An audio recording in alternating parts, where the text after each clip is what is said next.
Pull up y'all don't hear us. Pull up a seat and motherfucking listen.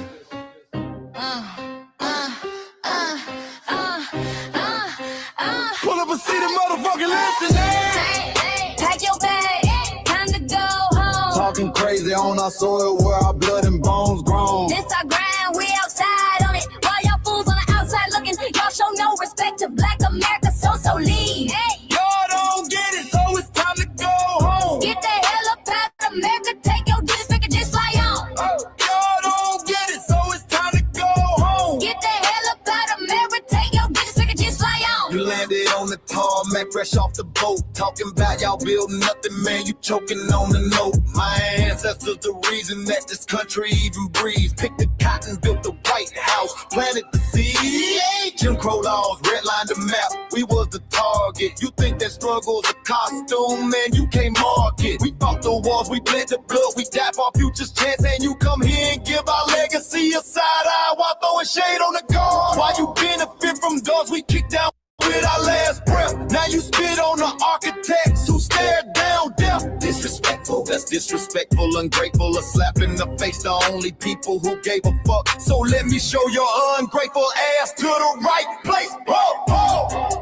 Pack your bags, time to go home. Talking crazy on our soil where our blood and bones grown. This our grind and we outside on it. While y'all fools on the outside looking, y'all show no respect to Black America, so leave. Y'all don't get it, so it's time to go home. Get the hell up out of America, take your digits, make it just fly on. Y'all don't get it, so it's time to go home. Get the hell up out of America, take your digits, make it just fly on. Passport, the visa, the privilege to be here. Cause my grandma did march for y'all, so disappear from our land.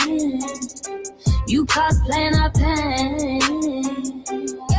Think it's a trend you can borrow, but you ain't inherit the ghosts of our sorrow. We the foundation, the bedrock, the soil, and the root. You not no branch on our tree, and unproductive people always cosplaying me. Talking about we ain't do nothing, you lost your mind. We built this from nothing, time after time. From the beginning to now, we been the backbone and muscle. Why you look down on the struggle and cause a whole tussle? The energy style was discussing it's whack. So let's make it clear, there's no turning back. This land is paid for in full. In blood, sweat, and tears, and dreams deferred. You don't get to come into a house we built from the dirt and telling Black America y'all ain't worth nothing. That's a violation. Facts. Pack your bags, time to go home. It's our soil on our soil where our blood and bones grown. Show respect, this our ground. Y'all just tenants on a lease. Oh, get the step. Show no respect to Black America, so leave. Oh, don't get it, so it's time to go home. Get the hell up out of America, taking your digits, I can just fly on. Oh, don't get it, so it's time to go home. Get the hell up out of America, taking your digits, I can just fly on. Yeah, fly little birdies. Fly on back to where you came from. This ain't for you. The sail is sacred. We said what we said. It's time For y'all to go home. So fly a little birdies fly. So fly a little birdies fly. So fly a little birdies fly. Fly far, far away from here. So fly a little birdies fly. So fly a little birdies fly. So fly a little birdies fly. Fly far, far away from here. So fly a little birdies fly. So fly a little birdies fly. So fly a little birdies fly. Fly far, far away from here. So fly a little birdies fly. So fly a little birdies fly. So fly a little birdies fly. Fly far, far away from here. Bye bye, little birds.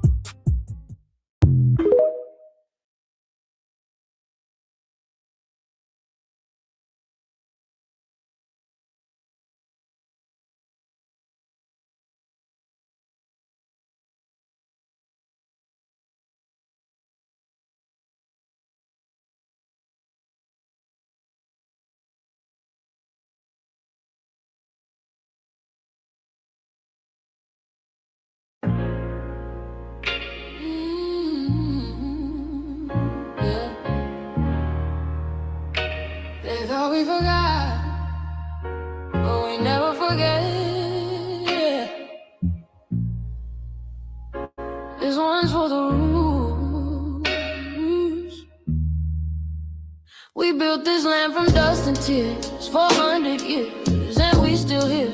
They write new rules, but they don't see every freedom they got came off you and me. We planted seeds, they took the bloom. We lit the flame, they left the room. But we back now, no disguise. The spirit's woke, we realize all we want is what we earn. That sweat and blood, yeah, that table turn. You can't buy culture, can't fake that fight. This is our day, this is our ride. We LBA. Say it loud, say it strong. We the heartbeat that's been there all along. Foundational Black Americans, stand tall. We ain't begging for nothing, we built that all. Born from pain and grace, you can see the truth written in our face. We the soul, the sound, to fight the flame. Foundational Black Americans, say our name. They love our rhythm, but they dodge our blues. Use our voice when it fits their news. They take our sound, but not our scars. We the backbone, we the stars. Now the veil is gone, the mask is clear. We see the game, we know it's here. No more silence, no more lies. We lift that flag and watch it rise. Rise up, rise up. We the ones that made this nation breathe. Our pains are power, our roots are trees. We know world is rhythm and grace now, and now we reclaiming our rightful place. Can't copy courage, can't steal pain. You can't inherit soul by changing names. Our story ain't done, it's the revival. We guard the gate, it's about survival. We FBA, say it proud, say it loud. The world dances on what we vow. Foundational Black Americans, still we stand, still we fight, still we demand. Every block, every song, we've been right here all along. The soul of a people strong and free. Foundational Black Americans.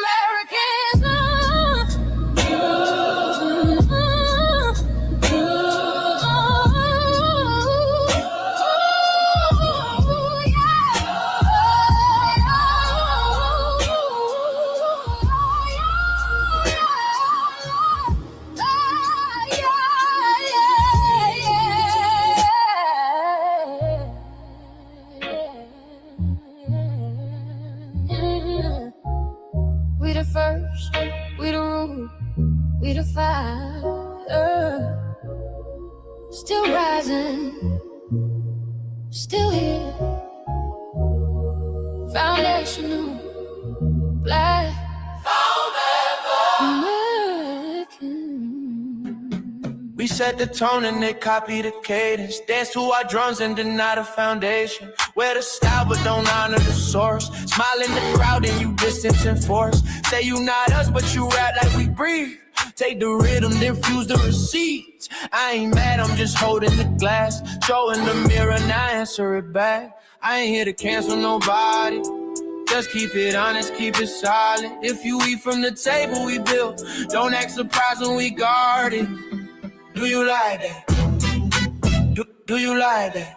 When I flip your sound and I ride like that. Do you like that? Do you like that? Do you like that? Cause that's how it feel when you borrow my culture. Then act like we never mattered. Hip-hop.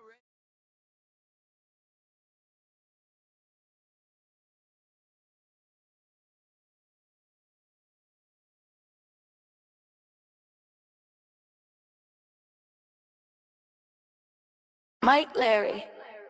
Now this shit here is what see it is. We're not fighting your battles. We're not carrying your fear. We're not lending our history to people who erased us while we were here. Just cause you born here, don't make you FBA. That makes you a citizen, learn the difference today. This is lineage, not a look you can wear. Not a costume you borrow when it benefits you there. You used our culture like like an access card, backstage pass, a straight facade, but now the mirror's in your face. No disguise, and you're uncomfortable looking truth in the eyes. We didn't leave our land to beg for a chance. We stayed, we fought, we took every advance. That's the separation, that's the line you cross. We paid the price, you learned the cost. You waving your flag on our soil, but fighting not to go back home.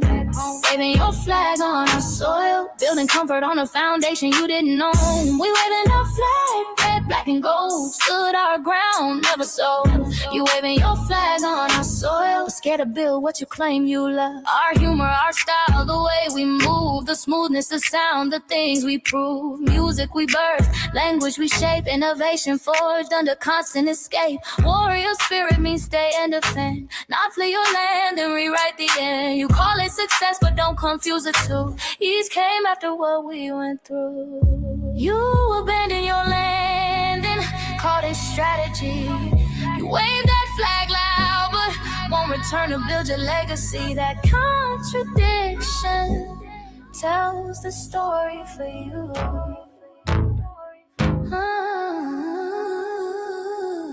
You waving your flag on our soil, we're fighting not to go back home.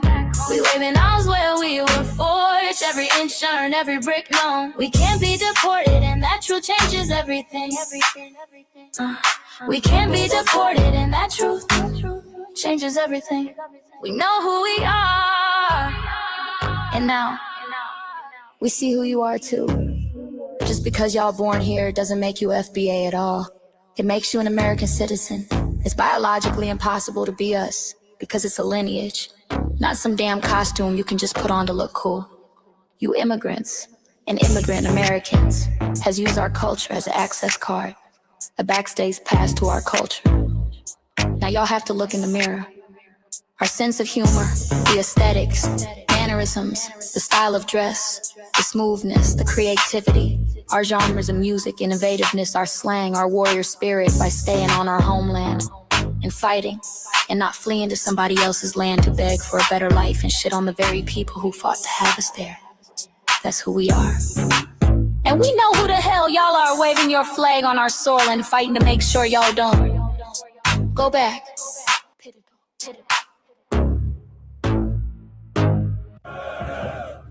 You can't leech off our culture anymore. Beat it!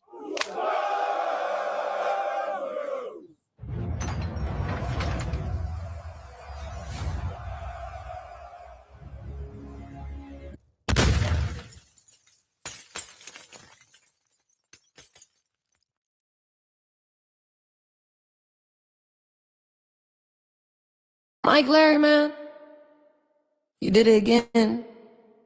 We really making history. Let's go. Do you like that?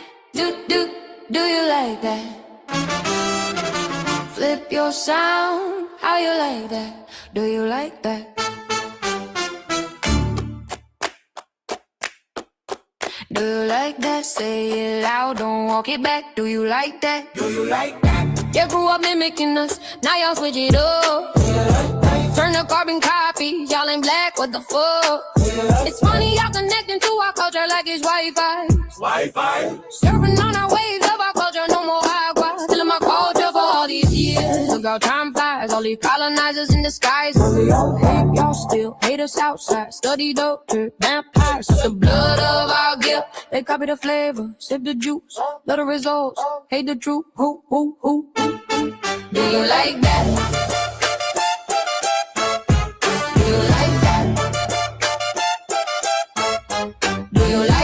Flip your sound, how you like that? Do you like that? Democratic Shills, talking points, the road they fill. Fish and chips, agent on the mic, judging FBAs, but ain't you half white? Talking like you one of us, we need a pool face. The agent type with a prune face, like 50 and Jim, it's a cold game. Throwing stones cause we build our own lane. I'm joking, kinda, but I mean, smile calm, pressure intact. Y'all proud where y'all from, where they flag, beat they drum. But when it's us, tone switch fast. Same pride, but it's too much. FBA pride, lineage solid, you can't put this on, can't try it on. Built here, stayed and fought, that's the difference. That's the car. Do you like that? Do you like that? Say it clear, don't twist the facts. Do you like that? Yeah. Do you like that? Do you like that? Point made. No edit. No care.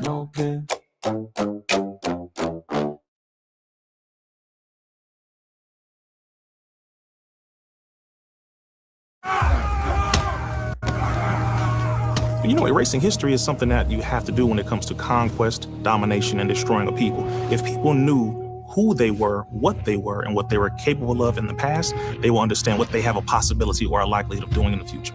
Foundation of Black Americans, we've always had a culture of resistance. We cultivated a culture of resistance on this land, and we've been resisting ever since we've encountered European domination. But nothing was really popping in Europe until the transatlantic slave trade, and that's where they amassed a lot of wealth. One thing that I think is unique about our culture as far as how we resist, how we fight back, is just the environment we were put in from day one.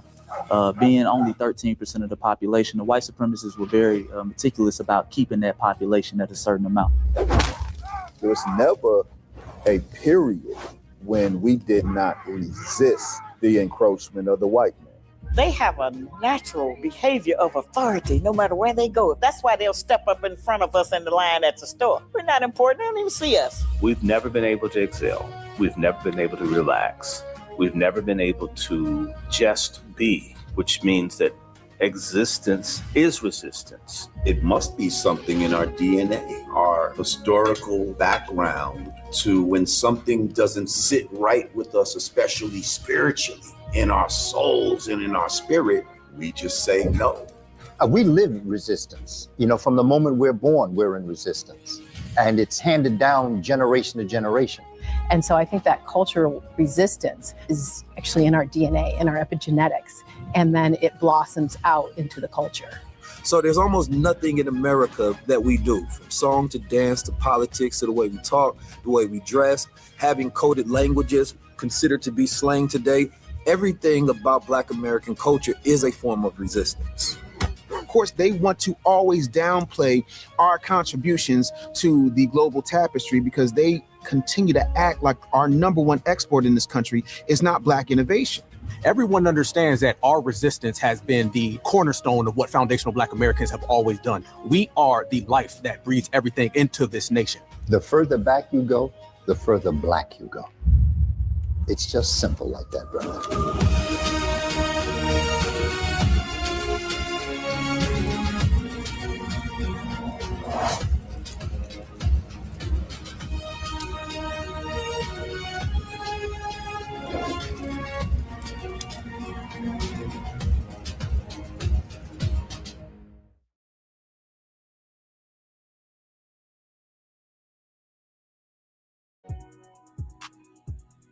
Introducing the B1 Rolodex, the easiest way to search for and support FBA and B1 businesses.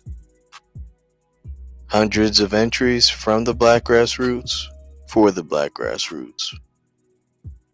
Free to use, free to download, constantly updated. Trouble navigating the document? Try using the map version. Notice a business missing? Use this simple Google form to submit an FBA or B1 business. Also submit anti-Black businesses, which are now being collected in that last tab. Find resources, contact numbers, and much more using the second tab. All the info you need to start practicing group economics today. Go to blacktruthunited.com. That's blacktruthunited.com. All right, grand evening. Happy Negro Day Mile. This is Frontline Black News, Season 6, Episode 24, Part 3, continuation of the Frontline Black News. And I'm your host, Chan Krumah. We're joined with our certified B1 Mile High. Salute to Kukizi. Is in the building. Peace. And we should be joined here shortly with our West Coast correspondent, Shabaka Sankor. You have to make a run to the store. But and Lady Che might be joining us as well. And on this season 6, episode 24 of the Frontline Black News, we'll be discussing several topics. As y'all know, it's midterms, and these Democrats just running around like a bunch of chickens with their heads cut off, not knowing what they're gonna do, because we are sitting it out. Neither one of these parties are offering us anything, so we don't see no reason to vote in November, except for myself, because I am a candidate on the ballot.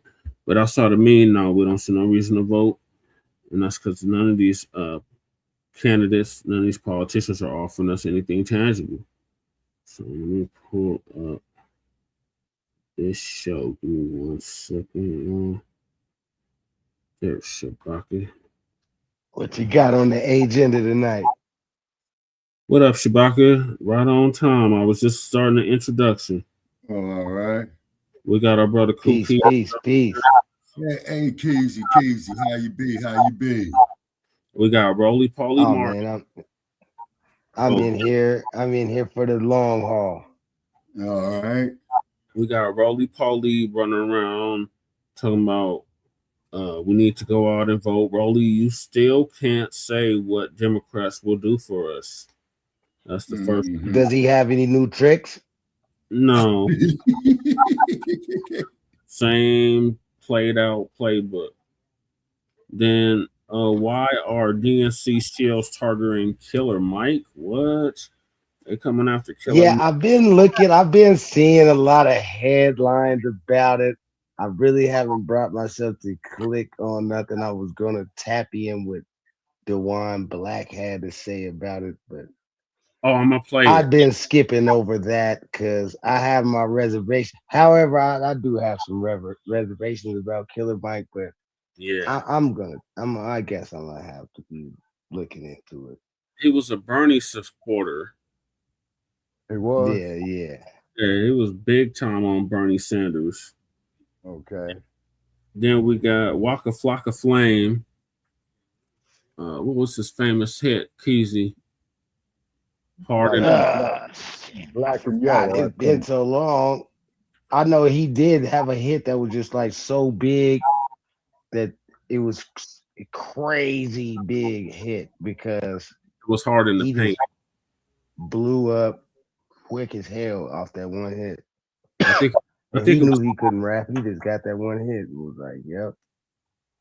Yeah, a lot of people sampled that hard in the paint. Yeah. I remember the Mafias. They did.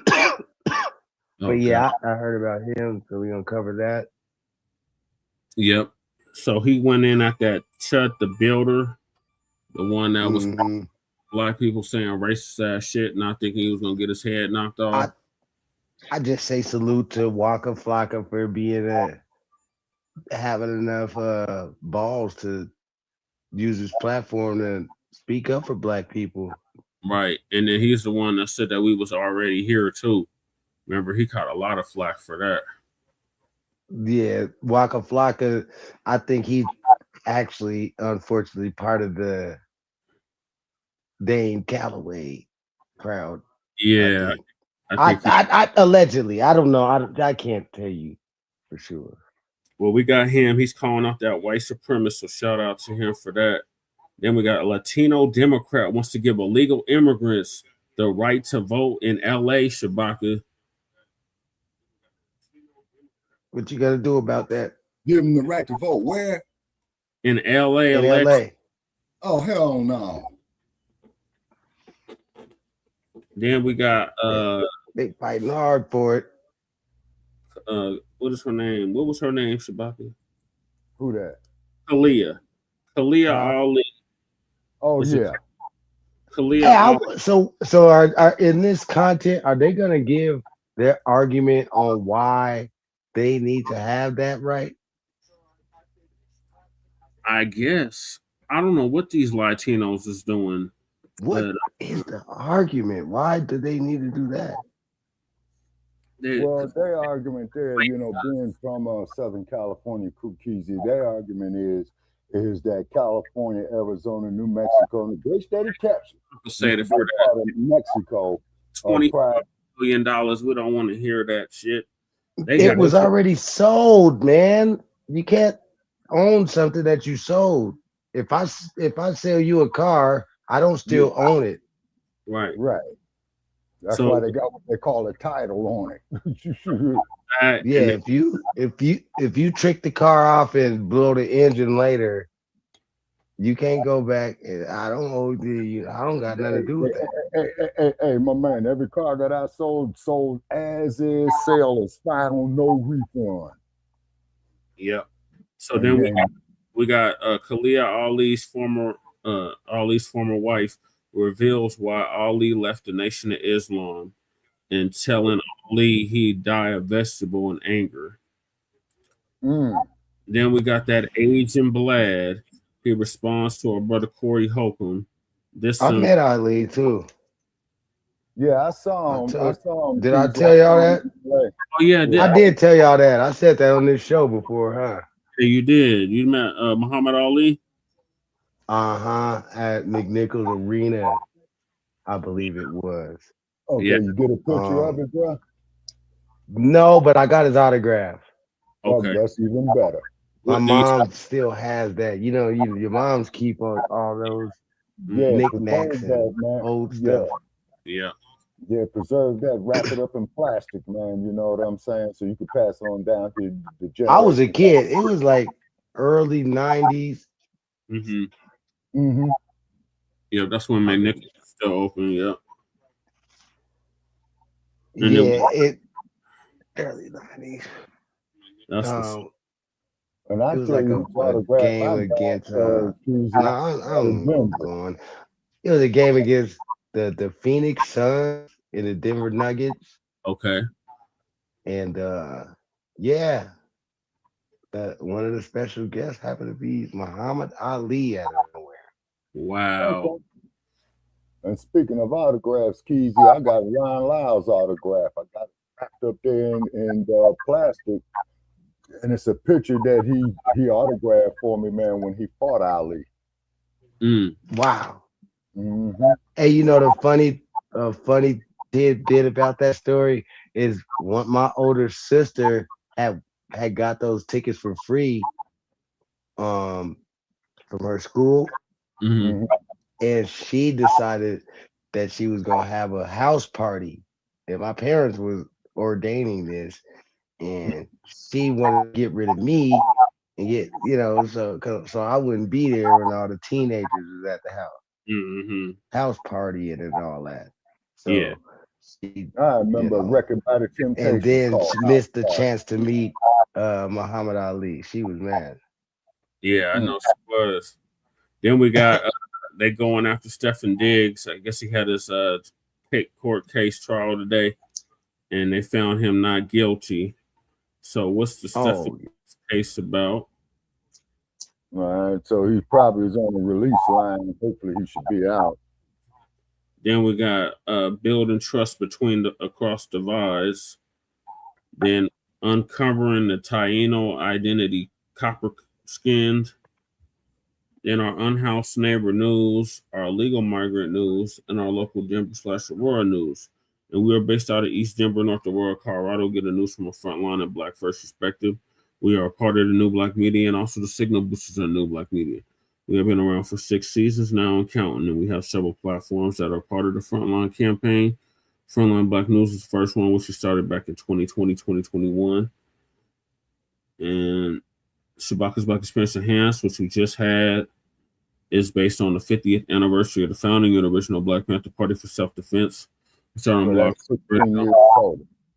Yeah, we started on Blog Talk Radio back in 2016 and have been around for 11 seasons now. Shabaka's Black Experience Enhanced covers Black experience from the beginning of time until 10 minutes ago. And it's also a part of the Frontline campaign, has recently, within the last 2 to 3 years, moved from Blog Talk Radio to StreamYard. Please make sure y'all like and share the broadcast, family. Please join us on StreamYard, YouTube, Frontline Black News. The links to all of our channels are in the description, including Frontline Black News. Frontline Black News 2, our backup channel. Make sure y'all sub to that, just in case they try to take Frontline Black News down again. Then we got my personal page, Jesse Parrish, aka Chan Krumah.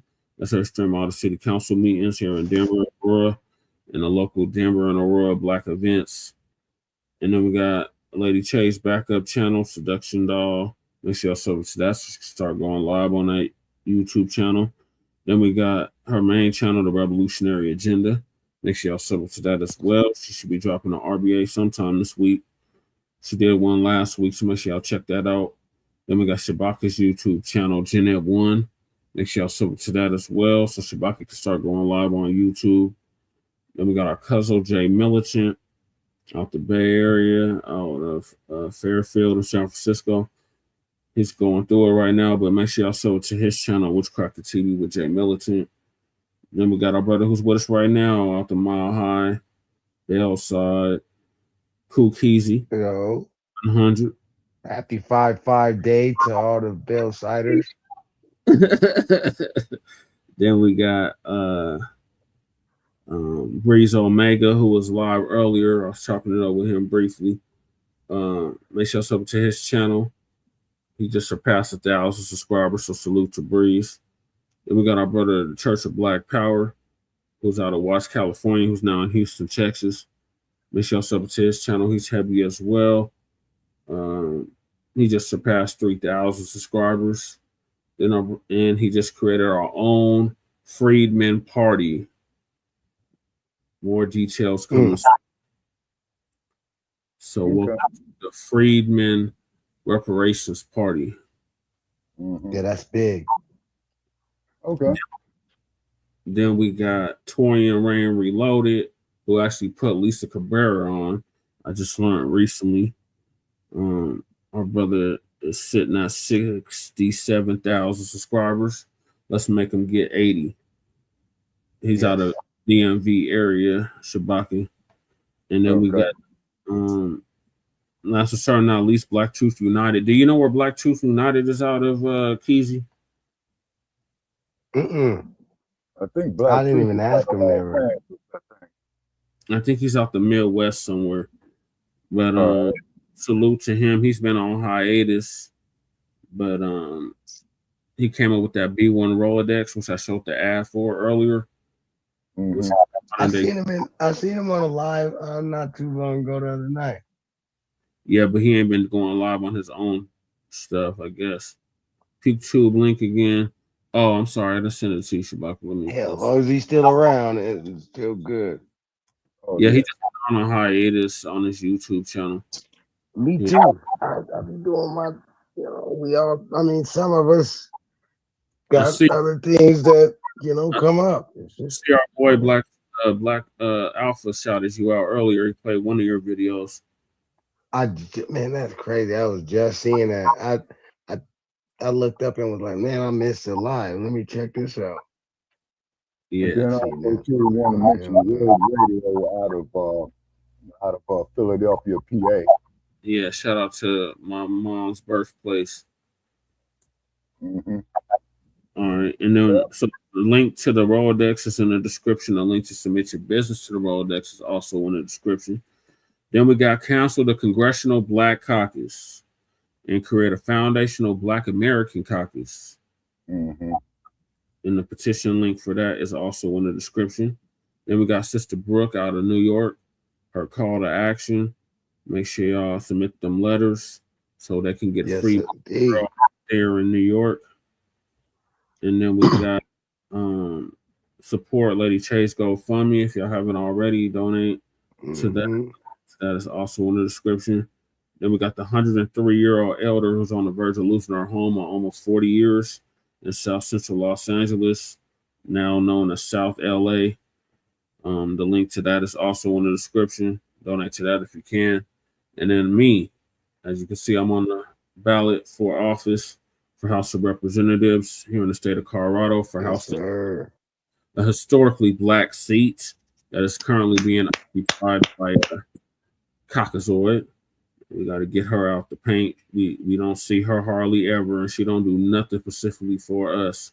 She do for any and everybody but us. So she got to hell with her. She got to go. Yeah, she can go. And then we got copyright disclaimer under Section 107 of the Copyright Act of 1976. Allowances made for fair use for purposes such as criticism, comment, news reporting, teaching, scholarship, education, and research. And I do not own the rights to the music. And if you don't understand racism and white supremacy, what it is and how it works, everything else you think you understand will only confuse you. In all 9 areas of human or people activity, and that is economics, that is education, that is entertainment, that is labor, that is law, that is politics, that is sex, that is religion, and that is war. Last 2 up. It's supposed to be religion, sex, and war. And some say health and nutrition. In all 9 or 10 areas of human or people activity, and that was by Mr. Neely Fuller Jr., who transitioned exactly over a year ago now at the age of 95, ProduceJustice.com. And when you, a Black person, are captured by any race soldier, you must never fuss, fight, or flee. Comply and defend yourself in court, also by Neely Fuller Jr. And ProduceJustice.com. That means replace this wicked, vile system of injustice with a system of justice, which guarantees that. And they said, oh yeah, I was about to say they said that the last of the books on that site at ProduceJustice.com. That's it. So everybody definitely go to ProduceJustice.com and get those books. Right. I got both of them. I got the 84 edition and the 2016, and I got the Word Guard. But yeah, definitely get them books. I think that's what I got, Word Guide, but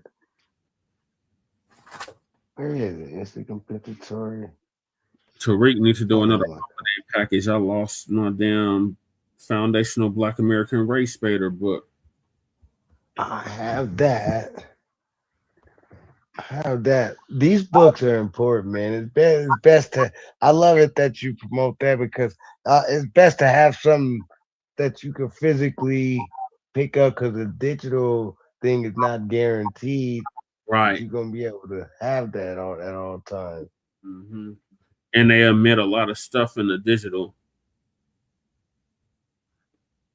There's different reasons. Best to have a copy physically. Right. And last but certainly not least, we got racism and white supremacy as conscious and subconscious behavior to maintain white genetic survival, to prevent white genetic annihilation. And that was by the late great master teacher, Dr. Francis Cress Wilson, who kicked in the dough for Black psychology, specifically Black American psychology, and would have been 90 years old as of like a month ago. She transitioned here in Colorado at the age of 80. And shout out to our FBA brother, Tarina Sheed out of Los Angeles, preparing for her funeral, along with several others.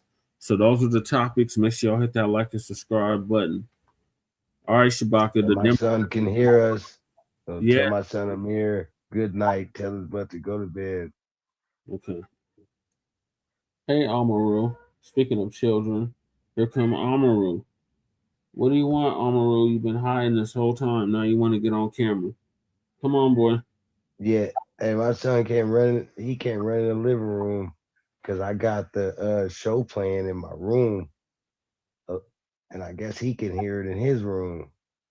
And I'm sitting in the living room talking. He's like, Dad, it's saying what you saying on the TV. Yeah, he's a big boy now. He's like 12 now. Nah, he's only 8. Oh, he only 8. Okay, I giving him extra years. Well, man, he 8 he now. Is pretty tall.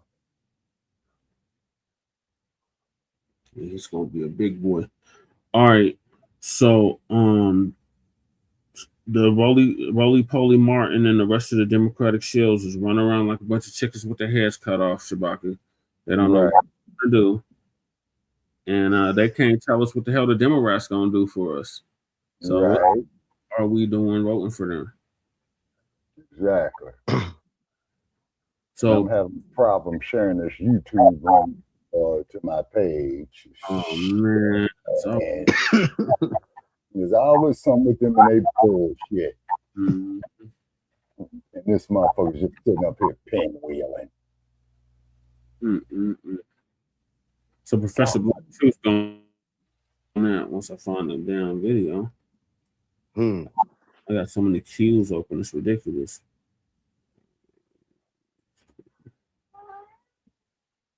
Yes, Amara. We all hear you, Amara. Hey, does that name mean red? Which one? What does that name mean? Amara? Yeah. It's like king, ruler. Oh, okay. Maru. Yeah. I know. I'm just that name just struck a bell. Like. Okay, man, these bastards shadow banning us, man. The only thing is, man, sending out the notifications late. They're doing all they can to stifle us, but no matter what they do, we keep growing. Yeah. Okay. Yep. Okay, where the hell is the stereo clip at? Confessing. Because I'm sure y'all channel be having those days when it be sparking when you bust through that algorithm. Oh, like, yeah. what the hell? Why is my numbers up so high? And then, because that's where your numbers is supposed to be. Yeah. They keeping it good, doing a good job keeping your channel suppressed. Yeah, they really are. We should have thousands. Got their violation of the First Amendment and all that bullshit. Yeah, all of that shit. Yeah, Man, they came to Facebook so crazy with it. They came with a violation the other day because I shared Sincere Love to God's son's his thing for school. And that, yeah, saying that it was like fraud activity or some kind of crazy stuff. That's that bullshit, man. Page. No, that there's a case of getting their lies straight, man, because they don't like the truth of what we say, number one. And then we was up here with some moist motherfucker. And I shared it twice. I shared that thing twice, so I got 2 strikes. Damn. Yeah, I was trying to do it, but I can't. I don't have Facebook. They deactivated all of my accounts 2 years ago. I don't have Facebook. But as they should, restored the thing and they took the strikes off and stuff. Yeah. Okay. After the appeal, I won the appeal. Oh, you won the appeal? Okay. Yeah, tell me how to win an appeal because I've been appealing like a motherfucker, and every time they tell me appeal denied. That's what YouTube does to me. Don't be cussing them out, Chewbacca. Oh, yeah. He said, "You Nabisco, I'm gonna put you outside in the sun and make you sit with me in the heat." I need you to go 400 tonight. We got to hit 400 subscribers tonight. All right. We're not. Chewbacca can get him, man. He get the best people. Shit, they just don't like this truth, what we say here. You know what I'm saying? Yeah. Hey, that's all what it is. And what happened to free speech? You see what I'm saying? Now, when they violate their own constitutional laws, Brother Chair, about free speech, right? That's why I have the attitude that I have. But at the same token, you let these, how should we say, Euros come up here and say everything. They call me a nigga, they call me this, they call me that. Disco earlier for saying nigga. She wasn't even talking to me, but she just heard saying that word. It set me off. I said, "It's you. How you doing saying that?" I'm not. See, you know what? And that's why I got so addicted to I really think I kind of got addicted to them Twitter spaces on Tariq because people used to come in there doing that all the time, nonstop, and it would not phase him. That he would never go off on them. And I got like a master class on that. So now I just take it differently. It is hard though. It's hard, man, when somebody and they be saying it with so much venom. Yeah. They be Exactly. coming at you heavy, trying Oh to yeah, get you well, to see, crash out.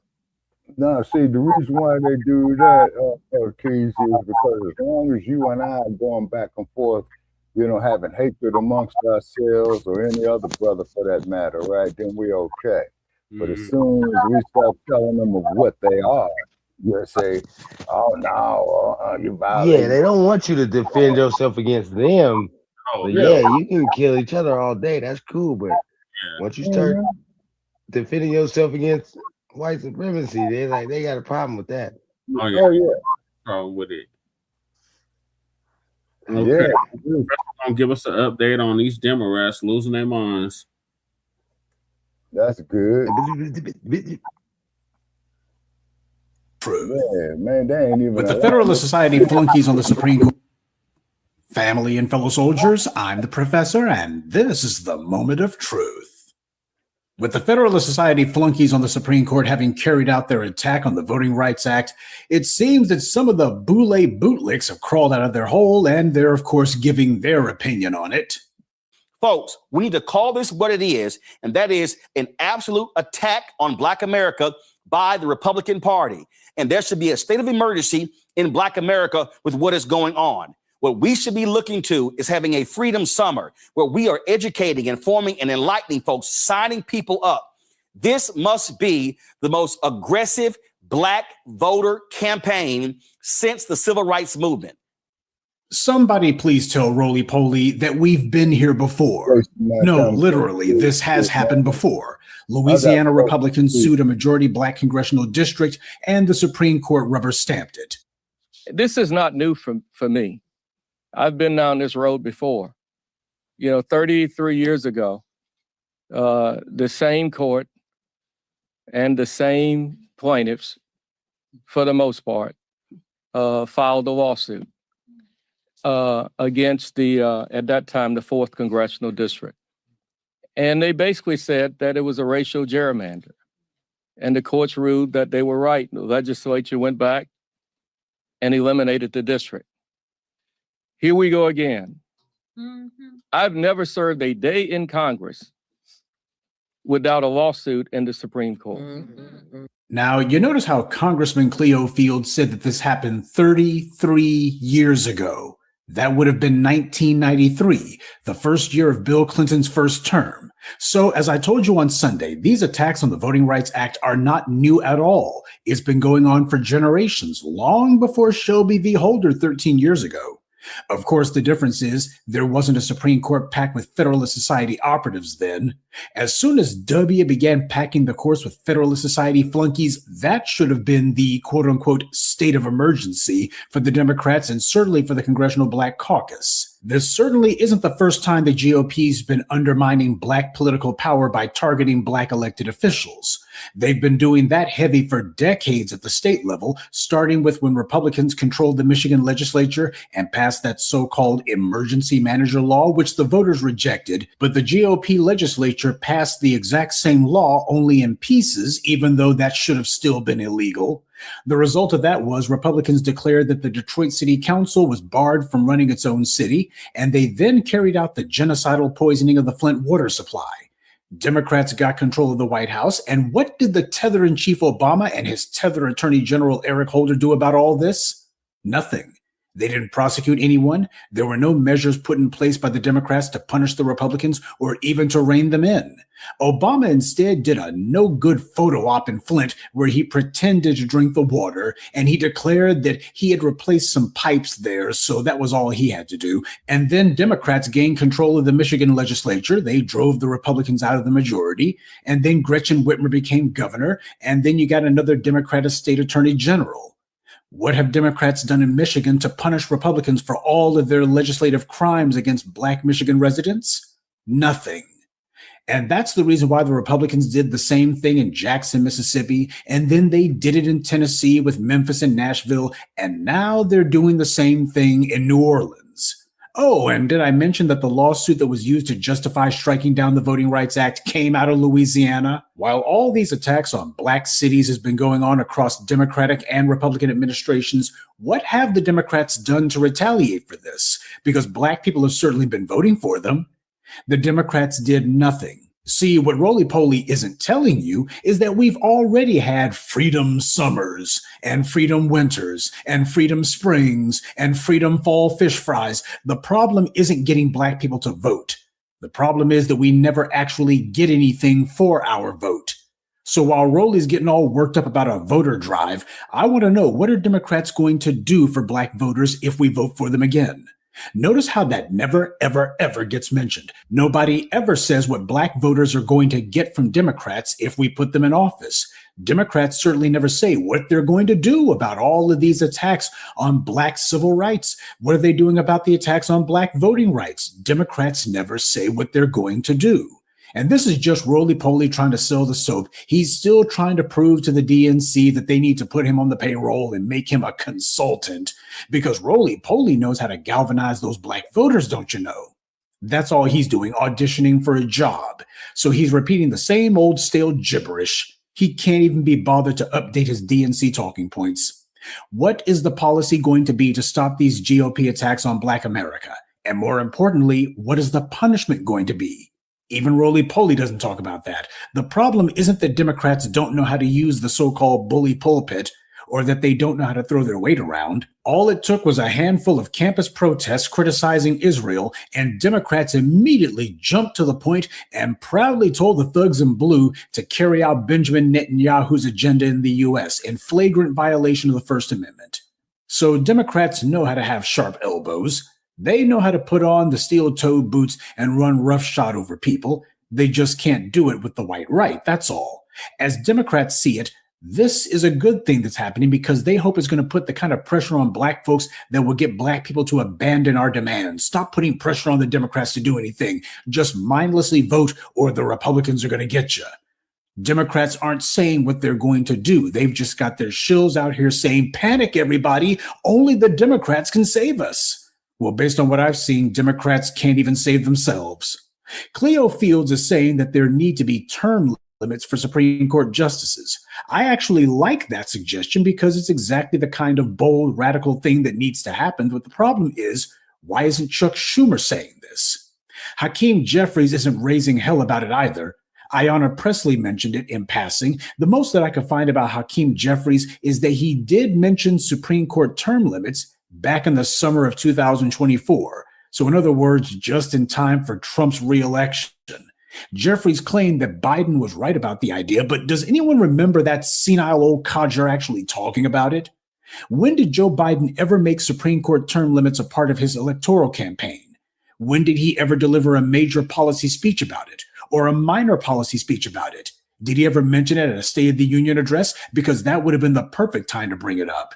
Throw it right in the faces of those Federalist Society flunkies in front of the entire country. Make it clear, hey, I called the entire country together to hear the State of the Union address, and the next major policy issue that we need to put on the books is getting these Federalist Society flunkies out of here. Any of them who have been in there for longer than 15 years, tell them you're gone. Why not put that on the table in front of the country? Get it out there. But of course, they were never going to do it.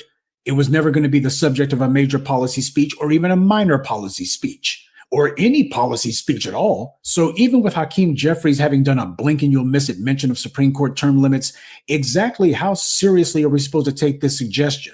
Democrats are not going on a warpath about it. Why aren't Democrats as a group running on a platform that if they get back control of the House and the Senate, they're going to bring legislation to impose term limits on the Supreme Court? Make it a part of their policy platform. Put it in front of voters that Democrats are going to rein in this illegal Supreme Court, and that finally somebody at the federal level, other than the president, is going to have term limits imposed on them.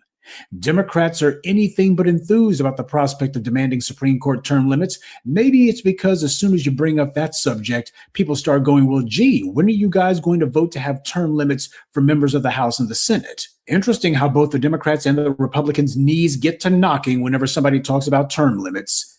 even with this situation going on, when you have a blatant rubber stamp committee illegally disregarding the Constitution and just trampling over the law, Democrats still don't have the gumption to say we're going to get these guys out of here because they're terrified of the possible political blowback to themselves. But there's also another reason why Democrats are not enthused about Supreme Court term limits. Because they would have to do it on the grounds of sticking up for black voters. And the Democrats have an open policy that they're never going to do that. Now, if we were talking about abortion or some other pet issue of the white left, they would be totally enthused about that. They've been on a war footing, but they can't get the momentum they need from those issues. That's why they're always trying to run that con game on foundational black Americans that when Democrats talk about voting restrictions, that it has to do with us and not with making sure that illegal aliens can finally vote. They did the same thing with that gay marriage law that they passed a few years back. They claimed that it was supposed to keep interracial marriages from getting abolished by the Supreme Court. But when they talked about interracial marriages specifically, they didn't talk about, say, whites and Asians marrying. They limited their entire sales pitch to black and fill in the blank. But we know why Democrats aren't enthusiastic about this. It's because both parties rely on judges being in the tank for them for their own pet issues. It's the same reason why neither party wants grand jury proceedings to be public like trial juries are. Because the grand jury is where they bury prosecutions that they don't actually want to bring to trial. And then, of course, they blame the jury and everybody just shrugs because the proceedings were secret, so nobody actually knows what happened. Though on the few occasions when we did get the information, like the Breonna Taylor murder trial, we found out that these slimy prosecutors like Daniel Cameron were in court telling the grand jury not to indict, exactly what we knew they were doing. But neither party wants to give up that ability to be able to throw a rock and hide their hands. And while we're talking about the Voting Rights Act not being defended, where are the Black Immigrant Caucus members at times like this? They're predictably on a warpath to protect TPS. That's the only case before the Supreme Court that they care about. They've already forgotten all about the Voting Rights Act. And as I told you, all you have to do is look at the states where these immigrants in the Congressional Black Caucus come from, and you see why they're not worried. Richie Torres, he's in New York, so there's no way the GOP can eliminate his seat through redistricting. Yvette Clarke, there's another immigrant in New York. Her parents are Jamaican. Ilhan Omar is in Minnesota, so the GOP can't redraw her seat out of existence either. Joe Neguse is in California. Stephen Horsford's out in Nevada. When you hear that Ron DeSantis is signing off on Florida's GOP gerrymandered map, and Greg Abbott's done the same in Texas, and Jeff Landry in Louisiana has taken the unprecedented step of suspending elections so that the GOP-controlled legislature there can draw up a map more favorable to white Republicans, and Tennessee is rushing to do the same, and Sarah Huckabee, if she ever stops eating crayons long enough to go to work, she'll be doing the same. The states that are most affected by all this really don't have many members of the Immigrant Black Caucus in there, and they know this. So when you see them all in a lather over TPS, what does that tell you?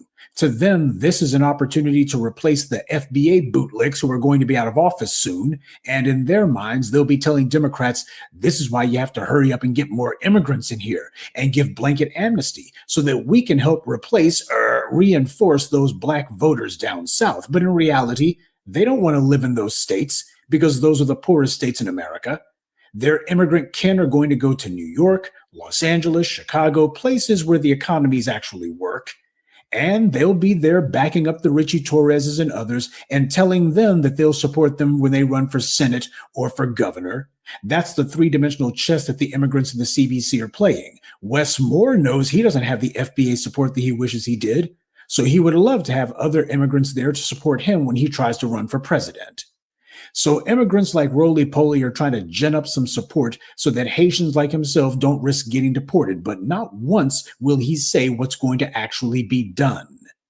The old saying is that the best defense is a good offense, but you can't fight anyone's offense with nothing at all. Running for office without any discernible policy is an empty political exercise, and voting for someone without knowing what you're going to get is a waste of time. Republicans made it clear that they were running for office so they could weaponize the government against Black Americans. Their voters knew this too. They did this at the state and federal levels. And in every single race where a Democrat was running against these Republicans, what did that Democratic candidate promise to do to stop them? Nothing. Democrats were furious that Black activists forced them to enact some admittedly modest policies back in the 1960s.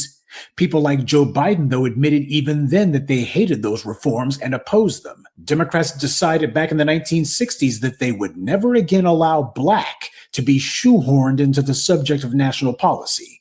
They would use these amorphous words and phrases instead, words that were nothing but rhetorical Trojan horses, like minorities, which includes white gay men, white disabled people, white non-Christians, white women, etc. And another one is people of color, which means immigrants who come from countries and cultures that practice violent anti-Black racism, which they bring here. Democrats made it a point to never say Black as it pertains to policy, and to never challenge the Republican lie that policies that actually balance out the racism that Blacks have been subjected to is somehow illegal or unconstitutional. So roly-poly can miss me with this garbage about we need to make sure that we have the most aggressive voter registration campaign since the civil rights movement. The entire reason that Republicans control so many of these state legislatures is because the Democratic Party has let them do so. The Democrats have just stood by and watched this happen. Why? Because the Democratic Party is nothing more than a DC-based social club. All they care about are congressional seats. There are states that they could have captured decades ago. Michigan's a good example. They didn't have to wait until the last few years to get Michigan. They could have had it back in the 90s. But the party is being run by people who only care what happens inside the Beltway because that's where K Street is, and that's where the lobbyist money is at. And that's why the Voting Rights Act didn't matter to them. The threats to the Voting Rights Act were coming from outside the Beltway, and they don't care what happens outside the Beltway. They refuse to understand that the states draw the district maps and that someone wants to weaponize that process to eliminate Democrats from Congress, and the worst thing that you can do under those circumstances is nothing. But that's exactly what the Democrats did. So no, Roly, this is not going to scare us to the polls. Democrats are responsible for what's happening as much as the Republicans are.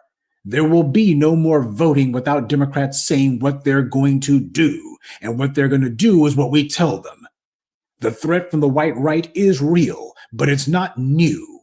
And as long as Democrats refuse to say what they're going to do to dismantle these GOP laws and illegal judicial rulings, then we will give them as much support as they've given us. Good day, and be one. I'd like to take a moment to mention some of our contributors: Sabrina Scott, Wahib Abdul, Atu Hammond, Willa the Father, and Dia Williams. Salute to them, and thank you to everyone for listening, liking, and sharing this message. Black empowerment only exists because of you. Yep, shout out to Professor. The hell you Democrats gonna do for us? Otherwise, don't come asking us to vote for you. Just stop. At all. Don't say, "Oh, democracy is at risk." This ain't no goddamn democracy. It's a damn constitutional republic, and ain't never been a damn democracy. Now, what's the difference between the two, Brother Che? Basically, we vote in the people that we want to represent us, but the representation is not what we want, what the people want. The representation is pre-selected. Okay. All right. That's why it says for the republic for which it stands. Oh, okay. It doesn't say for the democracy for which it stands. It says for the republic for which it stands. One nation under God, indivisible. With liberty and justice for all. Yeah, I remember that bullshit in elementary school, man. And then, do you know that there was one young man, I don't know if he was Muslim or whatever, but he wouldn't say it, you know? Mm-hmm. And they tried to cause that little boy all kind of problems. So basically, Shabaka, to answer your question. Yeah. The difference between a constitutional republic and a democracy right. is centered on how power is distributed and how the rights of the individual are protected against the will of the majority. Two terms overlap. They represent distinct mechanisms of governance. Okay. A democracy derives from Greek demos, meaning the people, and kratos, meaning the power. In the pure and direct democracy, citizens vote directly on laws and policies. Guiding principles, the majority That's why rule. we demanding policies. That if it was a democracy, but it's not a democracy, it's a constitutional republic. It's a system where the head of state and other officials are representatives of the people. Okay. They must govern according to their constitutional law, limits the government's power over citizens. Guiding principle is the rule of law. Okay. Yeah, I think the Black Panthers, man, was saying something about that in their heyday as well, too. Yeah. So it's mob rule versus rule of law. Okay.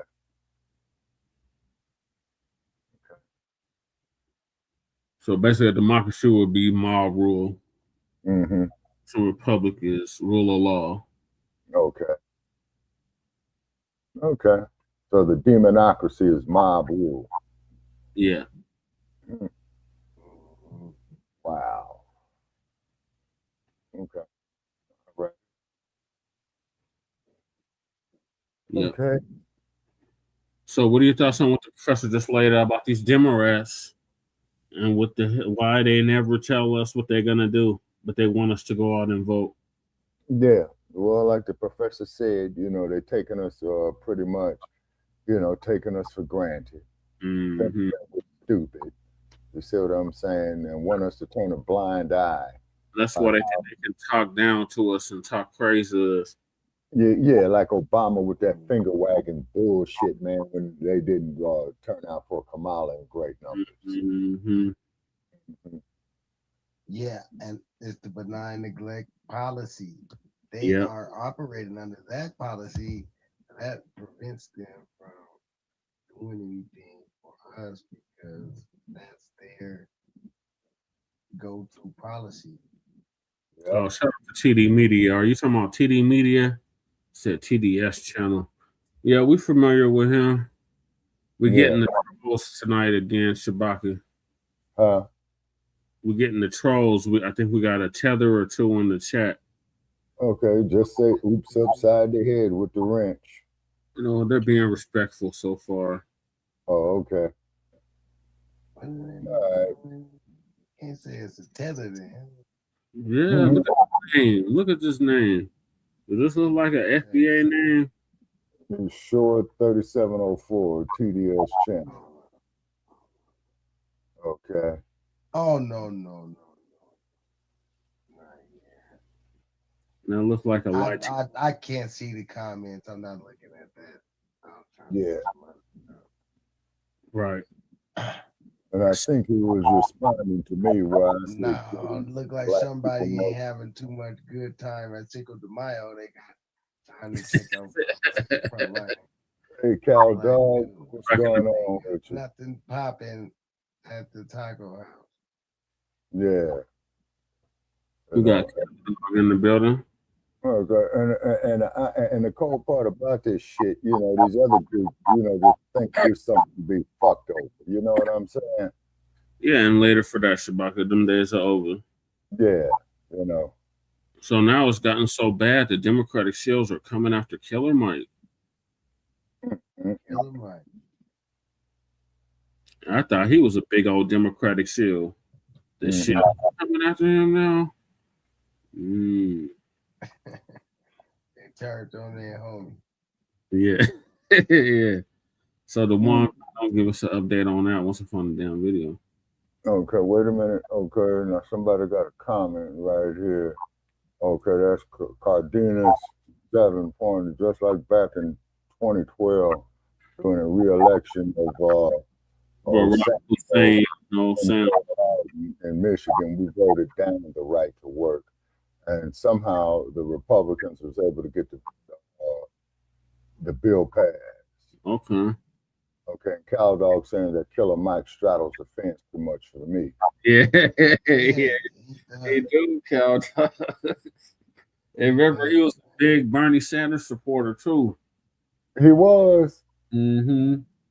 I mean, he don't. It's not that he straddled the. He just rides. He rode hard for the Democrats and told us that we needed to just, remember he was one of them down ballot vote people. Who, no matter who, die hard. Yeah. And he definitely was at. You can look it up. He was going for Kamala. Yeah, he was. He was going for Kamala and Biden. Damn. Hard. Mm-hmm. Hard to paint.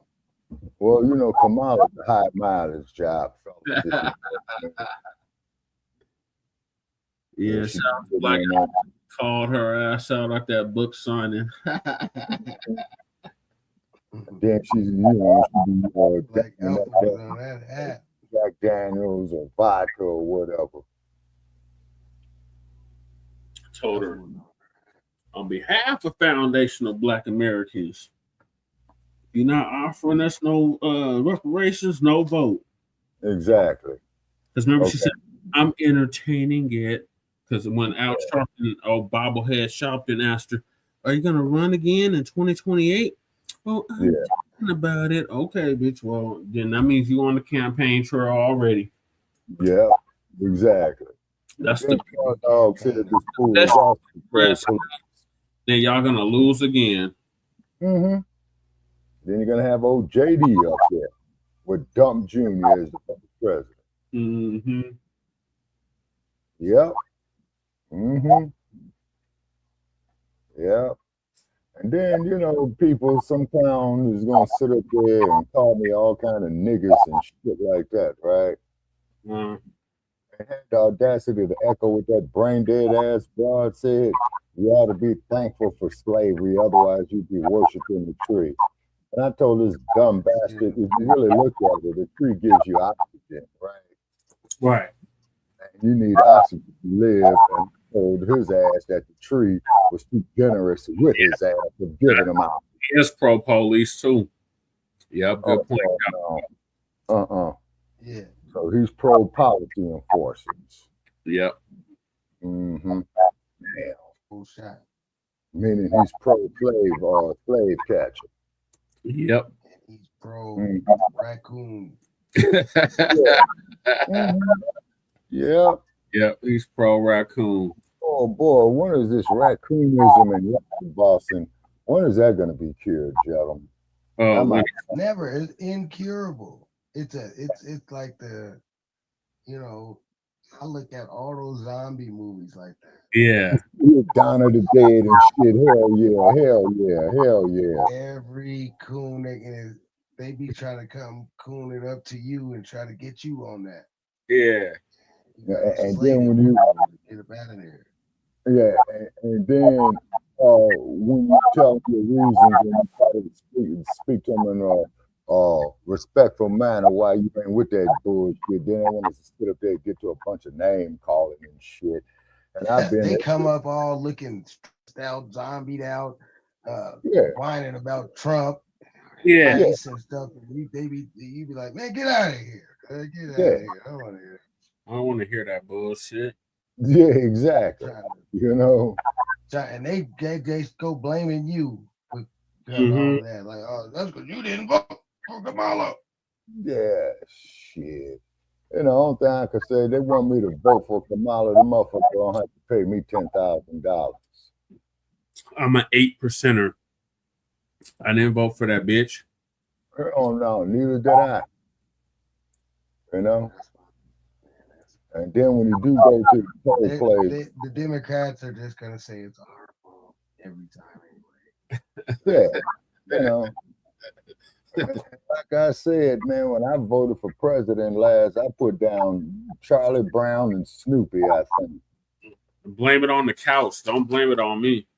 Yeah, so but this time, I'm gonna be on the couch, man. I ain't even gonna vote for Cam Brown out here today.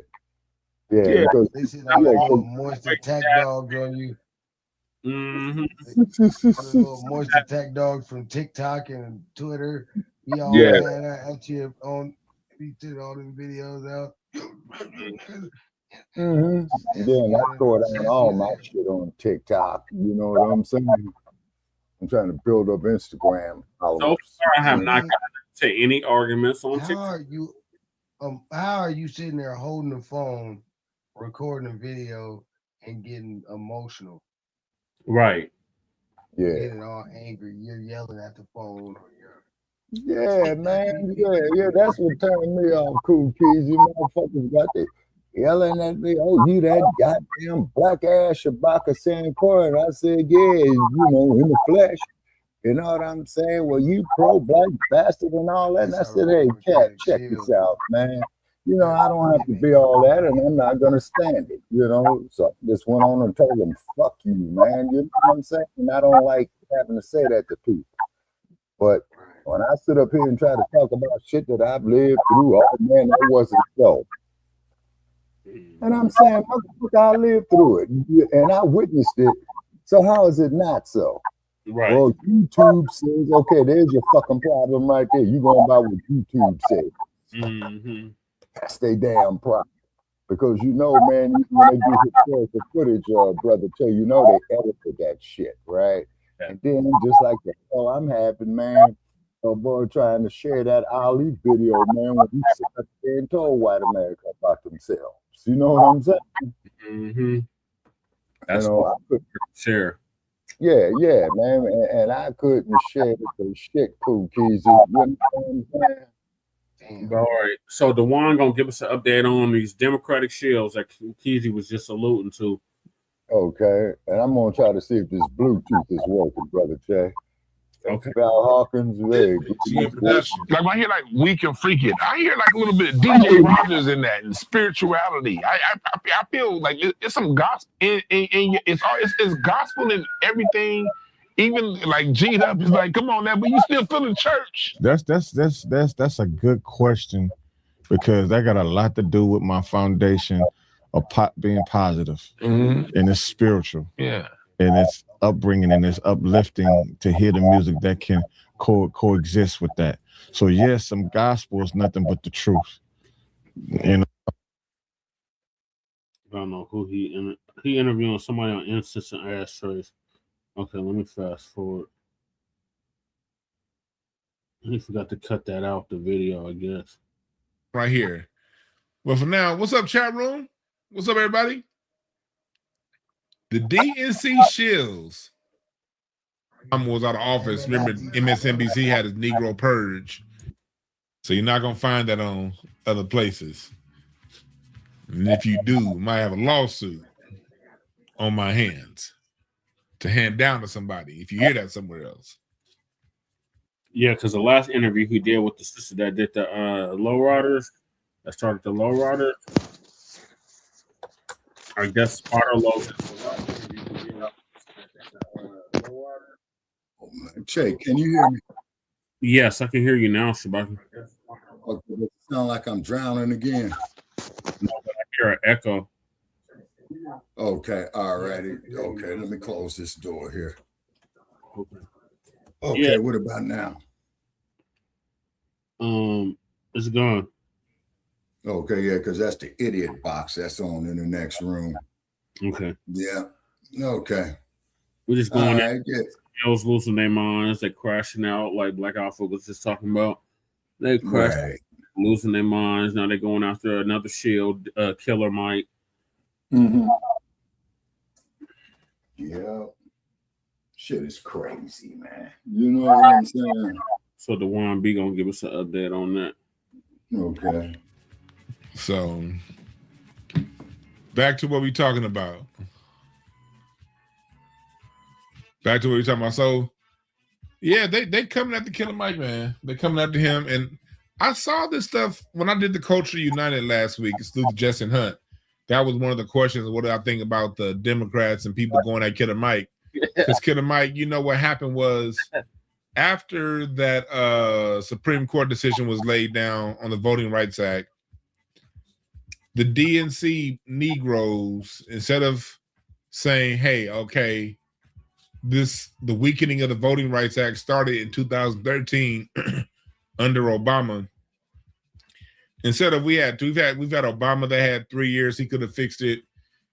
You had Biden who had 4 years, he could have done something to strengthen the Voting Rights Act. They said they don't ask those questions. What could we have done to make this better? They go to attacking black men with independent thought. Mm-hmm. So what I saw this morning made me be like, you know what? I'm gonna talk about this. I saw that Yvette Nicole Brown chick. She brought it up and talked about Killer Mike. Eton Thomas, who I liked as a basketball player, very thoughtful, but more democratic Negro talk from him. Talking about, basically trying to, basically he sounded like some of these niggas sound like male feminists. Killer Mike has an independent thought, so let's check him. And then perpetual loser Goldie Taylor, she decided to come out of wherever she's been hiding since she's been kicked off MSNBC. If I remember Goldie Taylor, she was an MSNBC chick that when in 2016 when Obama was out of office, remember MSNBC had his Negro purge. She was one of the first Negroes that was purged from that station because they didn't need her no more. So we ain't really heard nothing from her in about a decade. But she decided to come out of nowhere and chastise black men. And it's been a lot of gender warring going on lately. We had the situation we talked about on the show last week with the funky Dineva weirdo talking about black men. You have a lot of these black women that are mad at black men because Klay Thompson cheated on Meg the Stallion. I mean, it's just weird and ridiculous right now. And I want to talk about this whole overall thing and how this infighting, coupled with the fact that you still got black folks and Negroes saying black and brown, and we as black people are under damn near all out assault from non-black people that are teamed with the Democratic Party. It's a lot we got to unpack. And another part I want to unpack is the Democrat Party still the party of the Klan? Are they still that party that created the Klan? And we're gonna go through and break some of that stuff down and show you why that's an easy connection to draw. How they haven't changed since Jefferson. They have not changed since the 1820s. But we're gonna talk about all that. In the meantime, welcome again, chat room. Welcome. So let's talk about it. Let's talk about it. The Voting Rights Act took another blow from the Supreme Court, which you knew it was, because you got all these John Burke Society members and Federalist Society members in the Supreme Court and around, and they're basically stripping away the Voting Rights Act in real time. And if you've been reading Claude Anderson for the last 30 years, you would have known this was coming. Yeah. You would have known this was coming. So they're stripping the Voting Rights Act away on one hand. And what a lot of black people are now doing is the black folks in the media, the rank and file dummy nigga too, but the rank and file dummy nigga is led by these dummies like Roland Martin and people like that. They're being basically told that we losing the right to vote. And that it can't be anything further from the truth. That can't be anything further from the truth. Now, in blue states in the South, red states in the South, blue states won't be able to, the red states are going to be able to redistrict and draw these maps so that there's not a high concentration of black people. One of my big issues is, okay, where are you Negroes when it comes to gentrification? Because gentrification is going to do more to disrupt your voting block than the Voting Rights Act. Holla if you hear me. Hit that fundraiser button right there if you feel what I'm saying. The voting rights, gentrification is going to do far more to disband and to corrupt the voting patterns of a district Right. than some goddamn Voting Rights Act. Right. Voting Rights Act was created when we had concentrated Black neighborhoods. Exactly. Concentrated Black American neighborhoods are getting fewer and fewer and further between than any time in American history. But you got a whole bunch of Negroes in the Democrat Party that don't want to address this because why? Gentrification is happening at its worst in Democrat cities. Chicago, Right. Oakland, LA, Yep. Long Beach, Boston, DC, Atlanta, Dallas,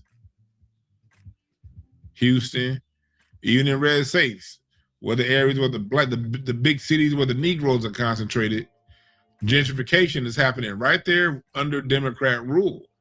Exactly. But you got a lot of these jive-ass Democrat niggas that don't want to bring that up. So this is what first got me onto it right here. Yeah.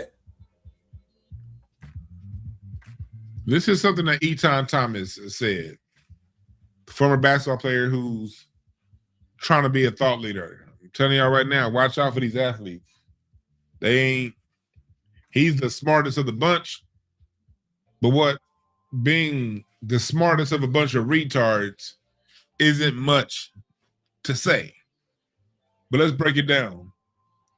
Killer Mike, with all due respect, you had a lot of smoke from Kamala Harris and Stacey Abrams, but I don't see that same energy for Trump. Now, yes, you described his 2016 campaign as rhetoric is crazy and stated that Trump's presidency would be horrible, but that was 10 years ago. Now your criticism is framed within a broader critique of the American political establishment, but not Trump directly, even after he destroyed our voting rights. Why is that, sir? See this, what kind of a reach was that? Yeah. The president, and I'm not here to defend, y'all know me, I ain't defending Trump. I think Trump wears a diaper, so I don't think anybody that can't go 20 minutes, that can't wait 20 minutes to take a crap should be running the country. That's just my opinion. Right. I believe people running the country should be able to wait until they get to the urinal to piss. And I don't think Trump can do that. I think he'd be pissing in his diaper while he's playing golf. But that's neither here nor there. 80 years old. Trump isn't who destroyed the Voting Rights Act, sir. The Voting Rights Act is being, I think this is the third Supreme Court case dealing with the Voting Rights Act. Let me see here. Let me do this. Let me see how many, let me ask ChatGPT. How many Supreme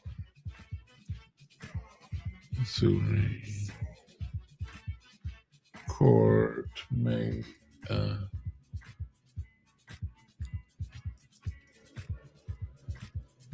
let me see here.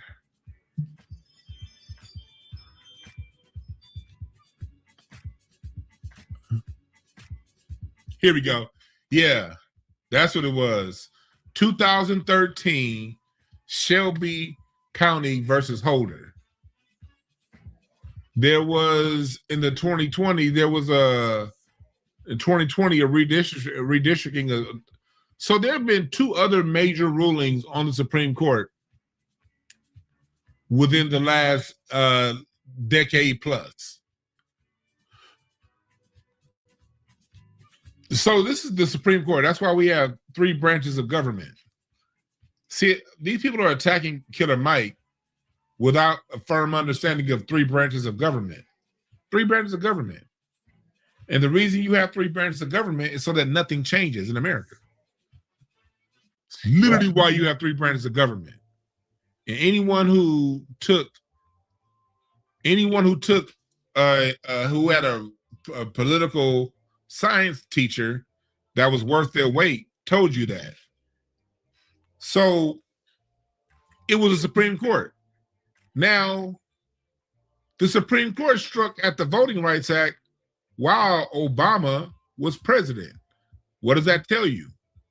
That tells you the Supreme Court, no matter who's been in office, no matter who's been selecting the judges, have been ruling against the Voting Rights Act. They have not ruled in favor of the Voting Rights Act once since Shelby versus Holder in 2013. Not once. And y'all trying to put that on Killer Mike? And I'm bringing Eton Thomas up because he's a quote-unquote intellectual. An intellectual doesn't start the conversation halfway through the conversation. You got to go back to the beginning. 3 branches of government. I'm not about to let my brother Killer Mike, and I never met Killer Mike personally, but I like Killer Mike. I don't agree with everything he said. I don't agree with everything he said at all by any stretch. But he's a black man doing his best with an independent thought. And I'm not going to let somebody who's foolish enough to say this is Trump's fault get away with that. No, that's fucking idiot talk. You guys are stupid. Second, remember this, people.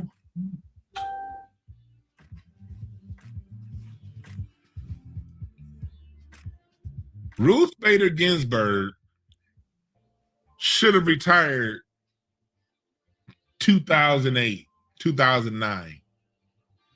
She should have retired then. She decided to stay on because she wanted a woman to become president. Y'all remember that? Yeah. She wanted a woman president. So she decided to stay on, and then Trump won, and she died. Yeah. What did that do? That move gave Trump the opportunity to create a supermajority. Remember this. The Supreme Court is the one rule of branch of government that we, the people, have no control over who gets put in those seats. Exactly. Remember, it was black president, quote unquote, black President Obama that gave Sotomayor a seat. And it was the Democrats that allowed the Republicans to play a hardball, not confirming judges. The Democrats could have easily filibustered and done things that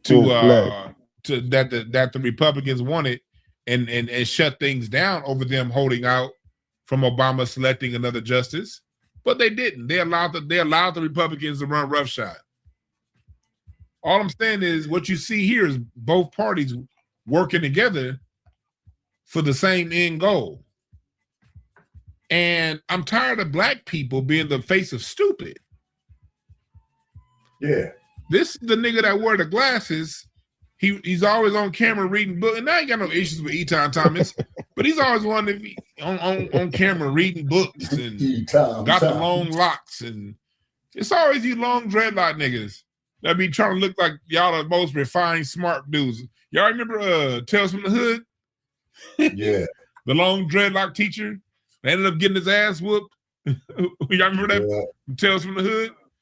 These safe young clever looking niggas. Cracking me up, man. He's a comedian. Dude, you can't sound smart. Okay. And people who understand how government works knows it was the Supreme Court, not the president. Appreciate Get out of here.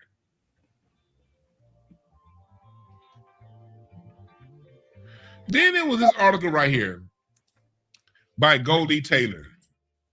Y'all remember Goldie Taylor used to be on MSNBC all the time. Right. Look at the language right here. Dear Killer Mike, shut the F up. Wow.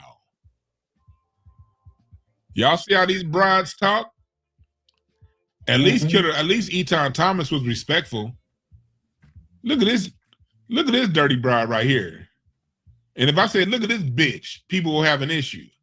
Right. But look at how she's talking to that man. Shout out Cardenas. You tell me to shut the fuck up. I'm gonna say, shut up. And I'm gonna say it. Because words are powerful and words have meaning. And words have a time and a context and a place that they should be used. Even the curse words. It's the reason why curse words exist. You tell me to shut the fuck up, the proper response is a curse word. Hey, 7 points. Put your area code and rep your city. So where anyway, you from. you got Goldie Taylor over here. You could tell she was fine back in the day. You could tell Goldie Taylor she looked good back in the day. Back in like the 80s and the 90s. She was probably the shit in the 80s and the 90s. You dig what I'm saying? Now she got the black and white pictures because she don't want you to see them blemishes. I'll take great offense for her telling Killer Mike to shut the F up when we live in a representative democracy where people are supposed to speak their voice. We're supposed to have differences of political opinion. So listen to this bullshit she writes. Dear Killer Mike, there was a time when I listened.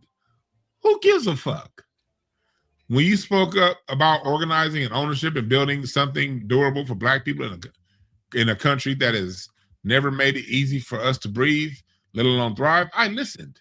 Many of us did. You had credibility. You had lived it. And you sound like a man who understood the stakes. First off, Killer Mike talking about building. What that's gave what him that all credibility? the people, that's what everybody's talking about. That's what Booker T. Washington talked about. That's what the boys talked It was about. all good That's when he what was X stopping talked for the about. That's what Democrats. Khalid Muhammad talked about. That's what, hell, if you want to go Republican, even that's even what goddamn, what's that Republican dude that they like, the black folk, that black dude that they like, whatever his name is. I'm drawing a blank and I don't want to hold up time. Carl Anderson and Brooke. So okay. Let's keep reading. But somewhere along the way, the message got twisted, or maybe the moment did. Either way, what you chose to do with your platform had consequences, real ones, measurable ones, and no amount of posturing or rhetorical backflips will wash that away. Let's be plain about it. You spent years building credibility as a concise consensus. I said, that's where I'm high. As a consensus of Black political imagination, the one who tell us the truth, even when the truth was inconvenient. So let's tell one now. When the country was choosing between a flawed coalition and an authoritarian, you went on national television and declined to endorse. What's wrong with that? You held the Sanders or bust posture long after it had stopped being a strategy and started being a comfort. You said after the fact you didn't support Trump, fine, but you understood better than anyone with a microphone, that's not true, that lukewarmness from a voice like yours does not read as nuance. It reads as permission. It tells people who already distrust the system that the system is not worth defending. You handed that message to very voters who could least afford to absorb it. So now you got Goldie Taylor looking like an extra on a different world. You basically got her calling us stupid. You got her calling the people stupid. And she said that abstaining sound like Thomas Sowell to me. Was an issue. Yeah. Chat room. Members of Congress in the Senate abstain all the time. If whatever, abstaining is a very, very powerful political strategy when used properly. Go look at when you remember when the UN voted on the apology, when Ghana wanted that apology, and America said no, but all the other European slave trading nations just abstained, like England, like Germany, France. Most of the nations that participated in the slave trade, when that UN resolution got on the table, what did they do? They abstained. And that's what you do. Mm-hmm. She is getting on him, not even because he went after Trump, but because he said, hey, y'all both screwed up. Like, You see how these chicks talk? Mm-hmm. Look, he said, while you performing public ambivalence, Ice Cube was walking into a hotel near the White House to spend 3 hours with Jared Kushner, letting the Trump campaign absorb pieces of his contract of Black America into the so-called platinum plan that never materialized. Hold on. You dumb broad. Biden didn't even take a meeting. Hold on, how's she gonna bring that up when Ice Cube said he'll meet with Biden too? And Biden's people said we meet with you after the election, not before. That part. And they never did it. Exactly. Yeah, he was just being pacified. Yeah. You see? Just being pacified. But they came after Ice Cube hard after that, calling a bunch of reporters and said he was a reporter and all this dumb shit. No, that contract for Black America was a great document. I wish people didn't soak it up because there was a lot of stuff in there that we could policy in there that we could use. Oh yeah. And then too, and correct me if I'm wrong, Brother Trey, but wasn't Ice Cube also advocating, man, for economical independence? Yeah. Okay. There was some economic stuff in that deal. Yeah. And basically, Kookies, what I mean by the economical independence, man, well, for all practical purposes, we become self-sufficient, man, for our needs and goods and services. You see what I'm saying? And then there's always some damn Nabisco. There's always some damn other group coming up there. Well, that's racist. And I keep telling them, and Che knows where I'm going with this. Show me where I can control police departments. Show me where I can control stock markets. Show me where I can control major banks. I'm in no position, or we as a people in no position to implement any type of racism. Right. They know that. They just play dumb, but we're not playing dumb too. Exactly, Keezy. That's what I'm saying, man. You know, and then like it was explained to me by elder when I was about old brother Che, about 17 or 18 years old, right? He says, man, your viewpoints that you're developing is, man, see, you're gonna be one of those dangerous niggas. You see what I'm saying? And what it is they're gonna set you up. They're gonna come to you with the shit. They're gonna come to you with their cave broad. You see what I'm saying? You know, and they tried to, but I told them no. You know what I'm saying? You know, I even got into an argument with some of the homies. Well, Shabaka, how come you don't deal with the cave broads? For what, man? Do I have to remind you of Emmett Till? Do I have to remind you of the Scottsboro boys? You know what I'm saying? Do I have to remind you of that? Oh man, well, see, they didn't want to hear it. You know what I'm saying? Now they could tell me, hey man, shut up, we don't want to hear it. Okay, great, fine, beautiful. But just because you doing it don't mean I gotta do it. Just because I'm doing it don't mean you got to do it. You see what I'm saying? Right. If you don't vote for me, you ain't black. Yeah. See, shit like that. See, that's the kind of shit, man. Yeah, see, that's an insult to your downright intelligence. You know what I'm saying? You know? You're gonna have to start doing more work with Hispanics. Yeah. Because they're a bigger group than you. Okay. And what's Goddess Navi saying to me now, Shabaka? They don't use. Oh, I guess she's saying is that they don't want you to give them that work, though. Yeah, you see what I'm saying? And whatnot. And then I've got into arguments with brothers. Well, man, you know, I always, try to go after a sister first. Oh, well, man, but what about the other races of women? That don't excite me. You know what I'm saying? Mm-hmm. But that's just me. You see, that's my signature thing, because I've seen beautiful women from Ethiopia, South Central Los Angeles, hell, even a couple of them out here in Las Vegas. You know what I'm saying? Because you're a man. Of course, any man is gonna want to, whatever, but you don't want to just be trying to be laid up and married up with with everybody like that. Yeah, exactly. And then when my woman died, man, that killed the marriage plans for me, man. It's been 20 years. And the day that don't go by, I don't think about it. And then Goddess Navi is saying it was a huge slap in the face, and I'm glad I didn't vote for slow Biden's albino baboon ass. Right. Well, Goddess, you'll get no argument from me, ma'am. You know what I'm saying? Right. You know? F Biden too. Yeah, exactly, because he's going around shitting on himself like they're saying that Trump is doing. When a dude, man, is shitting on himself, pissing on himself, man, that means, man, that he's degenerated. Yep. You know, he's not fit to be off in that position of power where you got to make a quick decision, man, that could literally destroy or enhance thousands of people's lives. You know what I mean? Yeah. See, you know.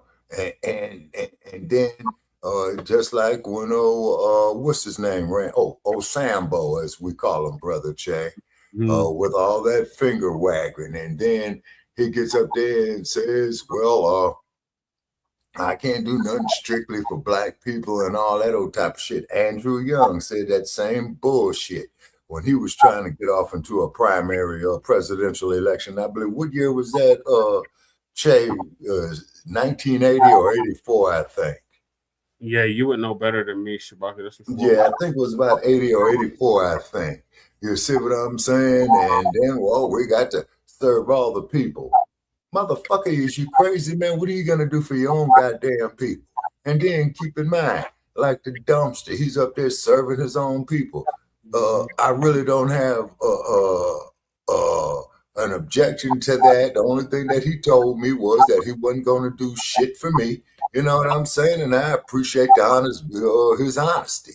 He said, "What do you have to lose?" He said, "What do you have to lose?" Right. People built this country, and y'all been getting recognition for it. Yeah, well, he did acknowledge that, because I ain't heard Reagan say that shit. I ain't heard Tricky Dick say that shit. I ain't heard, but we have heard what LBJ said, is that you tell these white men they better than the next niggas, you know what I'm saying, and then we'll pick their pocket for the next 60 years. And it's about right. Yep. BJ died way back in 72. The passage of these bills is gonna have Negroes voting Democrat for the next 200 years. Or he just said niggers. He said, exactly. You niggers. Yeah, exactly. Now, let's ask yourself about LBJ. Okay. Now, you were vice president under Kennedy. You was a senator, a U.S. senator from Texas. And Kennedy gets killed in your state, and they swear you in as the next president. Now, don't that seem kind of odd, people? Yeah. Yeah. Back. Yeah, Val. Yeah, LBJ was a son of a bitch. Yeah, he was. The echo's back. Yeah. The echo's back. No, man. Okay, what about now? I can still hear it. You can still hear the echo? Okay, it's gone. Okay, all righty. Okay. And then on top of that, this cow dog says sounds about white. Yeah, cow dog, yeah. It sounds about white, you know. And then, you know, man, then old Sambo, he gets old Joe Biden up there. Now, old Sambo gonna pick Joe Biden as his running mate, right? Mm-hmm. He has blocked every piece of legislation, Brother Che, to give us equal rights. You know, even when he was in the U.S. Senate from Delaware. He blocked every piece of legislation, and he created every piece of legislation that locked us up. Yeah, for the mass incarceration. Yes, sir. Yeah, cow dog. I wish it was a Radio Shack Bluetooth, man. I don't know why anybody none of these. Like, what is these bootlegs excuse in their claim to fame for supporting Biden ever? Right, and they were calling him Uncle. They was calling him uncle, and you had Van Jones crying. Oh man, yeah, that was disgusting, brother Chad. I still see that Negro sitting up there crying, man, when Trump won the election. He's sitting up there crying. Yeah, Van Jones is like the final boss of the Sambo buck broken punks, because he represents all of them, man. And he's the final boss. Yeah, and he's sitting up there crying. Oh, man, sound like that O.J. Simpson shit, man, going to go blow his brains out at Nicole's grave. I mean, come on, man. And When there's did they people that grip on this shit? Yeah, go ahead. they created a whole Sambo industry that he's worth like what 500 million or something. So they aspire to be like that. Remember the Ghost gave him what was it, 100 million? 100 million. Yeah, I just exaggerating. Yeah, he probably done tricked some of that off. No, you know he did, man. If I got $100 million, man, you damn right. I'm Buying them. Bit off. You know what I'm saying? Buying them gourmet butter biscuits. That's a lot of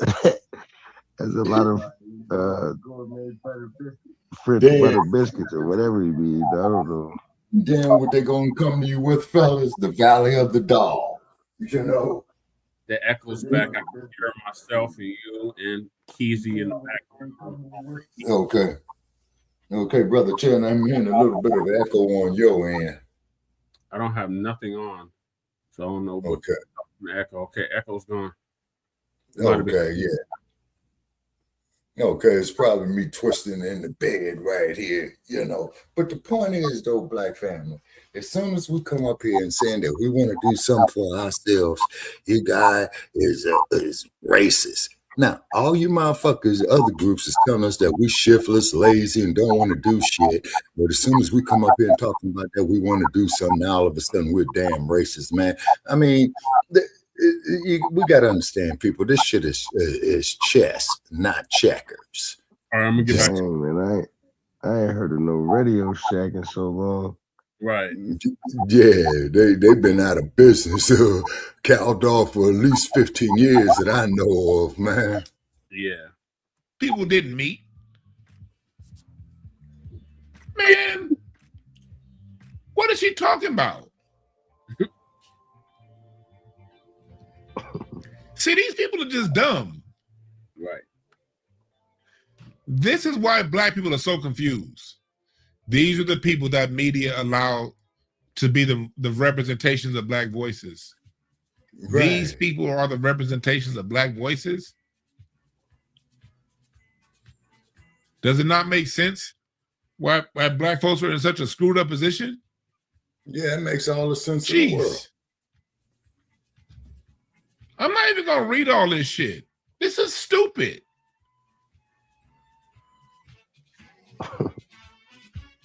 Okay, now we got Cardenas who says the Trump Biden go down some phenomenon. The only good thing because you were entertaining the idea that disruption alone is virtue, which it is.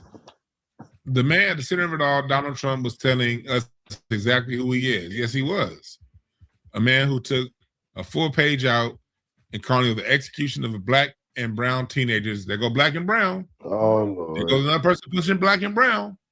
Mm-hmm. We saw what happened in Houston last week. We just saw what happened in Houston last week with that brown cop. Yeah. These dummies over here talking about Black and brown. You see how tone deaf these people are? Oh man, I seen a post today. This is how tone deaf these people are. That'll vote blue no matter who. Mexican girl said, Black and brown in the wake. Save the ground beef tacos for Juneteenth. In the wake of what also happened with that Black kid that was using the bathroom. They cooking her in the comments that too, brown Indian gas station owner took pictures of them using the bathroom on the side of the building and embarrassed that kid in front of their classmates. Yeah. Black and brown. I might have to holler at one of y'all lawyers out there. I'm dealing with some shit right now with one of my nieces. Some little Asian and Mexican kids at her school called my little niece a monkey last week at school. Now I'm about to get back in my IEP bag. These motherfuckers have woke up a monster. There it is. I won. Yeah. I've had over 100 IEPs with the LA Unified School District, and I've never lost. Okay. Yeah, I went to LA. They're about to bring this Dewan beat back out right here. They're about to bring this one back out right here. I moved my business into relationship coaching and working with kids. I got some athlete kids right now. I'm teaching them how to communicate to their coaches and shit. I done moved outside the IEP field. Hey, y'all was asking where my book is. My first book is right here before I started reading books. Maybe before I started reading cards. How to Motivate Yourself from Within. That's my first book. I have another book that's somewhere out there on Amazon that I can't find. I can't find it, but for those of you asking where, there's the first book, all right? But they're about to bring this Dewan back out. I thought I left the school district behind. LA Unified, I done cost y'all hundreds of thousands of dollars. I done cost y'all probably millions of dollars, LA Unified School District. Y'all ready for me to come back out? Fucking with my niece. All right. I sit this YouTube shit down in a heartbeat to get back in these schools and fuck y'all up. Yeah. And I ain't mad at the brother for that one. But this is the world that we're dealing with right now. And we got this tone deaf broad right here talking about some black and brown. When I got my innocent niece who ain't ever harmed nobody getting caught all kind of crazy shit in the school not doing a motherfucking thing about it. Yeah. All right. I never lost LA Unified School District, and y'all know how it is. I don't bring my offline life really online, but I had a really good reputation in the 2000 teens. And when I walk into an IEP, they saw me walking in, they wouldn't even fight me anymore. They used to fight me around 2012, 2013, 2014. By 2017, y'all LA Unified, y'all stop fighting me.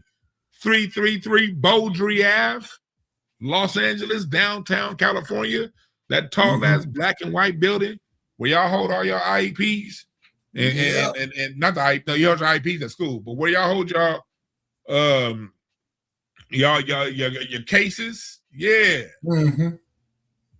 And it's a major issue going on right now here in Los Angeles. I was listening to 5150 last week with Corey. I should have reached out to Corey too. If I see, I gotta reach out to Corey because whoever that was that had that issue, I know exactly what to do to get that school fucked up. I know exactly what to do. But black kids all across LA, as our numbers disperse and get smaller and smaller, are facing extreme levels of racism. And most of it's coming from Mexicans and Asians. Most of it's coming from Latinos and Asians. That's where the overwhelming majority of it's coming from. Because it ain't that many white people in LA anymore either. If you notice, white folks that's where it's coming from over here too. Same group. Manhattan Beach School District got a whole bunch of Indian kids in it now. Right. I did an IEP for an Indian kid. My last IEP I did was 2024 for an Indian kid. Because it was a bunch of white kids in that school and they was fucking with him. They was called this Indian kid nigga. And since then, that school is now 50-50 white and Indian. So white folks ain't really got the strongholds they used to have. Fullerton's all Filipino now. I'm not Fullerton, like Aries of Fullerton and all that, yeah. So black and white Americans are dwindling like a motherfucker here in LA.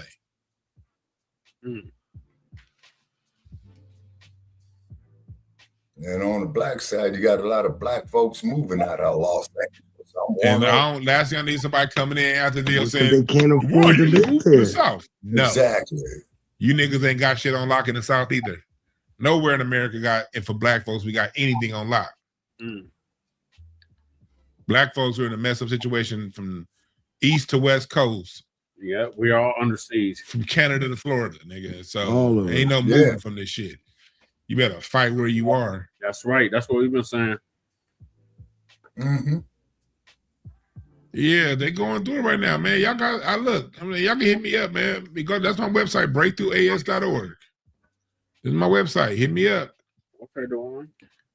Now I do charge. All right. This ain't no charity work for either. All right. Yeah, that's why I started going for a different clientele. But oh yeah, the contact is right here. The contact is right here. I do charge, but I'm gonna get you right. This is not. I don't want y'all thinking this is charity work. It's not.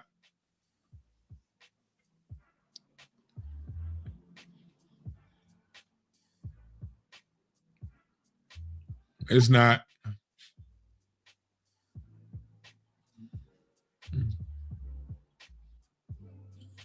So Los Angeles is right. Let's keep going with this.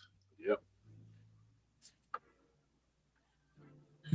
She says a man whose company was cited for housing discrimination. But let's go back to the Central Park 5 thing.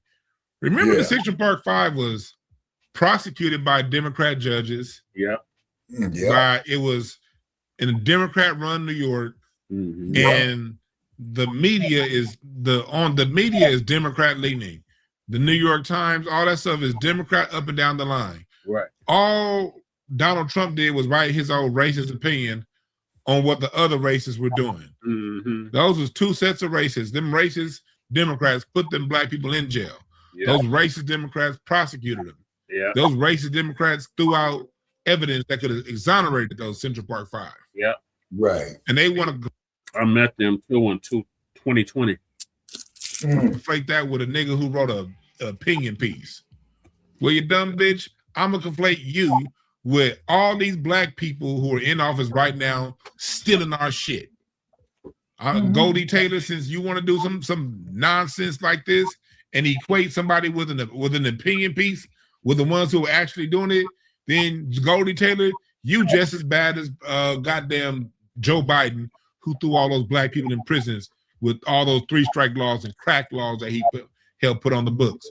You're the same as Bill Clinton, who wrote the 1996 Telecommunication Act that messed up entertainment both on TV and in radio. Since you supported it and you over here writing opinion pieces, then you just as guilty. You just as guilty for President Obama using his political cachet to go at black people. And to give the gays all their rights and ignore black people in the time of Trayvon Martin and Eric Garner and Rakia Boyd and all the people that got killed. You're just as guilty as him. You're just as guilty as Joe Biden, who for 4 years while he was in office, he could have gone back and he could have strengthened the Voting Rights Act those 4 years he in office, especially the first 2 years that he was in office when he had a majority Democratic House. He could have strengthened the Voting Rights Act to a point to where this case wouldn't even have mattered. The case wouldn't even have gotten brought up because he could have put new laws on voting that superseded the Voting Rights Act, but he didn't do it. Right. Yeah, them. Right, and even Trump was a Democrat at that time. Right. At the time of the Central Park 5, Trump was a Democrat. Yeah, and you remember what Trump said, man, that if he ever Somebody said I can't speak on the South. Yes, I can speak on the South. He would run as a Republican because some of his most yes, the hell I can. It's like all them men can speak on when they went down south on your mama. You dig? Damn. You said I can't speak on the South. I never said you can't speak on Cali. Just make sure you know what the hell you're talking about. The South is being gentrified. I can say that. I got property in East Texas, nigga. The fuck are you talking about? Some of you dummies be thinking just because a person live in California, we don't get on airplanes. We don't have family that we on the phone like, damn, another white person moved down on Granddaddy's block. You're like, damn, again, another one? Stop being stupid. Like, I have an issue with dummies. I got a strong issue with dummies. I grew up in a time where a dummy if you're a dummy, you just be quiet. Don't say nothing. Right. That's the world I grew up in. Right. Oh, I'm stupid. Let me just shut up. Yep. Great state of Texas. I crossed it all 810 miles. South, not when I hear people from the South telling me. I got people in Richmond, Virginia telling me gentrification is happening. And I got people in Atlanta and Houston. Matter of fact, I was in Houston. I saw it. Damn, they gentrifying Houston? God damn. Yeah, that's what George Foreman grew up at. was in Houston, Texas. Hey, Texas, you got family. What's up, lady? Yeah, the internet gave dummies a voice, right? We up there, we can speak on all America. That be them tethers coming in. The main people from New York saying you can't speak on hip hop be tethers, not natural born New Yorkers. Would you say Cal It's always Dog? They got somebody some good who came moonshine. here 40 years ago. You can't speak on this region because you ain't here. Nigga, I've been going down there once a year for how long? I'll be in Texas this summer. I can't wait to get back to Dallas this summer. Hey, shit. Tahunga. Facts. I'm in Southside Richmond, Virginia. Mexicans deep out here now. What? The hell? What the fuck? Colorado, not no Virginia. People are crazy.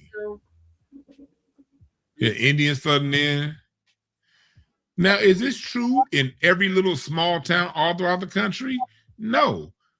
But when I say things like that, when I say things like, okay, it's happening in the major cities, I expect the listener to be intelligent enough to understand that, oh, it may not be happening in my small town, but nothing is uniform. There are always exceptions to the rule.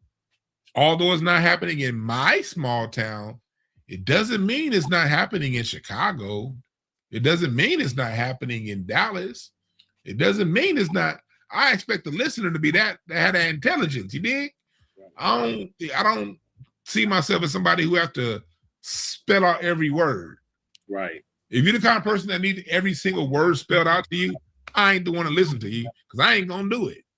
All right. Now Damn, back to what we're talking about. They say they deep out there now. In Virginia? Yeah, you got Somalians all in North Dakota, right? Sikhs all up and down Central California. I went through Fresno, ain't nothing but towel head Sikhs, man. Yeah, that's for damn did sure. Americans start selling all these turbans?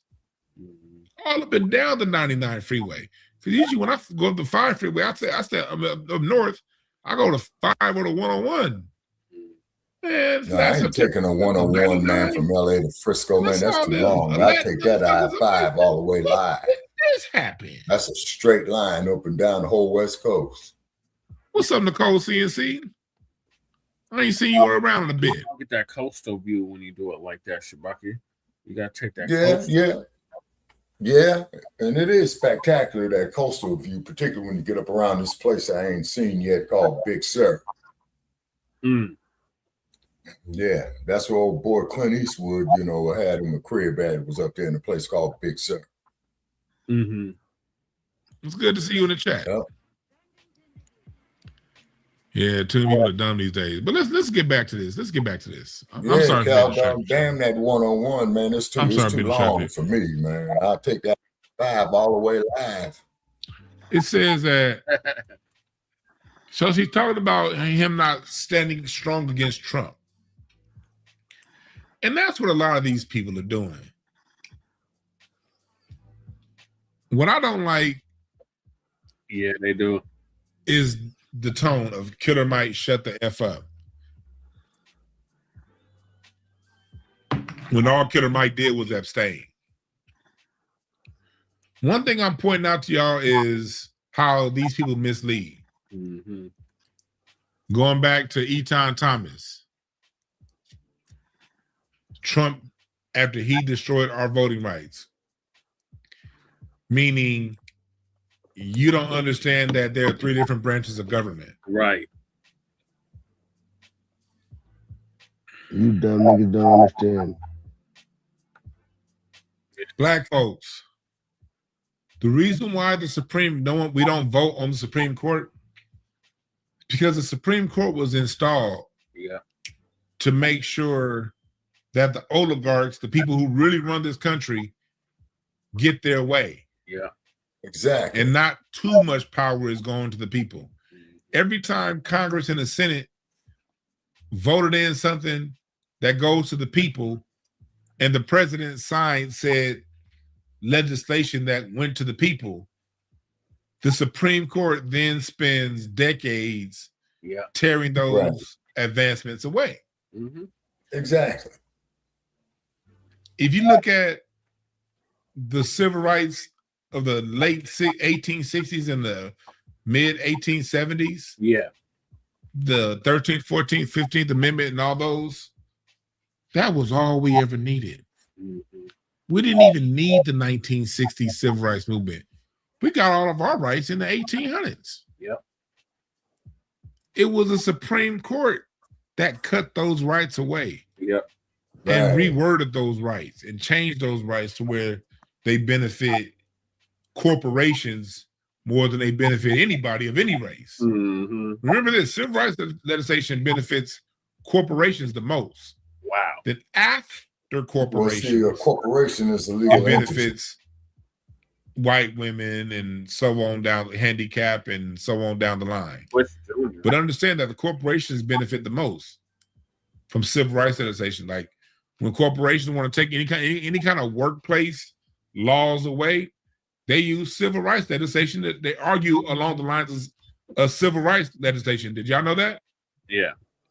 When the corporate entities want to challenge laws that protect consumers, when they want to challenge laws that protect employees, they use civil rights laws. Yeah. Just like that dude at Pfizer, where he got up there and said, Brother Che, our concern is to our stockholders, not our customers. Yep. Classic example of what this man is speaking about right now. Yeah.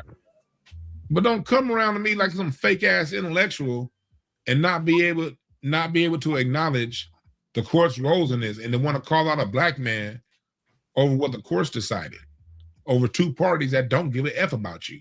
Right. These Eton Thomas, Yvette, Nicole Brown, and all these people that are going at Killer Mike, these are all plantation pickaninnies. These are the people who want to stay on the plantation, and they're going to do everything they can to keep everybody on it. You know who these people are? Eton Thomas. They're meritorious manumission folks. Meritorious manumission. These are manumission Negroes. Yeah.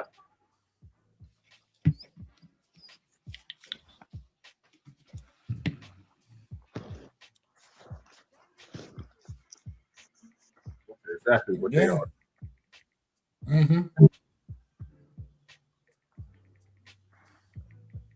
Now, if I got the term manumissions right, Brother Che, correct me if I'm wrong, that's serving everybody else's interests other than your own, correct? What is meritorious manumission? Let's break it down like Dr. Claude Anderson showed us too. I'm over here, for those of you who want to reread Powernomics, Powernomics is on Spotify now with Dr. Claude Anderson reading it. Like, I read it before, but now I'm rereading it through audiobook. Powernomics is now on Spotify. Okay. I encourage everybody it's only like an 8-hour long book. I encourage everybody to go and listen to Powernomics. Give yourself an hour take an hour out of YouTube a day or 45 minutes a day and listen to Powernomics on Spotify. Okay.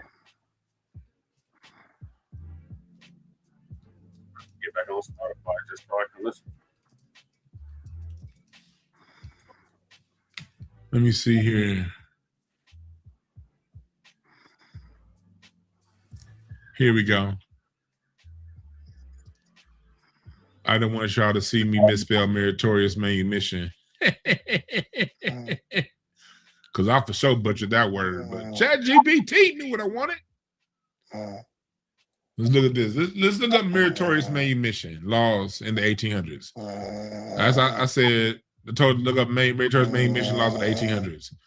Meritorious manumission laws in the 1800s were a legal pathway in slave-holding parts of the United States that allow enslaved people to be freed as a reward for specific acts, usually framed as service, loyalty. PJ. Damn, he can pass out on that. No, man. Ooh. I'm gonna put him on mute. All right. Easy. It is late, but damn. Yeah, because it's midnight where I'm at, Brother Che, and it's 1 o'clock in the morning where you is. Yeah.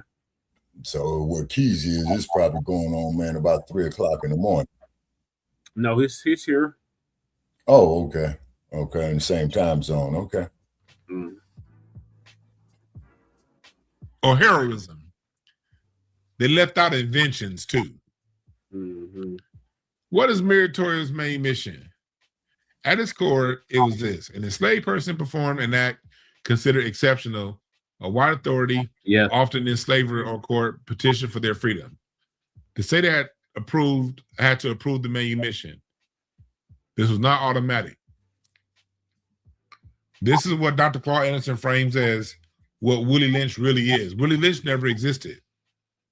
What the behavior, what we call the behavior of Willie Lynch syndrome, is actually a response to manumission laws. Here it is, Meritorious. Typical justifications included saving a white person's life, reporting or preventing slave revolts. What is Goldie Taylor and Eton Thomas doing right now with Killer Mike? That. Number two again. Reporting or preventing slave revolts. Right. Military or wartime services. Long-term loyal service to an enslaver. Acts framed as moral or religious virtue. Patterns often reinforce the existing system, not challenged it. Reporting or preventing slave revolts. Denmark Vesey. Yep.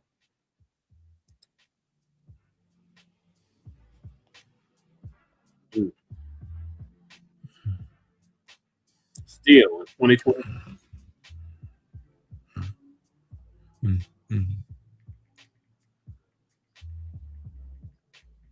Oh shit! Damn. Let me take it off this screen because I'm about to do two things at once. I got to send off an important email and still deal with my foundation and still talk to y'all at the same time. But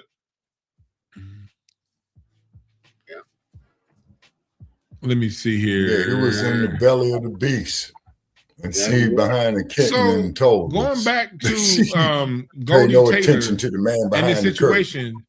Now we see what Dr. Claude Anderson was talking about with Meritorious manumission. Yep. We see manumission is still a thing now. Yep. It's still a thing now.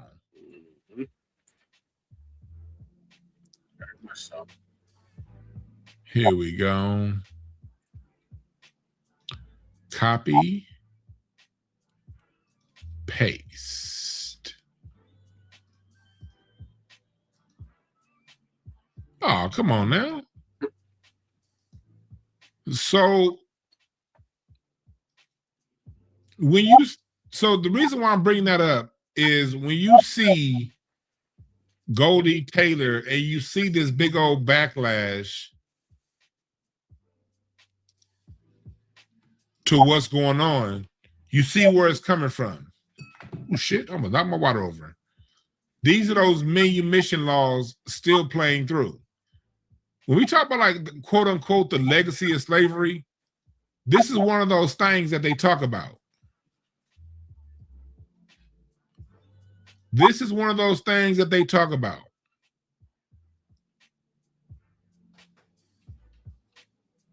The legacy of slavery. These kind of actions. You dig what I'm saying? Mm-hmm. Cal Dog says C-SPAN is about to be his favorite channel. Doing two things at once, y'all. Oh, yeah. I got a tenant. Well, actually, doing three things at once. I got a tenant that's behind on rent trying to say, oh, man, I don't think this number's right. Well, niggas, go look at your bank statements. That ain't my problem. Right. I got tax situations going on. I got foundation situations. I got a lot going on at once right now. But we here. We locked in. Yeah. I don't have an assistant. So let's go to this part right here. You see Angela Stanton King. Listen to what she had to say about this in response to Killer Mike. Listen to what Anderson King had to say.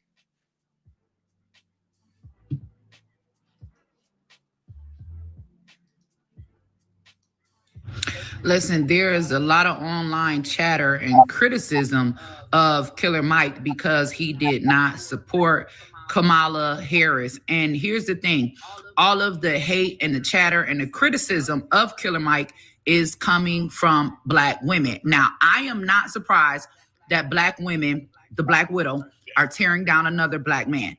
What I am surprised about is that Killer Mike actually thought that Black women would stand behind him and support him. My message to any man or any person, you have to understand the mentality of what you are dealing with. The majority of these Black Democrat women believe, support, vote, march, advocate, and fight for a right to abort, terminate their own Black children. If they kill their Black children, what make you think they care about you? Yeah, she's got a point on that.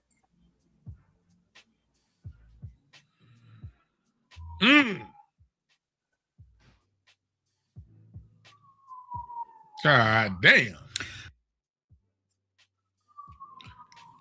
And then there was this Negro right here. This dude's always just trolling.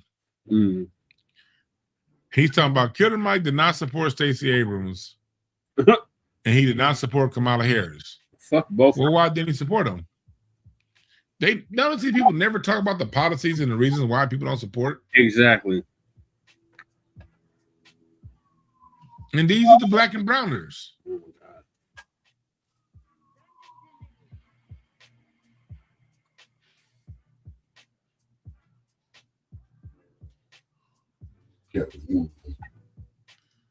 This right here is where I'm getting to right now. You better support your family and make sure the kids are good. F these political puppets. Right. See, we dealing with all this now at a time that gentrification is at a record high. I ain't never seen Goldie Taylor or anybody write anything on gentrification and what Black people are really going through. You have Killer Mike talking something he met with Governor Kemp about jobs and trades. I didn't know they had a website. And that Killer Mike did what you're supposed to do. You're supposed to meet with whoever's in office. In politics, there are no friends. Exactly. They're only interests. That's right. And if the Republicans in office, that's who you're supposed to be right, meeting Cow with. Dog. If the Democrats in office, that's who you're supposed to be meeting with. Now, we as Black folks, we've fallen a long way. Yeah. Since Johnny Cochran. Right. That part. We've fallen a long way since Johnny Cochran. Now we got Ben Crump. Oh. Listen to this dude right here. This supposed to be the number one Black attorney in America. And listen to Mighty Joe Crump and this rhetoric right here. Hispanic men do some of the most dangerous jobs all across America. We represent a lot of our Latino brothers and sisters, and I'm not surprised because Hispanic men do some of the most dangerous jobs all across America. And oftentimes, the companies and the insurance companies don't value their lives. And I believe that it's always been about equal justice, no matter whether you're Black, white, brown, or red. And so we have to fight for our Hispanic brothers too. That's the goddamn many problem good right things there, to man. help this You're country talking about fighting be for every able other to motherfucker out enjoy here instead of the your own. comforts and the convenience that we all take for granted. Good Lord.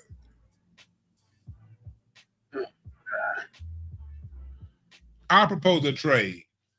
Pander Mala. No. I know Black folks, we done inviting people to the barbecue. No more racial trades. I get it. But no. Chat. People listening. if y'all would allow me to have just one more racial trade, I offered to trade Ben Crump to the Latinos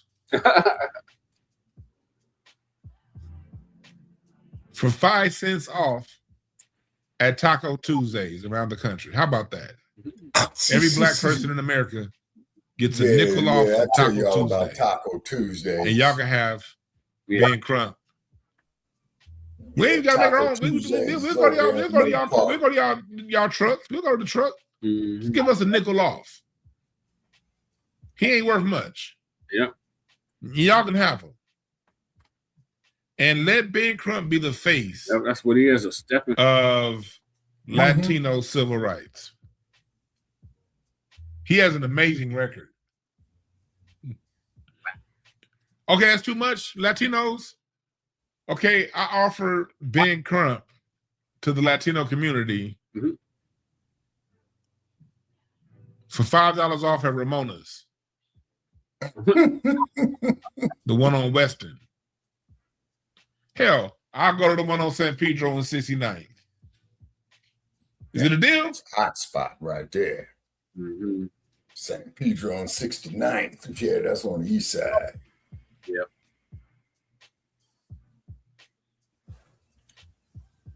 Okay, and Val Hawkins says Ben Crump is that a in deal? Ghana making excuses about reparations, how we need to come together. Yep. I remember that. Here in places like LA, a black person can't get a job at the Department of Motor Vehicles because non-black people are the ones hiring. And they don't hire us. Exactly. A black person can't get a job at the post office. Right. A black person can't get a job working for the city anymore. Sure. How about the ones that work normal civil desk jobs, civil service jobs? Why are they gatekeeping civil service jobs from Black Americans?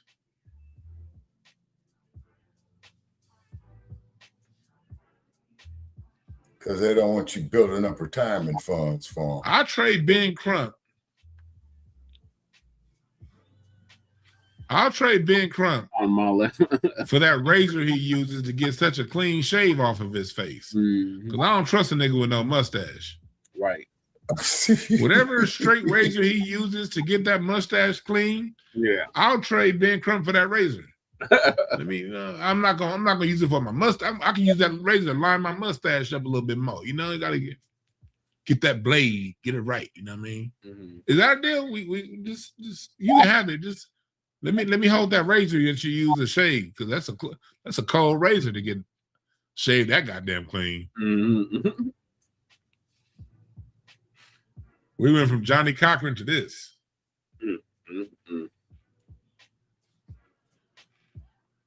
Sound like a regression to me. Yeah. And Goddess Nabi says that's true. He never has facial hair. Somebody said Ben Crump for Tupac. Man, ain't no spiritual being on in the universe gonna be that done for that trade. Right. It'd take like 1,600 Ben Crumps for one Tupac. 16,000 Ben Crumps. Right. All with law degrees for one Tupac. Right.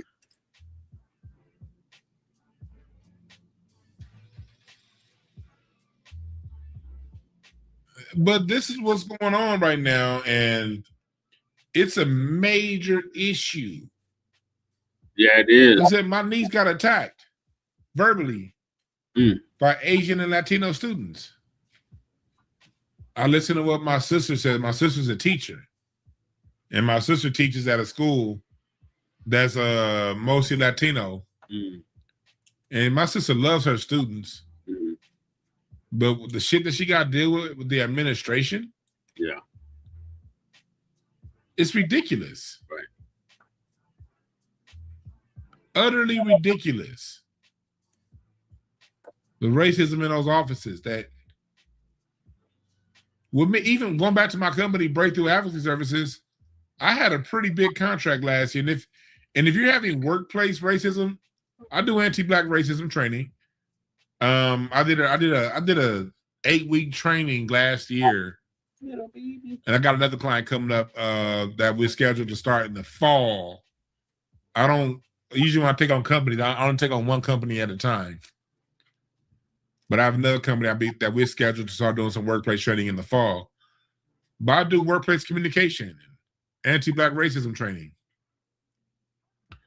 I just did a pretty big training for one of the largest unions in California. Wow. Infested with racism. Mm-hmm. I mean, infested.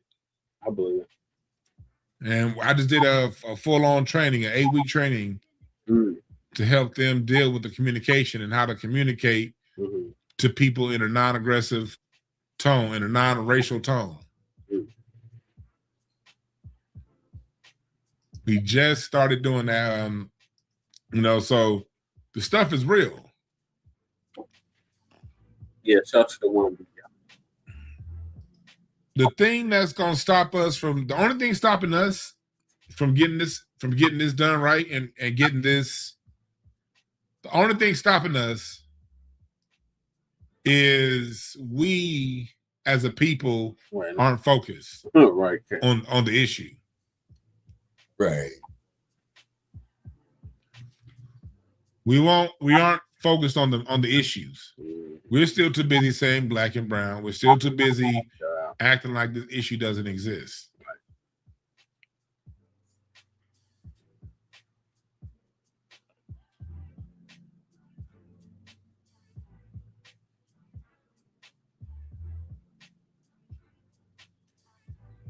And as long as we keep ignoring it, they're gonna keep playing in our faces. We got to come out against these jive jackasses like Goldie Taylor who want to use such incendiary language because someone has a political difference. For you kids out there listening to me, and I found out recently, a lot of people listen to me with their childrens. Don't trip. If Uncle Dewan cuss, because it's necessary. You don't get to cuss until you grown and paying bills. But I'm grown. I live in a world that grown people talk grown. And adults teach that clear line between adulthood and children. Yeah, I did it, but you can't. Right. But I use those words appropriately. You meet fire with fire. And that's what I do. Or sometimes you meet fire with water. Yeah. Sometimes you meet fire with water, and you be the bigger person. When I don't like being the bigger person all the time. Right. I draw a clear line when it comes to people playing manumission with other Black people. Because that Black person doesn't want to fall in alignment with you. Yeah. High time people don't need to be comfortable playing these games with us. Right. They got to feel that something's gonna come back. You can't just cuss me out and I say, okay, just all right now. I'm gonna keep on going and live my life. No. Hell nah. You want to throw some names? We can throw some names. Y'all remember when what's his name? I got the Talib Kweli trying to throw some names at me when we went back and forth, and he didn't like my names. Yeah. Should let me alone.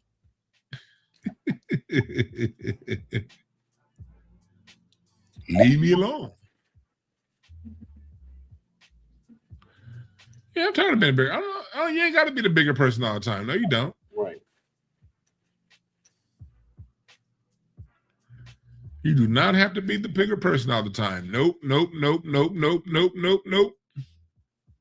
No. Yeah, the youth got to learn the real. They got to learn time and context. Like you learn context and space when the adults are teaching you the real, and you're taught as long as you're in this space, you can't do that. Why? Because remember, we're training everybody for adulthood. In real life, let's take those lessons. See, in today's world, people say, don't cuss around my kids. I understand, don't do no pornography, nothing like that. They're just not ready for that. Right. But things like words, things like expression, hey, you do it right in front of them. And teach them time and place. You can't do that at school, in class. You can't do it around me. Why? Because when you get grown, you can talk the way you want to talk around your friends, but when you're at work, you have to speak differently.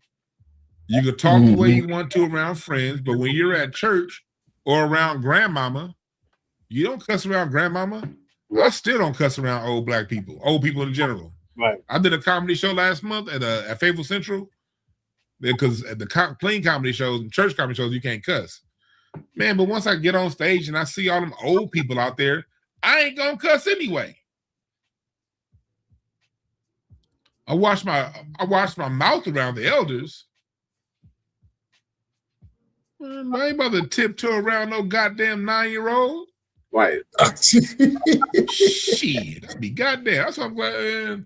I couldn't have kids as y'all parents. Y'all parents, y'all soft, boy. Y'all, God. I grew up as a kid, man. Adults did not tiptoe around me when I was a kid. Nope. But it taught me a very valuable lesson. Time and place and context. You can do what you do, but you don't do it here. Right.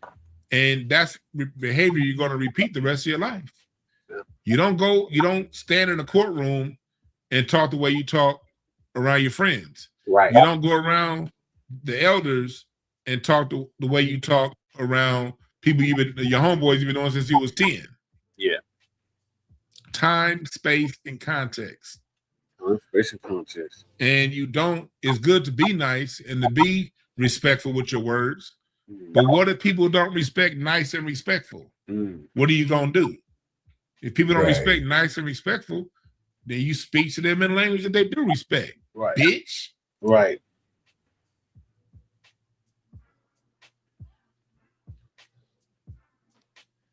That's why these words exist.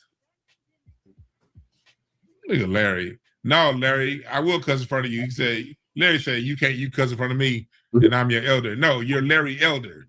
I respect you the same way I respect Larry Elder, you corny ass nigga. Right. Larry Elder. Hey, Larry, how about this? Fuck Larry Elder. How about I don't respect them hands. So let's throw them, nigga. And you'll learn to respect the power of these hands. Larry. Learn to respect the power of his hands. Larry gonna learn to respect the power of these gloves, nigga, and the power of glove. Nigga, listen to some Stephanie Bills.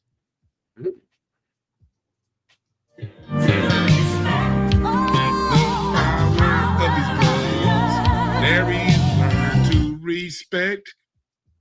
Larry always is a coon for real. Of these hands.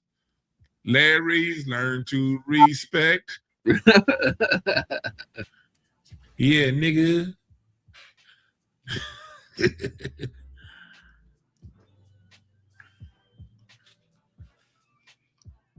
And Larry be talking tough. He be talking rough. Yeah. And then another fool that got out there in California, Larry What's up, Elder's Rocky? homeboy, Leo Terrell. Rocky don't respect Larry either. I told Rocky, next time Larry come over here, I'm gonna have Rocky piss in his phone posits. Oh. Ain't that right, Rocky? I'm training Rocky to piss in Larry's phone posits next time he come here. Ain't that right, Rocky? Rocky was like, yep, he a punk.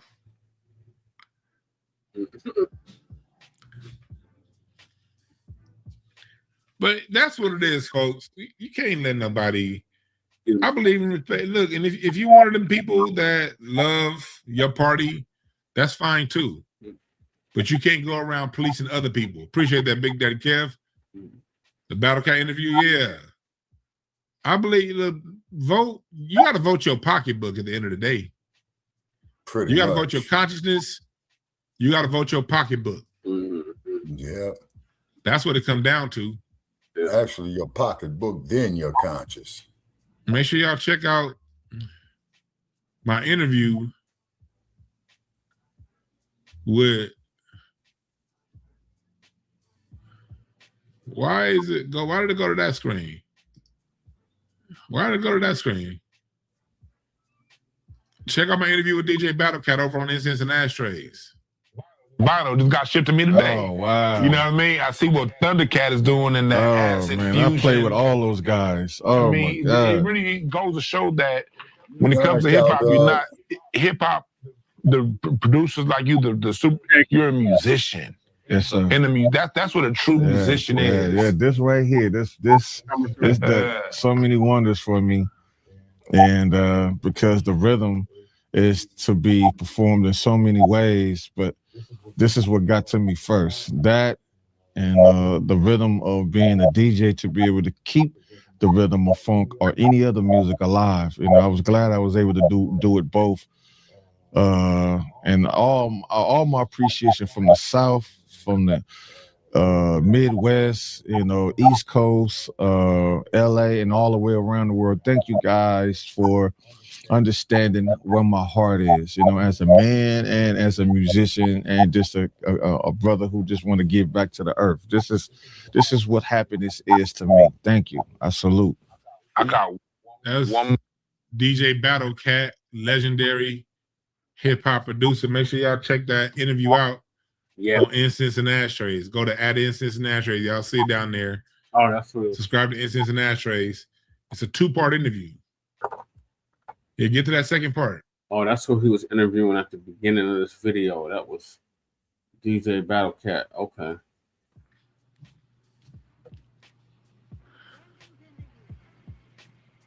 Appreciate that, Frank. One of the dopest producers out the West Coast. Yeah, Easy Eye. I covered when he was on stage with Kamasi. We talked about that in the interview. Being on their stage with Kamasi and Thundercat and those guys. We talked about that. All right. But yeah, we'll be back at it tomorrow. I might do a late night live tonight. I might not. I'm gonna see how I feel. It depends on if I go out and shindigging or not tonight. All right. All right, Dewan, appreciate you. All right, Shabaka, what are your thoughts on the DN Shills attacking Killer Mike? Yeah, that ain't cool, man, you know, because them Democratic Shills, man, you know, they Steven and Django, man, you know, straight out, point blank. Them Democratic Shills ain't shit.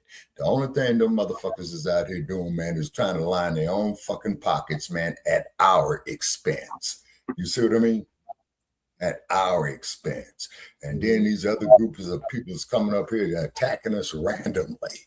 You see what I mean? See, this is why, man, they took guys like the X-Man out the curriculum. That's why they took Huey P out the curriculum, Fred Hampton. You know what I'm saying? You know, they just want us to be docile and complacent, standing there allowing ourselves to be abused. You see what I'm saying? Basically. Yeah. And then as soon as we come up there and defend ourselves, oh, man, you black sons of bitches are fucking terrorists. Now, look at old Charlie Kirk. Now, hold on. Look at Charlie Kirk up there in Utah. Okay? Exactly, Val. Ain't nobody buck dancing for them no more. Look at Charlie Kirk. He's going to sit up there. Well, you talking about black on black? Kapaya. Got straight dumped on. Yep.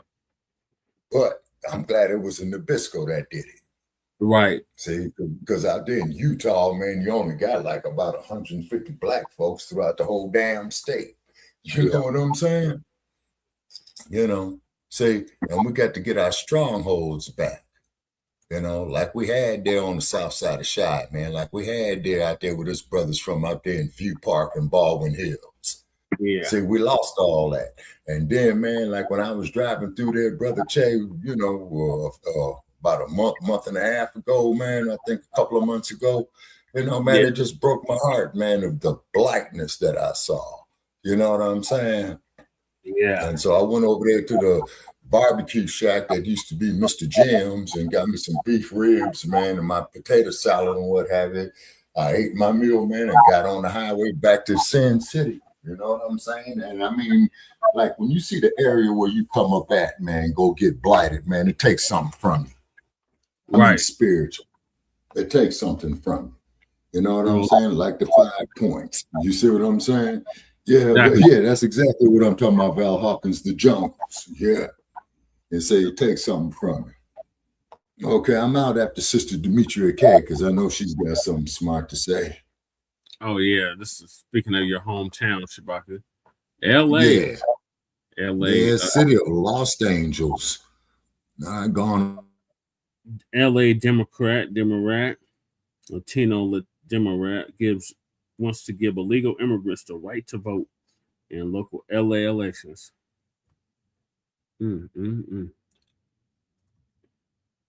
So Sister Demetria K I can have conversations with y'all.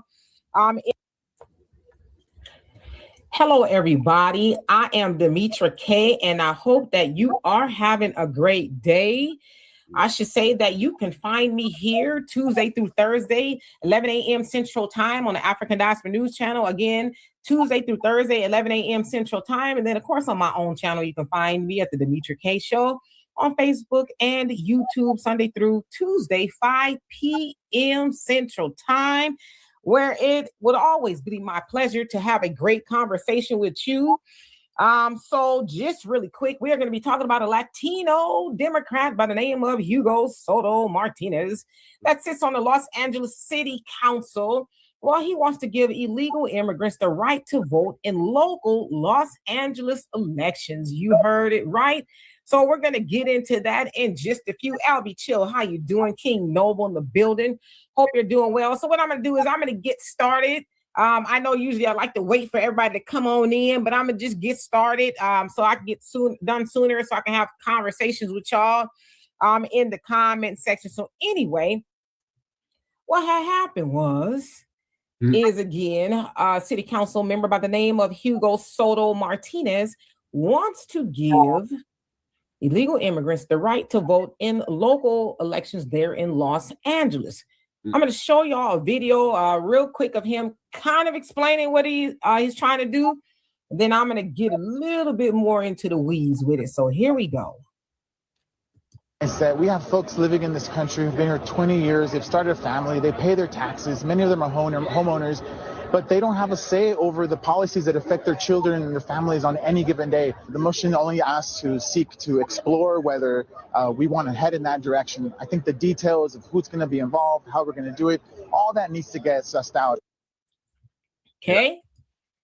So again, you heard him say, you know, why they should be able to have the right to vote, but I'm going to get into it just a little bit more detail. So his main argument is that he says many non-citizens, including undocumented immigrants, live, work, and raise families and pay taxes in Los Angeles, but have no say in local decisions that affect their daily lives, like school, policing, and city services. He's proposing that voters consider changing the city charter so Los Angeles could eventually allow non-citizens to vote in local, not federal, elections such as city council or school board races. Now, he frames it as a fairness and a representation issue. If people contribute to the city, they should have a voice.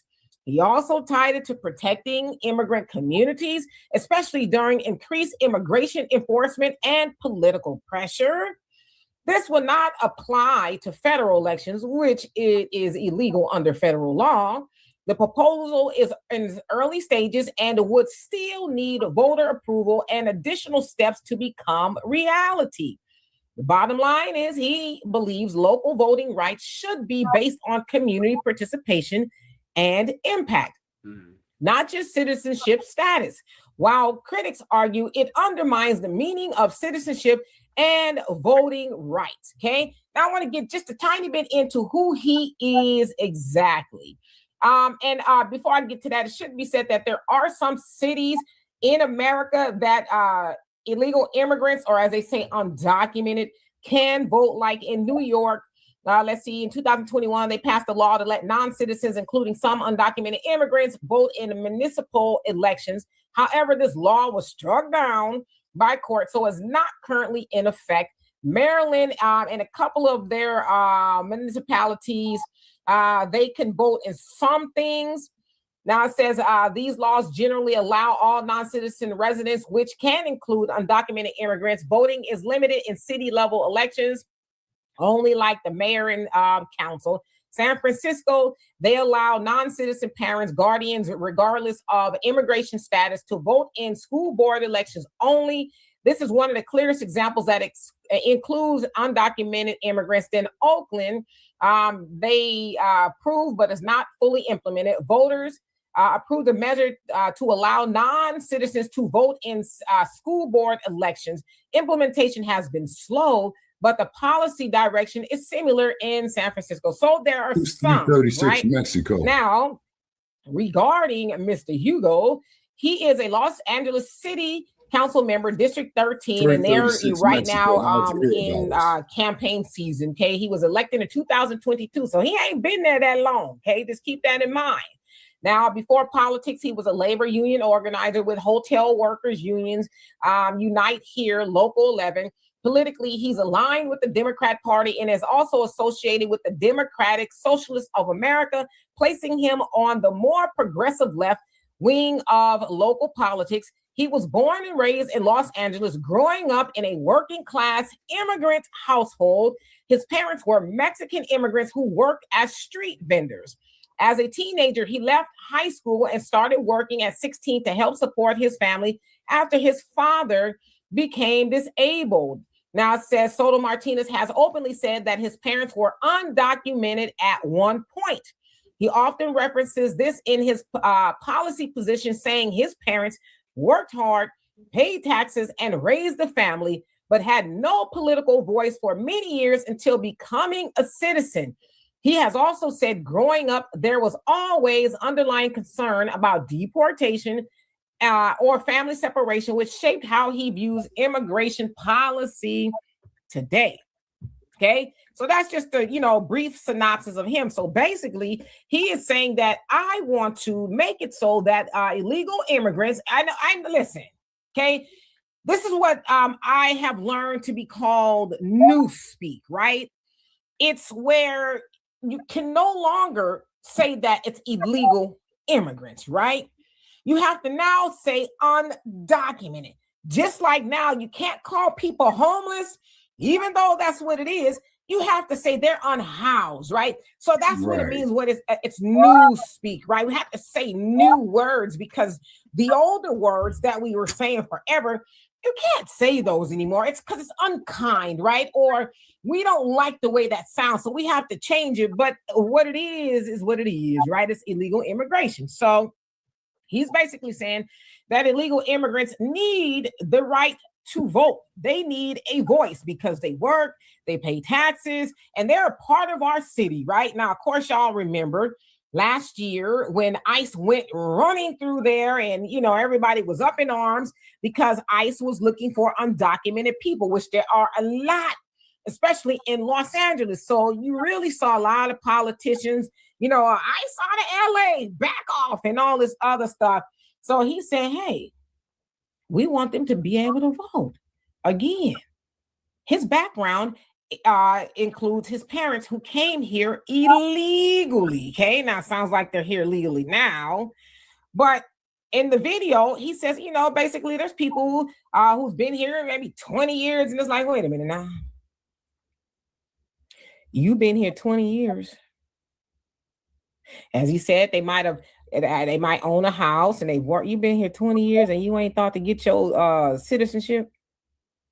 Why don't they ever want to have that conversation? I'm just asking. Why is that glossed over in the larger scheme of things, right? While he's sitting up there saying, hey, I want to get make it so where illegal immigrants can vote. How come they never really say, well, you know what? The real conversation is, one, they're here illegally. How do we forget that part, okay? And that you're here illegally, and a lot of y'all have been here for a very long time what's taking you so long to get your paper? They never want to talk about that. They want to go right to where I think they should vote. Why? Okay. Now, it should be said that opponents, which there are a lot of them, are saying, excuse me, voting is for the rights of citizens, not people who are not citizens, not people who came over here illegally. Now, I know some people don't like the way I speak or what I'm saying. I'm just telling it the way it is. A lot of people are saying, why should they have the rights that citizens have? Okay? Yeah, you're saying they pay taxes and they work and they do all these other things, but you're still forgetting that they came over here and they broke the law. Okay? Because there's a lot of things that you and I cannot do illegally and keep on making it.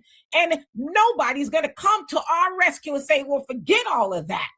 I know they broke the law, but they should still be able to do A, B, C, and D. Up until a while ago, and still in some places, right?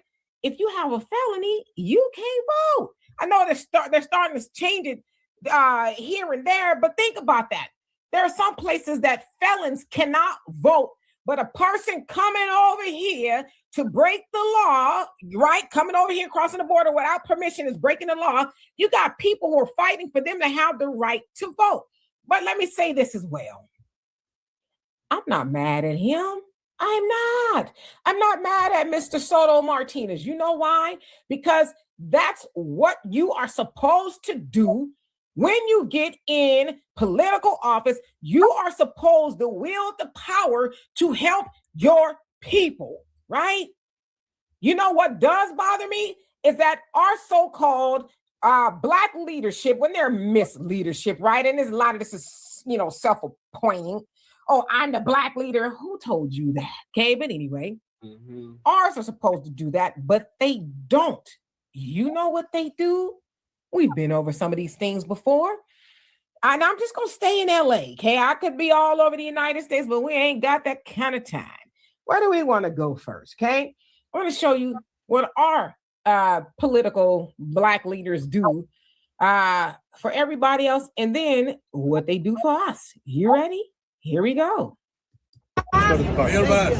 Any comment, Mayor Bass? Thank you. Mayor Bass, any comment? Yes, my comment is they need to leave, and they need to leave right now. They need to leave because this is unacceptable. Who did you speak with? Just wait and see. Mayor Bass, They will be leaving soon. Mayor, who did you speak with on the phone just now? Who did you speak with on the phone? I had a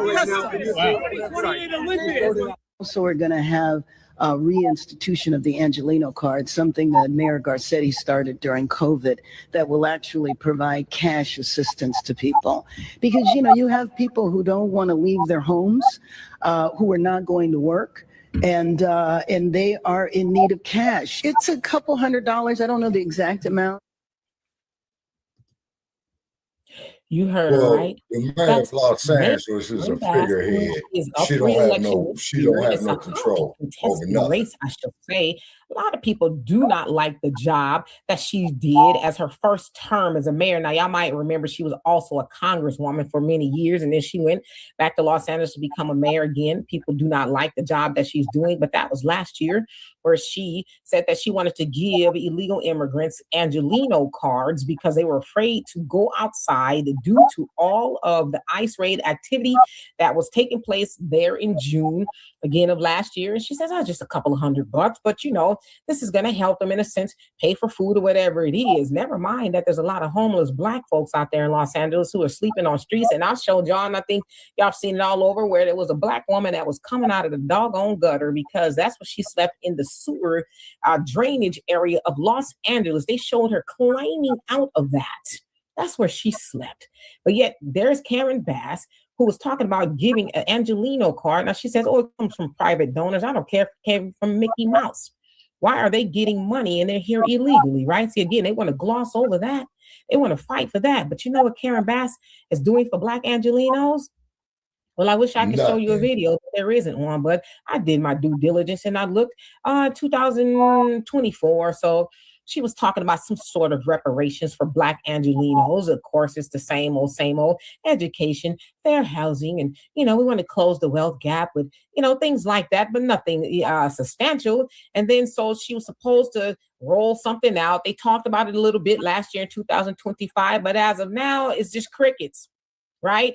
This little thing that they did, it's along with HR 40 there at the federal levels collecting dust, but she didn't do anything. She didn't talk about an Angelino card as far as reparations for Black Los Angelinos or none of that, nothing. This is a study, right? They did a study, to carrot, on the stick to Black folks. Hey, we got a study. You just keep on waiting. You keep hope alive, right? You keep hoping that we change our mind. Yeah, that's bullshit. Yeah, all exactly. Of that. I don't have a video to show you atypical or LA anything politics. like that of what she's done. Okay, I'm not talking about what she wants to do, right? Because I want to live on a beach somewhere, right? I want to, eat all the things that I want and not gain any weight, but I can't. Okay, we're talking about the things that she's done. You see that she gave an Angelino card to illegal immigrants, nothing for Black folks. Okay, where else should we go? And none of this stuff is new to y'all, right? Some of it might be. Let's go to this guy here. This is what he's doing. And then you're going to see what he's done for us. You ready? 3 kinds of people in this country. People who were stolen from their land, people who exist on stolen land, and the original caretakers of this land. That's why immigration policy has been so difficult. But for the last 50 years, it's been rooted in humanity. It's been rooted in keeping families whole and together and recognizing the dignity of work and asylum seekers and people trying to live a better life and contribute to this great country. That's not what we saw here the other day. There are 22 families who still don't know where their loved ones are. There are 2 who have been deported. There are 2 who are in Texas. This was violent. This is Assemblyman Mr. Bryan. He's mad I brought up the reparations vote. So he's preventing me from speaking. And he's trying to block my access here. Why are you so upset? You vote for who is this Robert you put Black Stephens, folks in 2020? prison, but now you want to be a reparations person. But you won't vote for the bill. I supported the bill all session. Then bring the bill. Will you vote for the bill, Mr. Bring the Senator? bill. Will you vote for the bill? Bring it up. Will you vote for reparations? Bring it I up. would love it. Bring it up. Let's vote for reparations Bring it together. up. Bring it up. You in, Bill? Bring it up. I didn't think so. Bring it up. I'll vote for it. That's punk ass Isaac Bryan. That's the one that Billion's godson is running against, Shabaka. Okay. Bring it up. I'll vote for it. Okay. So again, that was Assemblyman Isaac Bryan, who is also up for re-election, and he is being challenged by a good brother by the name of Billion Godson, who is out there doing the work. Los Angeles, the 55th district. If you live out there, please give him a vote. Again, Brother Billion Godson, and I'm going to talk about him more and more as it gets closer. Yeah. But yeah, that was Isaac Bryan. Y'all, and listen, there was so much footage of him, especially last year when ICE was out there in Los Angeles. He's out there, he's marching, and basically leave him alone, right? They're trying to run off ICE, and he's on the news every 5 seconds talking about, they need to leave these immigrants alone. They're part of our community, right? Yeah, we did. All this other stuff. And then, of course, y'all saw him. He's part of the California Legislative Black Caucus. That was him at the end, sabotaging reparations for Black California descendants of slavery, had his arms crossed, and he got caught as everybody was hoping that they would either put the bills to Governor Gavin Newsom to pass or veto. They said, we're not going to do neither. We're going to make sure Big Daddy Gavin Newsom don't have to answer to the Negroes here in California, but they got busted, right? Yeah. So while they're running around, that's what our leadership does, right? This is what I'm telling you, I'm showing what they do.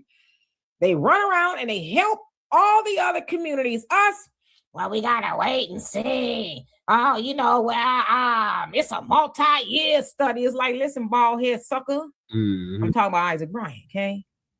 Y'all was already doing the study. Right. What, since 2020? Yeah. So that was a multi-year study already. I spent millions of dollars. It came out that Black Californians, because that's what I am, okay? Descendants of slavery should get $1.2 million apiece. But y'all didn't see fit to do that. Mm-hmm. Mm-hmm. Exactly. Whatever And like reason. I It's a said, multi-year study. We got to keep on waiting to see and keep on keeping on to see what we they can keep foot on dragging. keeping on, keeping the carrot dangling in front of you. We got to keep on waiting to see how long we can keep on waiting. Right, to drag it out, to drag it out. I mean, that's what I hear in my head, right? Y'all don't want to be inside of my head sometimes, but that's what I hear in my head. We're going to keep on playing Dominic Colangelo, what do you mean no on reparations? When it comes time to vote, then we'll mention something, right? We'll talk about Well, Dominic Colangelo, you in the wrong a spot. Brown Act. You can wear So your we need hair. you to leave. I guess that's a good thing. I can wear my hair like this to white people's jobs, you know, and they still gonna have a problem with it. But legally speaking, I can wear my hair like this. I ain't got to put no permanent on it. For you none of that to other discuss. stuff. You got to get out of here. I don't care. Okay. If We can also get an somebody with a wrench, apology. Oh, we get rid did of out there in Dominic Colangelo. California. We got an apology. You're not gonna come up here on this black platform. That's what we got. Okay, you ain't getting no money. Good. The Freedmen's Bureau, none of that other stuff. They'll talk about things here and there, but guess what? It's not even in the fine print because they know most of us won't read it, but I will. A lot of the stuff that they propose for Black Americans, it says others. It does. It says others and other groups and, you know, minorities. It has all that stuff. It said ain't nothing that really for us, right? So that's another thing that our misleadership, what they do, they go help everybody else and they with us, okay? On the vertical. Now, of course, I know I love me some Auntie Maxine. I really do. I think she's a cute old lady at this point. I think she is, you know, well, not past her time like on earth, I don't think, but she's past her time as a politician. But here's something that happened last year. You know, she just said the same thing I did. They are targeting our leadership, both in the Latino community and in the Black community.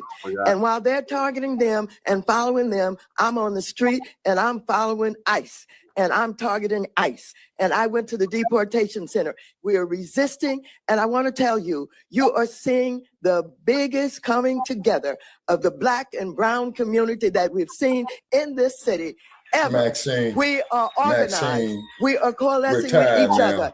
And we're going to fight together. And the question that you're asking, you used to be my state representative and congresswoman. You must not stop. I'm protesting. I've been to 11 of them. I stay on the street, in the alleys, wherever I need to be.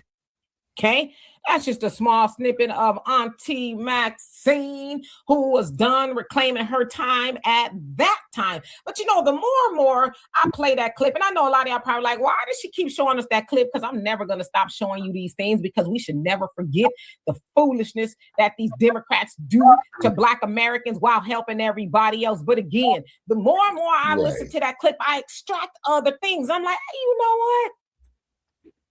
She is right. There is a big, giant coalition of the Black and brown community. She's right. I really kind of just hit me right now. She's right. There is Black and brown coalescing, okay? Whatever the hell that may even mean, okay? It's the Black misleadership getting together to help the brown. Did I ever tell you I was in public relations? I have a master's in public relations. And with that, you learn how to spin. Okay. And I think that's kind of what I did. I kind of put a spin on the Black and brown coalescing because, yes, Black misleadership, they get together with the brown leadership in the community and they help. Because right there, she was with the brown community, the leadership. That's again, they were going to LA. Okay. Because that's where she's from. LA, and they were making this database so people could tell on ICE, you know, and they're doing this and that, right? So yes, y'all remember, there is actually Black and brown unity. The Black misleadership got together with the brown to help them get everything they want while practicing benign neglect of your Black behind, okay? So when people say there's no Black and brown unity, say, oh, yes, there is. And you tell them what I said, okay? So that's just a few examples of the things that our misleadership do. Okay. Oh, and I should say, I did look as well. Maxine, she was talking about some sort of edit. No, I couldn't put my finger on it. Something for Black Americans back in the day when she was a gangster, right? Like in the early 2000s and the 90s. Yes, I'm going to Washington. Oh, yeah, we're going to get some reparations, right? She was talking like that, but then we ain't heard her. Maybe she forgot. I don't know. But 2022 No, she just got was the up in last time age, she Demetria. talked about something. She just got up It's in more or less age. along the lines of a study for Black Americans. But other than that, she ain't talked about us like that. Except for the Black and Brown coalescing. That was about it. But she ain't talking about getting us nothing. So we get a study. She's on board with the HR 40 on the federal level, the study of reparations. And I don't know if anybody's even studied anything there, but that's what we get from her. Okay. Now, of course, y'all know this whole little Voting Rights Act situation. I shouldn't deduce it to little, okay? Little Voting Rights Act situation in Louisiana is taking place, Louisiana versus Calais, where Louisiana is basically saying, hey, you cannot rope off a section, gerrymander for lack of better words, a section for just Black folks. It's unconstitutional. So they took it to the Supreme Court, and the Supreme Court say, you know what, Louisiana, we agree with you. It is unconstitutional. So we got to get rid of all of that. So you have a lot of Black misleaderships and their Shills and everybody running around. They're trying to take your right to vote. Y'all gotta go out there. They mad at Killer Mike now. They mad at gosh, they just mad at a lot of people. You gotta get out there and you gotta vote. Some Black lady I saw yesterday, she's trying to recall the governor. Sounds like he's up for re-election next year, maybe the end. I don't know. She's trying to recall him for what they have done and all this other stuff. And again, as the more and more I think about these things, I'm like, okay, wait a minute. So they're trying to tell you, and Alabama's trying to do it too, and the fear of the Democrats is that this is going to spread, right? Where states are going to say, wait a minute, well, we got some Black districts here. Maybe we should, get rid of them. And they can now because the Supreme Court says, yes, it's unconstitutional per the 14th Amendment, the equal protection part of that. Yeah, it violates that. So a lot of, southern states, the red states are saying, we're going to get rid of it. Okay. Mm-hmm. So you have the Democrat misleadership. It's a lot going on in my head. A lot of Democrat misleadership saying, oh, they're trying to take your right to vote. No, they're not. You can still vote. You know what they're really saying? Come on now, we got to start listening. Like they're telling us, this is not esoteric. It's not hidden in a book or under a rock. They're telling us. What they're really saying is, hey, with this map being gone per se, that's roping off the Black district, because they're saying, oh, they don't get to choose their own representation. Are Black folks really being able to choose our own representation, or is it just kind of that way, right? Maxine Waters, she, at one point in time had a lot of Black folks. Is she being chosen, or people just like disappointed? They don't show up. Like, is she just there, right? What they're really saying is, gosh, now I got to really fight for this job. Yeah. Are y'all gonna make me work for this job? Yep. I gotta get it out the mud. You mean I can't just show up and just? No, Maxine needs to go on and retire. She's got 2 pens, at the state level and at the federal level. For me. You mean I can't do that no more? No. Nope. Right? Again, if you're Black, you can still vote for these people. But what they're really saying is, I might be out of a job. Yep. I might have to go find something else to do besides sit up and lie to Black folks and go help everybody else. You mean I'm not going to be able to practice benign neglect of Black Americans again? Yep. It's not going to be easy. No, it's not going to. That's what that's saying, right? So they're saying, I don't give a damn about the voters. I'm telling you what they're saying in a sense. They're not saying it like that. And behind closed doors, they don't give a damn about the voters in the map. Right. They only care about keeping their job. That's all they care about, okay? Because if they cared about the voters in the map, more Black voters would be like, oh, hell no. I'm going to show up anyway. Those Black voters in that map, a lot of them are just disenfranchised. They're like, yeah, you've been my leadership or the lack thereof for 99 years, but you ain't did a damn thing for us. Right. So why should we really get out there and vote for you? That's what I'm telling y'all. That's what they're afraid of, because you see it here in Texas. That's why Jasmine Crockett is out of a job. They did the whole redistricting here, and of course, California did it. So they took some Democrat seats in Texas, and California took some Republican seats, right? So Jasmine Crockett is out of a job. So they're saying, oh, we're going to be out of a job. So basically, what I'm saying is, the Latinos and everybody else, they fight to keep leadership that's doing something for them. Mm-hmm. Us, our misleadership wants us to fight to keep them to continue doing nothing for us. Yep, that part, Demetria. Think about it. Isn't that crazy? Yeah. Why should we do that? Okay. And y'all know my favorite question that I like to always bring up is when they say, hey, you know, they trying to, you know, they got rid of the map that makes me in a sense have a guaranteed job. Yeah, I need y'all to come out there and help me keep it. You need to say, Whisper. To the no. And they're gonna say, excuse me, what? Whisper? What is that? It means what's in it for Black Americans. They're in Louisiana and potentially in Alabama. What's in it for us to show up to help you keep your job? Mm-hmm. Well, I'm Black. You Black. A chalkboard is black too, but do I vote for that? Right. Bottom of my shoe is black. Do I vote for that? What are you going to do for me as a Black American if I give you my Black American vote? Are you going to do for me what you're doing for illegal immigrants? Or anybody else or anything else other than a Black American? Am I going to get that? Are you going to keep on talking about a funky study for reparations that you never mean to come to fruition? Are you going to keep talking like that? Right? Or what have you been doing? You go ask most Black folks that live in these districts, what has your Black representation been doing for you? I don't know. You can go somewhere like South Carolina. They may say, I've been getting the fish fried. You might say, is it good? That's true. No, I just show up to get it because that's all I can get is a fish fry from this cat, right? Where's the troll? Y'all gonna have to subscribe. Y'all want to troll over here, you're gonna have to subscribe. You're gonna have to hit that like and subscribe. Or get the hell up out of here. We ain't got time for that bullshit. They're talking about go ask the aristocrats for reparations. And okay, where is this idiot at? I blocked them, Shabaka. I don't have time for that. Oh, okay. Yeah, get your ass up out of here. Shit, we don't, tolerate that bullshit right here.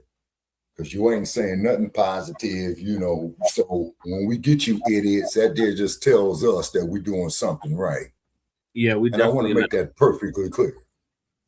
And then we got Robert Stewart's. He said, give Spencer Platt a chance. What does LA have to lose? I guess he's running for mayor or something of LA. Okay. Yeah, I guess, yeah. But as I stated before, okay, and this here is Robert 2020. You know damn well that the mayor of the city of Los Angeles has no damn administrative power. Only thing they do is just appoint the commissioners, the various city departments there who have the power. The mayor of Los Angeles is just a figurehead. Tell me I'm lying. No lies detected.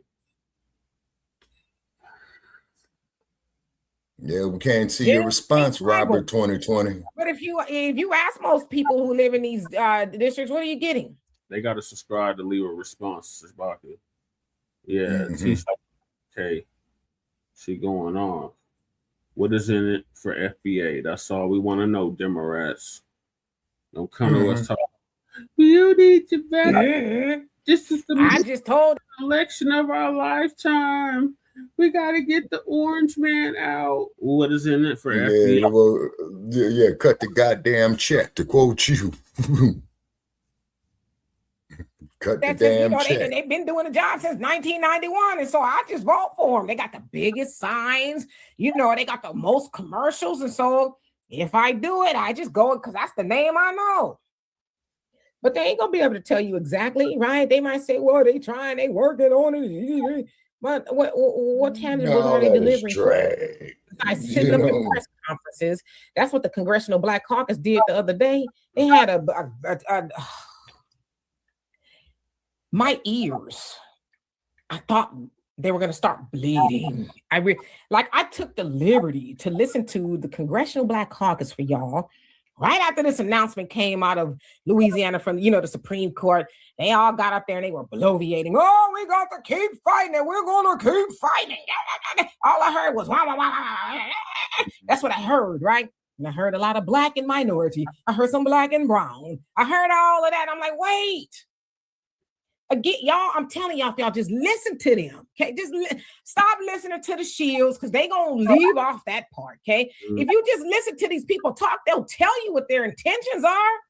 At this Congressional Black Caucus, meeting that they had after the Supreme Court decision. They said, oh, the black vote is in danger. Oh, they're trying to do this or not to the black vote. Then they turn around out of this side of their mouth and said, black and minorities or black and brown. Yeah, double speak.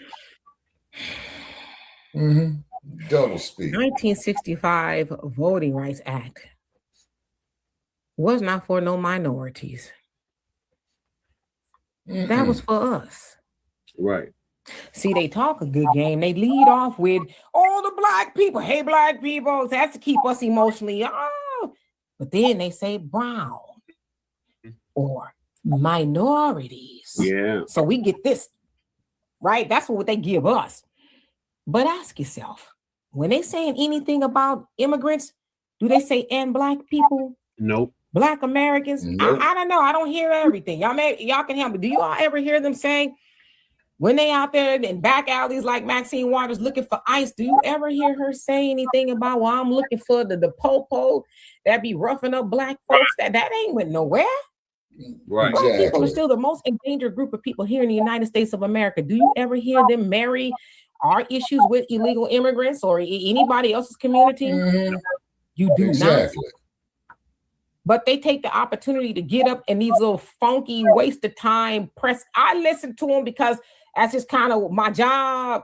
But I sit there on the couch with my glasses on. And I'm like, I really could have had a V8, but I got to listen to hear what they're saying because I know the Shills aren't going to tell you all of that, right? But they'll never marry our issues together with anybody else. But they want us to, kumbaya, my Lord. They want us to do that with everybody else. What I'm saying is, in short, I'm not mad at Hugo Soto, Martin, city council there in Los Angeles, wanting to get voting rights for illegal immigrants.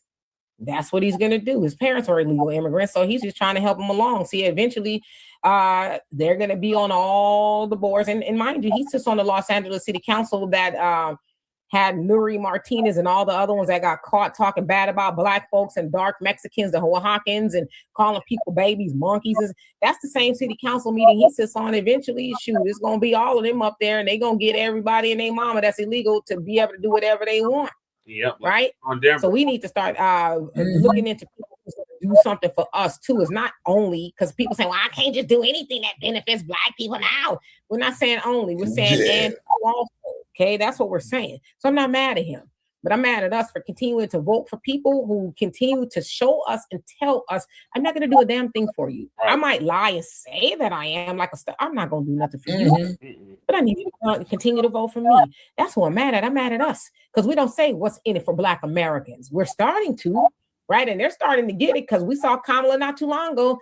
Get yours. Get yours. It should be transactional. So they're starting to listen, but the best way to get them to listen and take action is say, get somebody else to do it. Right. Get the people y'all care the most about to help you. Right. Maybe illegal immigrants could show up in Louisiana, I don't know, and vote for you. Okay. Now that this, in a sense, is kind of a cheat code for black misleadership to continue to do more of nothing for black folks.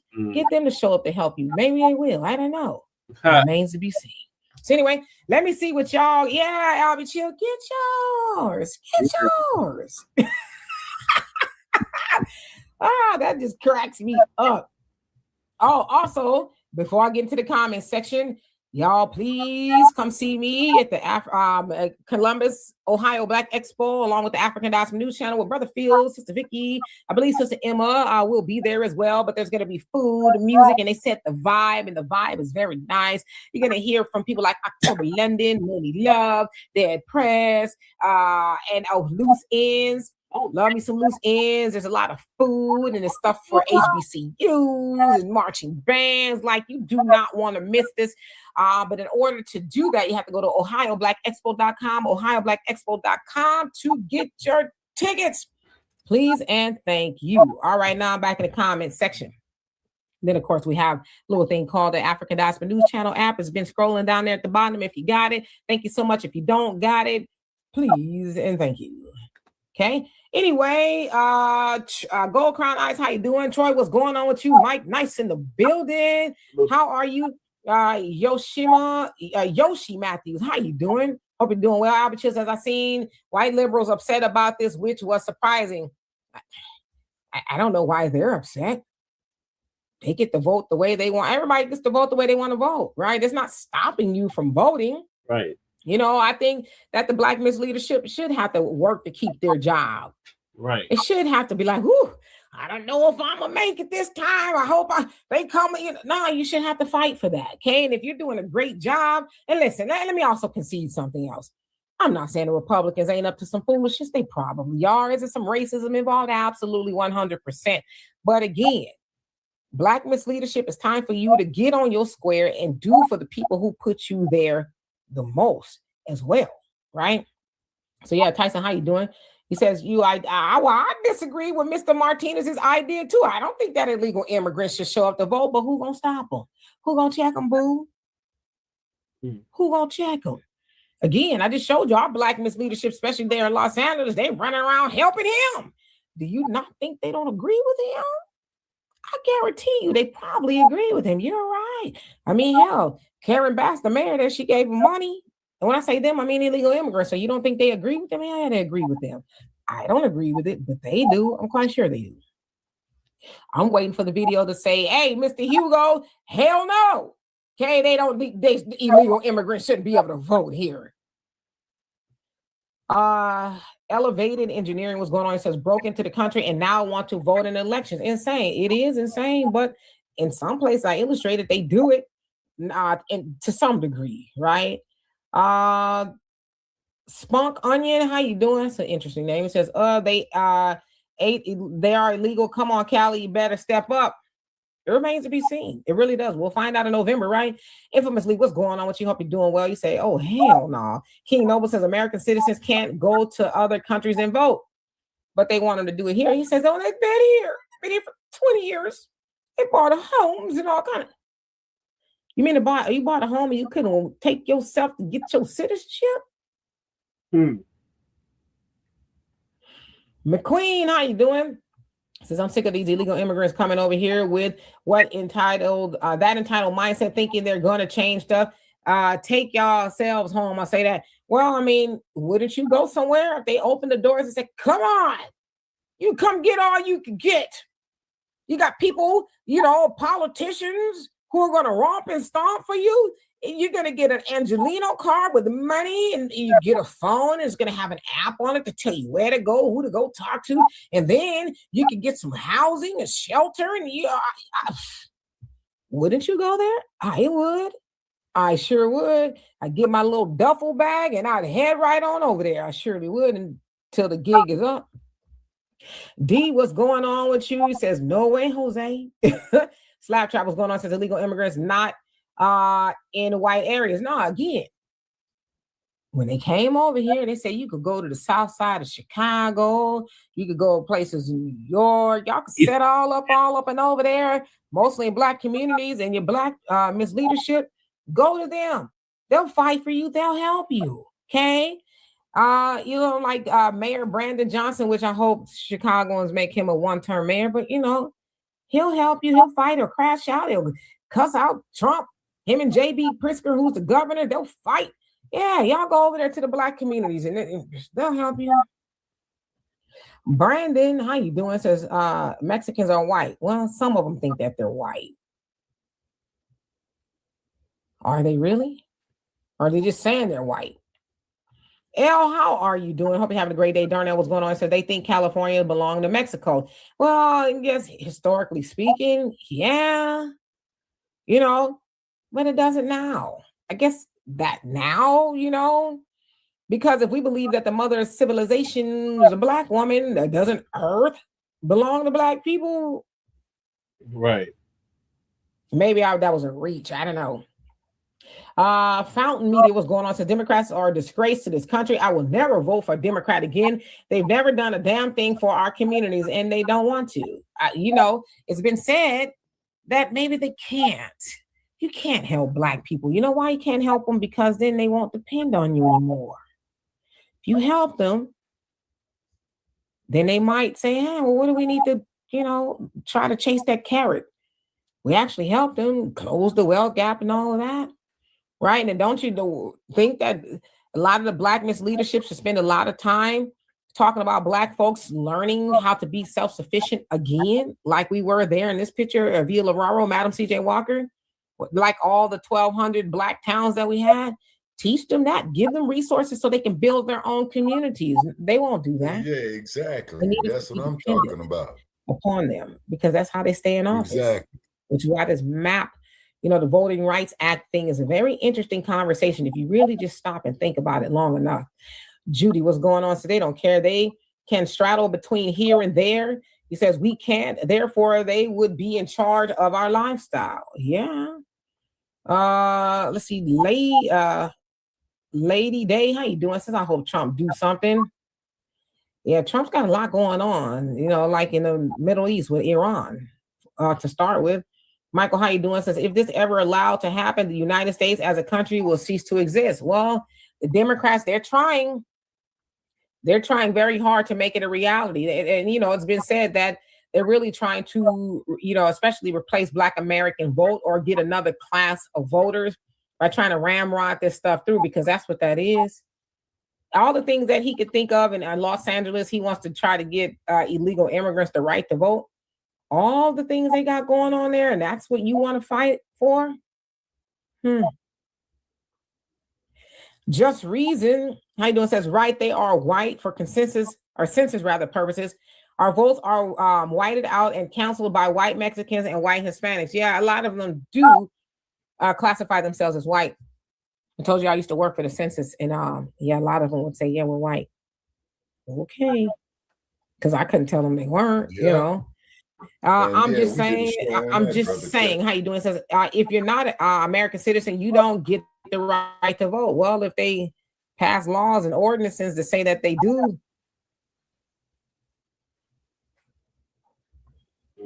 I'm just saying, which is why it is important for us to show up to state and local level elections so we can say, oh, hell no, I'm voting against that, because that would have to go on the ballot and the voters could vote on it, which I don't see Angelinos voting to pass that. But it is said, I think, that there's about 40% Hispanics, not saying that they're all on board with that in Los Angeles, if I'm not mistaken, give or take, Sunflower, how you doing? Hope you're doing well. Deborah, what's going on with you? Says, no. They have planned to take California, especially LA. Take it back is the plan. That's the plan. There's always been a plan. My father told me that years and years and decades ago, that their plan is to overpopulate, if that's a thing, and take it back. And here we are. But you know what they tell us to do? When I say they, I'm talking about the Black misleadership. They say, if you don't want your baby, go over there. Planned Parenthood, they take care of it. That's a message that they, in a sense, it's part of the eugenics, right? Study eugenics. The Negro Project, that was for us. It was like, after slavery, well, we can't really do what we want to do to them like we want to do it to them. So how about we try to get rid of them? Then when that kind of didn't work, kind of maybe at the same time as well, now that I think about it, they had all these, Jim Crow and the Black codes and convict leasing and things like that. They found a way to put us, back in bondage. And some argue that convict leasing program, I don't have time to get into it here, but right now, rather, was worse than slavery in some cases. They say inmates that were leased out to these corporations from the prison did not live long because the brutality that they experienced was so severe. This was after slavery. Like they did the slaves too, right? Demetria. Anyway, let's see who else is on here. First class citizen, what's going on with you? Says Hitblix, how you doing? Says, so they break the law and get to the right to vote. I break the law and I can't vote. You got that right, Jack. Mm-hmm. I know your name ain't Jack, but I'm just saying. Christopher, how you doing? Says, keep doing real Black American media news, work coverage daily. Well, I appreciate that, and you keep on coming back, and I'll keep on doing it. What you say, Albie Chill, about that man? Leonard, what's going on with you? Says illegals can't get deported deported fast enough. Well, that's what Trump is trying to do. Haven't heard a lot about it lately, right? So that's all I'll say. So what are these Democrats talking about? We need ICE reform. It's like you don't even hear nothing about it anymore. I wonder why. Y'all notice that he hardly, but then I don't watch a lot of TV and things like that, so maybe I'm just missing it. But I don't hear a lot about the ICE raids and things like that anymore. What happened to him? Yeah, they got really on both sides, the Republican and the Democrat. Something tells me that a lot of those corporations went to Trump and said, listen, I get it, but I ain't got nobody to plow the fields anymore. You know, them black people ain't gonna do it. It's like, you're damn right we ain't gonna do it. I'd do it if you pay me $30 an hour. I'd be out there. I would. As I say, you ain't gonna keep me there though. But ain't nobody gonna be doing it for no $3 an hour. You crazy. Right. Mama Deb, where have you been? I hope you're doing well. Since Black Angelinos are on Skid Row, come on now, coming out of sewers. Look it up. They were sleeping in the sewer. Yeah. And then Karen says, oh, it breaks my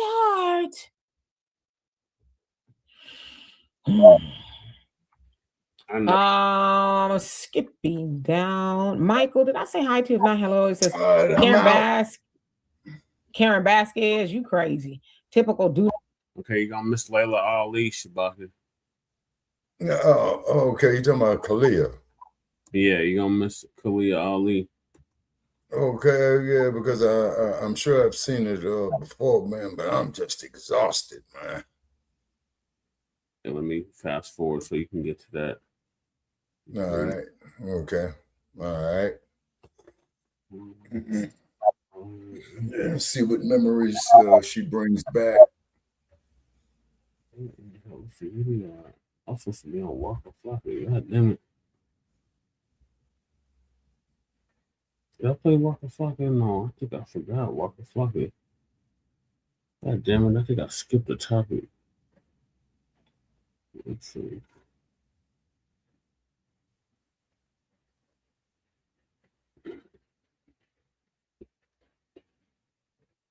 Oh yeah, I did skip a topic. God damn it. Where the hell is Ali at them? Korea Ali. Damn it, I can't find it right now. So I had it pulled up. I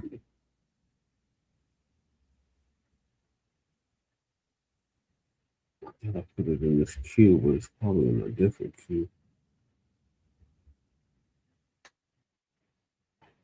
Yeah, because those videos she made, I think she made about 12 of them, Shay. Yeah, it's a whole series. Yeah, it's a whole series, yeah. Yeah, she's 76, you know? Right. Well, she outlived her husband by 2 years. Because Ali was 74 when he, transitioned. Right. I mean, what the hell is this damn video at? I just had it. Let me see if I can find it in my history. I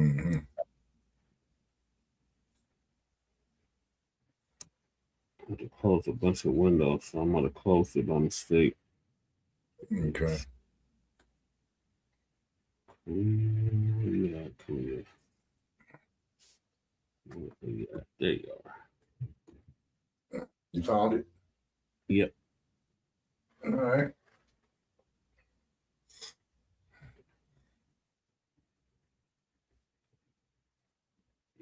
Fair use, fair use. This is clear.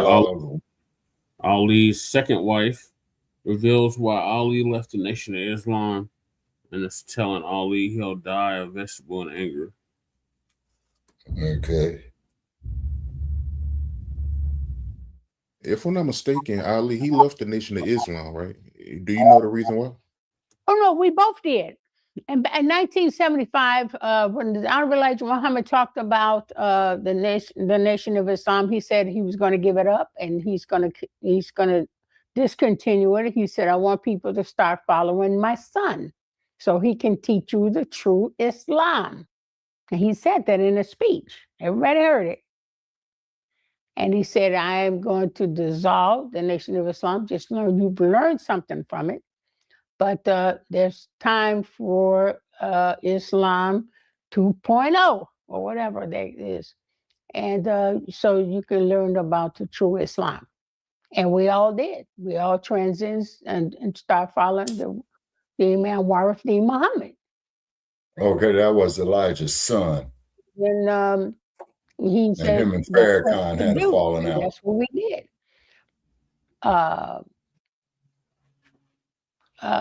It's Louis Farrakhan just wants to keep it going. He made it come.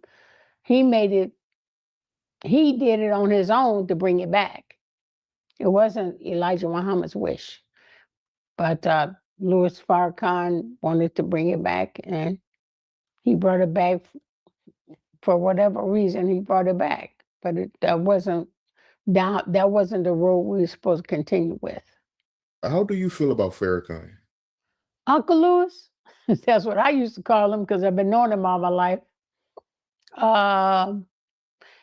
He's a man who teaches the historical facts of the Negro in America. What it used to be taught in the essence of the Nation of Islam. He's not a man that teaches you the religion of Islam, but he will teach you the social interreactions between the good, the bad, the evil, and the scripture. So, and he teaches from the Bible and shows the signs and symbols of the Bible. And when back in the day when I call myself the MGT and GCC, that knowledge is still embedded in us. That'll never go away. We'll carry that for the rest of our lives. And that's a lesson that we have learned that has been education for us, to uplift us. Now it's time for Islam to uplift you. And but that's what he teaches his followers. You know, we respect him for that, but we are constantly learning Islam from the Quranic point of view. How do you feel about the people that say that the Nation of Islam, they was jealous of Malcolm X? A lot of people were. They were. That's a pure truth. It was. They even, thought that he was trying to take over his spot, which that was just a selfish way of thinking. But they thought it. But they didn't do anything about it. But they thought it. It was Malcolm that brought Louis Farrakhan into the Nation of Islam. It's a lot of people that thought that. I've met people who have said the same thing. But this is a thing. We should never cause other people to believe bad about and jealousy of each one another. It's almost like the old syndrome of a crab will keep climbing another crab to keep the crab from getting out of the barrel. And a lot of our people do that.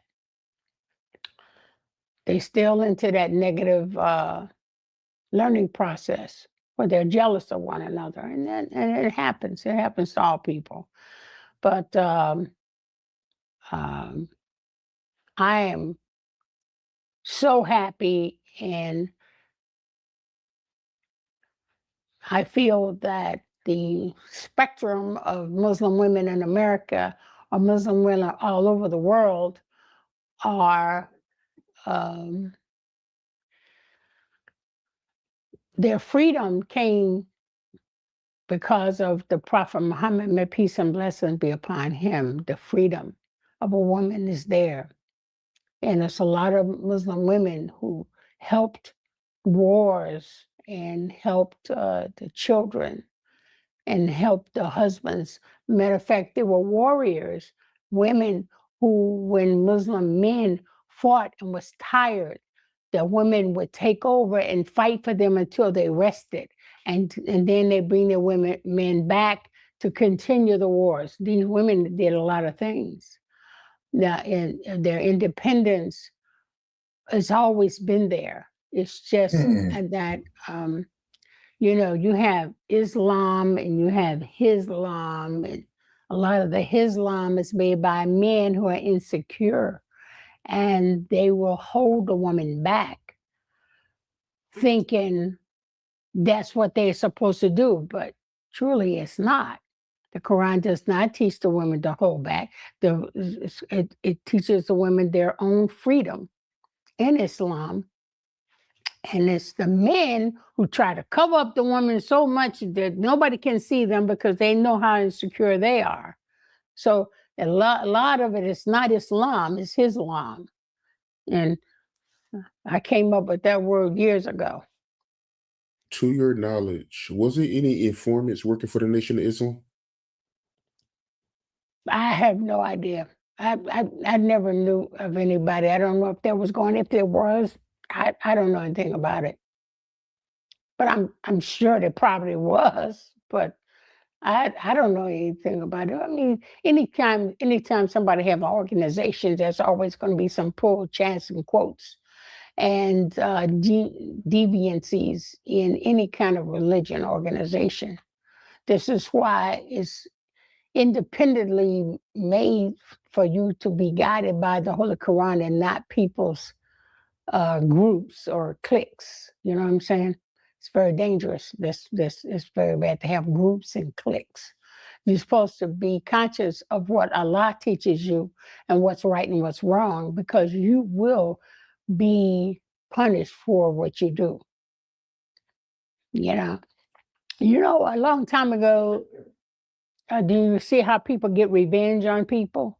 And we're taught not to get revenge because Allah is the best knower of revenge, because Allah knows what everybody does, the seen and unseen. And to take revenge on somebody is stupid. Because Denzel Washington, he had his friend was killed by some people he knew.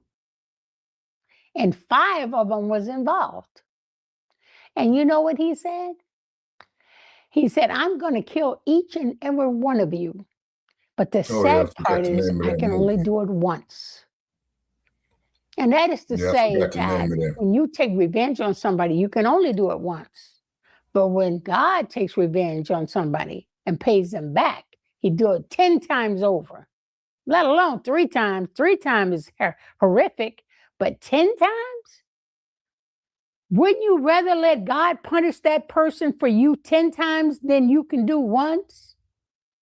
Because you know what it'll affect? It'll not only affect that person, but it will affect his whole family. You don't know where it's coming from or how or why. And it's not for you to know. That's God's world. That's right. You don't want to know. You don't want to know, honestly. So taking revenge and trying to get back at somebody is useless, because it's only going to hurt you more than it's going to hurt them.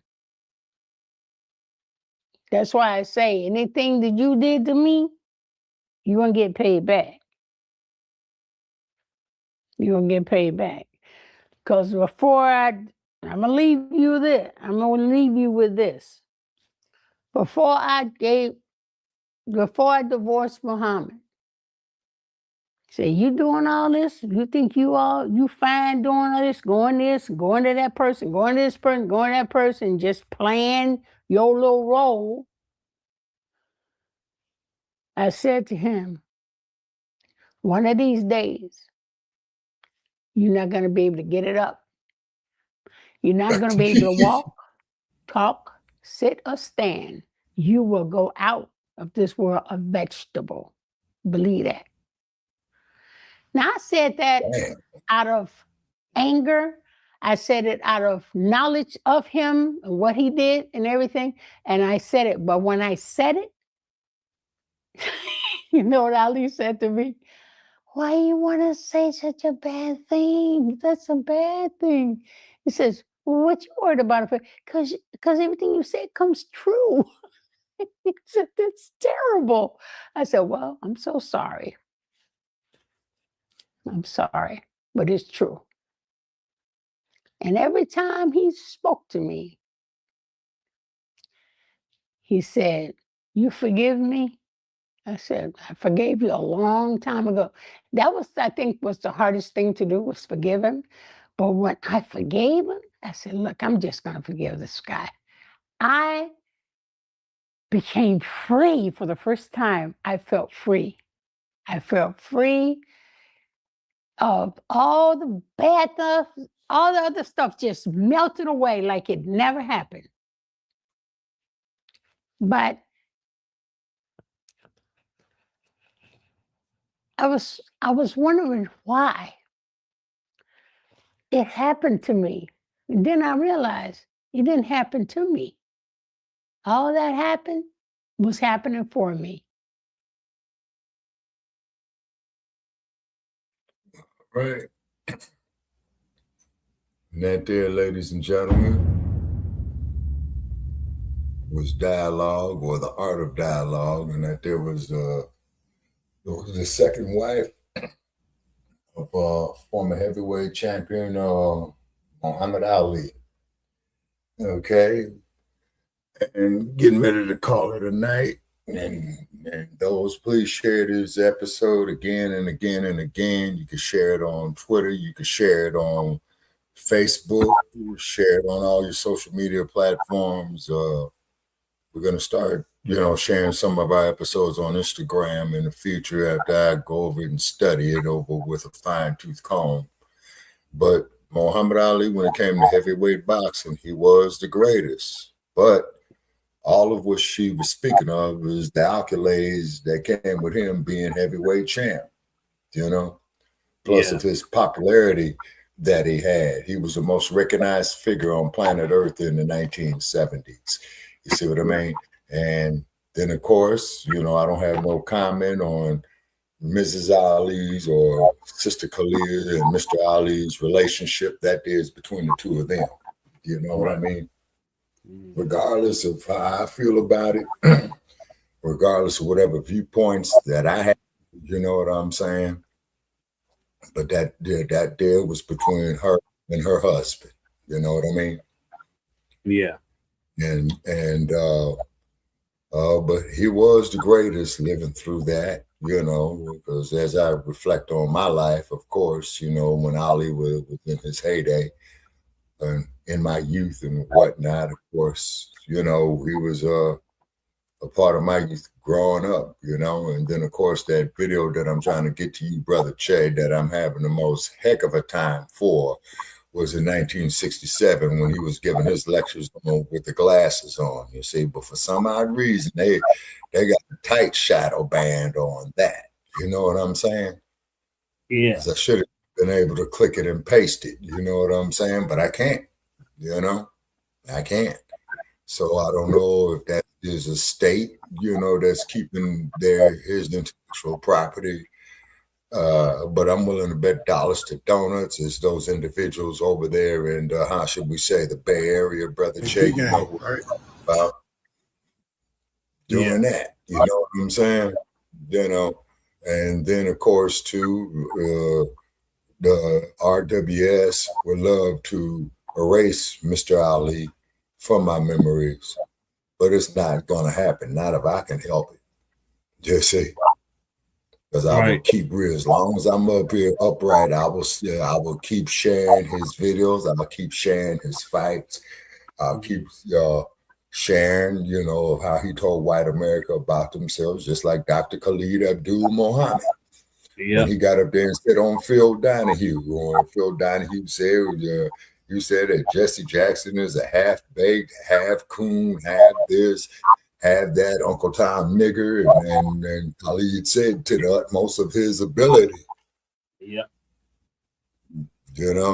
And then the cold part about it is, as you say, with the new Blacc Media, which we are part of, they don't want our messages going out. They don't want us. They don't want guys like me, Brother Che, who lived through these eras. Right. And those before me that told me things and passed it on down to you. Now, if we was up here about, some, how should I say, some confused individuals, and you know where I'm going with that, you see, And as long as you understand, because I don't want to get our channel struck, you see, but the cold part about it is, but all these other groups want to put their history and plight on us and want us to feel sympathy for them, but they don't want us to feel sympathy for ourselves. Right. You see what I mean? You know, and no man is perfect. You know what I'm saying? No man is perfect. And on my last sentence on that there, ladies and gentlemen, for the night, Muhammad Ali, when it came to heavyweight boxing championship history, he was the greatest. That's right. That he was. All right. Okay. Oh, good night, Shabaka.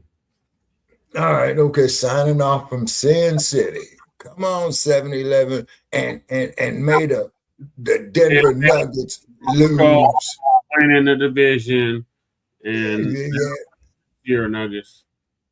Yeah. And then Raiders, as you always hear me say, in your current state of affairs, leave town or change your name. I'm out from Sin City. All right. Good night, Shabaka. Take care. All right. Yeah.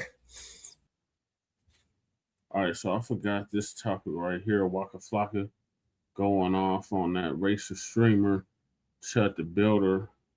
So Tariq gonna give us an update on that.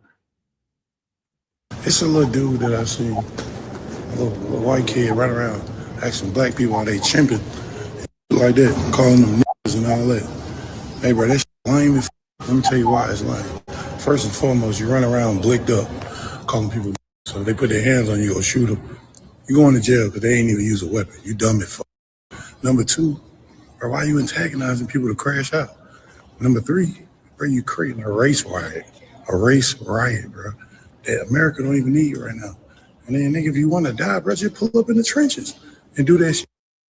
But, bro, don't make the whole world, don't make the whole America, the white and black kids of America fight each other for some passion that you don't even know if you even got racism in your family. You don't even know these folks. Like, why the f do you think this?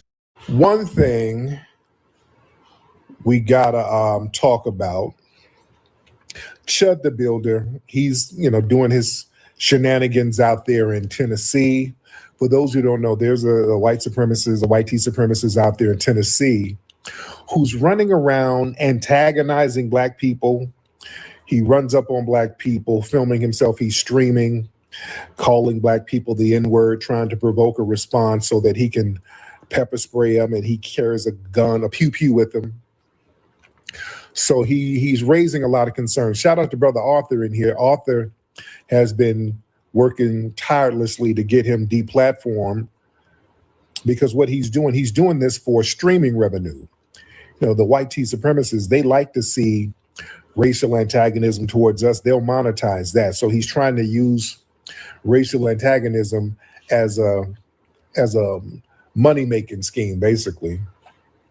And our good brother Arthur has been on his damn bumper, making sure these platforms don't have dude trying to capitalize off this dangerous stuff that he's doing. So this has been going on for some weeks. He's always going out here to different spots in Tennessee, instigating altercations, pepper spraying people.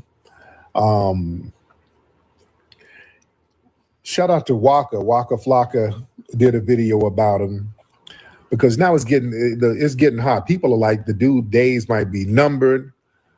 The dude's a crash out. He's trying to make as much money as possible. He goes around trying to he tries to frame this as free speech test. He goes up and use these antagonistic questions about the N-word, using racial slurs. When people front him, he pulls out the pepper spray on him.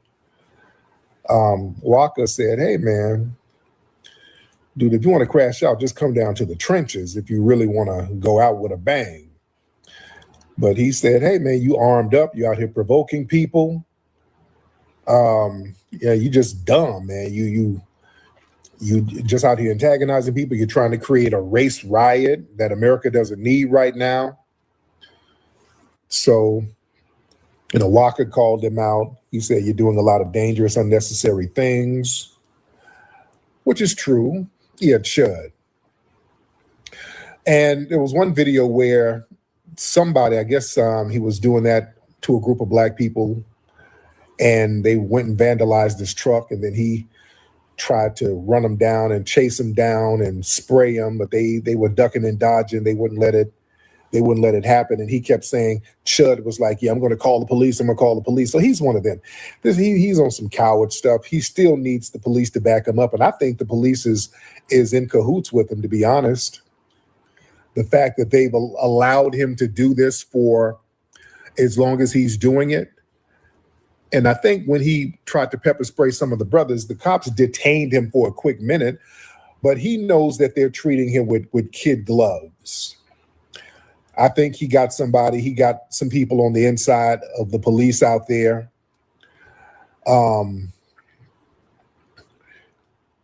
Here's the thing, because this First Amendment thing he's trying to hide behind, and that's another thing. Where are the Chud is American hero? Okay, hop up, man, hop up. Y'all talking? Hop on in, Chud supporters, hop on in. If he's an American hero, hop on in. I think he's clicked in with the police. Yeah, I think he is clicked in with the police because they're allowing him to do it. And when brothers kind of match that energy, he starts hollering out he's going to call the police. Yeah. So he's on that. And so that means he's clicked in. I think he's clicked in with a cop or the police. But a lot of people are saying that, hey, man, this dude might not make it till this summer. He's making himself hot. People are recognizing him. So it's not as easy for him to go out there and try to be incognito. People know what's happening. And I'm glad a lot of people are not falling for the bait, because what he would love to do is get somebody to really try to do a fair one, catch a fade and run a fair one with him so that he can pew him and then get a real big bag. Here's the thing about that free speech talk that he's trying to use. A lot of these white supremacists think that, okay, yeah, he can hide behind the First Amendment. Freedom of speech, that's not a pass to incite violence. You can't legally manufacture a self-defense situation. You understand? This guy is armed. He's known for racially antagonizing people to provoke altercations. In Tennessee, they actually have state laws. This is why, where are these lawyers? Where are all these Democrat lawyers? Where are these Democrats calling for a hate crime bill? This is why we need a crime bill specifically for foundational Black Americans. This is specific. Oh, out here, it wouldn't. No, I know that wouldn't last out here at all. Y'all know what it is in LA. That 1 hour, it would go down. It wouldn't last out here at all. But where are these Democrats? None of the Democrat operatives are saying nothing. They need to have a crime bill specifically for us based on that. You think? For real. But I want y'all to understand there are certain laws in Tennessee right now that lawyers, they could, if they were about the business, they can go hammer him down right now down there in Tennessee.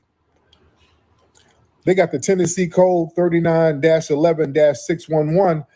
That's the provocation. That's exemption from self-defense.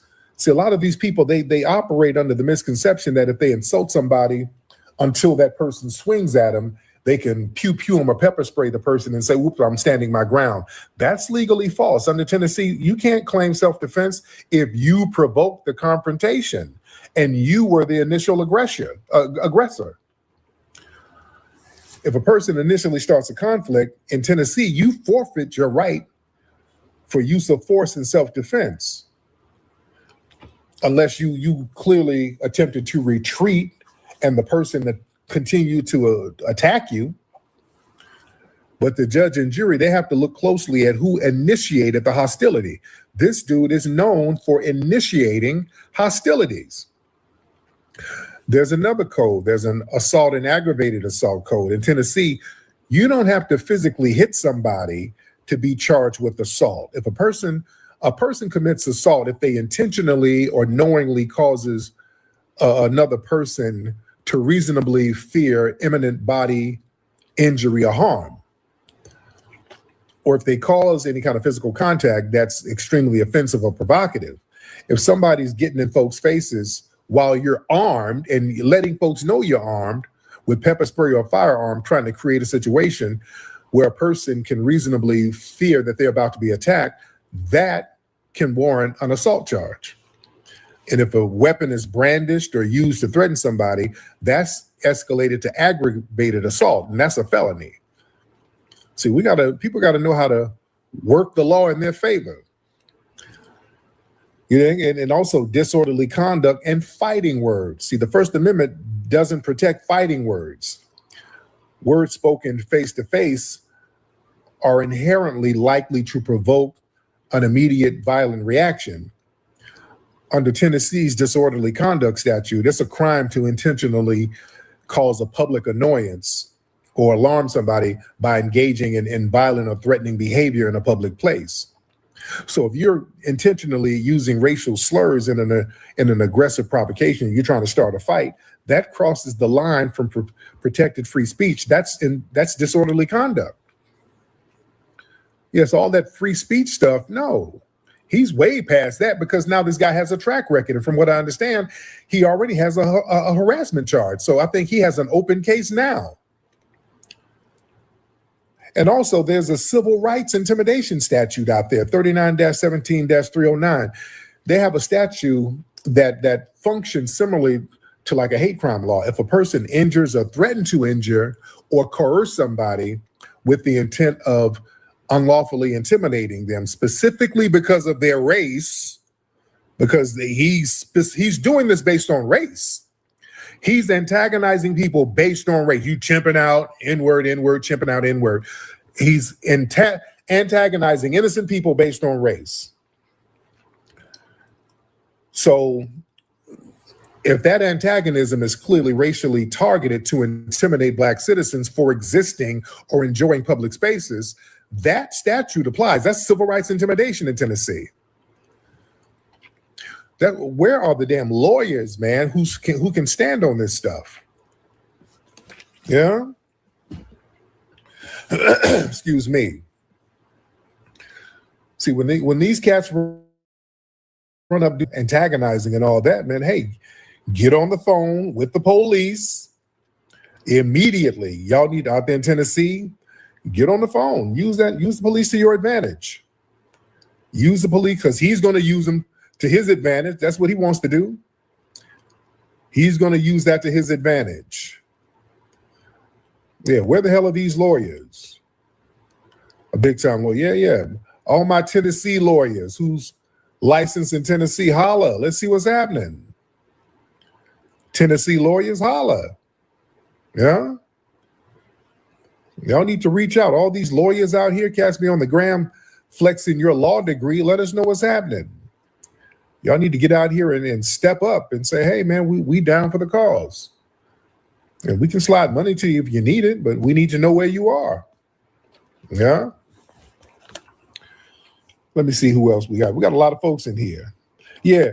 These lawyers are Democrat shills. They'll hop online telling us why the hell we need to vote. Yeah, that's the thing. We only see Black lawyers out there, and I'm not throwing all the Black lawyers under the bus. But yeah, for some reason, we see a plethora of Black lawyers when they want to come shame us into damn voting.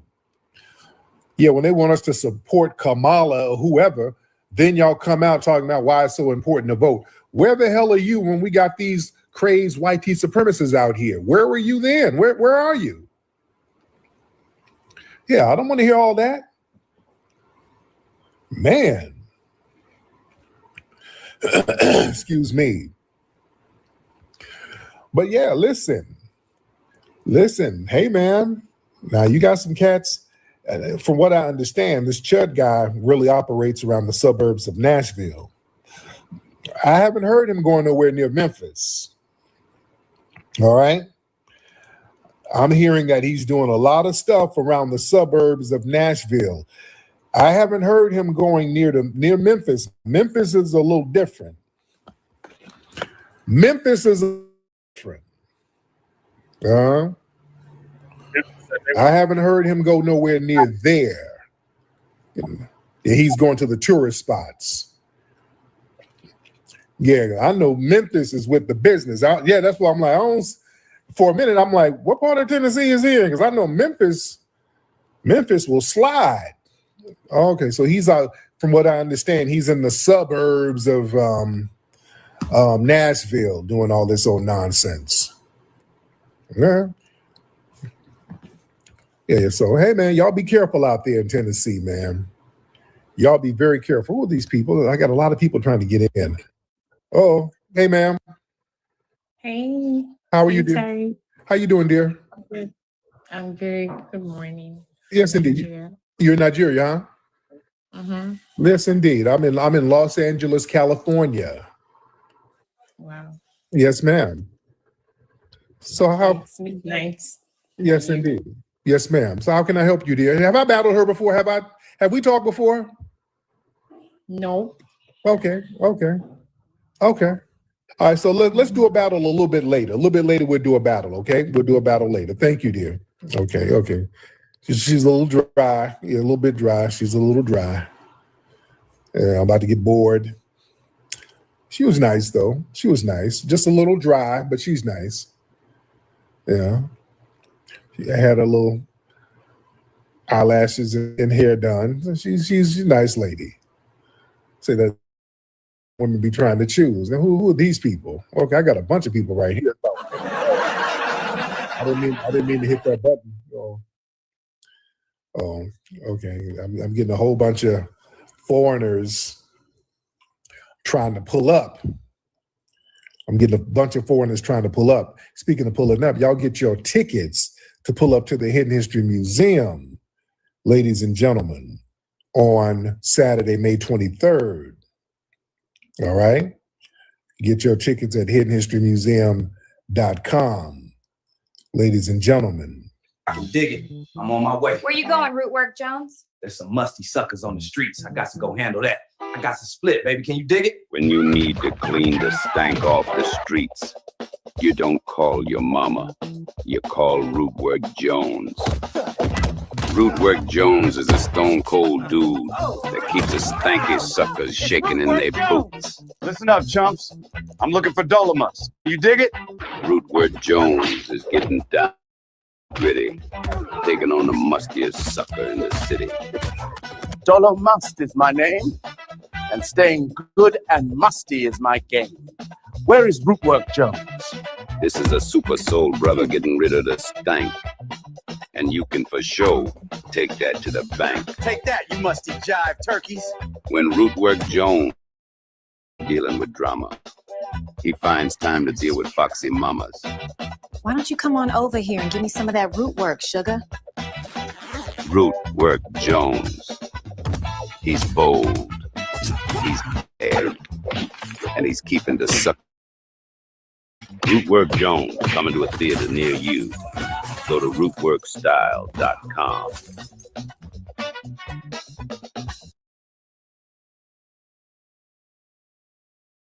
All right, yeah. So Chud the Builder, you better keep your old punk ass in the suburbs of Cashville. But if you come to M-Town, Memphis with that bullshit, you're going to get dealt with. Period.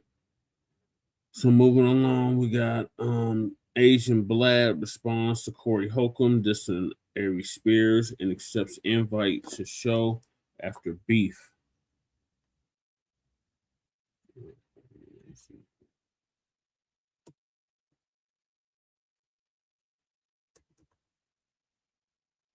So UPTV, Urban Politicians TV, gonna give us an update on that.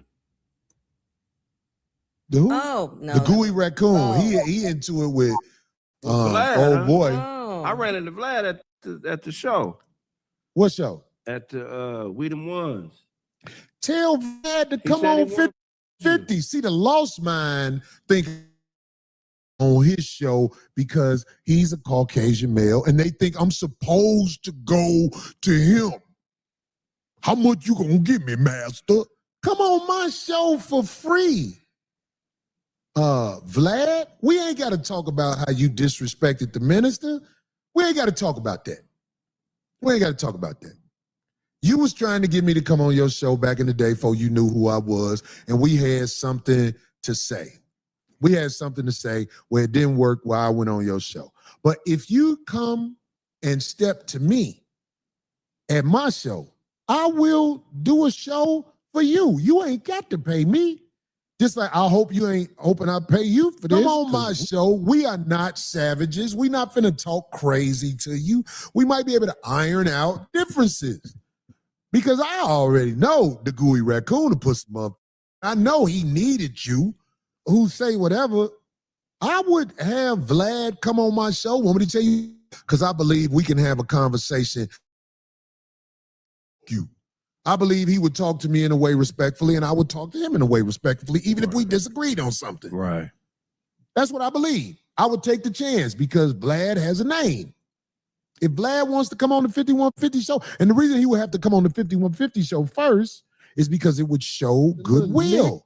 Like the gooey raccoon, he was coming up there all the time, according to dude. This is what his own man say. Vlad, man was coming up here all the time. He said he was so, what is it when people can get to you easy? Accessible. He said the man was so accessible, he can't even remember when he called him and he wasn't, I come right now. Oh, wow. He said the man wanted a makeup artist there to try to hide The black eye. the raccoon juice dripping from his eyeball. He said the man needed a towel to put between his legs because of the death sweat that's going on. Death sweat is comedy. That was the death sweat oozing up out of him. Want me to tell you how I know? Because when he tried to sue 5150, we saw the medical records because he claimed he couldn't go to work. So we would check his medical records out and see he took a bat to his wife, the gooey raccoon.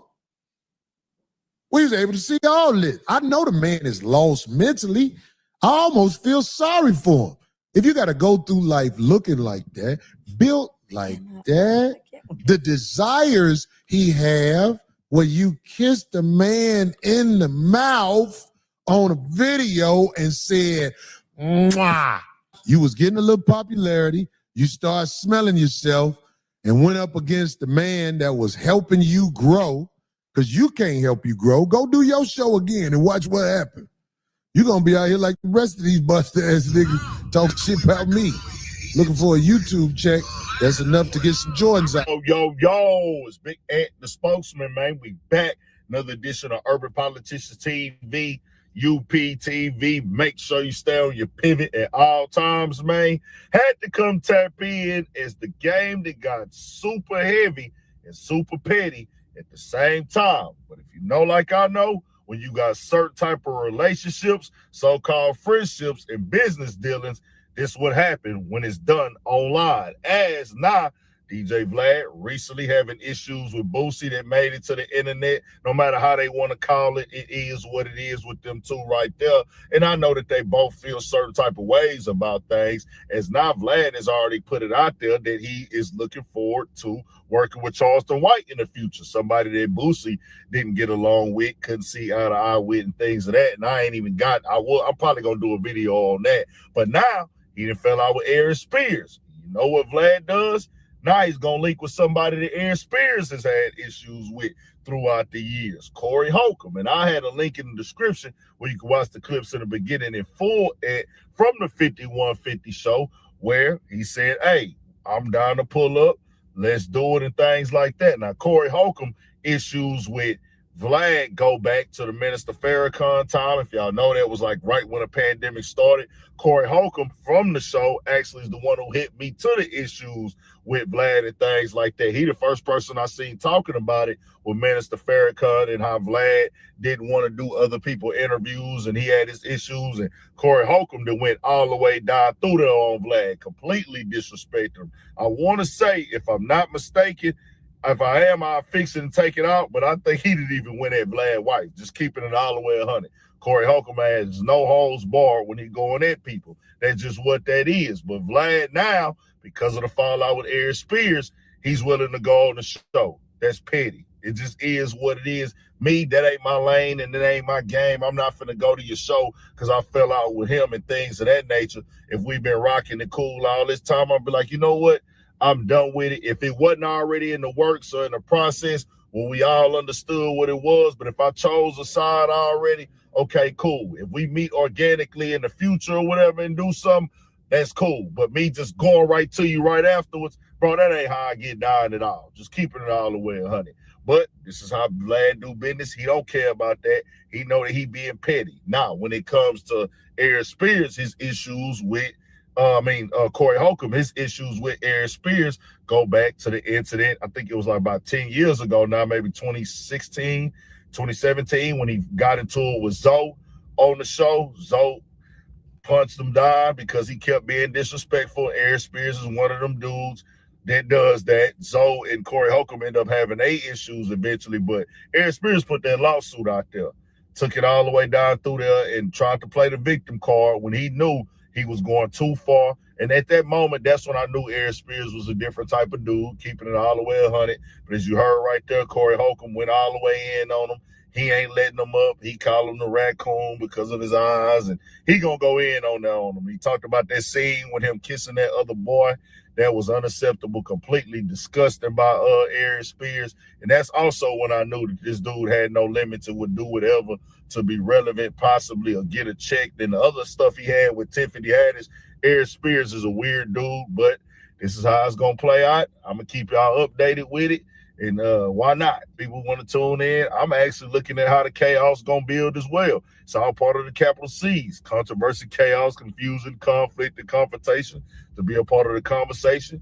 And we added crashing out to the situation. We keeping the algorithm in rotation. Because not when I look at this situation right here, bro, Vlad ain't got no, he different, bro. He just different. He gonna go do that type of stuff. So I expect that from him. Aries Spears, he on some, like, we'll sit down and have a conversation. Like, I want to tell you some things and I think it could go smooth, but this probably wouldn't be happening. Vlad wouldn't be going over there, if I'm not mistaken, if Aries Spears, because he was rocking with Aries Spears and he knew the tension between them already, keep it all the way 1,000. But Aries Spears most definitely shot himself in the foot. I've never heard somebody sound so crazy. I keep it fair, y'all. I keep it honest. His negotiation tactics and reasons why he felt that he should make more, he presenting a YouTube comment as a bargaining chip when he had just got a pay increase, and he knows that Vlad is the platform that helped him out to keep him relevant because he's not getting booked for stuff like that, roles and movies. Bro, you should have known better than that. You should ask for some advice, but he is the word that they got called obstinate. It's just refusing to get new information, refusing to learn, refusing to build, just stuck in their own ways, and you can't tell them nothing. Obstinate. That's what Aries Spears is, and you see where it got him. Tell me what y'all think. We got more coming, more videos, all that. Make sure y'all tap into the Patreon as well. Stay on your pivot. Issue. But America is going to remain in decline. You're never going to get out of this situation. I know Donald Trump talks a good.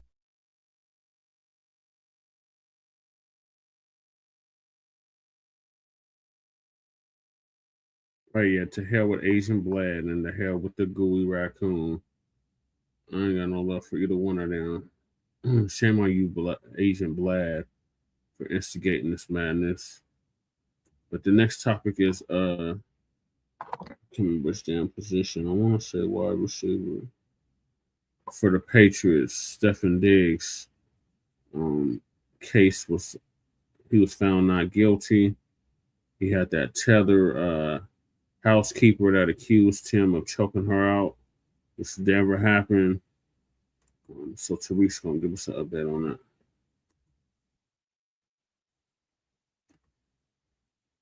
It started out as friends. We met. It started out as friends. How would you characterize your relationship with Mr. Diggs? I would say it's complicated. We had it started out as friends. We met.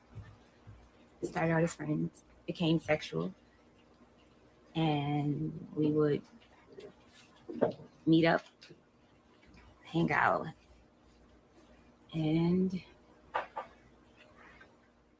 it turned out, Miss Adams, you had gotten paid for 2 of the 3 weeks that you said you hadn't gotten paid for, right?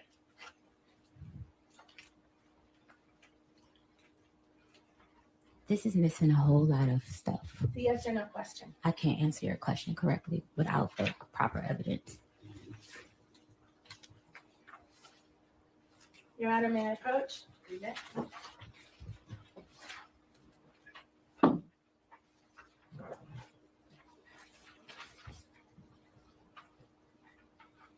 Do you recognize this document as text exchanges between you and Sunny?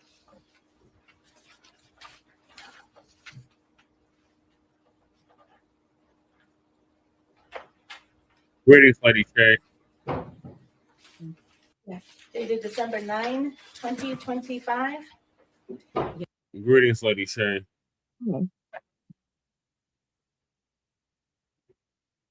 Was it I? Hey. Can you hear me? Yeah, we can hear you. Yeah. There you go. Go ahead. And you're the person in the bubbles on the left? Yes. And you write to Sunny, hey, so I looked over my transfers, payment history, and they sent payments, 11/7 and 11/21, totaling $4,000. See that? Yes. So you knew that you had actually been paid for 2 of those 3 weeks that you tried to get paid for again, right? What's your name? I never got your name. Did you know I that don't you know. had I been was trying to address you by your name because I'm not this. I don't know. I can't answer that question correctly. He takes hits from 300-pound men, right? For his job. True? I guess. Do you know that? No, I don't know what his role is, and I thought he ran the ball. I don't know if people.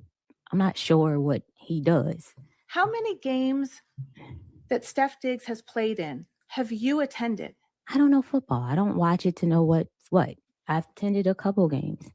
The question was, how many of Stefon Diggs' games have you gone to and watched? Gone to, maybe 4. And you don't know that he gets tackled in that game? I don't really watch it, honestly. I'm just there for the vibes. I don't really know what be going on in football. I don't know the rules. I think you will agree with me, that if Stefon Diggs used 10 out of 10 force on your neck.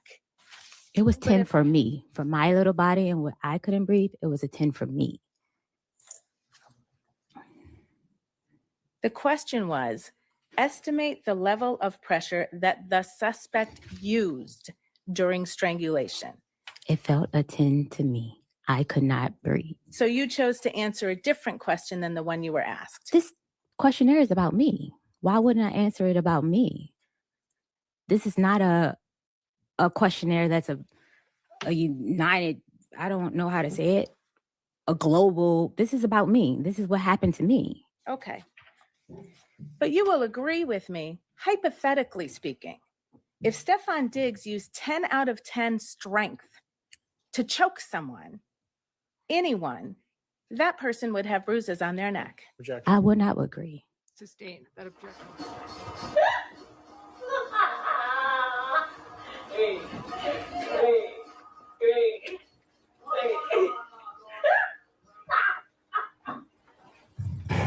Don't forget, family, May 23rd at the Hidden History Museum, we got the Memorial Weekend mic drop. We got a lot of great comics. It's going to be a mixer. It's going to be a vibe.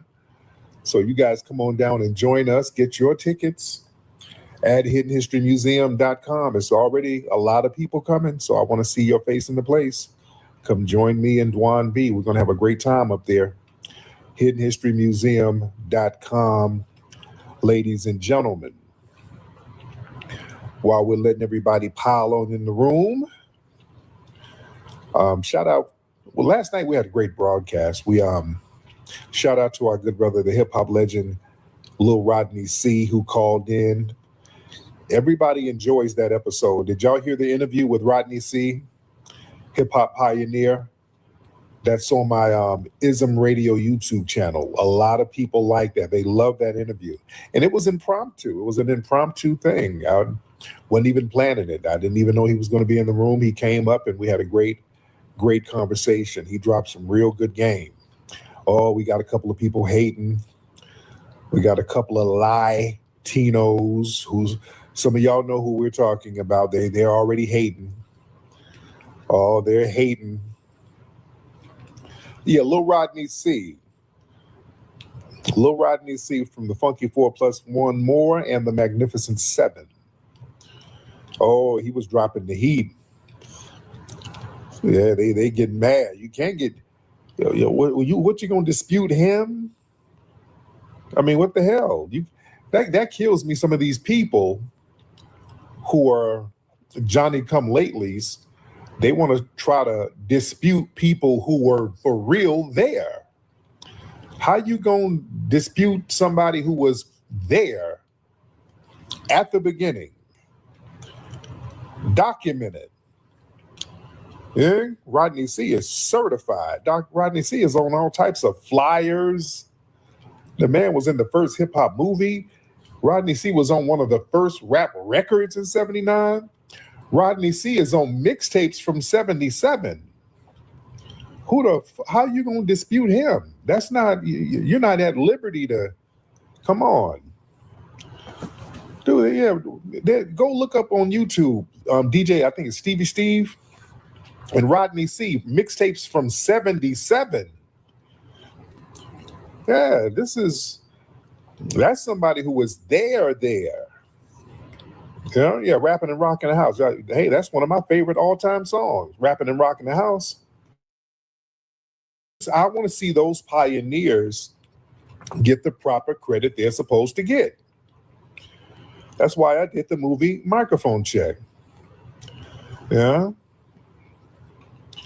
That's why I did the movie Microphone Check, so these folks can get their proper damn credit, so we can stop letting the media give props to phantom Latinos who they claim was right there at the beginning, but you can't name them. Yeah. We got to give credit to some phantom Latinos. There's always, they were there, 50-50, all that bullshit, but you can't name no damn body. Yeah. They ain't on no flyers, nothing. They ain't on no mixtapes, nothing. No, we're going to give props to the real pioneers. We're going to show them the proper damn respect. That's why, man, I might have to do a New York version of Microphone Check, a part 2, because there's a lot of people who I didn't get to interview in the first one who are, everybody's hit me up. But I want to do the LA one first. I got so many projects I got to do. I'm working on Hidden Color 6 now. We might have to spin the block and do a New York version of Hidden Color, not Hidden Color, but Microphone Check Part 2.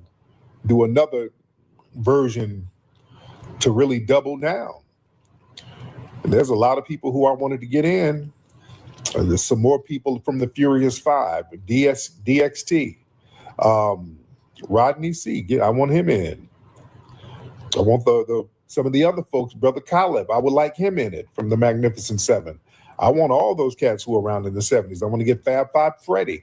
Shout out to Fab Five Freddy. He has a book out. Fab Five Freddy has been telling the truth. I've always had respect for Freddie. And Freddie's Caribbean, by the way, but he's always been a rider. He's always told the truth. And he was like, the Bronx guys, contrary to rumor, they didn't get that stuff from no Jamaican toasting. And we said that in Microphone Check. We said that. We proved that. We got all the pioneers together. None of them heard no damn Jamaican toasting. That lie about they learned how to rap from some damn Jamaican toasting, that's a lie. That ain't true at all. So yeah, we got to dispel lies. The truth is more interesting, just like with our good brother Rodney C. He was dropping like an hour's worth of game. Everybody was enthralled with it because it's real. The truth is more interesting than their bullshit out here. That's the thing. When you tell the truth, that's more interesting than the Latino 50-50 lie. That lie it's boring. It's a damn lie because nobody can corroborate it. You can't prove it because it ain't the truth. So it just leaves the narrative stagnant when you're trying to stack lies on it. The truth is way more interesting about those phenomenal pioneers. Why did they start rapping? Who influenced them? Where did their families come from? All of that is interesting to me. Yeah, that was a very good live. Yeah. And again, the Latinos, they did some great things later. We're not trying to take nothing away, but we're not going to give you something that you didn't do. Now, y'all came along in the 80s, took the breaking, the floor moves when the FBA brothers and sisters kind of let it go. Y'all said, no, we'll do something with that. We can do that. Yeah, y'all did good things in the 80s.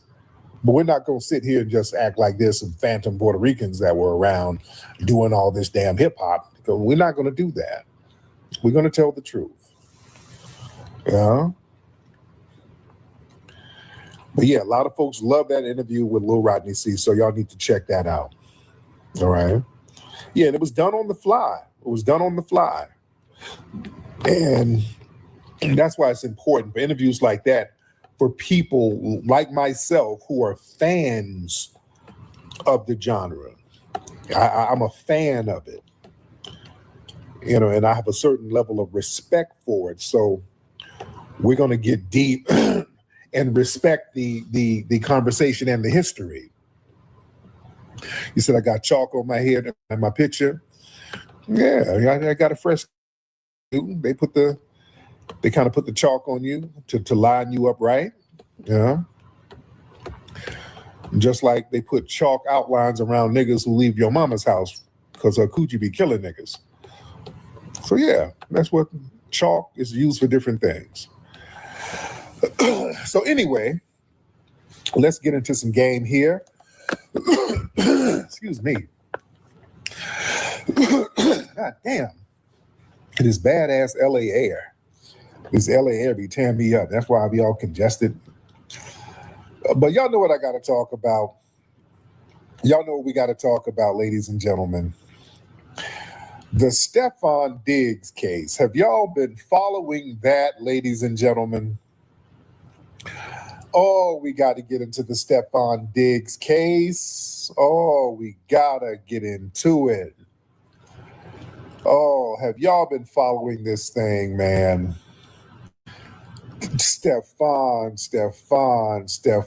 I hope you're listening, brother. Oh, God. So y'all don't know what's happening with this? Okay.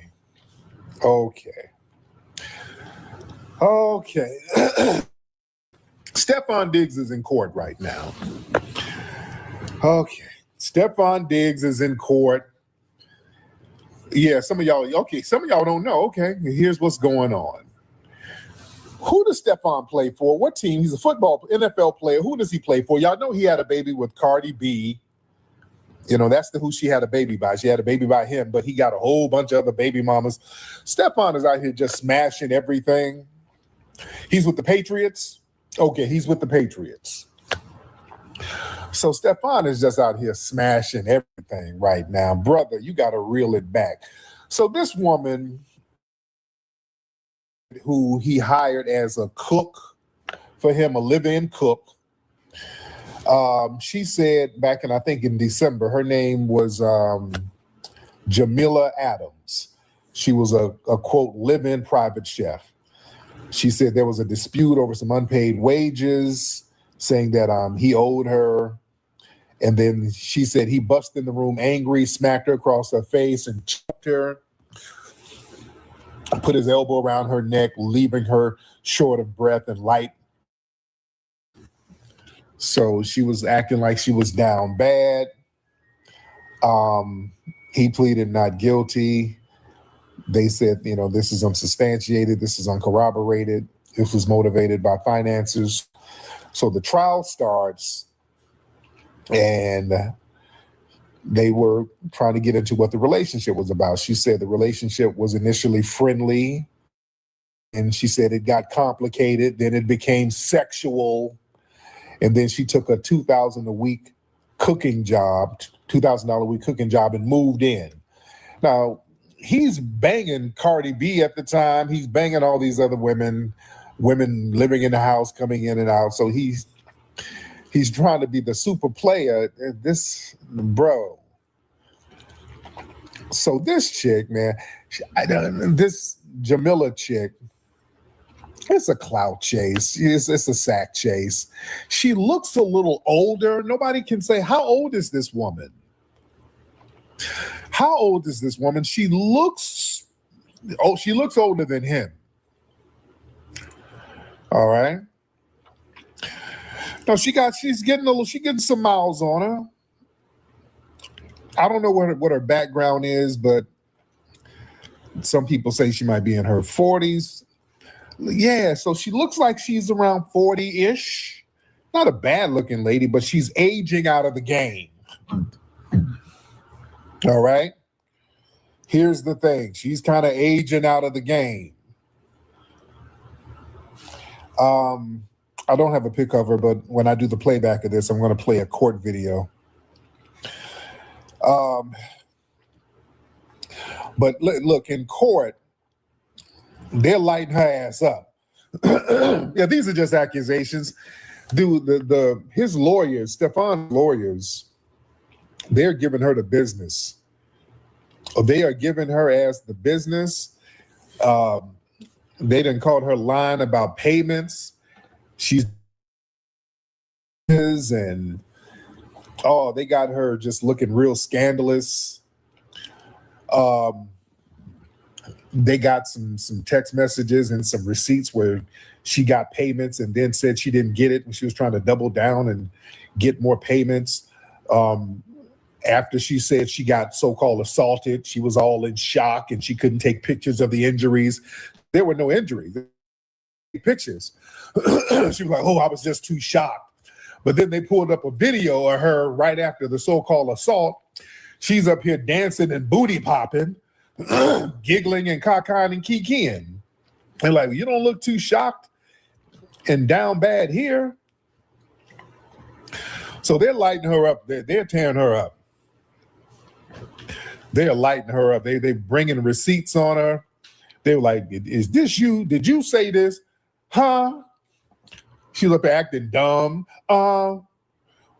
What's your name, lawyer?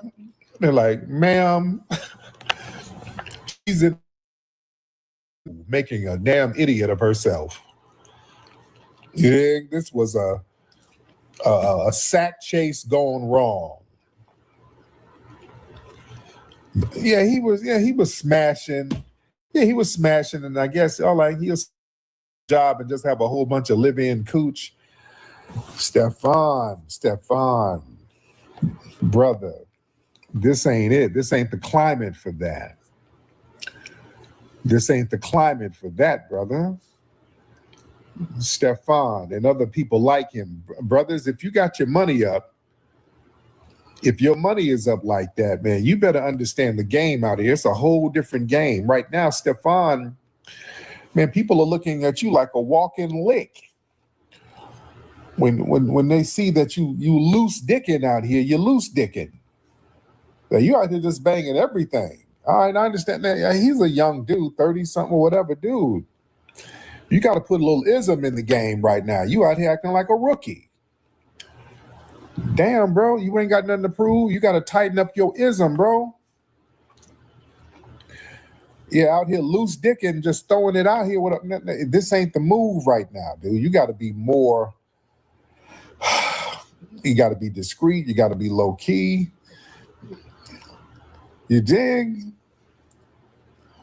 Right now, listen, society, they don't see a wealthy black athlete as just a person. They see him as a walking payday. You got a target on your back, millions in the bank. Every casual encounter, that's a potential liability.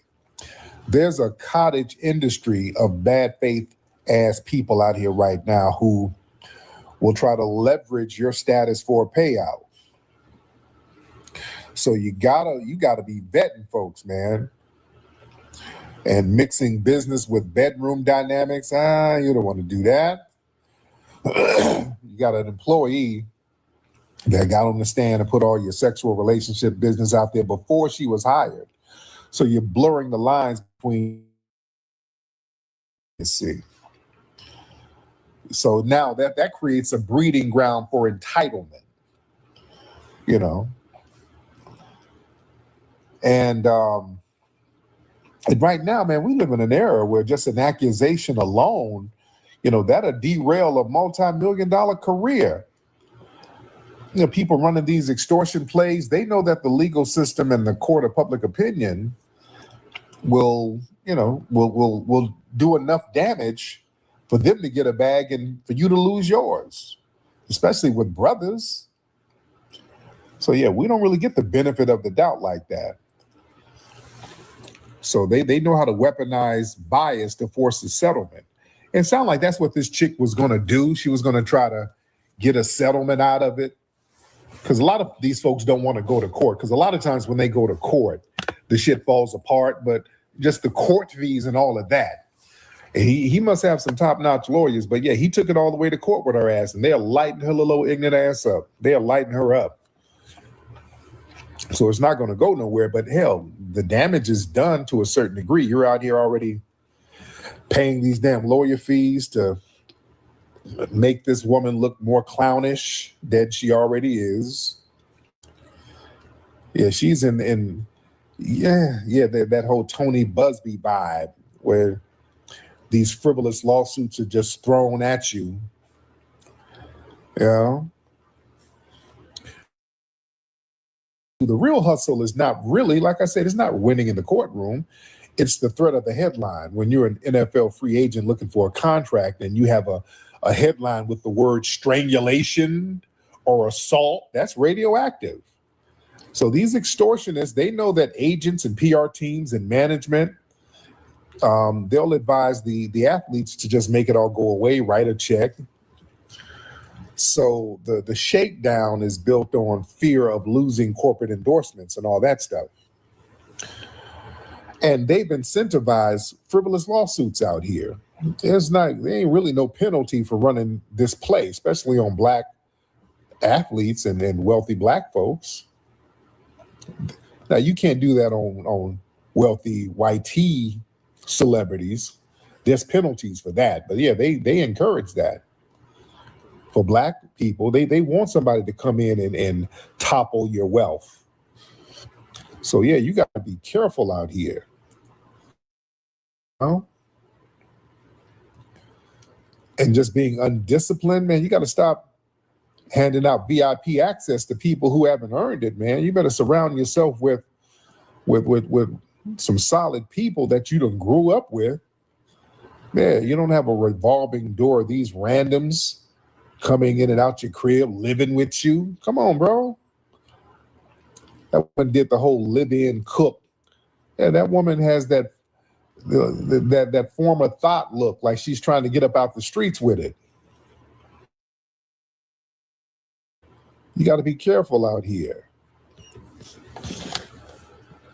Now let me talk to y'all. Let me get into some Mac lessons like we used to do back in the day. I want y'all to understand something.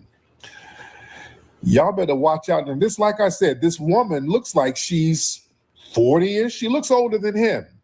Not a bad looking woman, but you can tell she's getting older. I want y'all to understand something. Let me give y'all some game. You better watch out for some of these women who are aging out of the streets. They're aging out of the streets. And he done brought this woman, he's smashing her, giving her this little cook money or whatever. You know, that was her little play to get up in the house, to get up in there. Yeah, she's been doing this. I'm a celebrity cook thing.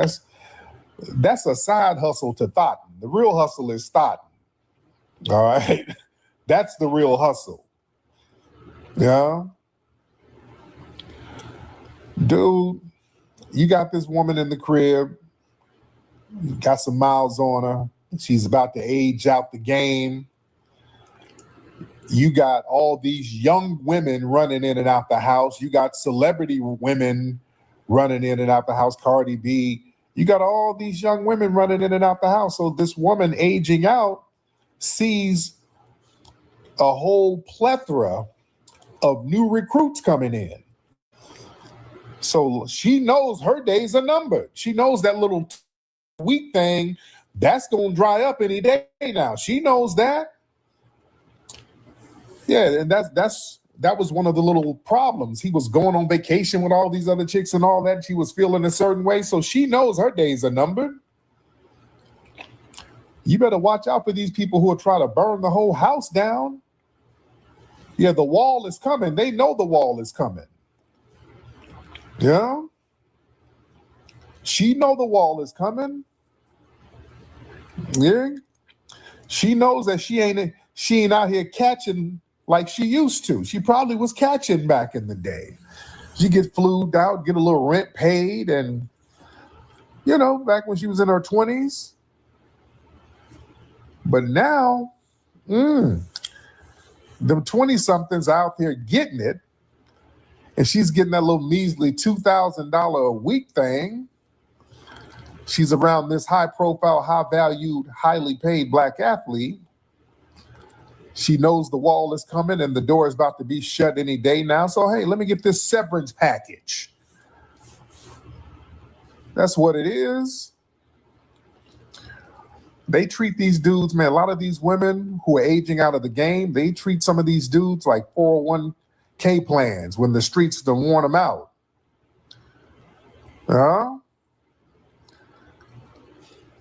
Dragging your name through the mud and all that. Yeah.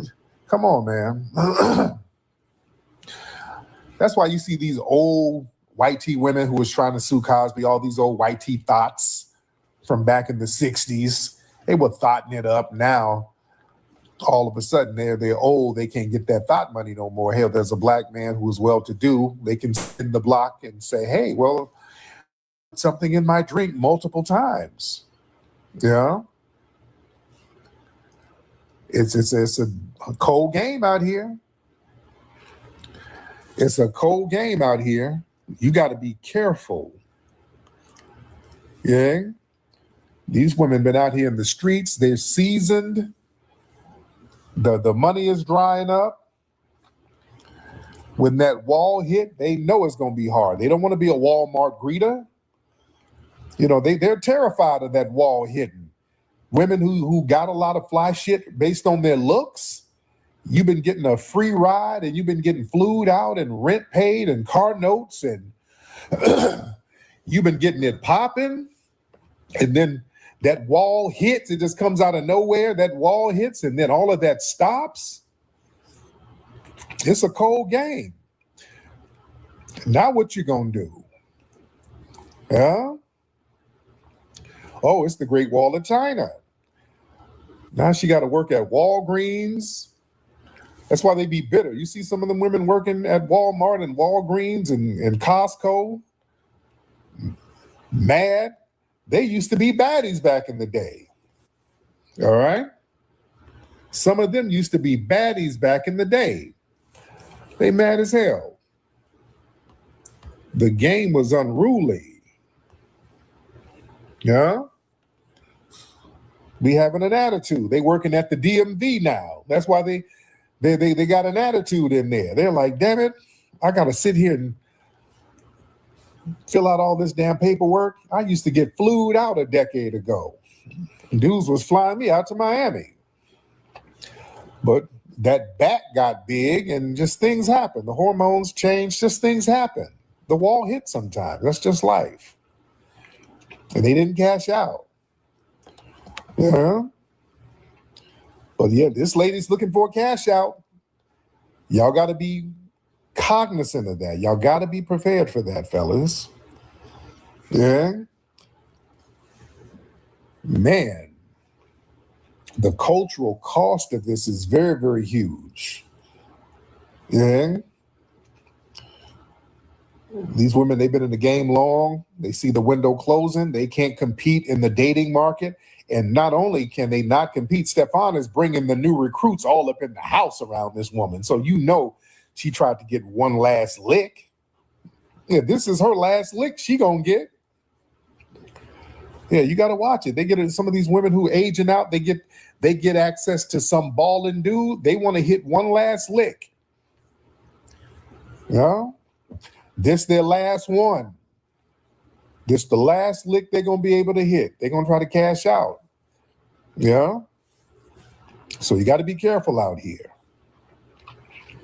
You got to be careful out here, ladies and gentlemen. Man. Y'all, let's get the family up in here. We got a lot of folks in here. Raise your hand. Let me talk to the family. Let me talk to the family. Yeah, the scam is over. Yeah, it's over for a girl. Yeah. Man. Let me see who we got. Y'all raise your hand. Let me see who we got. Let me see. We got a lot of folks in here. Let's get. Yeah, we got a lot of them. Who is Chosen? Chosen, hopping in, man. Chosen, what's going on with you, man? Chosen? Yo, Mr. Chosen, hop on in. All right. You look weird in your profile picture. That's what I'm like, what the hell is going on with you, bro? Okay, let's get King. All right, let me get some more people in here. We got a lot of folks in here. Let's try No Game. Let's try No Game. I'm going to get a whole bunch of people in here. We'll try Greg. I'm going to just get a bunch of people in here. Excuse me. Let's get Nosy Nurse. What's up, Greg? Oh, my fault, brother. You didn't mean to hit the button. All right, Greg. Sorry, Thank brother. you. God damn it. Here y'all go. Let's see it. Mr. Do Not Disturb. All right. Mr. Do Not Disturb. Let's get him in. Mr. Do Not Disturb. What's up, brother? What's happening with you? What's going on? I'm good, man. How are you, sir? All right. I here trucking us up in Chicago. It's gonna drop two things on you and get out your way right fast. No doubt. First thing is I didn't know if you seen the ISO speed run on some Taíno Indians that look just like us, right? Yeah, So I saw that. I saw it. Yeah, that's got them up there. And another thing is are you going to plan a FBA conference type of situation and see if we can get some of these congressional on both sides pulled up, see if we can put some little bread together so we can put a little donation, a little lobby money so we can start to get to this these tangibles. Yeah. So we definitely need to try to get some of these politicians in the room with us. No doubt. But that's it, and I'm gonna drop down. Thank you, brother. Yeah, I was thinking about doing another conference. I was just talking about that. It takes a lot of work to get that together. Well, we're doing the movie this year, so I probably won't have time, but we do need to do another conference or another rally somewhere. But, when my schedule clears, we'll start brainstorming about it. Big brother, TT? TTG, yes, sir. That's the LLC. Let me address the panel. I love your work. All the way back to Hidden Colors. I mean, I seen it when it was on DVD. Before that, yes, sir. And, all the way up until now, even I'm just dressing the panel and everything. So even the work that you got in the future, you know what I mean. Oh, yeah. Appreciate that. But it's just a pleasure to be up here. I don't want to, take up too much time for everybody else to probably try and get in. But yeah, man, just a pleasure to be up here. No doubt. Thank you so much, brother. I appreciate you. All right. Respect to that. Respect to that. All right. Let me see. Who is this? Bap Lazar? Let's get Bap Lazar. Bap Lazar in the building. All right. Bap wasn't ready. All right. Bap wasn't ready. So let's try it like this, family. Everybody in the comment section, if you want to get up, raise your hand. All right, let's try it like that. Lord loves me. Okay, Cameron. Okay, Cameron. Your account looks a little janky, Cameron. What's up, Cam? How you doing, man? How you doing, brother? Cam? How you doing, bro? How the Mixed Live Museum looking, man? Better than your failed museum in your homeland, right? Nah, that Mixed Live Museum look like it's failing, brother. No, not like your homeland, brother. Your homeland, you ain't got nothing but petrified bushmeat in there on display. You having kids events at the Mixed Live Museum, my dick. Yeah, that don't make no sense, but okay.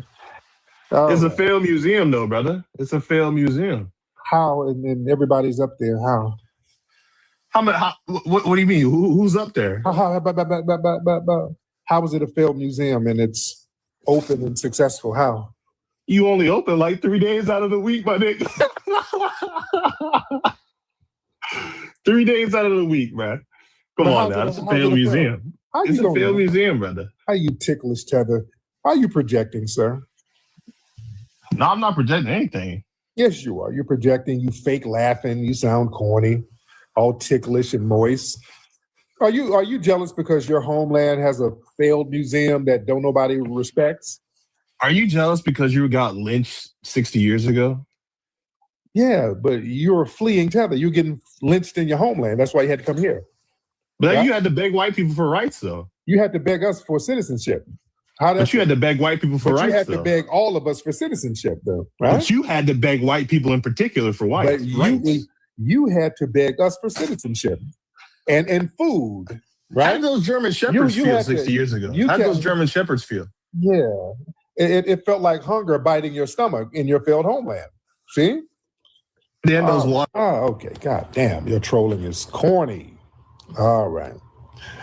Let me see. Yeah, you're a fleeing refugee, sir. Jealous of us and what we got going on. Don't project your lame failure onto us. What Tether is, boy, when we do things on our own that are successful, boy, the Tether is like that. It really chaps their ass. They are so damn jealous. They want us to be failures like them so badly. You know? They're so damn jealous. We ain't begging for nothing. We got civil rights. We demanded our damn rights. We didn't beg for nothing.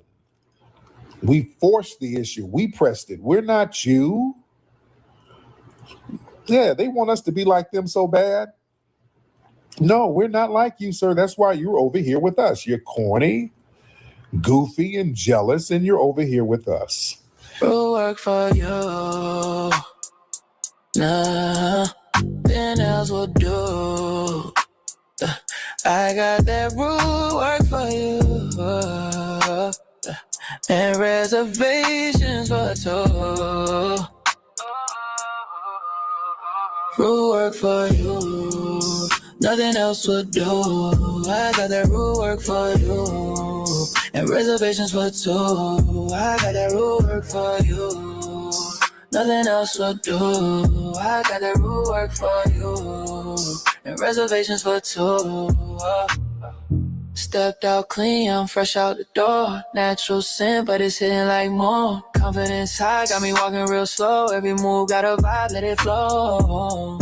Cut your ass from across the room. You smile back, yeah, you felt it too. Ain't no pressure, just energy speaking. But you leaning in like you been seeking. I ain't gotta say much, you can feel that glow. It's deeper than the surface, it's something in my soul. From the roots to the skin, yeah, it's all aligned. Now you right here vibing in my time. New root work commercial.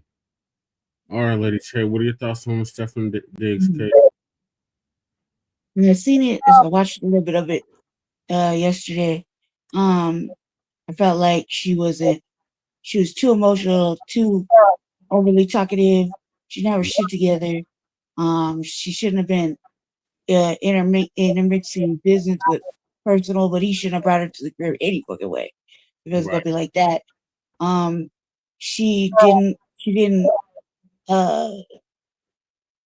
make it clear when she said bruising. What she should have just said was a little redness, and he didn't choke her out like all hard shit, whatever, because she was up doing the most the next day in the car and whatever. It was just it is kind of like that. She basically was menacing when she said, "Just give me my money for the restaurant," whoop, right? Which is not part, which is like something else. And she didn't want to sign the NDA. So yeah, I feel like it was just about a money grab. She wanted it to go her way. Did he put his hands on her? Who knows? Who cares?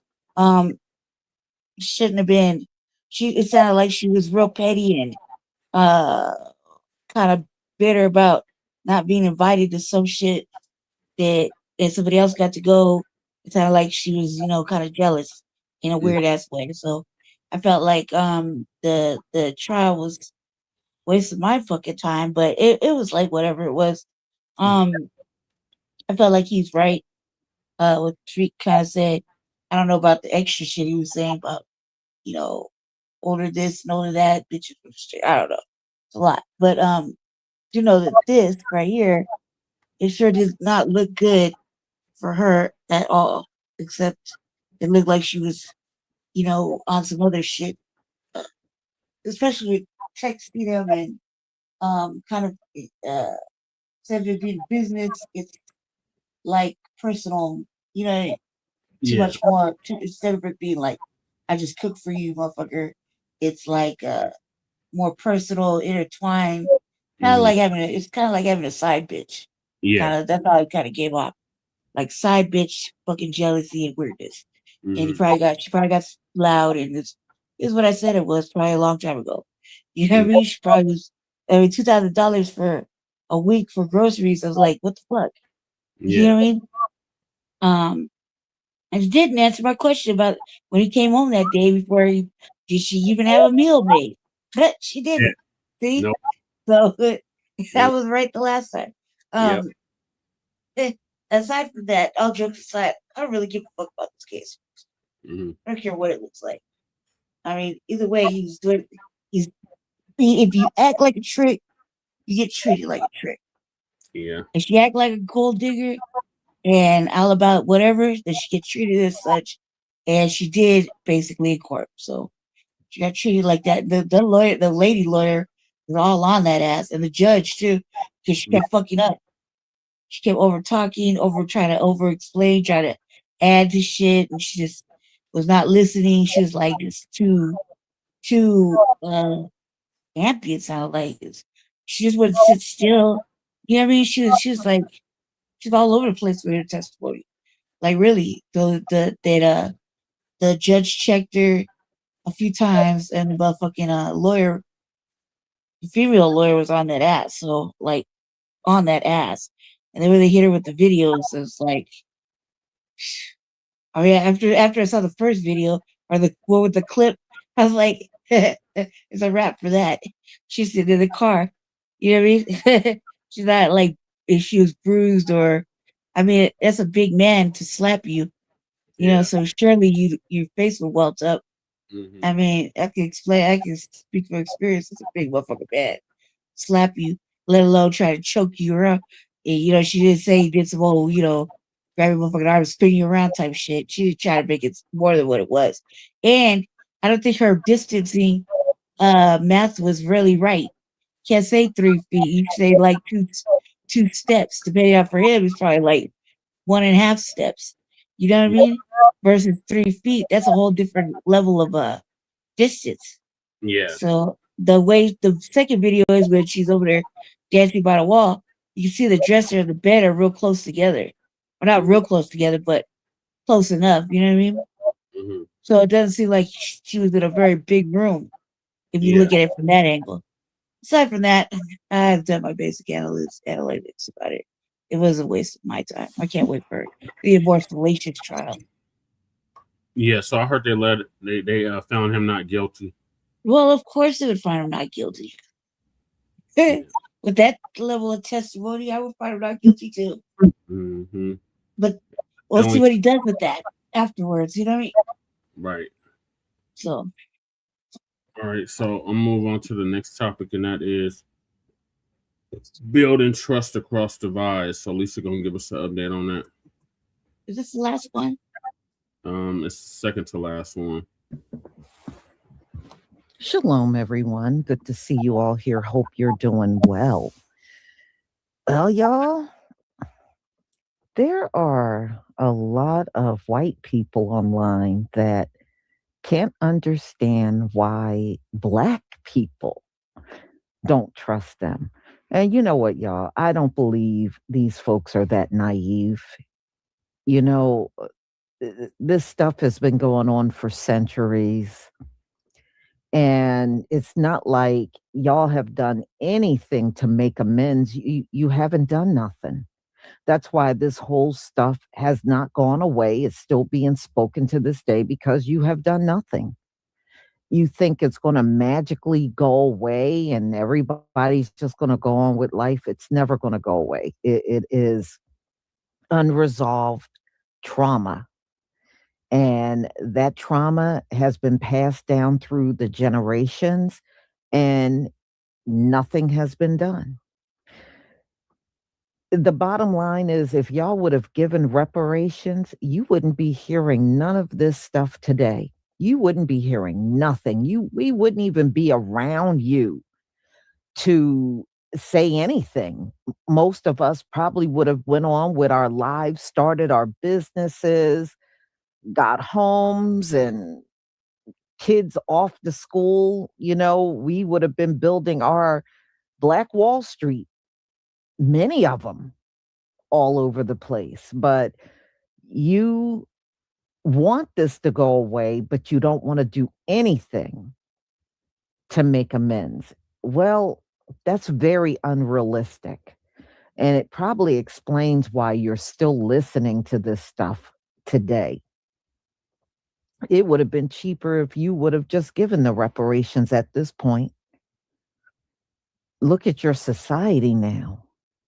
You know, and there's also a lot of people that are saying the reason why America is in such bad decline is because you never resolve the issues between white people, Black people, this system, the government, because this government played a heavy role in our discrimination, just like it is now. Look at Donald Trump with Project 2025.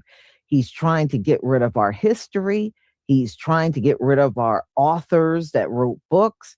They're trying to get rid of anything that they feel we are attached to. Hell, I did a video last week and they're trying to change the afro to a cloud bob. So these things are still happening to this day. And yes, you're going to come across some people that are going to be vocal about these things. And yeah, you know, we got the coon class and they'll be more inclined to agree with you and go against their own people. But we're not concerned about them because we will deal with them one day. We definitely will get around to dealing with the coons and sellouts. They have gone on way too long, but their time is coming. So there is no end in sight as long as no reparations is paid and not only the people, but the government goes on and act like, oh, well, we don't owe for that. Yes, you do. You will forever owe for that. You will forever owe us reparations. Yes, you do. Yes, you do. Y'all think because you write laws to make it legal to do things to us that you're not guilty. But see, in the eyes of our Heavenly Father, you are guilty. And He's not going to forgive it. You don't see any passage in the Bible that says He's going to forgive the enslavers, the oppressors. It says the exact opposite. He's going to punish you. But America is going to remain in decline. You're never going to get out of this situation.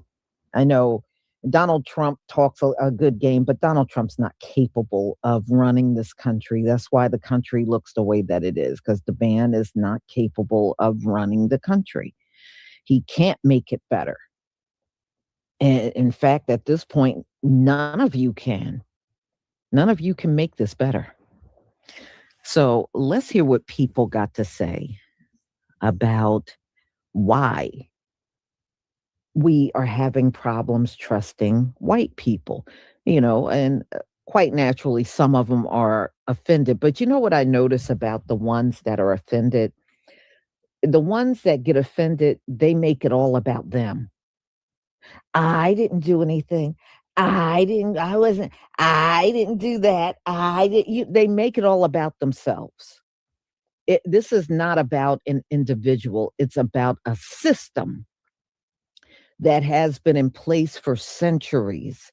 And many of you are keeping that system alive, and you have benefited from that system. So, no, you might not have had a slave, but your ass still benefited from the system that came out of slavery and still exists to this very day. All right, let me go ahead and share my screen. Please give me a 1 if you can see my screen.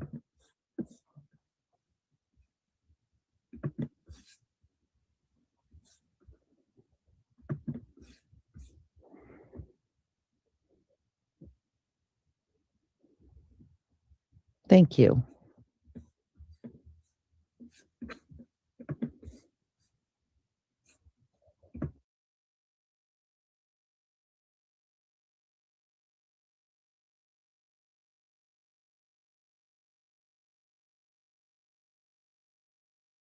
I'm getting tired of you fake ass allies, and you guys are the reasons why black people can't trust white people. You guys are the reasons. It's not the openly blatant fucking racists out there who don't care to tell black people that they don't like them. It's fucking you, the person who's standing beside a black person saying, I'm your ally and I'll do anything and I want to help you get rid of this racism in this country. But then whenever a white person actually does something to a black person, you guys are like, but wait a minute. If you're a true fucking ally, you're going to stand beside those black people no matter who is giving them shit, no matter which fucking white person it is. If you are still siding with racist fucking shit coming from white people, then you are not an ally, and you need to sit the fuck down and shut the fuck up and look internally about what the fuck the problem is in your life, because you are the problem.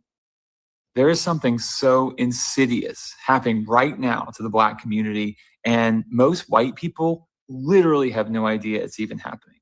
The black community is under attack right now at a level we haven't seen probably since the Civil Rights era.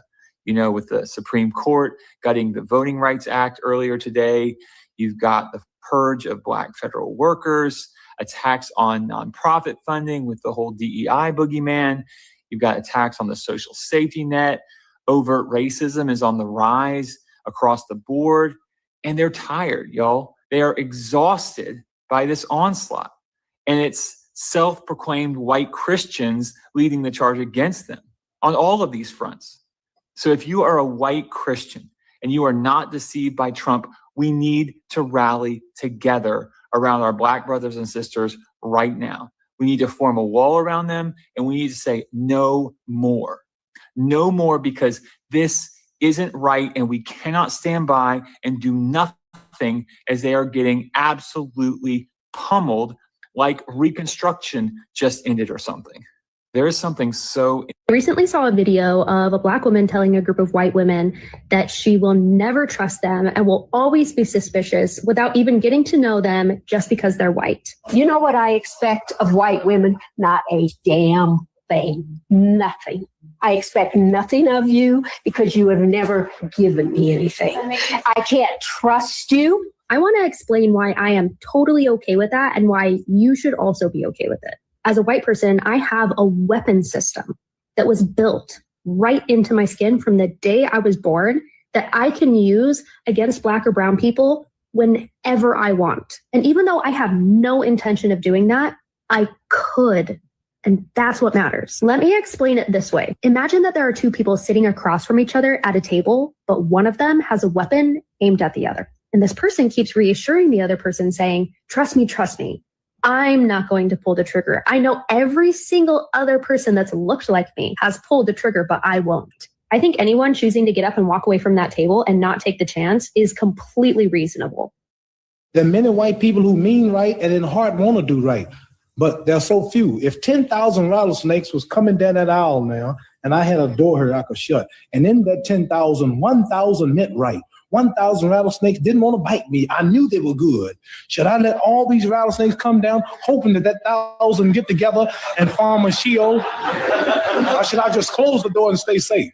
Nobody owes us anything. It doesn't matter how nice you are. It doesn't matter how much you try. It doesn't matter how much you learn. Consent doesn't just apply to the physical body. It applies to the mental body, the social body, the emotional body. You can do everything right, and people still get to say no. Learning about the horrific violence that racists inflicted on nonviolent civil rights protesters and civil rights movement is just so disgusting and horrifying. And this is why I will sometimes hear Black people say, like, how can I trust y'all's grandparents? How can I trust old white people? Because old white people were alive during that time, and they were some of the people who were doing that violence. And part of me wants to defend my own grandparents and be like, well, you know, mine weren't like that. And it's true, like, you know, my grandparents marched on Washington with Martin Luther King, like they weren't on the racist side of things. However, I really cannot blame people for assuming that. I can't blame Black people for being distrustful of old white people or any white people for that matter, because how do they know who did it and who didn't do it? Like, I think that probably if I was a person of color, I would also feel the same way. I would also feel really suspicious of particularly white people of that generation. I do not blame people of color for having a lack of trust in white people, because I think that it's just a survival method for them at this point. I'm just sad that the racist history of our country is just so deep that we've gotten to a point where it has to be like that, where a lot of them feel that they have to have a certain level of distrust to survive because of the amount of racism and the amount of racist violence that there is and that there has been. I already know, but you know what? I need to know, are there certain Black people that just don't like us because we're white? It's not simply because y'all are white. It's because of the fact that countless times, again and again, throughout history, when people of color, specifically Black people, have tried to give white people the benefit of a doubt, I feel like a lot of us have been let down time and time again in the form of like microaggressions to just blatant racism. It's just like, yeah, this is where we're at, because I feel like time and time again, a lot of y'all have given us plenty of reason not to trust you. And once the trust is out the window for a lot of us, it's just done. It's a wrap. Yeah. So no, a lot of us don't rock with y'all because we cannot trust y'all as far as we can see you. Because a lot of y'all just usually coming into the pot with bad intentions, purely because you are, you know, racist. And I'm obviously clearly not all of y'all, but if the shoe fits, and apparently it seems to fit a lot of y'all. I just saw a post that this white woman put a caption that said, working with Black women is working in the trenches. And then she stitched the video with a Black woman saying that working in the trenches is working with white women. And she's like, oh, she can say this, but I can't say that. Correct. A Black woman has every right to call out white women. You know why? Because racism is still alive and well. Black women still experience more oppression than you as a white woman will ever experience. It is not reverse racism. It is not the same thing. Reverse racism, not a thing. White oppression, not a thing. This is where intersectionality comes into play, right? You as a woman could be oppressed, but you as a white person, no, not a thing. However, a Black woman experiences duality in that sort of oppression, correct? A woman and a person of color, correct? And truthfully, you proved the Black woman's point. If the post wasn't about you, you wouldn't have gotten upset. So yeah, I wouldn't say that I'm racist. I mean, if that means that I'm racist, then so be it. But me personally, I just severely do not trust white people. I don't trust white people more than I don't trust Black people. I don't trust people in general, but I have a severe trust of white people, even more than Black people. Because there's always this little racial bias or racial hint behind it. That's exactly why, like, I would never date outside of my race, bro. I used to, I would never again, bro. Fuck no. When Black people in our community talk about not trusting white people, the white people in our community know that as a group, white people ain't trustworthy. So they don't internalize that. Like, oh my God, are they talking about me? Nah, because they feel the same way. It's the people that don't see it. Yeah, the not all white people who just would not fit really well. Because if you internalize everything as an individual, that's your privilege. White people are the only people in this country who have the privilege of not being seen as a group. They expect to be seen as an individual. So when people talk about white people as a group, white people get uncomfortable because they want to be an individual. Not all white people, right? Right. Many white people who mean right and in heart want to do right, but there's so few. If 10,000 rattlesnakes was coming down that aisle now, and I had a door here I could shut, and in that 10,000, 1,000 meant right. 1,000 rattlesnakes didn't want to bite me. I knew they were good. Should I let all these rattlesnakes come down, hoping that 1,000 get together and form a Sheol? Or should I just close the door and stay safe? And see, this is exactly why a lot of us just don't trust y'all, because of statements like this that dismiss the very real disparities in healthcare when it comes to Black women. If you do the fucking knowledge and research on your own, you will see just how many more of us die from childbirth and or get turned away at hospitals and or receive negligent care. I never said in that video that this wasn't an all women's problem. I focused in on the Black woman's experience because I myself had had a traumatic birthing process, as well as a D&C a week later after giving birth to my son and almost losing my freaking life because I was hemorrhaging from my uterus. Okay, that was never the freaking point. But instead of just holding space, you had to come on here with your all lives matter bullshit and go somewhere where you are more appreciated and not tolerated.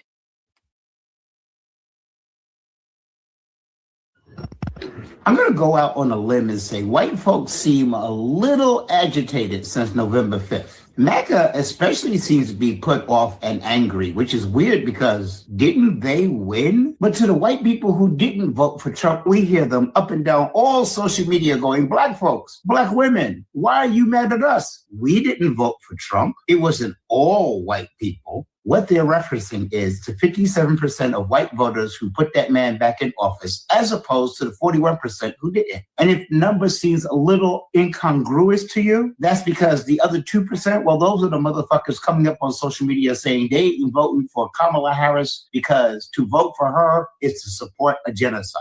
So let's let somebody way smarter and more accomplished than I am explain to you why that 41% doesn't exactly mean anything to us.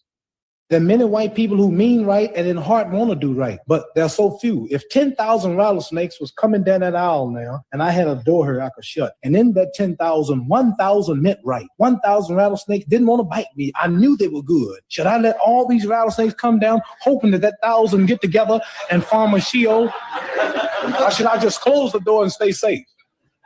Yeah, that's basically it. Maybe it's not all white people, but we got 10,000 snakes coming at us, and all of them are hungry and angry and poisonous. And we're supposed to depend on the 1,000 that might not be? When the snakes attack, will some in the 1,000 roll over and show their bellies? Will the 1,000 turn to 800, or maybe 500, or maybe 200, or maybe 50? Because the most interesting thing that y'all are doing right now is all you, I didn't vote for Trump, not all white people are acting exactly like the election went. The larger percentage of you are in here trying to do not all white people and wear blue bracelets and not understanding what's being said to you and invading our spaces. While the smaller percentage are going, okay, we get it, we'll back off. We will go talk to our people. No problem. We understand.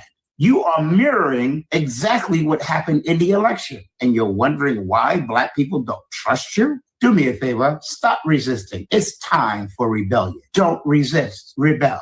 Please support this channel. Stay safe, keep yourselves healthy, get into community, and for God's sake, stay woke.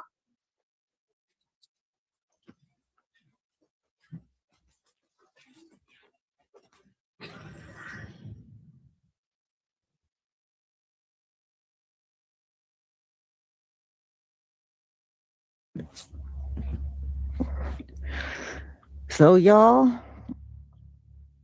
I have to tell you, I've always had trust issues, even as a child, but I think it got worse when I got in the workplace, and some of them attempted to steal my work because they couldn't figure out how to do certain things, and I would figure it out.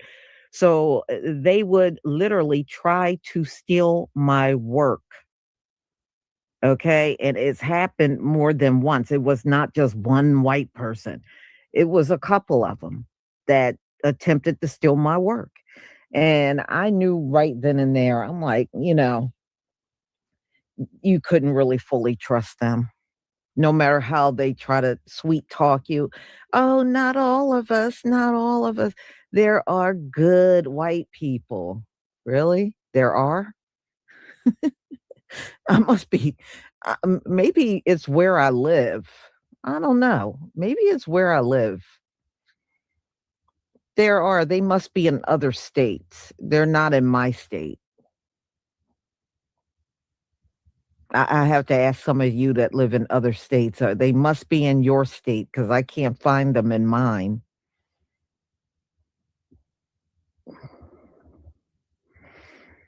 Oh yeah, they'll give it to an Rosalind. They'll give a promotion to somebody they clearly know is unqualified, but that person is white.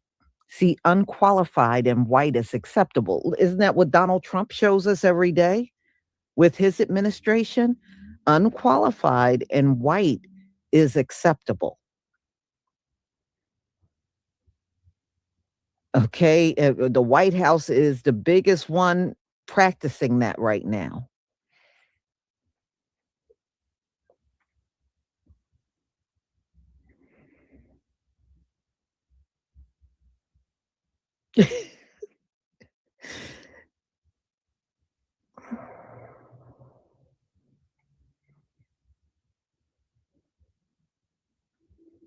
Oh yeah, they'll do all kinds of stuff.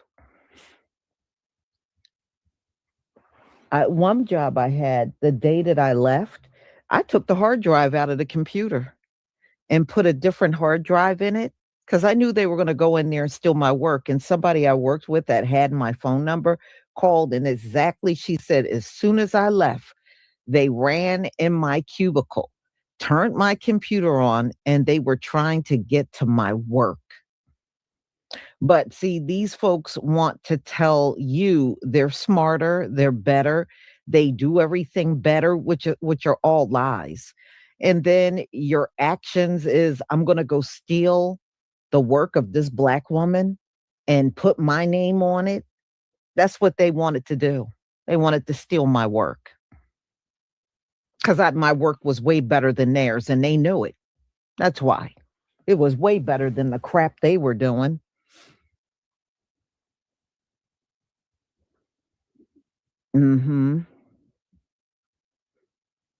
Yeah.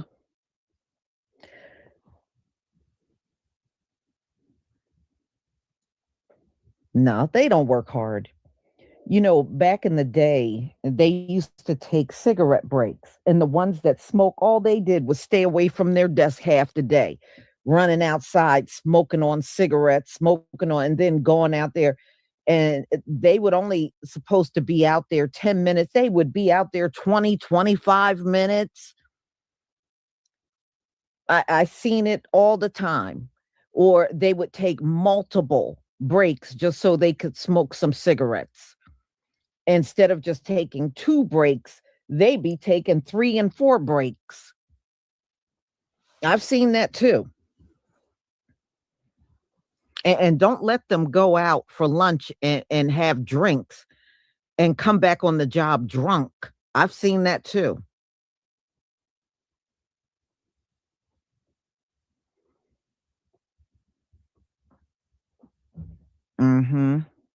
But work hard? Nah, I worked with them. They don't work hard.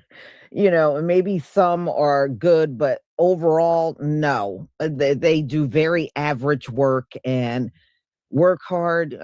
Well, you're going to have to define working hard because, in my opinion, they didn't work hard. And there was a few that barely came to work every day. I worked with a couple of them that barely showed up in the week. They may have showed up once or twice, and then the rest of the week, oh, I'm sick. Oh, I'm sick. And then when you see them, they look like the picture of health. But, oh, I'm sick. I can't come to work. Oh, I'm sick. Okay.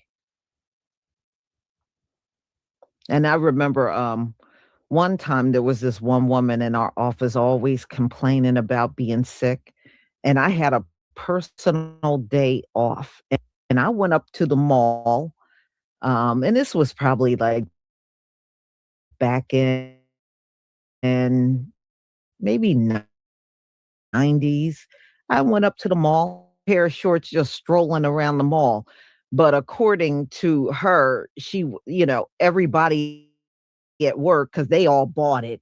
Oh, she's so sick. Oh my goodness, she's so sick. Well, her so sick ass was strolling around the mall. She wasn't doing, and she didn't look like she was sick. She looked like the picture of health.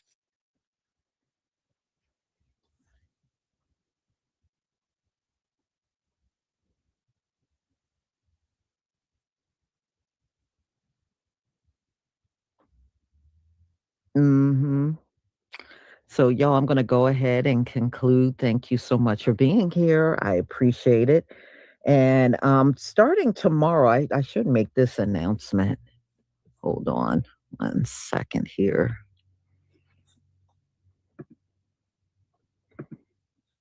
And did I move it?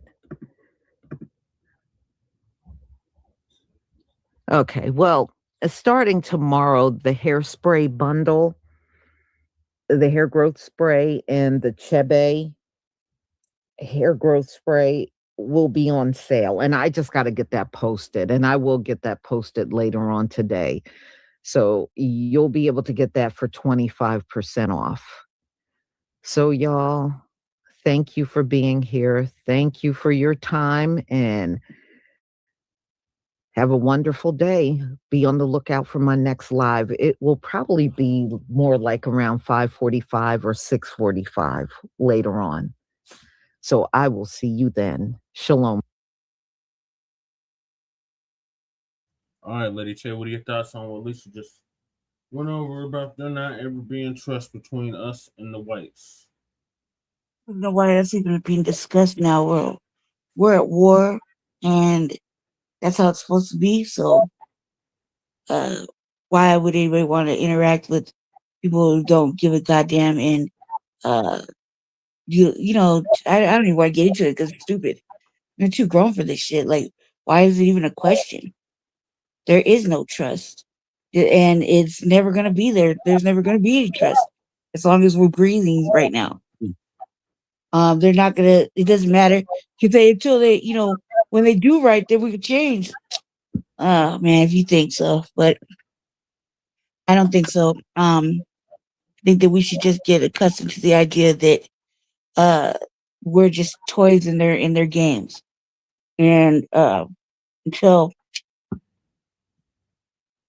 we take control of the situation, which is kind of scary. We don't really know how we're going to do that until we figure out a way to take control of the situation. We're basically at their mercy. So, with this, it just leads into a whole bunch of shit. I think there's going to be any trust, and there's no such thing as really an ally. Everybody's. I don't look at suspected great white supremacy. And if I see it, when I see them as just basic white supremacy. Serious. And so that's how I feel about it. They're all suspected. I have yet to see anything good from them in our interest. And this right here is just another way we can deflect from what we're supposed to be doing, which is getting stuff passed in our favor, in our interest. Right now we're just sitting back bullshitting about this and that, but these this and that conversations are not moving the needle in any way unless you're talking about it online. But as far as legislative wise, no one except for a handful in every state is really getting down with the get down. We're actually going in and making these things try to happen because it's very difficult, very fucking difficult. So you just sit here and talk about it all motherfucking day, but until stuff really happens, it's like, well, and us asking for their help to help make it happen is even a stupider idea if you thought they were going to do it on general principle. So they're not going to help. Neither are these buffer classes. We are at war. We are at war. We are at war, and we are by ourselves. So there shouldn't be at this rate. we shouldn't even be asking these questions. Because just like the police, there is no such thing as trust amongst them and us. Especially when in all areas of in all 9 areas of human activity. Let's just put it that way. In all 9 areas, human activity, white people cannot be trusted. And those who are indoctrinated into racism, white supremacy, and sell us out, sell us down the river, they cannot be trusted as either. Just because they're in blackface doesn't mean anything. You know what I mean? Right. So I'm saying. All right, so one more topic because I'm not gonna do this to Unhoused Denver news. Illegal migrant news and local Denver news tonight. So I'm gonna go to the last topic, and that is the Taínos. The Taínos are actually black, and Lisa's gonna give us an update on that.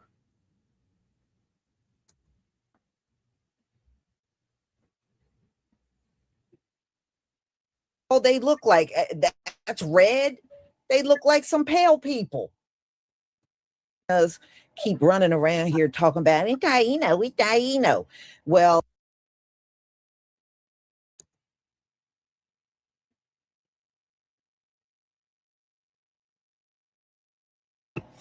Shalom, family. Good to see you all here. Hope you're doing well. So we're going to talk about the Taínos because these light shade Latinos and Latinas keep running around here talking about it, Taíno, we Taíno. Well, y'all definitely don't look like the originals because there are pictures of the Taínos. And the pictures I've seen, they are very dark in complexion. And they were called the keepers of the land. Okay. They said they were expert craftsmen and canoers, and they would be what you think an Aboriginal person is. Being on here for this topic, she could have spoke on that. And y'all run around here talking about me no black, and y'all really relate more to your oppressors, which are the Spaniards. That's why you speak their language and you don't speak the Taíno language. You speak the language of the ones that really went over there and slaughtered your people, and proud of it too. You're proud to speak that European language. Very proud. Stick your whole chest out and everything. So, ladies and gentlemen, the Afro-Latinos, when they do speak of being Aboriginal and the original Taínos of the lands over there, they get laughed at and ridiculed and told they're not that people and all that stuff. The same thing they do to us here. If we say we were the Aboriginal people, which we were all over the globe, right? These folks will tell us, oh, no, they would look like the Indians that you see today, which are Siberians. That's the kind of crap they would sit around and tell you.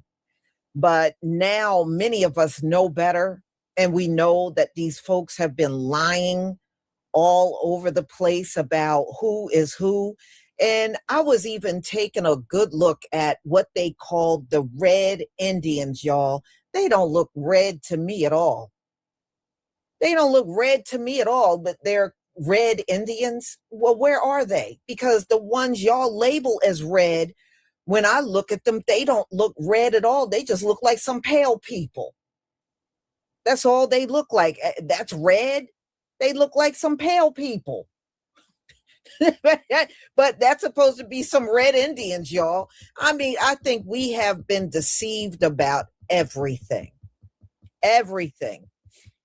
Nothing has been spoken as far as the truth about who is who. So that's why I'm not going to say, well, they were this and they were that, because I saw somebody put in there Hamites. We don't know that. We don't know that. These people have lied so much about who is where and what group of people. They mislabeled. They have changed the names of people. They've changed the name of lands. They changed the land. you know, just everything. Everybody's got the wrong name on them. Literally everybody on this earth got the wrong label on them. So we can't say that's ham over there. We can't say that for a certainty. Everybody is mislabeled. So at the end of the day, we know just from looking, just from me observing some of the pictures that I've seen, these folks do not look anything. The ones, these Latinos that are running around here that are light-skinned, don't look anything like the original Taínos. They don't look anything like them. So, but they're claiming it. But, you know, that's what pale people do. They claim shit that's not theirs. That's what they do. That's another thing they do all over the globe. They do this everywhere.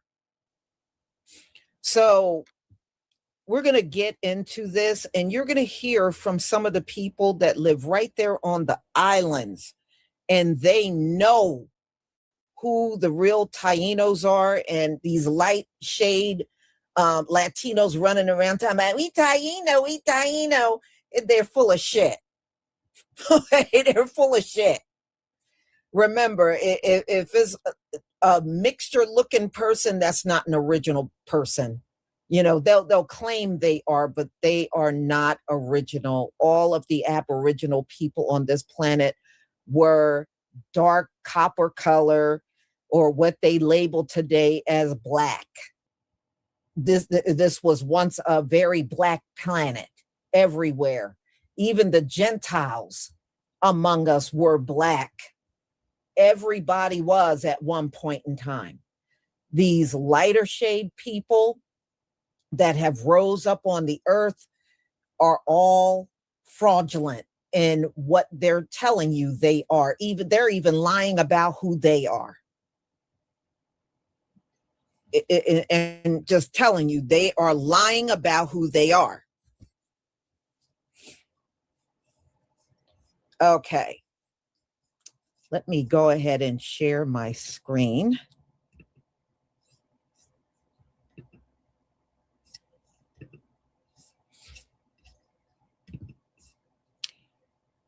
All right, y'all, please give me a 1 if you can see my screen. Give me a 1 if you can see my screen. Yeah, I mean, we are scattered, you know, that is so true, Darwin. We are scattered, and we would be scattered across the Caribbean too. You know, not just here or in certain other, we would be scattered in the Caribbean as well.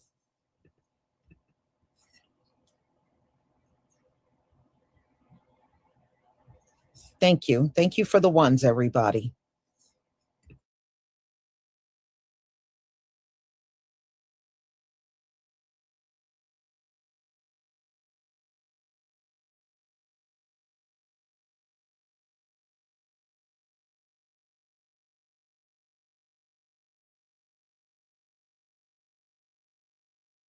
Came to see me about her interest in wanting to be recognized as a tribe, a nation tribe. And at the time, it struck me like, whoa, that's a big ask, you know? When she made the request, the first thing I did was I turned to our expert and I charged her with the efforts to do the research to help Mrs. Phillips seek this goal of trying to get the Taíno, members of this community to be recognized as a federal tribe. So, after a whole decade had passed, I remember 11 o'clock one night, I opened this email, and I was so overjoyed I couldn't even scream. I opened the email and it says the recognition of the Taíno people, the recognition of the Guainía Taíno tribe of the Virgin Islands. I was in awe because after 10 years, here comes this recognition. Now that the community has been recognized, the tribe has been recognized here, is that the government really needs to step up So the idea of land back is really the next step. We now have to teach our children where they came from, where we are with the recognition, and where we need to go. Having land back would mean that we can develop a Taíno village where we can teach our children the true history of the Taíno, past, present, and future. We have to look at these things, the investiture, the idea of land back, as part of a whole system, a whole structure.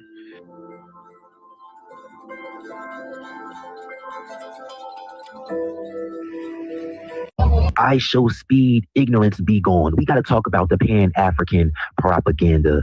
Black Americans, Indigenous American Indians. This is Kanaway, the 5th great grandson of Nat Turner, one of the greatest American freedom fighters of all time. On my channel, we talk about journalism, psychology, communication, media, and public relations in relation to protecting the identity, the history, the legacy of my lineage in the United States of America. Oftentimes, through these channels, through these mediums, our narratives are changed, but we're correcting the action. These are also the areas of my expertise that I have my college degrees in. Listen. I show speed, ignorance be gone.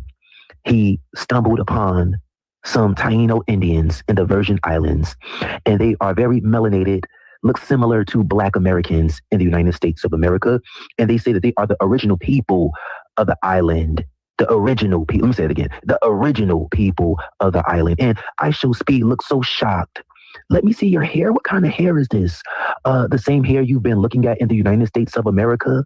Now, listen, I show speed is Black American. I do believe he has a grandmother that is Jamaican. When he went on this African tour, before the Caribbean tour, his father told him that he's not African, right? Now, Black Americans, Indigenous American Indians have been talking about the Racial Integrity Act of 1924 that reclassified and misclassified Indigenous American Indians from Indian to Negro, colored, mulatto, Black. And these terms were not synonymous with being African descent. This was a real law that spread throughout the states, right? Different policies and different laws, right? A domino effect of peril and disenfranchisement. Indigenous American Indians, Indigenous Americans were the first enslaved in the Americas and the United States, right? The least amount of Africans came to the United States of America. The majority went.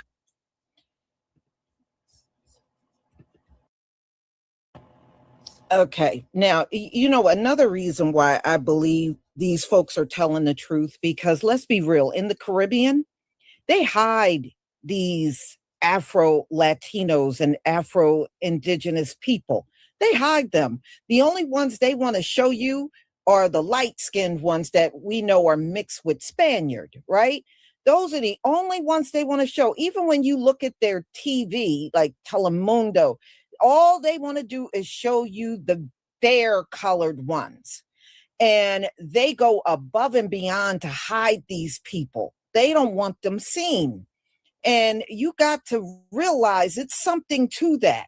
When they don't want people seen or heard on this earth and they're always hiding them, there's always something to that.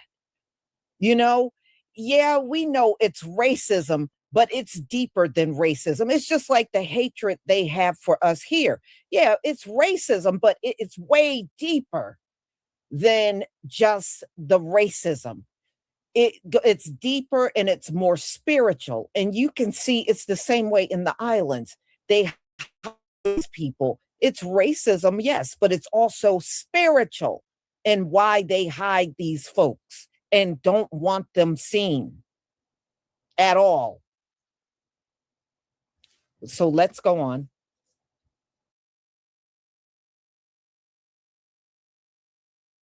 The Caribbean, right? This is what we've been talking about, but let's talk about the propaganda. Now, you know, you have seen I Show Speed running around with that foreigner Shaka bars, that raw foodist guy who is what he seems to be half white, correct? But he's so pro-African and pan-African, right? And the South Africans are tearing apart Africans in South Africa right now. There goes the unity. But listen, they're on this global African, pan-African tour, and he stumbles upon some Taíno Indians who are heavily melanated, who look similar to Black Americans. And he's so shocked. Now, listen, I'm going to give him some grace because he is young. He is young. But listen, Don't believe the hype. This is a setup, not the part about him finding Taínos. No. He was in the United States of America, right? I Show Speed, along with Casanet, who is half Haitian and half Trinidadian. And I remember them going on reservations to the Eurasian-looking natives, right? The Eurasian natives, the Siberian Asian-presenting natives, racially ambiguous, heavily mixed natives, right? And now, one more thing I want to say. You notice these particular people aren't saying, we're not black. We're not black. You know how the lighter shade Latinos are always talking about, we know black, right? You notice when I Show Speed was talking to them, they didn't deny that they were black. They didn't deny that they are the Aboriginals. They're not trying to say me no black. You didn't hear that from them. And when you look at them, they're built just like the brothers here. Our brothers are built like this too. You know, a lot of them lighter shade Latinos, they tend to be fat. I don't know. Look, maybe y'all don't see it that way, but when I look at them, they tend to be pudgy and fat. They don't have the same build that you see on these men. I mean, and maybe you don't see it that way, but I'm just telling you, when I look at the lighter shade ones, they tend to look pudgy, right? They don't have this kind of build. And many of them are short. They don't really have that much height on them. And you can clearly see these brothers are tall. They are very different from those Spaniard mixed Latinos. I'm just saying, I'm noticing the differences here.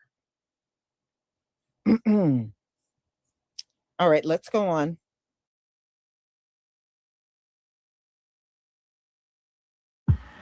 this was done on purpose. Because just like the Taínos and the melanated tribes, indigenous tribes in the islands, there are many indigenous tribes in the United States of America who are Black American, so-called Black Americans who are Black, and they were labeled Negro, colored, mulatto, and Black on our census records in the United States of America. Southeastern woodland Indians are not the same as Western Native Americans that present Eurasian and Asian. I did a video of Southeastern woodland chiefs. They were on a panel and they were saying they never looked like the Indians. They were saying they never looked like the natives in the West. But this is the history we've been trying to tell people. But how many tribes are there in the United States of America that was reclassified and have Black presenting people? State recognized, federally recognized tribes. They avoided that representation on purpose in the United States of America. Of course, you're going to run into some Taínos, that tribe. You go to the islands, just like the Taíno people, they were talking about the other tribe in Dominica, right? They don't want to show melanated indigenous people, period, who look similar to so-called Black Americans. They don't want this history out. What do I mean by they? The Pan-Africans, the people that put together this fucking tour. What do I really think about this tour? Listen, it's a PR stunt. Now, listen, you guys know I went to school. I have a master's degree in communications media with specialization in public relations, bachelor's degree journalism, minor in psychology. It's a great PR move. I Show Speed is more talented than Casanet. What is the PR move? Okay, well, when you want likability and you want to brand yourself and be the big upcoming thing, of course you're going to go to every place in Africa, go to every place in the Caribbean. You're going to become very likable with different ethnicities all over the world. These people will become your base. Why didn't I Show Speed bring his family along? You got all this money. You say you a lost African. Why you didn't bring your family along to Africa with you? Make it a whole family thing, reconnecting, right? You got the money. Your father didn't want to go with you because he said he wasn't African. Okay, this is a great PR move for people who want to be likable. You get those funds up that way later in life. Everything you're selling, the Africans, the Caribbeans, the Asians, the Mexicans, the Native Americans, the white people, everybody's going to buy into you. I see everything from a power play thing. Public relations, marketability. This was deliberate. Now I want you to take a look at this video when I Show Speed was in the United States of America and he came into contact with a Eurasian tribe, right? And I guess there were so-called Black people in his chat saying that you know, that those aren't the real natives and, you know, whatever they were saying. They just wanted representation, because this is what happens when you don't have representation, when you don't have balance, right? And ISO Steve was like, put some respect on those natives' names. These are the real natives, the real original people of the USA, right? This is what he said. But there was no representation of Black presenting melanated, presenting indigenous American Indians in the United States of America. And they could have found many tribes. But take a look at this video. It's very interesting. Wait. The term African American was popularized in 1988 by Jesse Jackson. Not all Black Americans call themselves African American. African Americans interchangeably use African American with Black American. Not all Black Americans. African American was officially put on the USA Census year 2000 nationwide, okay? It was never, ever on the USA Census before that. So listen, take a look at this video and understand the importance of representation.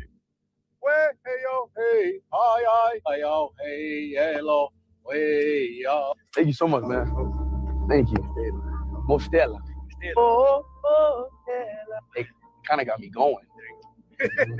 All right. Respect, chat. Respect. That's respect right there. That's respect, bro. Yo, bro, I don't like how people like disrespect. Like, chat, tell them how anybody who disrespects the native. Like, bro, these are Native American cultures. These are the original Americans, bro. Like, y'all, like, I don't know if y'all kids or y'all just, I don't know. But tell them out, bro. This is for educational purposes. See this? See those people back there? That lady standing right there in front of that building? Okay. These are indigenous Black people from the island of Puerto Rico before they started mixing. Okay, for those who don't believe in the mestizos and the mixing and how we became Hispanics and Latinos and they gave us all these titles, whatever, okay? But I want you to understand, okay, that the indigenous person of the island of Puerto Rico are not what they call Amerindians, okay? And for the dumb ones who claim to think they know everything about Puerto Rico and Puerto Ricans and all that, okay? And I see y'all putting your little videos attacking Puerto Ricans, claiming that Puerto Ricans have no rights, practicing Black culture, okay? Let me tell you something, all right? These people up here, all right, are also a part of the Americas, okay? We've always been part of the Americas, all right? Y'all need to stop attacking Puerto Ricans and claiming, now those light-skinned Puerto Ricans you see in the Americas and the United States and Chicago, Puerto Rico, and New York, and anywhere in the Americas, you'll find a Puerto Rican, okay? Let me tell you, those light-skinned ones, all right, those are what you would call the mix of so-called Spaniards, who are really the people from the Ottoman Empire, okay, who were Arabs and so-called Middle Eastern people, all right? And you can tell, y'all, it's all in the spirit. It's all in the spirit, y'all. The spirit on these lighter shade Puerto Ricans and Latinos and Mexicans is totally different. If you notice, it's totally different. That's why you can look at videos, and I'm telling you, every single one that got an issue with us are the light shade Spaniard mix Hispanic. Everyone that got a problem with us are the light shade because they got Gentile spirits on them. This is not a coincidence. They got a Gentile spirit on them. And that should never be ignored. And he's right. They are like a Spaniard, Arab, conquistador mix. And he's right. And you can feel the spirit on them is totally different. Totally different. And they are the ones that want to run around and use the N-word. They are the ones that Every now and then they'll do a rant video on how much they hate us and they can't stand us and we this and we that and we're the N-word and we deserve to be. I even heard some say we deserve to be a slave. I mean, when I say a wicked spirit on them, it is wicked as hell. Those are not my people. I'm sorry. I don't care what y'all got on a chart. When I feel that spirit on them, that is not my people. And I'm never going to claim that person as my people.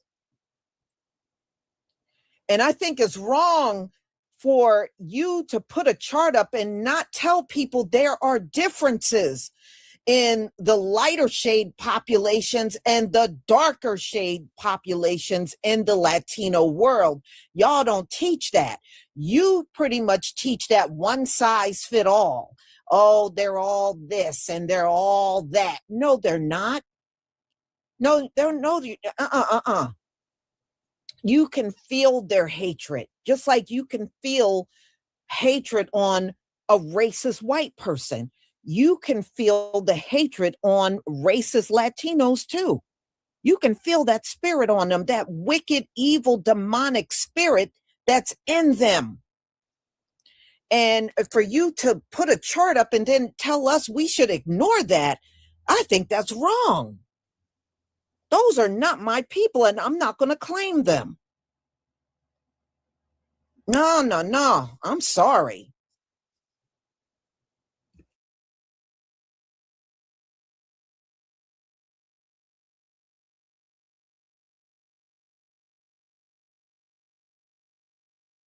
Of so-called Spaniards who are really the people from the Ottoman Empire, okay, who were Arabs and so-called Middle Eastern people, right?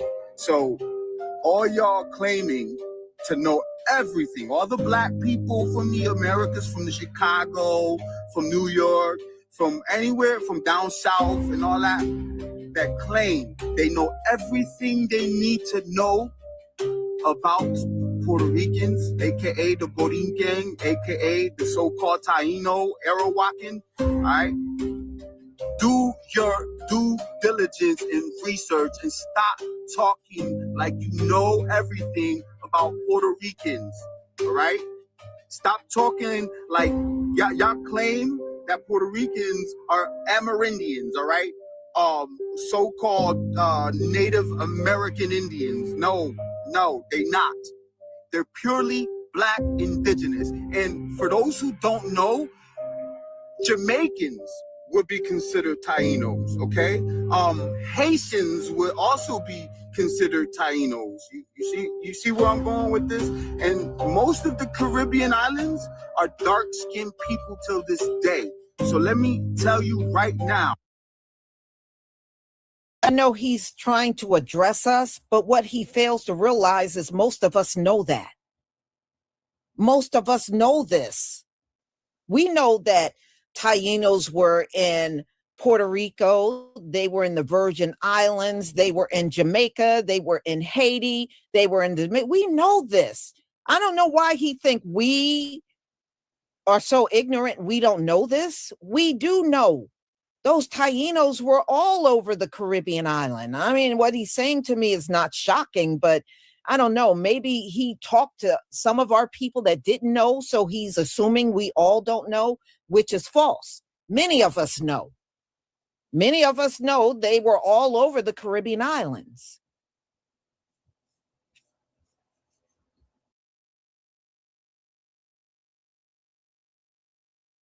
Okay, and even in the island of Puerto Rico, you'll see mostly dark-skinned people.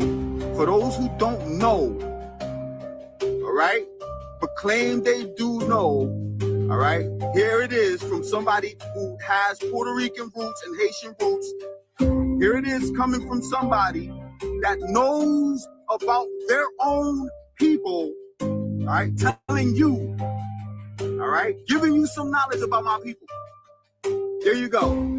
All right, I got more of this too. I got a lot more receipts. All right, you see what it says there? A colored bell, a colored belle of Puerto Rico. And if you look up there, you'll see more dark-skinned people. You see what I'm saying? All right? Yeah, there you go. To all my gods and goddesses, all right? Because that's what you are. You were born gods and goddesses and somehow learned how to become human through socializing with other humans. And this is the downfall of humanity. You feel me? We lost our own knowledge. We lost our own languages. And, you know, for those also who claim that, if you think also that slavery was centered only in the United States, then and you're from the United States and you're a so-called black person, listen, or especially FBA, whatever you call yourself, FBA, I'm attacking FBA definitely. You feel me? Y'all a bunch of racist and divisive people, all right? Y'all need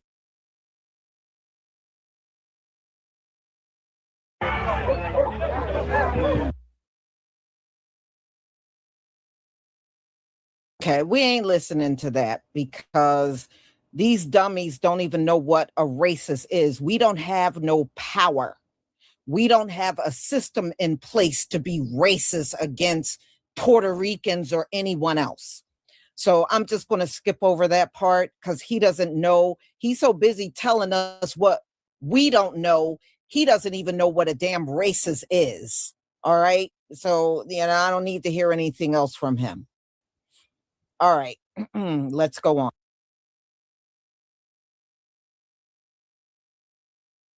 Waiting for this one, man. I've been waiting for I Show Speed to come across some of them folks while he been on his Caribbean tour, man. I've been waiting for this one because what did we just learn? We just learned something very, very, very, very important, right? And I'm gonna identify it right here. All right, first and foremost, these folks is on the same type of time that the New Orleans Mardi Gras Indians is on during the parades and whatnot, right? People like to say that what they doing over there is like shenanigans or they capping or they be faking or whatever the case may be. But how fake is it when the same type of regalia and customs can be traced throughout different places in the Americas? Not only is this in the Caribbean islands, the lower Antilles, but we find it in New Orleans as well. Another thing that the brother made very, very, very, very, very, very, very notable in that video is that his mom's was the cacique of the tribe. She was the cacique. She was the big homie, right? What does this mean? Or what does this back up, right? If you go and check the text, right, the books, like the things that we cover, especially on my YouTube channel, we learn that in the majority of the tribes, the women were the caciques. They were the big homies. So again, another custom that can be traced back to what? The early 1200s. That, man, it's been a thing for as long as folks can remember, right? That's what they stated in the text, right? These are the things that we have to pay attention to, and we cannot take it for granted. We can't be so quick to say that it's lies or people are faking a lifestyle or whatever the case may be, because the real folks know. The real folks know, man. That paper genocide, it messed up y'all heads. And I'm happy Speed is doing what he's doing, man. Big ups to that brother, man, because he's getting around, and this is giving us folks here in America a chance to see what life is like in the other countries, our sister and brother countries, shall I say, the Caribbean and South America, Central America, whatever the case may be. Make sure you like, comment, and subscribe, man. Let's get it. So the Indians, the Taínos, were black. The indigenous people were black when Columbus arrived. When Columbus arrived, he said that he met people who were the color of copper, colored people. A penny is the color of copper. Pennies no longer are made out of copper, but a penny is the color of copper. So did those people have dark skin? Yes. When you ask me were the Taínos black? No, they were Taíno and they had dark skin. I don't know what you mean by black. Do you mean having dark skin? Or do you mean black being a citizen of the United States who was taken as a prisoner of war? So when people be claiming that they're a certain type of people, right? But a certain type of people only have a certain phenotype and it's acknowledged through history and documentation and different things like that. And they try to whitewash these already melanated, beautiful people. That is erasure. Okay, that is cosplaying. Exhibit A, right here. Like what? What is he talking about? He's saying that this chief right here, this Taíno chief, he's saying that he's African and everything like that. Let's debunk this person. Okay. This is what the lighter shade Latinos do.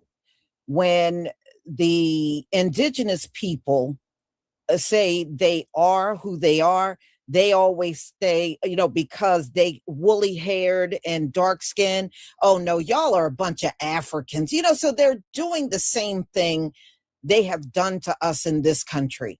For many years, we were told we were ham. We were ham. They did this for centuries in this country. Tell us we were ham. We were cursed because we had black skin, and we were ham. We were ham.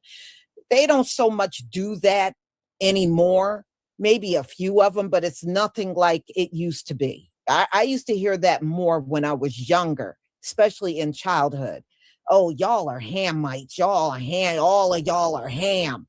So as you can see, the lighter, just like that dude up in the circle, the Puerto Ricans and Caribbeans that are his shade, that's what they do to the Aboriginal on the island.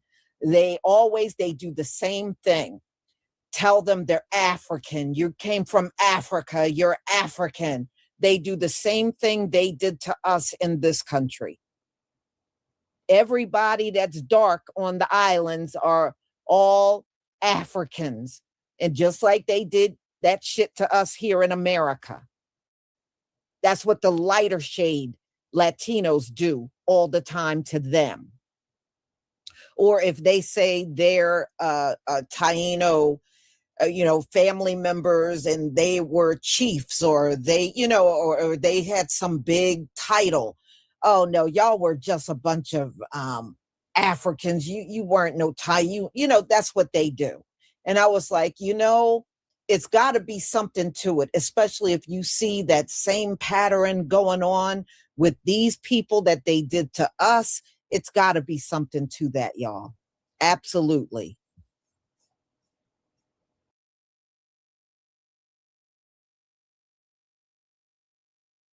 European descendant, okay? Literally all I typed in was Taíno chief Jamaica, okay? The Taíno chief, you see him right there? It says Taíno chief in Jamaica, making him the first in over 500 years. Him, the guy that you're saying is from Africa, but he's a Taíno chief, okay? Let's dive into other Taíno chiefs. Let's check out this Taíno chief right here. Let's also check out these images of her and her people, okay?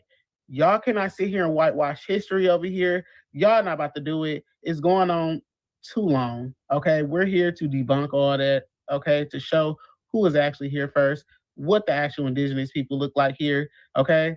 None of us are from Africa. Stop with that rhetoric. The only people who are new over here is obviously you, because you don't know who the real Taíno people are, and they definitely don't know you. So, yeah. Can we just get these type of people out, please? Like, get them out of the continent. Y no solo los verdaderos taínos eran de piel oscura. Tenemos artefactos reales que son artes de los hechos, que demuestra lo que nosotros ya sabemos. Algunos han creado una falsa superioridad basada en una falsa historia y quieren seguir creyendo que todos los negros vienen de África como esclavos. Cuando Colón llegó en el 1592, él se encontró con caribes, arahuacos y indios negros. En la escuela y los colonistas nos han tratado de convencer que estos son los taínos y que ya no existen, mientras nos esconden la verdad de los verdaderos taínos. Hay evidencia, libros, documentos en archivos y museos por todo el mundo. Simplemente hay quienes no quieren ver. Y la palabra dice, busca la verdad y la verdad os hará libre. Mr. President, can you tell us about this collection? These portraits represent figures of considerable importance, remarkable artistry. The craftsmanship alone suggests extraordinary resources and skill. These works represent indigenous American figures of extraordinary historical significance, preserved under federal authority, a thriving melanated civilization of considerable refinement. They are maintained here for preservation and study. The public is told that every melanated face began in the bottom of a boat from Africa, but these works depict the indigenous Asiatics of America. They didn't come from Africa, they were here, established and sovereign before the continent even split. This figure in Egypt, New York, symbolizes an ancient exchange of Moorish knowledge. This, ladies and gentlemen, is JFK. This is not AI. He knew all along, back when he was the president of this country, that we were indigenous. We didn't come from no Africa. You heard what he said, right? That's JFK. And he's showing you a bunch of indigenous people of the land. They didn't come from Africa. All right, let's go.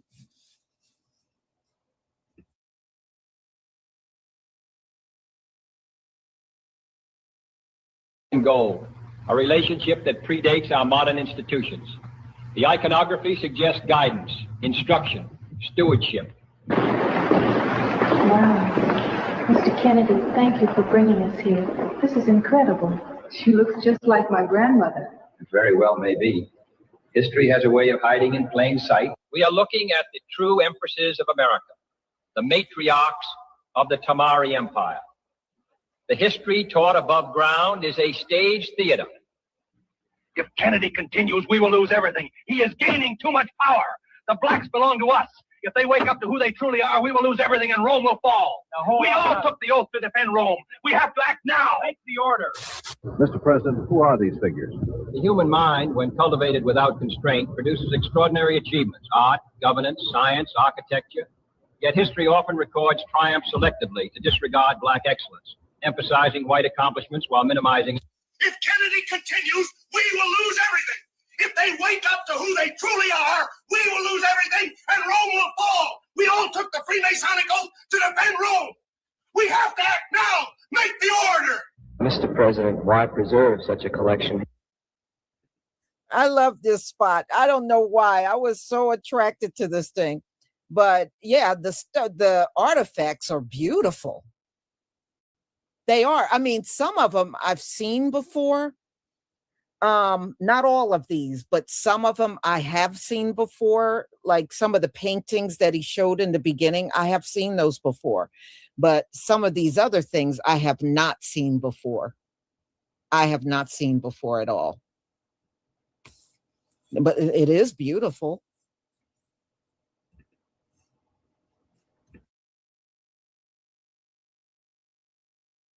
Here. These public statements about true black history and identity provoke strong reactions, particularly from groups concerned about political stability and want me eliminated. They're starting to question the narrative. We must do something to stop it. We cannot allow them to learn indigenous history. We must keep pushing the out of Africa theory, sir. We must push more slave movies, more out of Africa movies, so they never know. These works depict figures from early civilizations whose contributions have been insufficiently acknowledged. Well, I must say, I'm in very good company. I don't know what I'd do without beautiful black women around. They keep the day interesting. They're stealing the spotlight from me. Well, I must say, black women are by far among the most beautiful women on the planet. A man would have to be blind not to notice. Now, hold on, Mr. President. Don't steal them all. Save some for the rest of us. I'll do my best. I tell you what, if you're gonna use acting, use it this way. Lives can stop saying a bunch of bullshit. Yeah, I take L's, just not blatant disrespect. Y'all need to learn how to have a conversation without using racial slurs, shifting the goalpost, or just blatant bullying tactics. But the original claim I made, that, by the way, I've made before and has never blown up, is that everyone came from dark-skinned, melanated individuals, including modern-day Asians. Not a single Asian person got pissed off about that. The Native community, on the other hand, jumped me just to find out they either came from dark-skinned, melanated individuals or Asians who came from dark-skinned, melanated individuals. Every time we learn something that could set us free, we nitpick and we argue and we shoot the messenger. It's okay, I've been treated that way my whole life. Plus, I'm East Asian. We're gonna be hated no matter what we do. I've reached the absolute stage of not giving a fuck and saying what the fuck needs to be said, because nobody else seems to want to do it.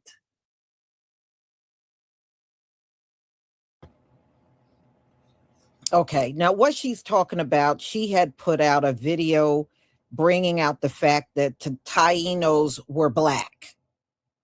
And, you know, they dragged her for that. That's what she's talking about. So, y'all, I just wanted to show you this because I know for many years I've heard these lighter shade Latinos always talk about they are the Aboriginals. They were the original people. They were indigenous. And as you can see, the indigenous still are there, you know, just like we're still here. We're still here as well. But the only identity that always gets denied is ours. It doesn't seem to be anyone else. If it can be the whitest looking Latino and they will tell you who they are and everybody will just accept it.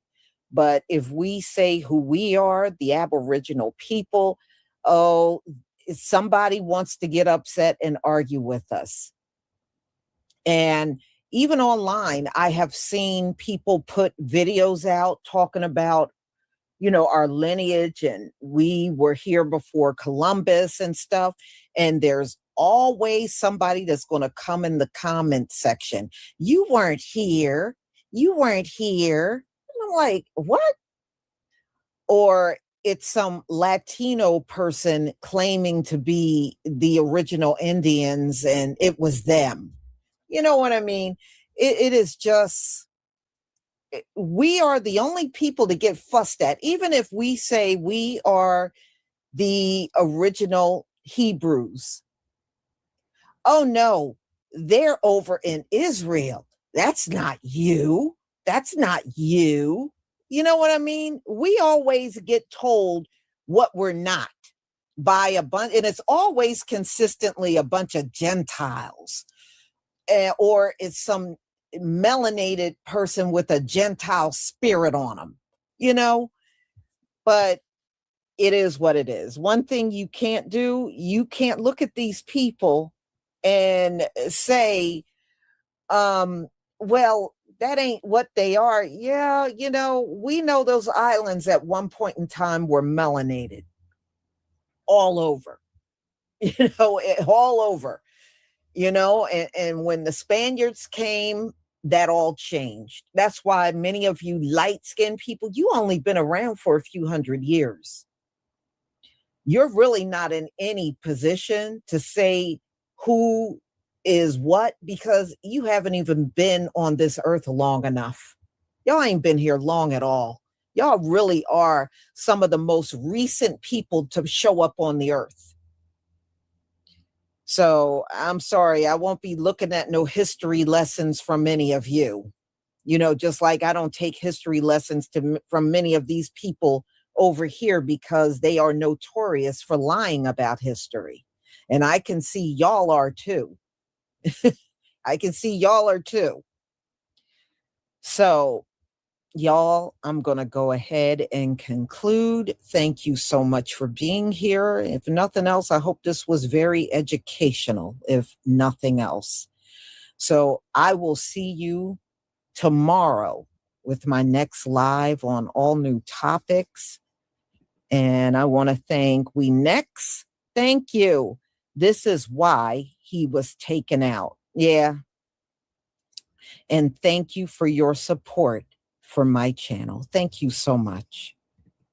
So y'all have a wonderful, wonderful night, and I will see you tomorrow, family. Shalom. And don't forget to pick up your hair products.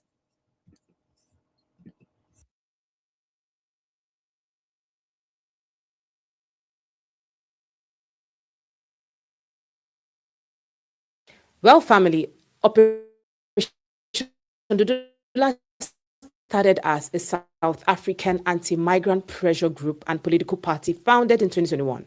While they brought immigrants into their country, into South Africa. But right now, it has gone beyond control. It has gone beyond what we imagined. Now we're talking about foreigners. You're kicking against immigrants and foreigners. It shouldn't be your own brothers and sisters, I think. Yes, we know that things can happen in our countries, and then we see some Nigerians leave Nigeria in search of greener pasture elsewhere, Ghana, Algeria, wherever. But then when you see your brother stand against you, beat you, fight you, kick you, do all manner of things. Right now, it's as though the line is drawn. No one wants to hear anything anymore. The line is drawn. And then it's all about fighting, brothers turned against themselves. I mean, Africans against Africans. And sadly, that seems to be the case in South Africa currently. Because South Africans are now chasing African migrants. Now, if this was equal, if they were chasing white, the problem of South Africa goes way beyond Black Africans. We have white South Africans. We have white immigrants in South Africa. We have Asians. We have Chinese businesses. We have those, especially the Chinese, that have left their own country, migrated from their country to African countries. But this operation did not see them as foreigners. Instead, it focused on Black migrants. Now, I understand from their own perspective, the South Africans, that Africans are coming to their country. They are choking the system. The economy is not in a good frame now. It's what we have is not enough to even cater for our own needs. Unemployment has gone beyond normal. Unemployment, local frustration, the slow pace of economic improvement or development were some of the reasons they started as xenophobic attacks. Now, family, we know that. And at some point, we need to blame our African countries and our African leaders. What do I mean by that? I know as Africans, well, whoever you are, wherever you are in the world, you might want to just leave where you are, migrate to another country. It's fine. But when it becomes a norm, when it becomes something that happens on a daily, then we need to check what is wrong with our systems, with our countries, with our African leaders. Now, most especially with our African leaders, we have citizens of other countries migrated to other countries because they feel they'll be safe, secure, financially, economically, much every aspect. People are scared for their lives in Nigeria, so people leave Nigeria to other countries. People are scared for their lives in Ghana. People just migrate. People want better lives for themselves. Now, why does this happen? It's due to the poor governance and poor leadership. Trust me, if Nigeria is a good place, nobody would want to leave. You live in Nigeria would be that you just want to experience a life in the United States or any other country. But then our African leaders are not making our countries palatable, livable. The economy is something else. And then you expect those people to remain in there. No, they would want to go to where they feel they would earn a living, do something good for themselves. Everyone wants to feel fulfilled. I know you get what I'm trying to say. So the root cause of this, we would say, is the unstable, unfit, and corrupted leaders we have in Africa as a whole. Not just South Africa, not just Nigeria, not just Ghana. And then we have some people that would still migrate no matter the problem. Because let's just rule out that point that if our countries and our leaders were actually doing well, we wouldn't have most of these people migrating to other countries. Now, I saw this video and I came to the conclusion that it's way beyond what we are doing as Africans. It's now someone behind the scene watching all this unfold, and they're actually happy about it. Because how would Africans rise up against Africans? All because of, well, family, let's watch the video. 80% of our land in South Africa is white owned. We're basically, it's a parent, dog. Everybody straight. I'm a parent in our own country. We're begging, man. And who's our enemy? I like that statement. I feel like a white man made that statement. A white man coined that term. A white man caused the divisions between us as black people. And they're winning, man. Because as long as we are divided as Africans, the longer the white man gets to stay in power, the more wealth the white man gets to accrue. The richer and richer they get, the poorer and poorer we get. Doesn't help we fight amongst each other and fit to say, this guy from Zimbabwe is doing what. When that guy also ain't got shit, man. That guy also ain't got shit. That guy from Burundi you're hating on, he ain't got shit, man. The person you should be hating on is the guy sitting there in some lavish estate. That white guy who owns like Fetu in your hometown alone owns like 60% of all the shops. That's your problem, man. If we want to talk about foreigners coming into our country and taking our jobs, you got to ask yourself the question, who's hiring them? Who's hiring them, honestly?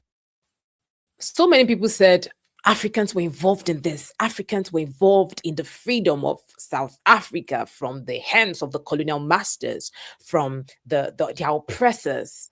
Nigeria was part of it. We have so many countries that were part of it. They were involved. They used their money, their land, their soldiers, and they also suffered violent retaliation. So yes, African countries were involved in the freedom of South Africa. But does that mean we should pressure them? Yes, we understand that. But right now, it looks as though countries are turning against countries.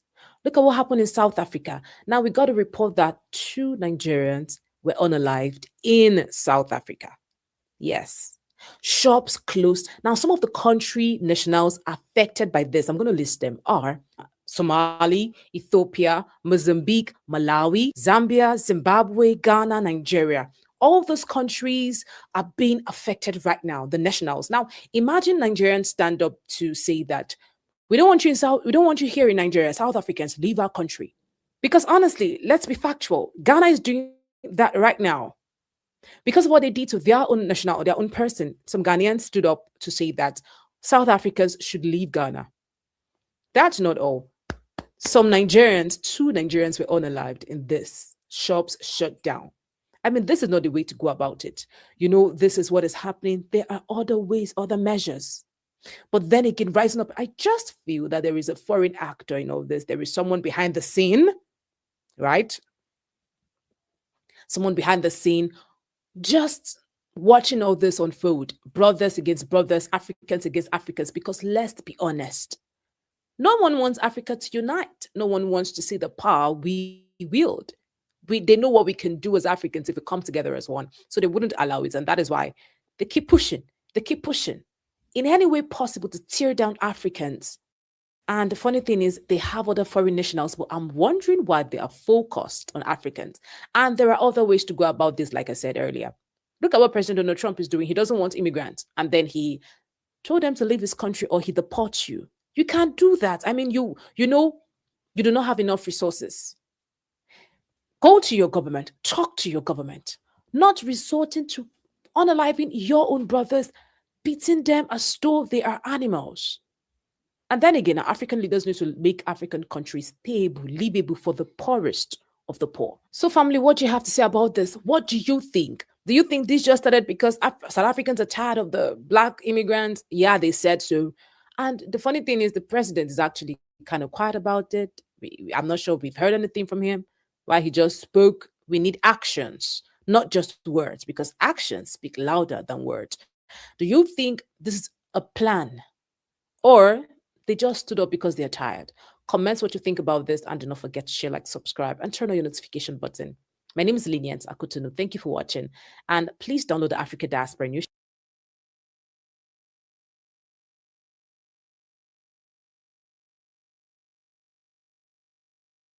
When you make statements like that, it really makes us scratch our head. And it really makes us question if you're telling the truth or not.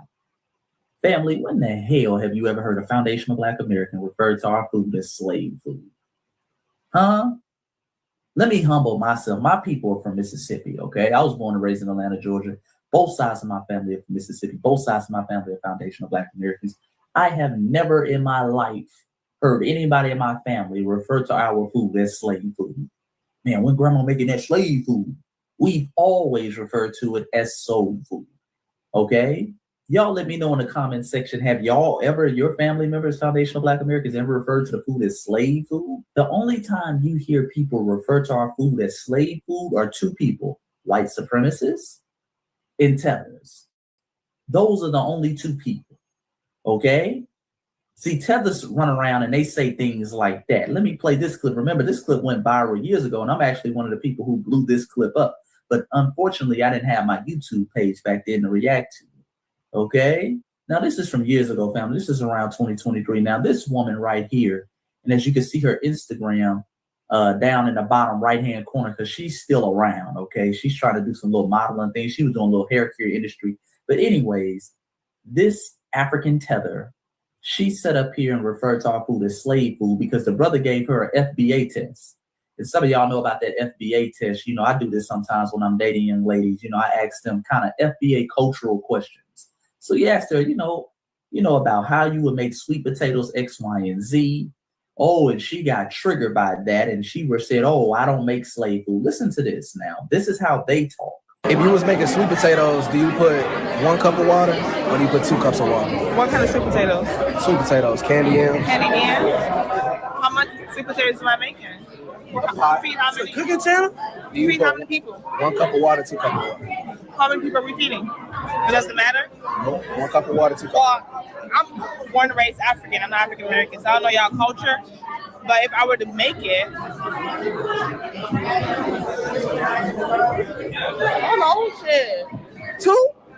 Sweet potatoes, you don't put no water in it. I'm gonna have to pass. But wait, so you want to steal? So, okay, the brother said, I'm gonna have to pass. You know, you can't speak to my heart like that with the food. You know what I'm saying? I'm gonna have to pass. And the brother was very respectful. He just said, listen, I'm gonna have to pass. You don't know the culture like that. All right? You don't know the culture like that. Here's her response. So y'all both gonna walk away? You gonna walk, okay? Yeah. That's slave food. I don't do that, babe. I'm not a slave. I was never a slave. I don't know how slaves cook. I was never a slave. I know where my grandfather came from, my great-grandfather, and where all their ass came from. Your ass don't know. You Okay, so as you can see, family, that's what tethers say, and that's what white supremacists say. They sit over here and refer to our food as slave food. And see, that makes us question, okay, where is your family really from? And if your family is FBA, because this young lady, she went to school over in Africa. She went to like a foreign exchange program. From my understanding, she went to school in Africa. She's been living in Africa for a while. You've been around them way too long for you to even think we refer to our food as slave food, okay? And to say things like, oh, y'all don't have no 5-star restaurant soul foods. Are you crazy? There are many restaurants down here in Atlanta and New York, all over the place that are 5-star restaurants that serve soul food, ma'am. What are you talking about? You've been gone for way too long. This leads me to point number 2, family. I want you to notice every time it's time to diminish foundational Black Americans and deny our culture, they always have to redefine what culture is. They start making these very strawman arguments of what culture is. Oh, you can't have culture, or we don't really have a culture because you call your food this, or you don't have no 5-star restaurants that deal with your culture or culinary foods. Family, here is the definition of culture for the 8,000th time.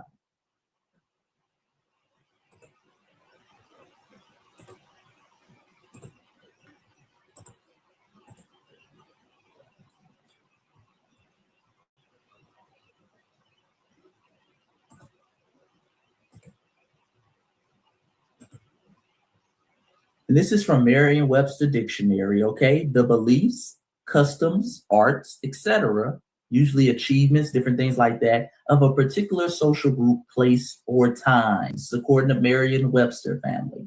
This is the definition of culture.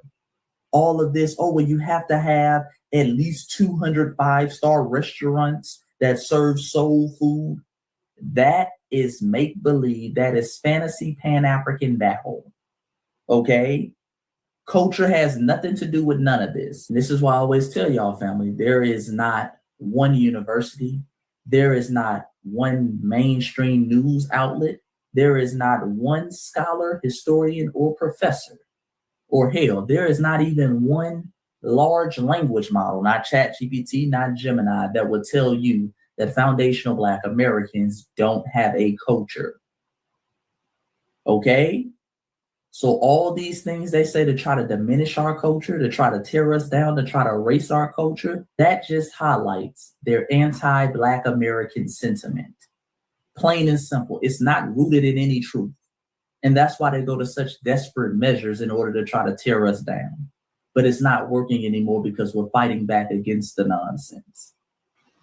Yeah, because I prefer some soul food that's cooked in the house more than I would a 5-star restaurant. Cool, but what I'm saying is that when we talk about culture, there is a difference between what we eating inside the house, which is similar to them, right? But what I'm talking about is, and what I meant by slave food, we all know that there are people who say that our food comes from slavery. That's fine, and that's irrelevant.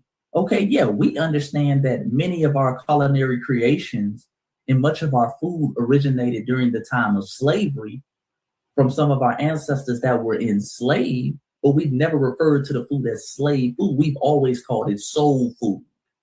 We were very meticulous about calling it soul food and putting the proper meaning to it, man. It speaks to the soul, okay? No matter where this food comes from. Grandma made this from the soul. That seasoning, that flavor, that's soul food. We've always said that. We never referred to it as slave food. Again, the only people who ever referred to our food as slave food are tethers and white supremacists. Also, let's be clear, family. Foundational Black American culinary dishes and foods transcend slavery. See, oftentimes they try to relegate our food to neck bones, collard greens, and candy yams, which is fine. We love that. We respect that. Okay, that is part of soul food. But let's be clear, you had culinary dishes we created outside of the slave plantation. Understand, family, part of foundational Black American culinary heritage, history, and culture is brothers like George Speck, who created the potato chip. Okay, that's part of our foods. George Speck had a restaurant up north in what is now New York. Okay, and he had customers complaining about the potatoes being too thick. Okay, he kept slicing them and kept slicing them and kept slicing them, made them thinner and thinner, and created the modern day potato chip. That's George Speck, foundational Black American. Potato chips are our culture. You have foundational Black Americans like James Hemings, okay, one of the first master chefs in this country's history, who was actually brothers of Sally Hemings, who fathered many of Thomas Jefferson's babies. This was her brother, James Hemings. He was a master chef, so good that he went off to French culinary school. When he came back, he introduced things like mac and cheese to America, introduced things like French custard ice cream to America, okay? You have foundational Black Americans, family like Augustus Jackson, who modernized ice cream as well. He started introducing salt on the ice cream, preserving the ice cream, making it colder, okay? He revolutionized how we ate ice cream and how we make ice cream, okay? He started adding salt to the ice cream. He also introduced several different flavors, okay, and ways to enhance the flavors. That's Augustus Jackson. You have brothers like James Young. A lot of y'all don't know who James Young is. James Young is the creator of the buffalo wing. The wings that we all eat, especially during game times, parties, and events. A lot of y'all don't know. We as foundational Black Americans created that. Brother by the name of James Young, who was from Buffalo, New York. He created the buffalo wing. He later on went down south, further south, to Washington, D.C., and my D.C. family know about that mumbo sauce. He is the creator of mumbo sauce. Okay, mumbo sauce is good as hell, too. Okay, my D.C. family, my FBAs in D.C., y'all know what I'm talking about. That's James Young. So let's be clear. We don't just have to go to the foods that came off the slave plantation. We transcended foods even outside of the slave plantation. And many of the everyday snacks, many of the everyday foods that we consume and eat are products of foundational Black American culinary ingenuity and skill. And I'm just naming a few. I'm not even going to talk about the machines or the devices, the things we added to culinary kitchens. Brothers like Joseph Lee. Look up Joseph Lee and what he did with his breadcrumb machine. Look up sisters like Madeline Turner, who created one of the first juicing processors. She gave birth to the juicing industry. Get things like Minute Maid and other things after her invention out there in California. I can go on for days when we're talking about our culinary skills. And if y'all want to go dish for dish in the diaspora, I'm willing to do a versus. Let's do a foundational Black American versus our food versus Nigerian food. Our food versus Ethiopian food. Our food versus Asian food. We can go tit for tat with anybody. So let's be clear, family. Don't even let them relegate soul food to plantation food. Because although our ancestors did phenomenal things on that plantation, they also did phenomenal things outside of that plantation and continue to do those things. Okay, brothers and sisters, Foundational Black American brothers and sisters still throwing down, okay, in New Orleans. You still got FBA brothers like our good brother Walter Johnson, Mr. Tendernism, still doing his thing in the barbecue. We've always been phenomenal people in the kitchen, okay, because our food speaks to the soul, hence the name soul food, ma'am. Thinking now because no, she got me thinking now because let me say this real quick. Do we really have culture? Because we do have yes, we have culture. We have the world's culture. Let me get at what I'm getting at, though. And see, this is why I have a problem with her diminishing our culture and giving light to all these BS definitions of what culture is, and just introducing all these random arguments, because then people start to overthink what culture is. It's not that we don't have culture. What I'm saying is that I've had these conversations with particularly Ghanaians and particularly West Africans, and I've heard them say that while I'm on the continent. And a lot of times it is because what they see as the product of our culture, the products, the commodification of our culture, right? Those are not necessarily things that are always like top priority. So the reason why I brought up food, right? In Ghana, I eat Ghanaian food morning, noon, and night. The average Black American, do y'all eat Black American food morning, noon, and night? You could, but I'm saying like culturally, when we compare ourselves to Asians and we compare ourselves to every other race, most of those other races eat their food majority of the time. I don't think. Oh, okay. So family.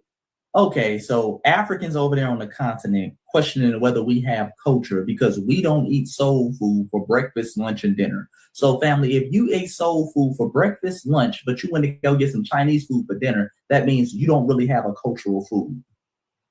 Do y'all see the depths these folks scoop to try to justify erasing our culture? I told you, they come up with all these weird theories and ideologies of why we don't have stuff. It's ridiculous. It's ridiculous.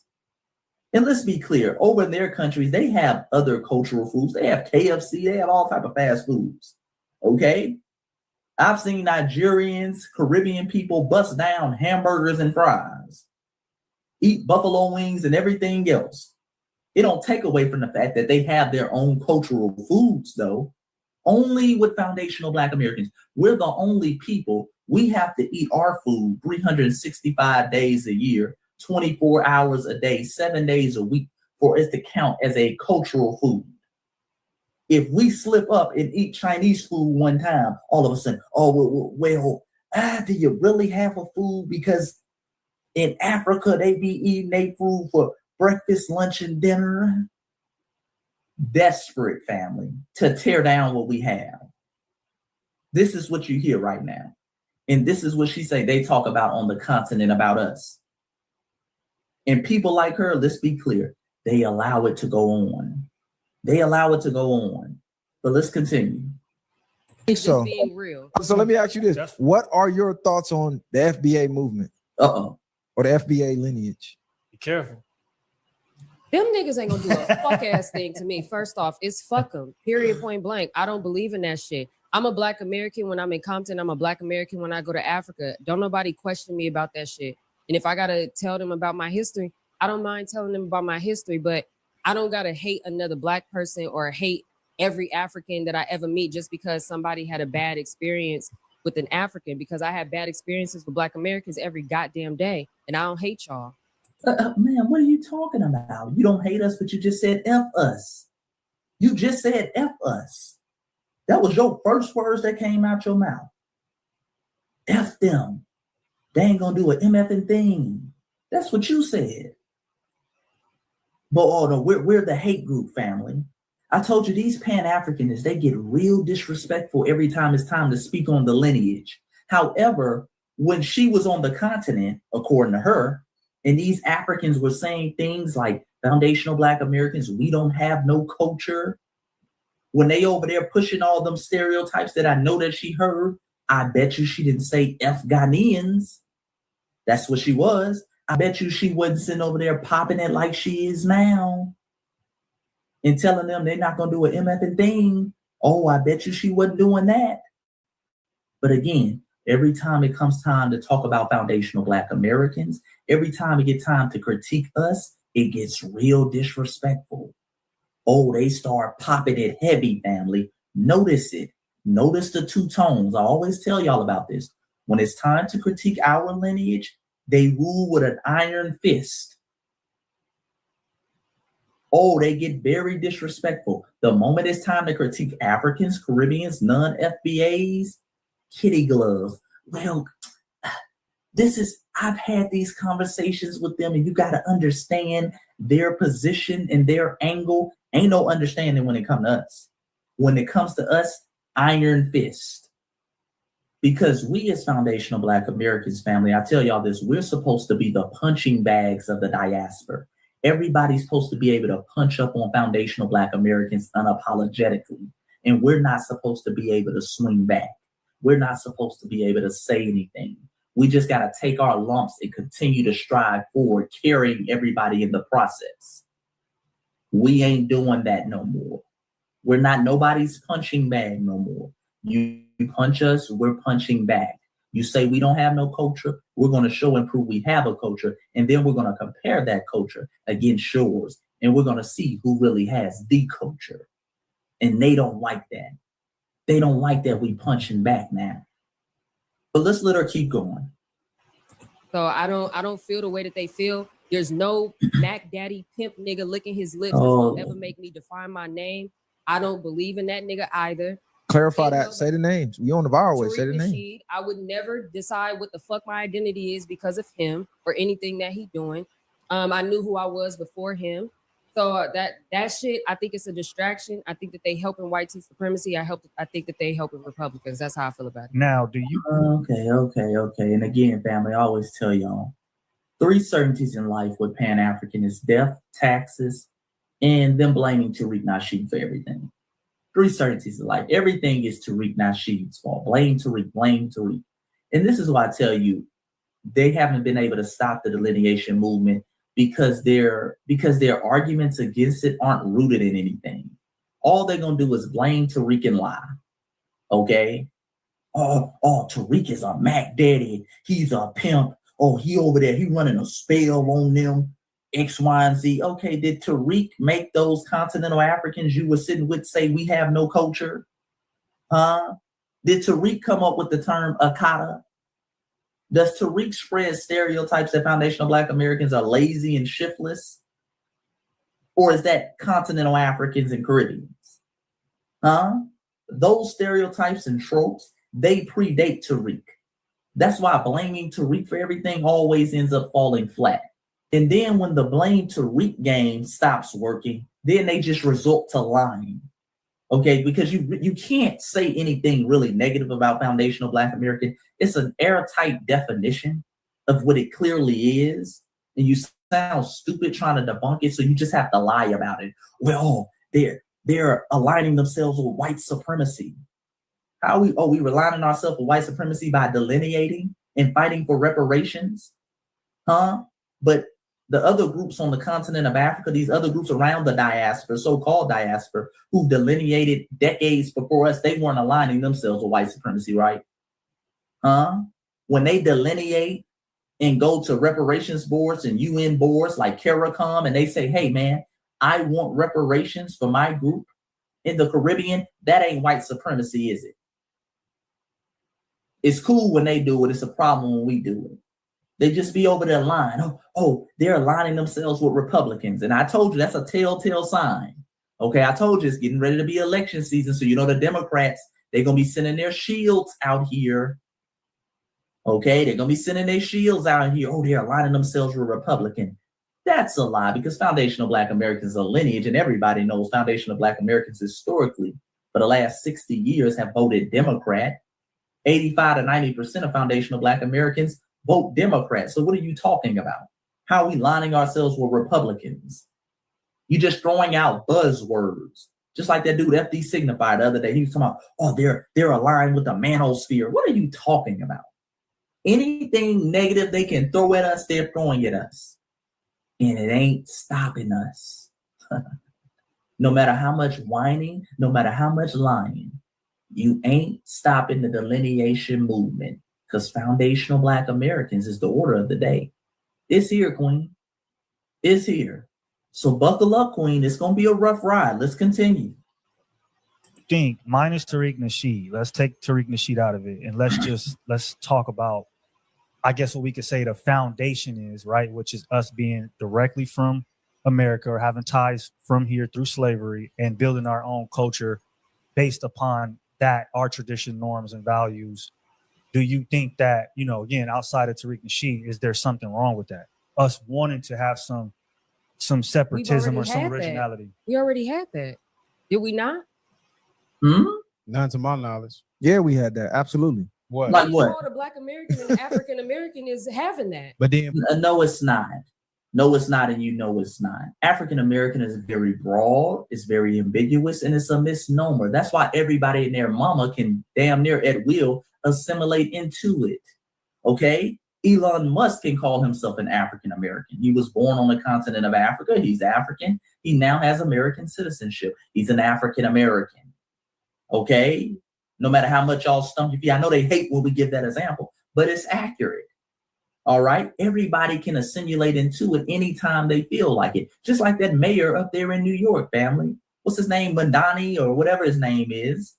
That mayor up there who's talking about immigrants built New York. Remember, when he came to America in like 2009, and he was trying to get a scholarship, okay, some of these affirmative action scholarships, he applied as an African American.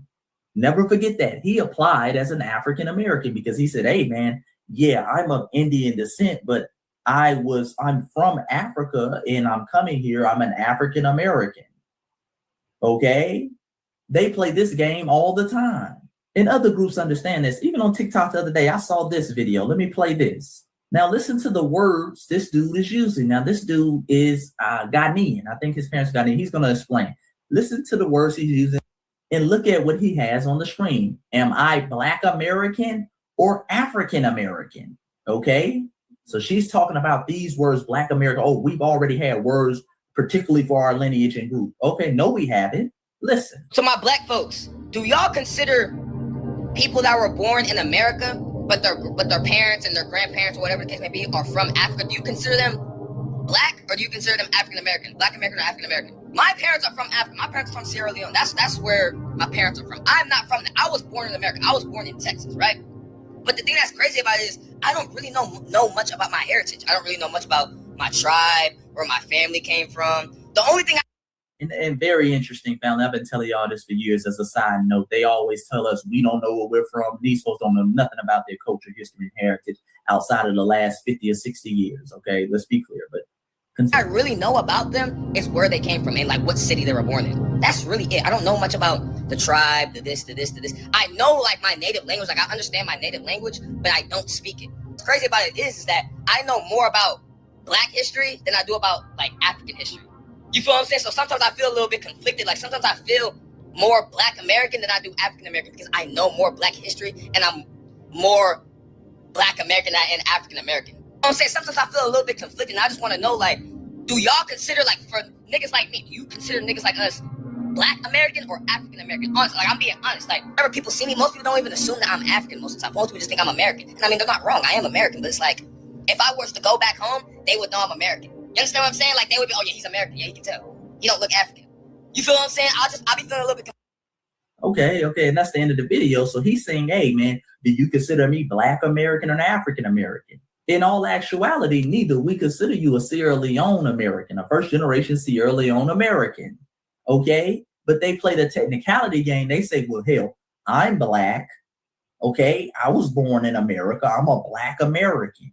And they view African American as being something that belongs to them as well because both of his parents are African. You see why we had to drop the term? And technically, he's not incorrect. And this is why it was important to introduce, an identifier like foundational Black American. See, you can't assimilate your way into that. You can't hijack that terminology. That's a lineage thing that goes back several generations, back to the foundation in which this country was built. And see, non-FBAs know that. That's why they're cool with the term African American. They're cool with the term Black American because they can lay claim to that as well. Okay, and they do this all the time. They jump and remember, we had the video the other day. Remember, this cat is Panamanian. Remember what he said. Listen to it carefully. As a New Yorker that's in Georgia right now, in Atlanta, you feel me? I always find it funny when y'all be talking about y'all be trying to come down here and colonize our spaces. Like, we be coming from the towns, bro, where there's mad culture, mad different ethnicities and shit. Like, yes, Black Americans are cool. We're also Black American, bro. Now he's Panamanian. He's a Panamanian American. And he said, yeah, man, we coming down to Atlanta and we understand y'all have Black American culture, but we're Black American too. Okay? See, they know how to play the little game. They know how to slip in and out of identities. And technically, he's not incorrect. But the reality is this, okay? He's not a foundational Black American. He's not a foundational Black American, family. So no, Black American and especially African American is a very broad and ambiguous term that everybody can jump in and out of. You got people who got their citizenship 3 weeks ago who can claim African American identity and lay claim to all of our culture, heritage, and achievements. But you can't do that with the term foundational Black American. And that's why these tethers are crashing out. You sit here and say, well, Black ain't really a word. It means deaf and other different things. But that's y'all letting people do that shit with y'all. It's not. I don't let nobody do that with me. It's not necessarily letting us, but like we talk about in being viewed from a certain demographic of people, when you get to certain levels, they're viewing you as just as such. I agree with what you're saying, but when we get to technicalities, a lot of things or rights or certain stuff that they feel like are, I want to say, they reprimand from you in a sense of because you identify as that. Like some people. I get kind of what he's saying. He's kind of babbling his way through it. But yeah, technically, like you say, technicalities, people can come over here and claim Black American identity. They can come over here and claim African American identity. It doesn't really speak to a lineage, okay? It just speaks to you being a part of a particular race and your relationship to the land, okay? So if you come over here and you're Black racially and you're in America, you can claim Black American. All right. So yeah, I get what he's saying technicality wise, and that's true. You can go in court and fight a court case and be identified a certain way and get treated a certain way based off of the language that you don't know how to use. But FBA still got Black in it. I seen a lot of them niggas getting smoked in court though. Like I ain't gonna lie, a lot of them niggas be getting smoked. My point is though, is that like one, FBA still has the word Black in it, so they're not doing anything like nothing different, inspirational or new, for one. Number two, my thing is that I'm Black because I'm African descent. I don't know. Number one, we put the word foundational in front of it, what makes it a lineage thing, okay? We're tracking it back. We're talking about Black people in this country who trace their lineage back to the American system of slavery, to the very foundations of this country, okay? Not lumping us in with anybody who has similar skin tone in this country and making it a racial thing, all right? Let's be clear. And if it is the same thing as we've been doing, why are you crashing out? You know it's different. Also, this whole thing, well, I'm Black. I'm Black because I'm of African descent. Well, hell, everybody's Black then. Okay, according to science, everybody descends from a Black woman in Central Africa 200,000 years ago, known as mitochondrial Eve. Hell, everybody's Black then. Everybody can claim African descent. You're talking really about race. We're not talking about race. We're talking about a lineage. Okay, in a unique ethnic group.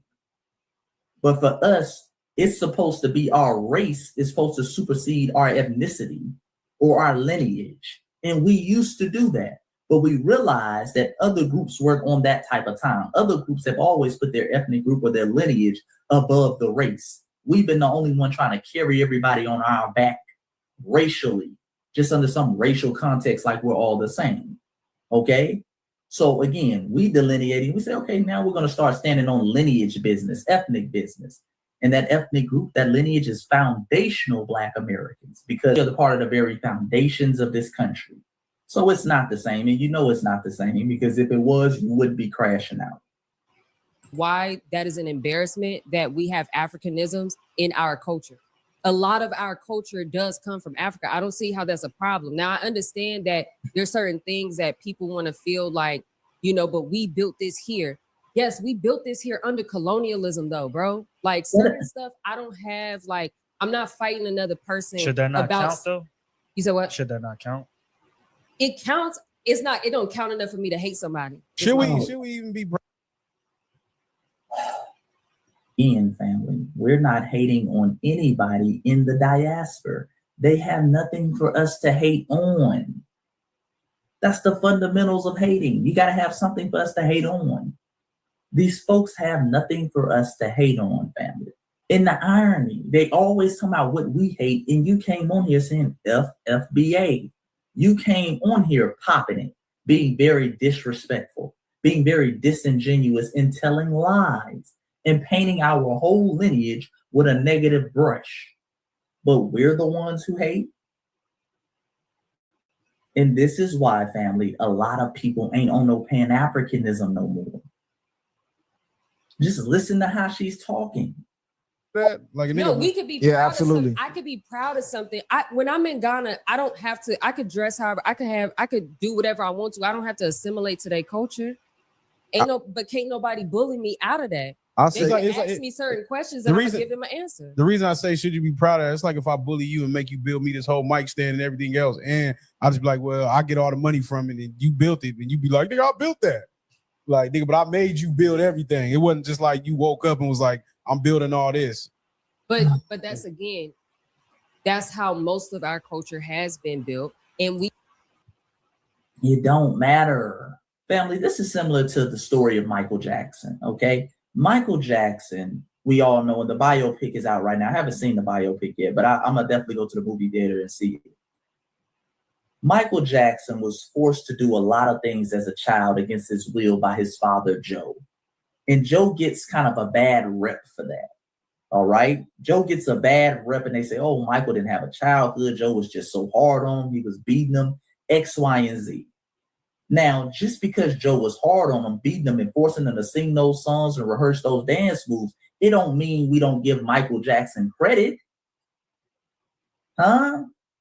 We give Michael Jackson not only credit, we give him extra credit for dealing with that as a child and becoming a phenomenal musician who revolutionized pop music. One of the greatest, if not the greatest artist to ever live. We give credit to Michael. We don't say, oh, no, we can't give credit to Michael because Joe forced him to do that stuff. No, that's nonsense. Same thing with foundational Black Americans.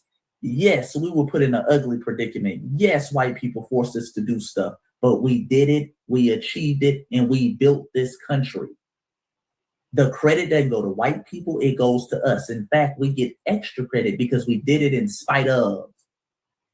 In spite of. No matter the conditions, no matter the predicament they put us in, we always came out on top. When they gave us lemons, we produced lemonade. We get extra credit for that. And we should absolutely be proud of that. And again, remember, always remember, family, even when we got off the plantation, we did phenomenal things. Created things like blues, jazz, rock and roll, R&B. Modernized the world with our inventions. Filament for the light bulb, Lewis Latimer. Granville T. Woods and his work on the railway system. Sisters like Maria Van Brown pioneering the home security system. Charles Drew introducing the blood bank. Daniel Hale Williams performing the first open heart surgery. These are things we did without the whips on our back. So yes, we should be very proud of our ancestors, and don't you ever forget it, because other groups of people, when put in that situation, would have folded and would have broke. We didn't. Still love it. I just am not going to use that and weaponize that against somebody else who is also African, who also went under a certain level of colonialism and slavery, just like I did. Man, nigga, please, family. We're not weaponizing again. We're not weaponizing anything. This is Pan-African battle.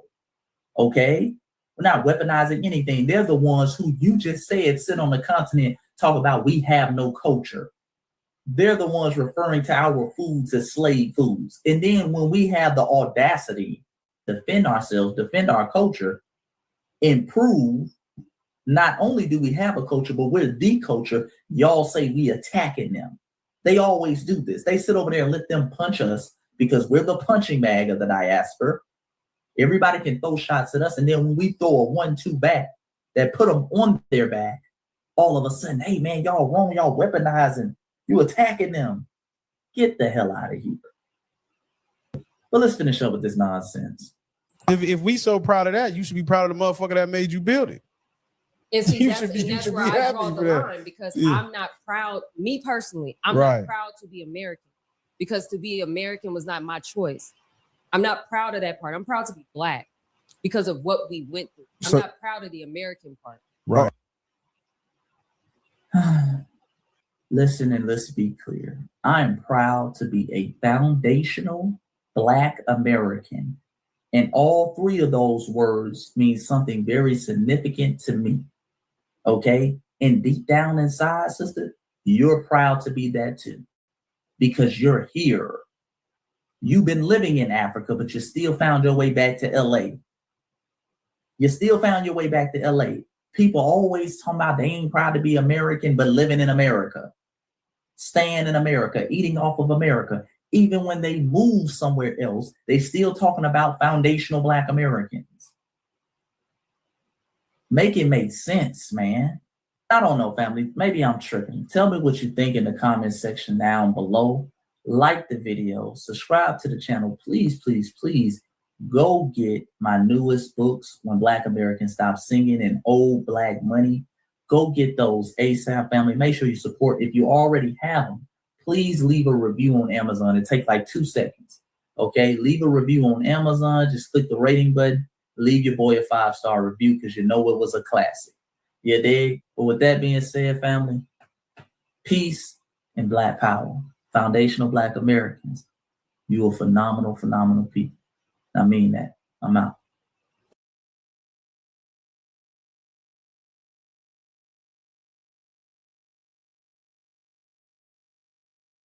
Peace and Black power, Black family. It's your brother Chase back at you again with another reaction video. And as you can see by the title below, oh, we got a slow cooker today, family. A real slow cooker. We got this woman out here in South Africa talking crazy about Black Americans, foundational Black Americans in particular. Just saying all type of diabolical stuff about us. So you know we got to do some straightening. But before we do all that, family, make sure you like the video, you subscribe to the channel, you hype it up. And most importantly, you go get one of my newest books, When Black Americans Stop Singing and Start Swinging, and also Old Black Money, because it's a must. We tell our side of the story. With that being said, let's jump straight into the straightening. Okay, so who am I here with? Dumile Zamini. And where are you from? I'm from Eswatini. Yeah, but which city? Oh, my home is in Nyageni. It's in Manzini. What do you think about Black Americans? I think that I feel like Black Americans and Americans, we're like, I would say we're the same. But then with everything that's happening on social media, different views that people have, and the beef that sometimes happens, I think my views have kind of changed. Not in a bad way. I kind of feel like Black Americans are just Black Americans. I feel like Black Americans, they're just white people with black skin, because some of their views on things and some of their opinions on things, they just confuse me at times. Like you'll be thinking, no, sisters, but then when they start opening their mouths, you'll be like, what the hell? Yeah, well, so I think my views have changed. We have the same skin color, yes, but we don't have the same views on things. So Okay, let's pause right here, fam. Now, understand, family, this is a popular talking point. Again, y'all seen several videos now with a lot of these continental Africans and even some Caribbeans. They like to label foundational Black Americans as the quote unquote white people of the diaspora. Oh, we're white. Oh, y'all are like white people in blackface. I keep telling you, this argument is never rooted in anything but jealousy, envy, and hatred for us. Okay? Jealousy, envy, and hatred. That's all it's rooted in. It's never rooted in any type of real facts or evidence, but just a lot of vague observations they've seen online, allegedly from Black Americans. But the real thing that irks them the most, the reason why they say things like this, family, is foundational Black Americans are globally known for being able to speak truth to power. We have developed a culture of resistance, okay? So when white folks talk shit about us, we resist. We talk shit about them. We respond back. We respond back and defend our culture, our heritage, our lineage. When Asians do it, we do the same thing. When Latinos do it, we just do the same thing. When continental Africans do it, we do the same thing. So when they try to pull up on us on some bullshit, we push back on that. When they try to come to our land, okay, and enforce their cultural norms onto us and say little backwards and slick things about us, we get on their helmet as well. And they don't like that because in their eyes, family, a lot of continental Africans, they feel as if they're the mothers and fathers of Black Americans. Okay, family, this is the reality. They feel like they're the mothers and fathers, which makes them naturally feel like they know more. They can correct us more, and they're just in an overall superior position. And we need to learn from them. And most importantly, we can never check them or correct them on anything they do or say. They can sit here and talk shit about us all day long, but the moment we respond is how dare you? You're acting white. They try to act like our criticism of them, our correction of them, us checking them when they disrespect us is somehow anti-African. So in return, they have to label us white. Oh, you're acting white. But again, I want you to understand all of this is rooted in nothing but jealousy, envy, and hatred. It is not rooted in any type of fact whatsoever. And y'all know that, family. But let's continue. What do you think are the differences between the Black American culture and the Swazi culture? When it comes to culture and cultural things, I don't think Black Americans have any. I don't know. There's none that I know of.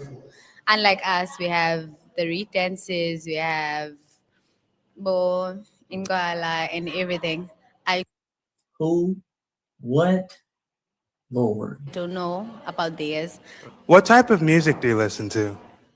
I think we listen to, I'd say all types of music, but what we vibe to more is, I'll start with gospel.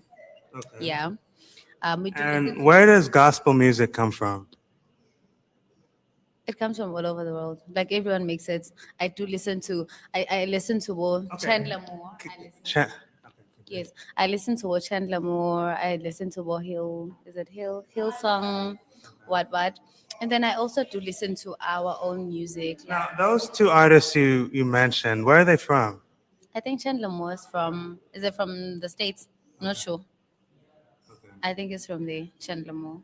Okay, but so that's the response, right? Like Black Americans will listen to that. You say Black Americans don't have culture, but gospel music is Black American culture. We also do, like, I wasn't done. We also do have, like, starting with Chandler Moore because you know them. Yeah. We also have our own, like, we have Black people, like in South Africa, Wondogo Zombambo. We have, there's a new one. Oh, she makes good gospel music. Ndogo's Omkize. Yes, like we also have it. Okay, but the culture started with Black Americans. How sure are you? Gospel music? How sure are you? So in, let's say, the 90s or the 80s, before these South African gospel singers came around, it was only a Black American thing, gospel music. At least the type. I mean, I've been here. I've heard a lot of gospel music, and it's Black American music. How sure are you, Guti, in the 90s and in the 80s were not making gospel music? So where did gospel music come from then? It came from the Bible. Inspired by the Bible. Okay, but there's not only gospel, there's hip hop, there's R&B, all of these things. You guys listen to it a lot here. But we do listen to it. Not a lot, but we do listen to it. We could say maybe both hip hop and both R&B they came from Black Americans. Maybe. I'm not sure. I was young. I probably wasn't even born at the time. I don't know. But with gospel music, I feel like we're all inspired by the Bible, to be honest. So you're not sure if hip hop came from Black Americans? I think it came from Black Americans. Okay. I think. So what do you know that came from Black Americans? Nothing. Nothing at all. At all. I'd be lying. Let's pause it right here, family. Now they sit here and they watch foundational Black Americans all day long. They're always watching us, commenting on us, but they don't know what comes from us. Okay, this is typical tether babble. Typical tether babble, family. They sit up here all day and they go through these just, derogatory talking points that they come up in their mind about us. So first, we're the white people of the diaspora. Now, according to her, and we've all heard this before, Black Americans, I don't think you have a culture. You don't really have a culture to me. Okay? You don't really have a culture to me. And I keep telling y'all, family, and I'm not going to go through our culture again because I do that every other video. Just look at my previous videos if you want to see me do a deep dive on Black American culture. The bottom line is this. There is no university, whether in South Africa or America. There is no scholar or historian, whether in South Africa or America. There is no LLM, large language model, that's your Chat GPTs, your Geminis, your Claudes, that will tell you that Black Americans have no culture. Okay? We are the most culturally rich people on the face of the earth. And that's why she and so many other Africans and Caribbeans and Black people around the world and just people in general around the world have so much hatred, jealousy, and envy for us. Because they view us as having too much power for one ethnic group to have. It's like that scene in Malcolm X when Malcolm came up there with the brothers from the NOI and he stomped on the police station and that officer said, "Hey man, that's too much power for one man to have." That's how a lot of them view our culture. God damn it, they got so much damn culture to choose from. We're all looking at them. We're all emulating them. That's too much power for them to have. So I'm going to just deny it exists at all. I'm going to play dumb. Family, our culture transcends race. It transcends ethnicity. It transcends continents. Even what she mentioned she listens to a lot of, which the brother pushed back on him. Shout out to him. He's an excellent interview. I like how he lets her talk and then he gives a little pushback, but not enough to scare her. You don't want to scare these tellers. You want to keep letting them reveal themselves, okay? But even the genre of music she says she listens most to was gospel. And she said, well, when pushback, gospel comes from everywhere. All people have gospel X, Y, and Z. Let's be clear. There's a difference between gospel music and just spiritual hymns or spiritual music, okay? Yes, they had spiritual music going back to the ancient days of Africa within their tribes, but gospel music, that particular genre of music, that is a foundational Black American creation, family. 100%.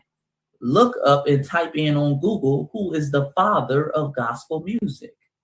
It is a foundational Black American man by the name of Thomas Dorsey, who is considered the father of gospel music from right here where I'm at, down here in Villa Rica, Georgia. Okay?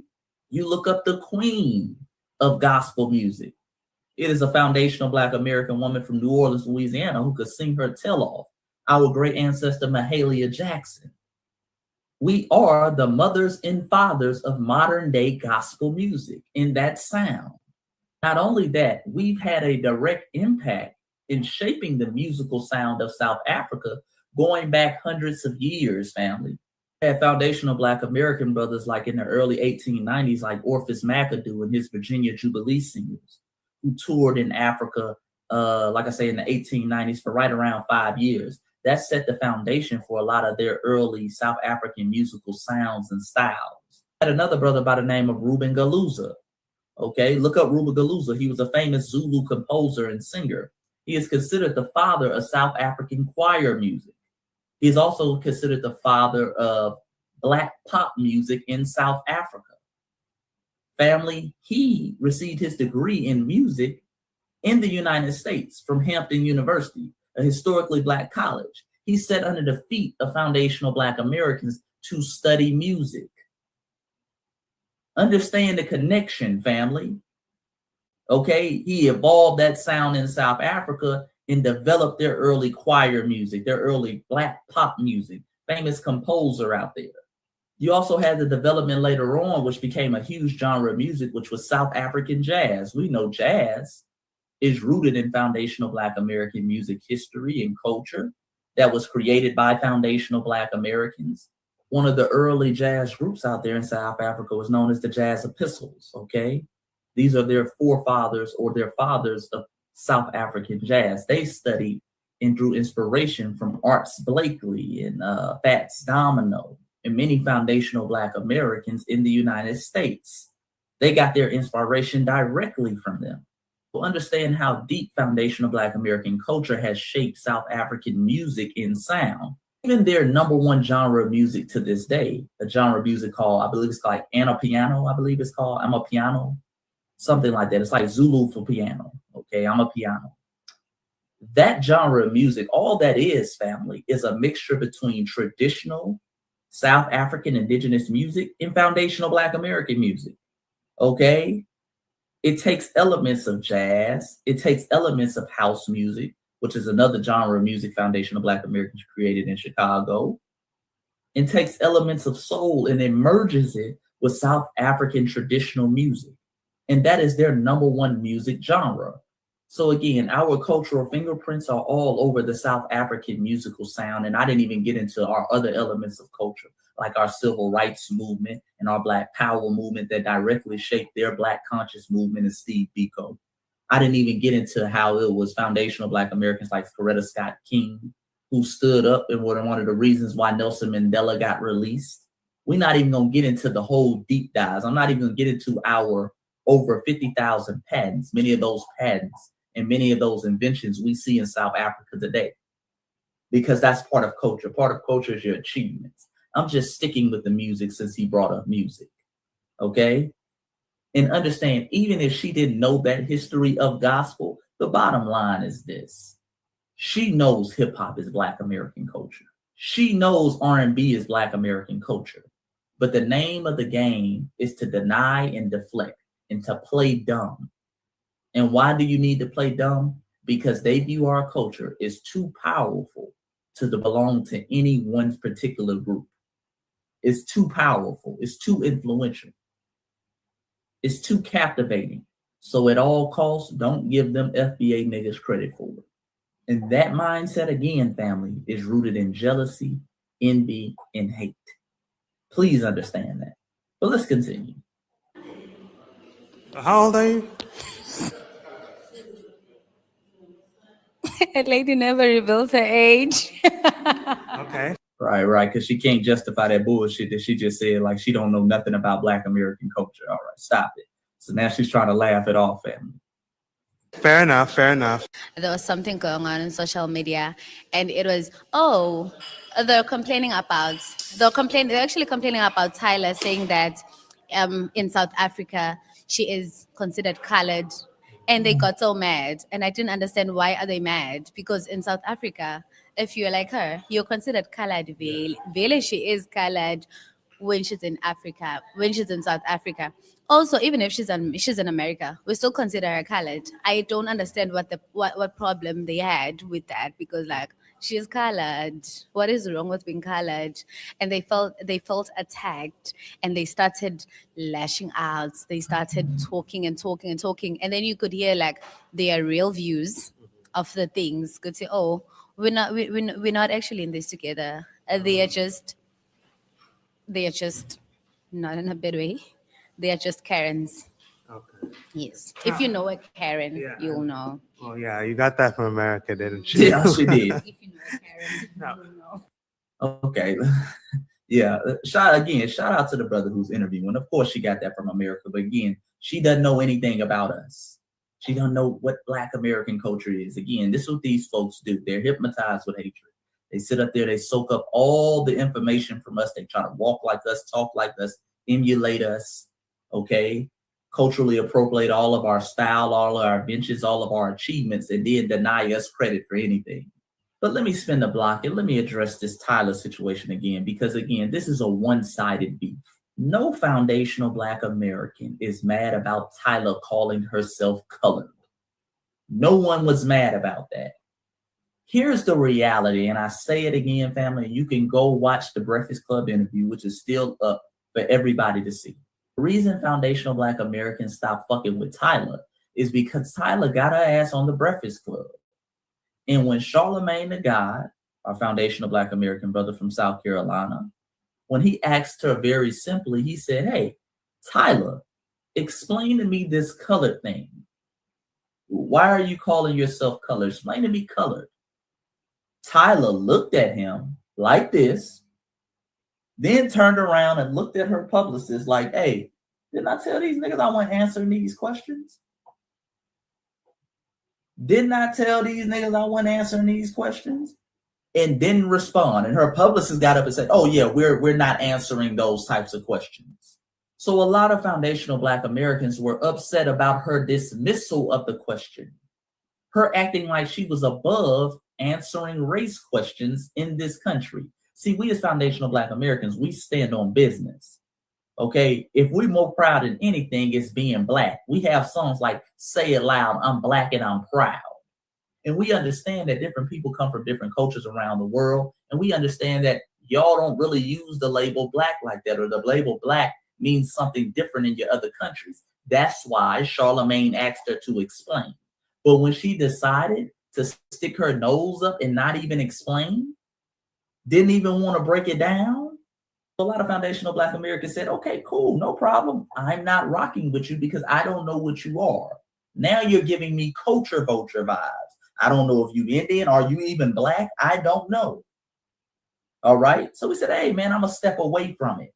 And that's the reality of the situation, which leads me to point number 2, because this is where the greater diaspora tried to jump in regarding this whole Tyler situation. But this is just in general. A lot of them act as if when they come to the United States, we need to adapt to them. That's what they try to tell us about Tyler. Well, it's y'all fault. Y'all should have known and did your research on Tyler and know that in her country, she's colored. And this is what colored mean. And y'all should have known why she didn't want to. Hold on. We didn't come looking for Tyler. Tyler came looking for us. Tyler brought her ass from South Africa to the United States to try to break into the American market. She's going up into the Breakfast Club, which is kind of used as the center of Black American culture. She's trying to break into the Black American audience. She's trying to win over us. We're not trying to win over her. That's just like when somebody comes to your house, you say, hey, man, wipe off your shoes at the door, then take them off and place them over there. I don't like, people wearing shoes in my house. And they tell you, well, in my house, it's sacred to walk around the house with your shoes on. Well, nigga, this ain't your house. This ain't your house. And if you got a special request, you damn sure need to explain yourself to the person's house you in. Tyler came here with special requests and then act like we were supposed to already know how she do things. No, we don't. That's why we asked. And in the moment you looked around like you didn't have to answer those requests, like you were going to do whatever the hell you want, we said, okay, cool. We done with you. And when we said we done with you, which leads me to point number 3, it showed how fake a lot of these South Africans and Africans are who were whining about Tyler. This is like from a couple weeks ago, family. This is not an old interview. They're still over there whining about Tyler. That happened, damn near 2 years ago? They're still over there whining. And a lot of this outcry is fake because when that girl dropped her EP last year, it flopped. It flopped. All them South African, they got what, 60 million of them over there. 1.1 billion on the continent of Africa, and it flopped. This is fake outrage. They use this to dangle a beef with Black Americans. They have no real justification to beef with us about, so they still running around crying about Tyler. Are you colored? No. So what is the difference between a colored person and a light-skinned person? I think for you to be a colored, like you have to be of a mixed race, and being light skinned is just different from that. I think that's what's confusing a lot of Black Americans.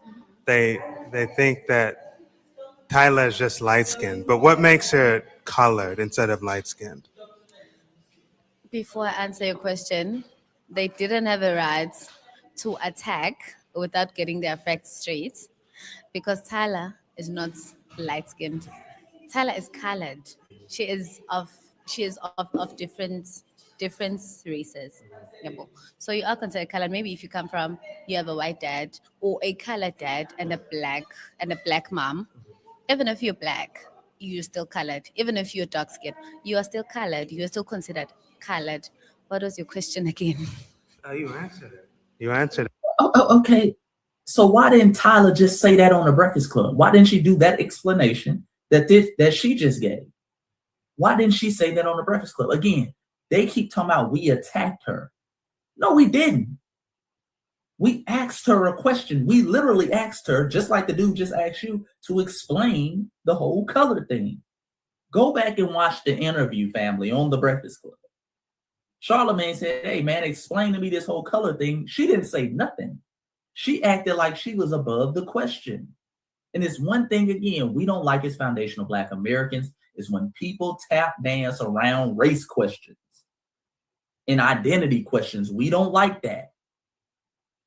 And she didn't even tap dance. She just didn't even answer the question. She was like, hey, talk to my publicist. Then we tell you we don't want to answer those questions. Okay, cool. Well, we ain't finna do no support nothing. We ain't finna spend no money with you. Plain and simple.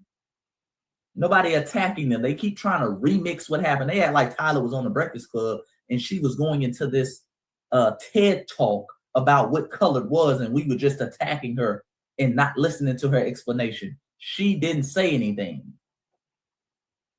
Okay? She ducked the question. And that's what got her in hot water. Perfectly. Many Black Americans think Africans don't like them. Is that true? Personally, I used to like them. But you see, social media exposed a lot of things. And social media actually showed people for who they really are. And it showed how little they think of us. I feel that way. But it showed how little they think of us.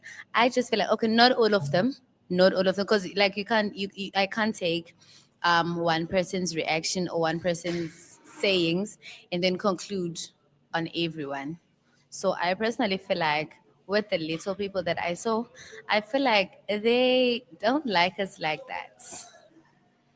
So you think that Black Americans don't like Africans? But nothing you said has given me that impression. That I just don't see where you get that evidence. Like I told you, you see the Tyler case. Does the Tyler case mean that they don't like Africans? The crash house wasn't necessary, honestly. But she just, oh Lord. She just keeps using our lingo, don't she? The crash out was not necessary. This is how you can tell these folks not even from the culture. They don't even use the word right. We didn't crash out on Tyler. Okay? We didn't crash out on her. We just said we weren't fucking with her. Y'all are the ones crashing out. Y'all are the one who turned a Tyler interview with one individual, an individual artist, and her being rejected by Black Americans as an attack on South Africans and Africans as a whole. That's a crash out. When you use a Breakfast Club interview to say things like Black Americans are white now, remember what she said. We're the white people of the diaspora. When you use a Breakfast Club interview to call us Karens, which is very disrespectful. You're using our lingo that we use to call out white people who unjustly call the cops on black people. Now you're saying we're that. That's crashing out. Told you, family, these folks in the diaspora, they're a piece of work. They are a piece of work. And I feel like that's where you see how someone really feels about you. You have to get them mad or get them in that position, and that's the only time you see what they really think about you. Because that's the only time they like say everything that they're bottling inside. Like even when you guys were talking, all smiles or laughing, once you get them mad, you get to see what they really, really think of you. And I feel like that's what they really, really think. Because like, No, that's a projection, ma'am. That's how y'all feel. See, y'all be sitting over there hypnotized with hatred, looking for any little thing to hate about. Okay? And so y'all play this fake Pan-African game. Y'all like smiling in our faces. And then as soon as we reject one of your artists, all of a sudden we have no culture. We're white people. We're Karens. That's a projection, ma'am. But continue. There was another case. Okay, I won't say case, but it had something to do with Black Americans and Africans, where they was comparison like they're comparing prom dresses, and I really didn't understand where that came from. And they were like, Africans' prom dresses are not nice. Where was that coming? Oh Lord, family. So let me get this straight, family. We hate them. Proof that we hate them is she went on TikTok and somebody was comparing Black American prom dresses to South African prom dresses, and they said they like the Black American prom dresses better. Oh, that's shit. That's proof right there. I can't even defend that, family. Okay, we're not even allowed to have a damn opinion. If we choose foundational Black American culture over their culture, then we hate them. And that's a running thing in the diaspora. Remember, I was just breaking down that video the other day with a lot of these Caribbean cats. They're now moving down south to places like Atlanta. And because we don't want to hear dance hall music, because we don't want to hear Afro beats. Oh, y'all acting white. Why y'all attacking the Caribbean? Y'all hate Caribbean people. They always do this little gaslight bullshit.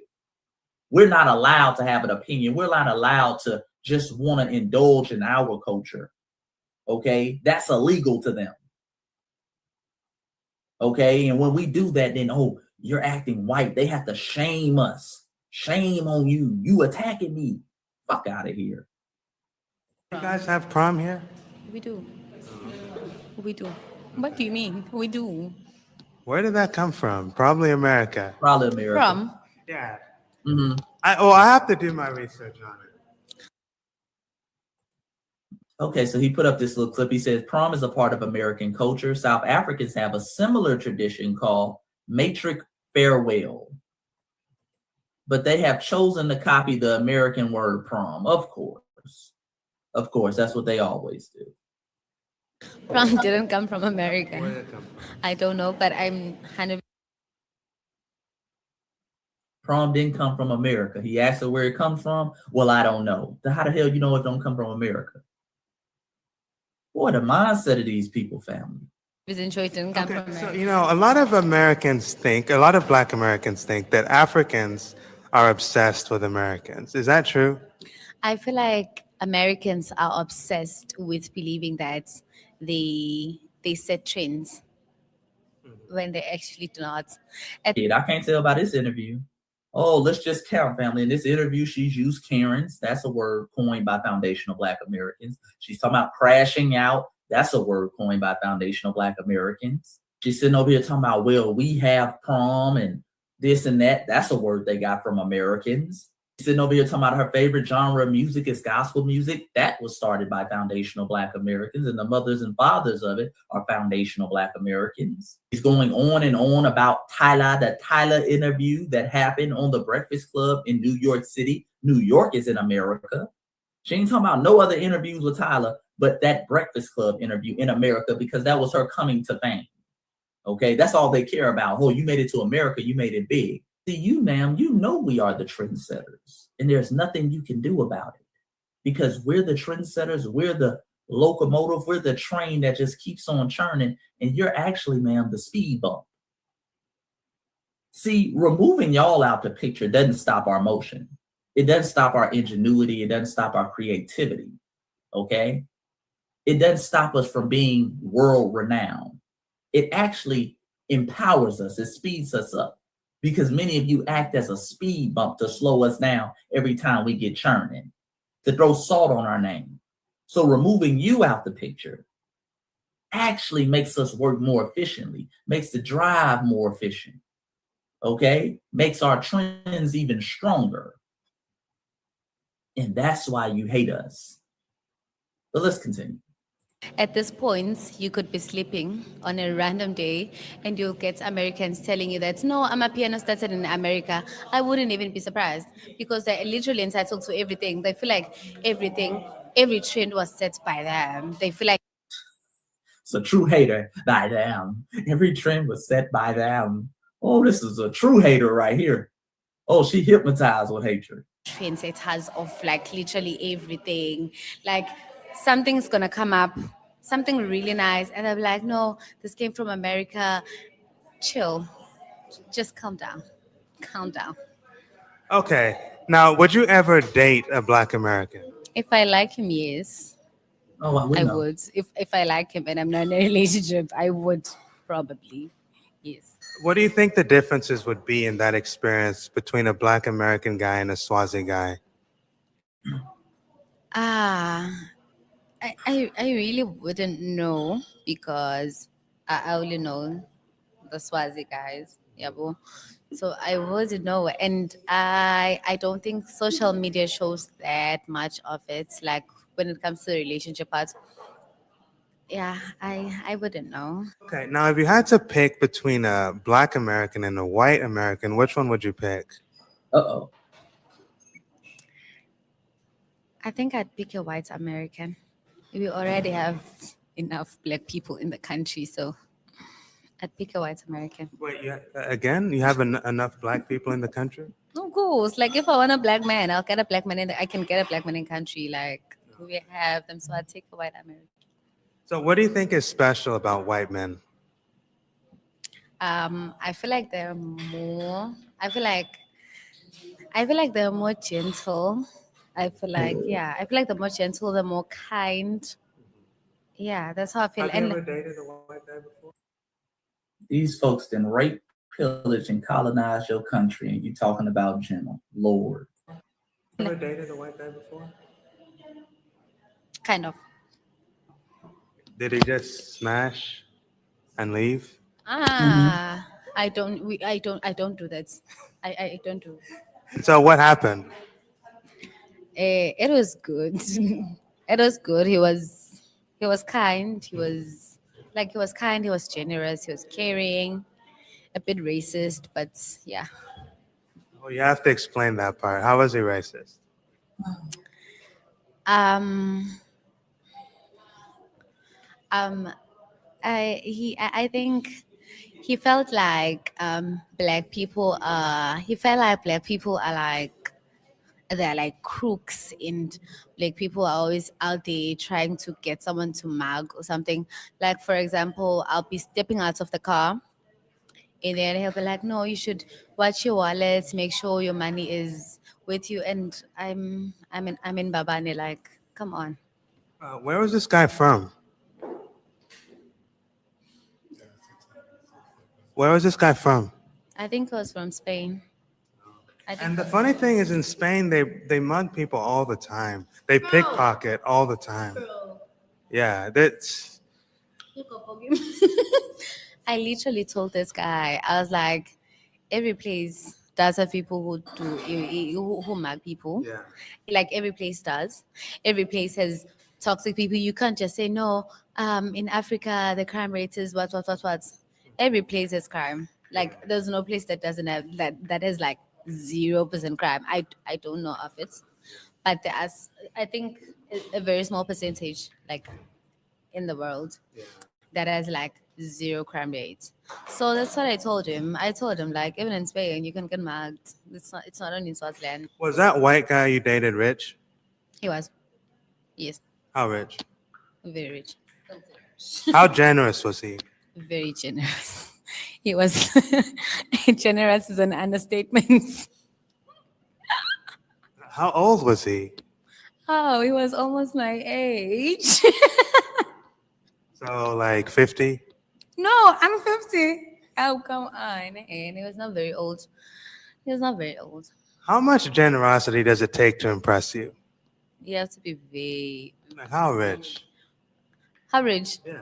Like, I feel like it doesn't have to. It doesn't have to do with how rich you are, because you can be rich and still not give me the money. And if you are rich on your own, and I'm in a relationship with you, and you're not giving me the money, it's not benefiting me in any way. So let me pause right here, family. And again, I let that play a little bit so you can get the context and the mindset of this woman. And this is why I always say, number one, the hate and the backlash that we receive as foundational Black Americans and the hate they have for our lineage always falls flat because it's not rooted in anything. It's rooted in jealousy, envy, and lies. This is a woman who said from the time the interview started that we were white people in blackface. She called us Karen. She said, hey, we have no culture. She acted like we were mean-spirited people who just attack other Black people. We attacked Tyler. All for her to say at the end that she prefers to date a white American over a Black American. All for her to say that she used to date white men who were racist, but they had money. So as long as they had money, she was cool with it. She was cool with it, family. But remember, we're the white people. We're the white people. Again, their backlash, their so-called critique, it's not rooted in anything. So it falls flat and it falls off of us. Because if you let them talk long enough, you can see where the true problem lies. Which leads me to point number 2. A lot of us ask the question, how is it that these folks over there are 90% of the population getting controlled and dominated by the 7 to 10%? This is how. This is how. All that hatred, jealous, and envy, all that popping it, all that standing on business when it comes to other Black people, all that cropping up beef, they look for beef. They look for a reason to beef with other Black people over there. Okay, they'll go across the seas looking for beef. Crop up a beef with us. But with your native colonizers who have taken everything, stolen your land, killed you by the millions, control your resources, lock up your leaders and revolutionaries, you sleep with them. You fantasize about them. This is how the 7 to 10% are controlling and dominating the 90. Right here, this mindset. Because understand, women are the teachers and the educators of your community. Show me the condition of the woman, and I'll show the condition of the ethnic group of your community. This is the condition of South Africans. Right here. This ain't just the only one, because I know you're going to have Negroes coming in and comment, man, they do one South African, they do. It's always just one. But there's a reason why that 7 to 10% been dominating that ass for 100 years. It got to be more than one of them over there. See, the reality is the Winnie Mandelas of the world, those are the rarities. The ones who standing on business, the Julius Malimas, those are the rarities over there. Those are the minorities. Many of them, more significant amount, are people who think just like her. This is your South African in 2026, family. This mindset. All the smoke for other Black people, no smoke for your native colonizer. In fact, you fantasizing and sleeping with them. And that's why they don't worry. They say, man, I ain't worried about these Negroes over here. Okay? And this is why I tell y'all, when we get these tethers over here from Africa, this is the culture they come with. Let's be clear. If a white American sees this video and he says, oh, I like that negress, I'll bring her over here. Let's be clear. She'll be over here with a you-know-what hat on, a Make America Great Again hat on. and be talking about how we're lazy and just don't work hard. I can see it on her now. I can see it on her now. She ain't gonna stand on no damn business. She ain't standing on no business back home. Understand the mindset these folks come over here with, and understand, most importantly, the culture they come from. This is South African culture for the most part. So let's go ahead and end it, family. Some of my viewers are simps. You know what a simp is, right? A simp. Simp, you never heard of that? They're those guys who like to impress women with money. Now, if a Black American guy like that wanted to come to Eswatini, would you give him a chance, despite all of the things you think about Black Americans? No, like I have nothing against Black Americans, and if you're not racist towards me, I'm not racist towards you. If you don't give me weird vibes, I don't give you weird vibes. But if you like, because like you're Black American, and I haven't given you any weird vibes.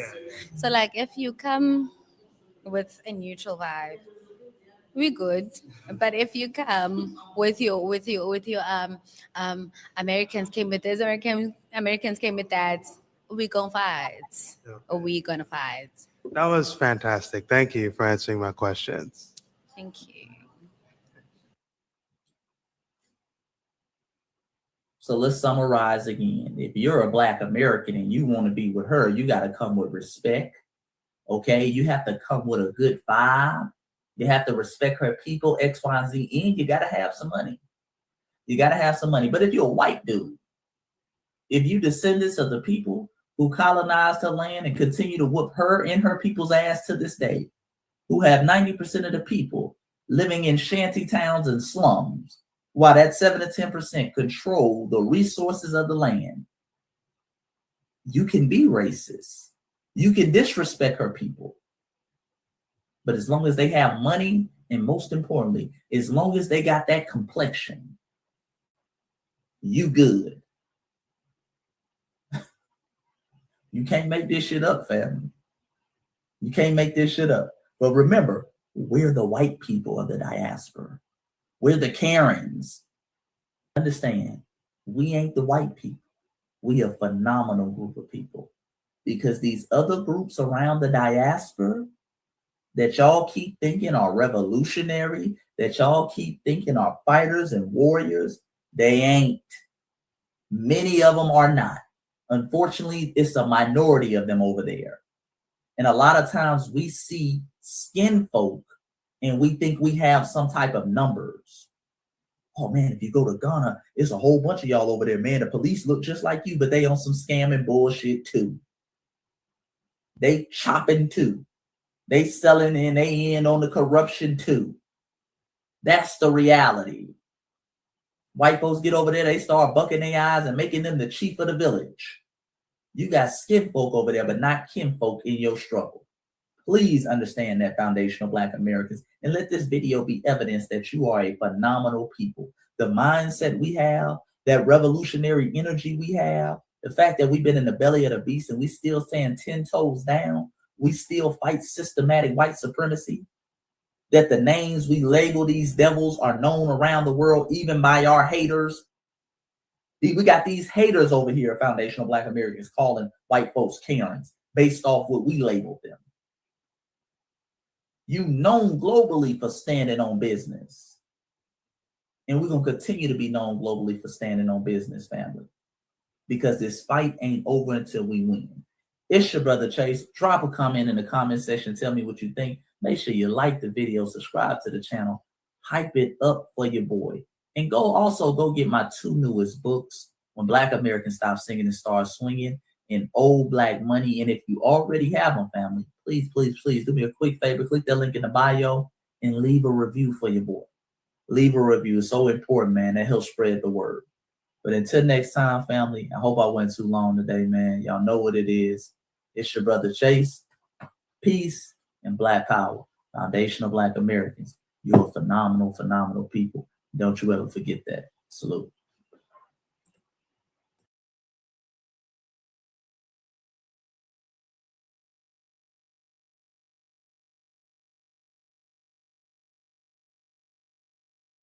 Shalom, family. Good to see you all. Hope you're doing well. Just want to send you a reminder. You can get the hair growth spray, which is the Chebe, and my hair growth spray, which is rosemary clove.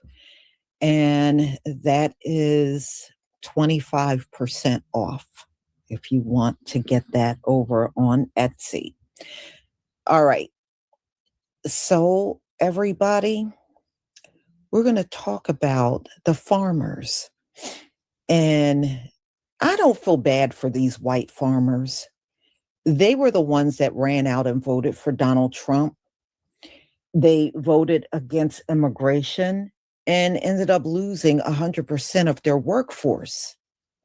Well, many of you might have heard about these white farmers were in a group over there on X talking about us, the Black community, was going to come and work the farms because we didn't have no jobs. Now, that is the dumbest thing I have ever heard in my entire existence. How are we making it in this country with no job? Okay. I mean, how does that even make sense? So even other white people had to tell these farmers, no, Black people got jobs. What are you talking about? They got jobs. Now, some of you may even be wondering, because I know I've heard the stories about how many of them disappeared from the detention center. There's a reason for that. They can stay if they will agree to go on these farms. And that's where many of them went. They went to work on farms. And that offer is still on the table for them. If they will go and work on farms, they're not going to make them leave. So, ladies and gentlemen, just a thought of them believing we were going to come and take those jobs is downright insulting. We ain't coming under y'all like that anymore. You got to be out of your mind to believe that's even a possibility. Number one, you got a long, ugly history. If we show up on those farms and work, first thing you're going to do is mistreat us. You're going to try to talk down to us because you can't help yourself. You're going to start trying to talk down to us. Then you'll be pointing your little lazy finger all over the place, screaming about what needs to be done. We ain't coming under you like that. And that's the nature of your people. This is what y'all do. It's just a matter of seconds before you start treating us inhumanely. And you do this to these migrants. I've even seen articles where some of these migrants have been punched, slapped, cussed at on these farms. They don't treat these migrants but so great, y'all. Don't think they're giving them, you know how they are. If you don't look like them, you don't get the best treatment. You don't. So no, we ain't ever coming under y'all like that again. Ever. And y'all need to get these fantasies about us going back in slavery. We ain't hardly coming back to be none of your slaves. Let me repeat that again. We ain't hardly coming back to be none of your slaves. You better go get Billy Bob and Susie out of college and bring them onto your farm and tell them they can't go to school because they need the help on the farm. That's what you better do this time around. You better go gather up your family members wherever they are and tell them you need help with your farm. Getting us out there talking about some slave, you ain't hardly enslaving us. Do you realize we're armed too?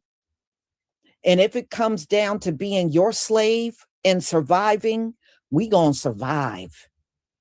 You won't. Do you know you would actually be putting your life on the line trying to enslave us?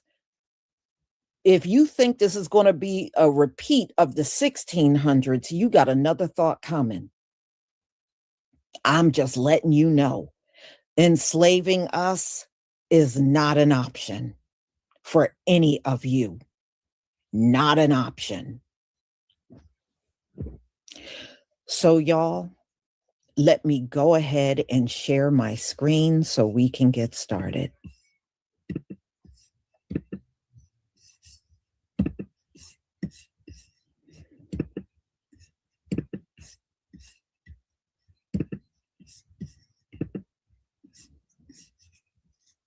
Please give me a 1 if you can see my screen.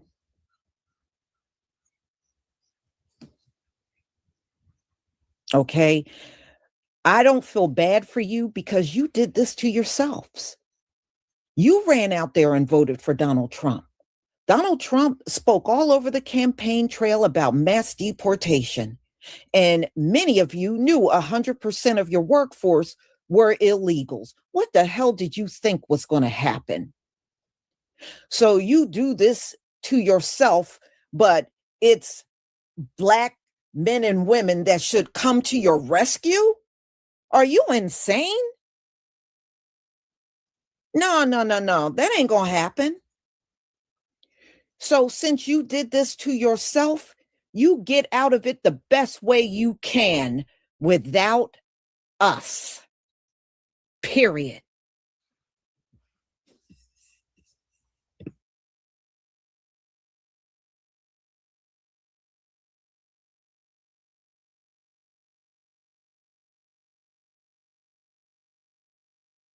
Why not just hire people from here? Yeah, so we would love to hire people from here.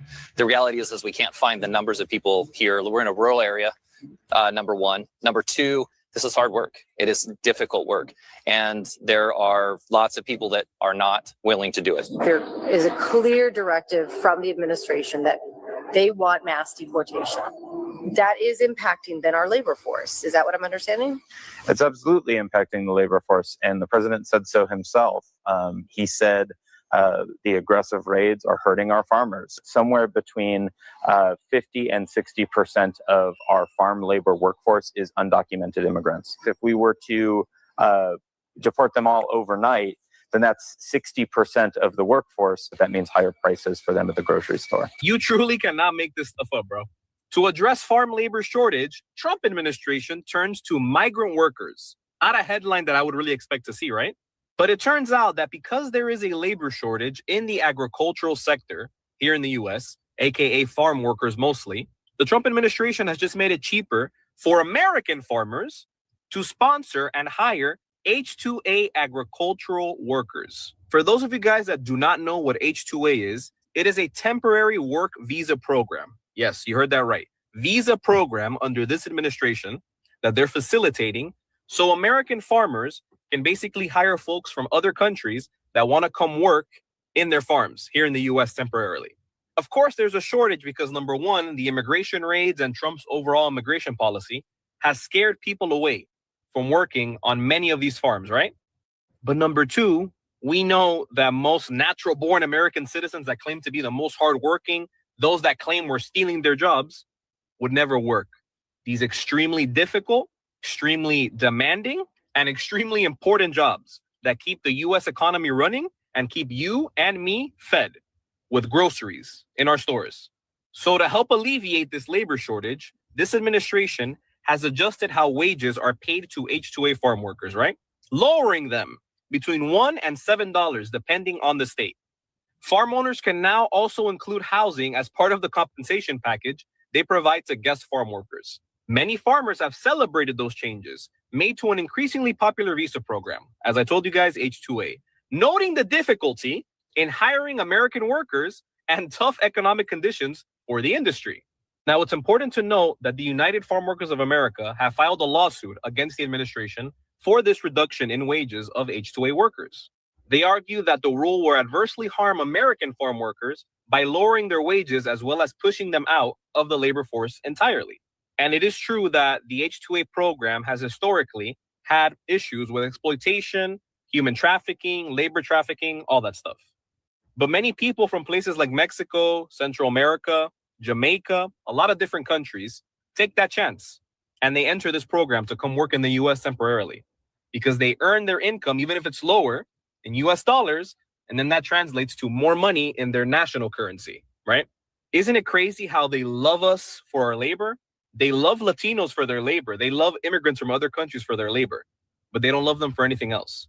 God forbid you give them any kind of permanent legal status to be dignified in this country, all while you brutalize us on the streets, racially profile us, jail us, deport us, do all kinds of abhorrent things to our community. Donald Trump es un descarado.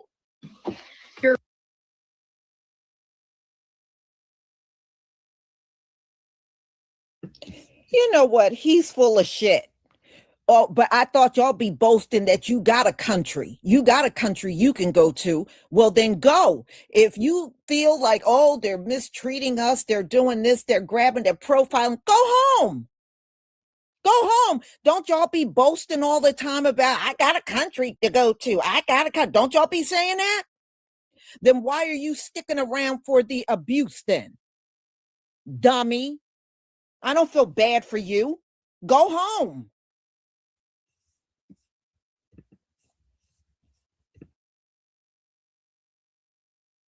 You're right. Farmers do hire illegal immigrants because they get them for cheaper, and they also provide them with housing. I was offered $15K to bring each individual illegal immigrant, but the charge would be federal charges if I got caught. They came with fake IDs, etc. I've already said this on this app. I have to I just need to play a broken record. I should start taping myself and just playing the same thing, because straight up, why is everybody so concerned about farm workers, but yet there's people like me, English people, who literally work on fucking farms or have worked on farms. See, they hire kids, like other people said in the comments, they hire kids that want to make a few bucks, like $15 an hour, to go throw some hay bales.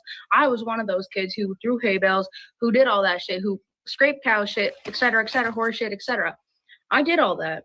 I made good money doing that. I worked my ass off. 92-degree heat. I was flipping rocks in the field. I worked my ass off. Hi, we have news. Trump is looking to recruit immigrant farm workers because we have a shortage of workers on farms. So yes, he's looking to, yes, I can't make this up. This is really real life.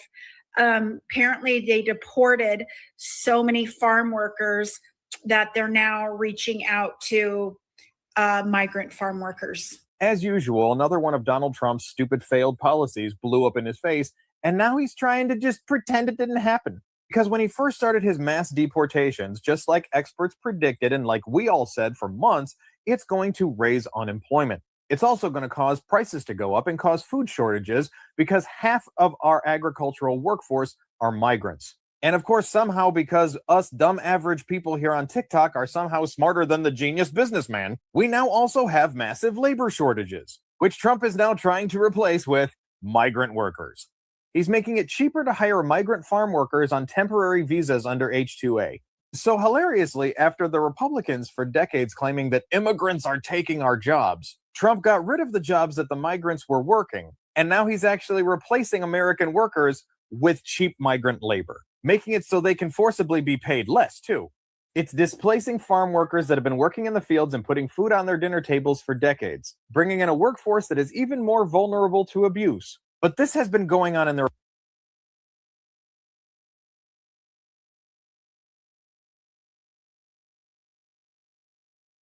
See, this is why Republicans are dumb. They are dumb.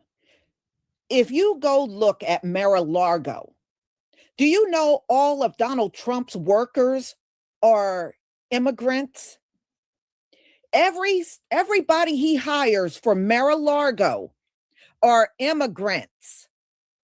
So what makes you think he's not going to start replacing Americans? He won't even hire Americans for Mar-a-Lago.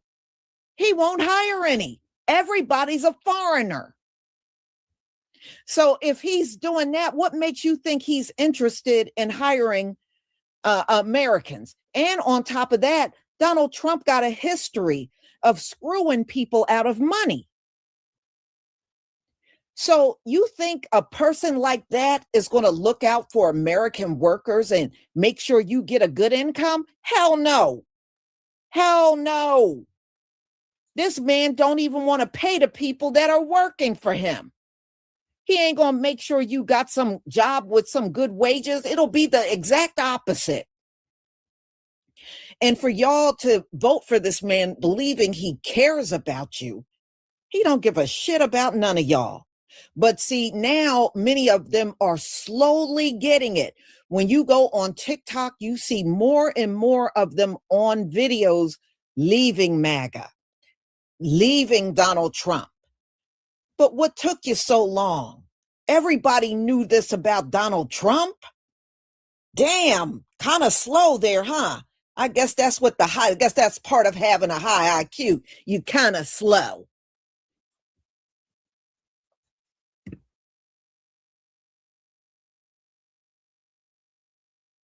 The Republican Party for fucking decades. They create a problem or pretend that something is a huge problem, and then their way to fix it is to make the whole thing worse or to make that false prophecy come true. The best example is the transgender bathroom bills. They made a huge hullabaloo about transgender people attacking women in bathrooms, which never fucking happens. But they hyped it up as if it was this huge problem, so we needed to address it. So then they started making bathroom bans where they said that transgender people had to use the bathroom of the gender they were assigned at birth. So now in places where they've enacted these laws, they are forcing people who have fully transitioned with a big, huge beard to go into women's bathrooms.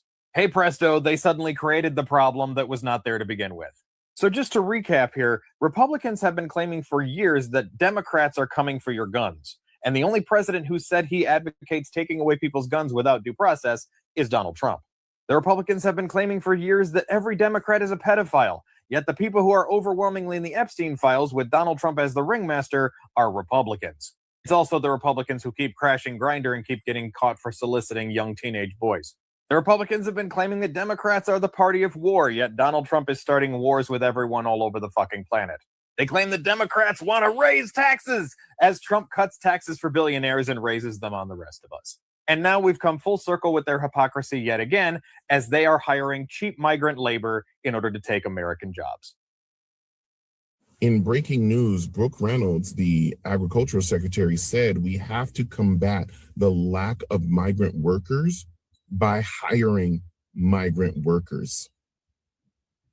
So after the immense push for deportation raids on construction and farms and whatnot, it's now led to a financial crisis, especially for farmers. And the answer, according to the United States government, is to hire migrant workers. This comes because 4,000 agricultural jobs, farming jobs were posted since last year, and 148 Americans were applied and hired to those positions of 4,000. Okay, and these are permanent jobs, not just part-time or seasonal. These are permanent. And this goes to the argument when they scream they took our jobs. Yeah, well, the migrants weren't there. They posted the jobs legally, and Americans never came to the call, which means that this whole rhetoric that they took our jobs seems to have been a lie the whole time. Or you can just confirm that with the agricultural secretary and Trump, who are saying we have to combat the lack of migrant workers with migrant workers. Y'all, if this ain't a joke, I don't know what else this administration could be. Y'all have a good day. You want to get rid of illegal immigrants, quit eating. And that's for everybody. That's, nationwide. If you want to get rid of them, quit eating. That'll solve the problem. But when only 5 pickers showed up this morning to harvest his sweet potatoes, farmer Keith Smith saw possible ruin, the loss of his $500,000 crop. They're running scared because of this new law. And you're in trouble. I'm in trouble, bad trouble. Smith's 200 acres need 20 pickers, mostly Mexican nationals. There is not enough documented people here to supply that workforce. Most of your workers are here illegally. That's sure. If they got documentation, they got a better job working for me. Fernando Aldeman, a Mexican national, has worked Smith's farm since 1992. Everybody's just scared. Yeah. Now, are you here legally? No. No. So, are you scared? Yeah, I'm scared. I'm scared, Smith's pickers make about $100 a day. He supports immigration laws, just not this one that threatens his third-generation family. Anybody see this piece from the New York Times? To address farm labor shortage, Trump administration turns to migrant workers. What the fuck? Of course there's a migrant shortage, a labor shortage. I mean, what the fuck did he expect would happen? These crazy deportations where you have these militant brown shirts on the streets throwing people in gulags. And now he wants to know, well, what the fuck? Now we have a fucking labor shortage. The administration has quietly acknowledged in recent months that its immigration raids and crackdown on the border have aggravated this issue, the labor shortage. So it has instead turned to an alternative source, making it cheaper for farmers to hire immigrant farm workers on temporary visas. I don't even know what to say. I mean, I'm laughing because it's fucking insane. What do you guys think about this? So now farmers are...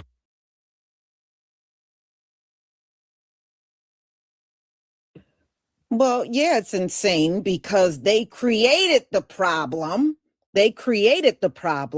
And now they're running around talking about, we got to hire migrants. You caused the damn problem.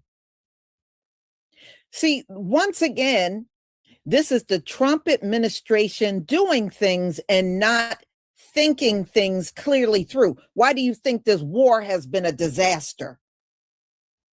You couldn't have the dumbest, most ignorant people in charge of this country right now. You created the damn problem. You sent ICE on these farms, grabbing up these illegals. And now you want the same migrants that you ran off to come back and work the farms. So you broke it. Now you trying to fix it. Boy, y'all, the Most High was not lying when he said these are the basis of all men. He did not lie. He did not lie at all.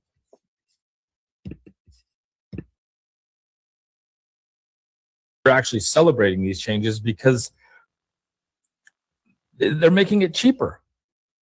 They're making it cheaper for these farmers to hire migrants. But these migrants don't want to fucking work because they're scared. I hate it here. I absolutely fucking hate it here. Let me know what you think about this bullshit. We have an agricultural labor shortage, but don't you worry. President Trump has a solution. New reports are indicating that the Trump administration is considering expanding migrant farm worker programs. And this comes after ICE aggressively detained and deported a lot of farm workers. And even though these Mexicans were stealing their jobs, nobody's stepping up to take these jobs. Now we have an agriculture labor shortage. Kind of like the Bracero program repeating itself all over again. Now, this discussion surfaced during policy meetings in Washington, D.C., and that's where federal officials and agriculture leaders warned that farms across the country are struggling to find workers, in particular for planting and harvesting. Shocker, right? And right now, 4 states are feeling the shortage: California, Texas, Florida, and Georgia. So like the Bracero program, where the United States government went into Mexico to seek workers, the Trump administration is thinking of doing the same thing with H-2A visas. Now, while many people are like, well, that's a legal way to do it, you forget that ICE was still detaining and deporting people who were here legally with legal, legit visas, which the H-2A is a visa. And they were also deporting people with H-2A visas and just canceling their visas because they felt like it. I think Trump's friends, who are all farm owners, began complaining to Trump about their shortage because nobody is going to work these really hard jobs. And if they do, they're not fast, accurate, and motivated the way the people that got deported were. Ironic, isn't it? But it's like we warned everybody this was going to happen. We saw this happen back in the 1920s with the Mexican Reparation Act, and then with Operation BACK. And each time they had to go get people from Mexico to come back into the United States to work because Americans weren't doing that job, even though, Mexicans were stealing their jobs. Well, let me know what you think in the comments below. The United States needs more immigrants. This is according to Brooke Rollins, the Secretary of Agriculture. Now, a New York Times article covers all of the changes that have occurred under Brooke Rollins' leadership, including allowing farmers to pay H-2A visa applicants up to $7 an hour less than they were previously receiving, and have their housing and any food be deducted from their pay, which is something they weren't allowed to do prior. Now, the U.S. Department of Agriculture has made all of those things legal and feasible for farmers in an attempt to allow them to bring in more H-2A applicants. Multiple studies have shown that Donald Trump's promise that 100% of farm workers would be U.S. citizens, well, it's not happening. In fact, according to the Department of Agriculture's own data, over 400,000 job postings for seasonal and full-time farm work were posted last year in Donald Trump's first full year as president. And, well, only 182 of those positions were filled by U.S. citizens. So the majority of farm work goes to migrants. And even in the undocumented migrant world, the majority of the workers in the fields are not undocumented. Undocumented farm workers, according to the New York Times, make up a minuscule portion of the farm workers that are out there. But because of Donald Trump's immigration raids, farms across California that are reliant on these farm workers full-time on H-2A visas to help their farms run, they've seen that about 20% of their staff on any given day does not show up because of fears about immigration raids. Even though they're in the country legally, they've seen their friends, their families, and their coworkers disappear. So Brooke Rollins says that this will all help farmers. This will be an economic boon to them. This will allow them to get rid of one of the largest costs that they have, which is manpower, and it will allow them to put more money in their pockets while stripping money from the people actually in the fields, actually doing the work.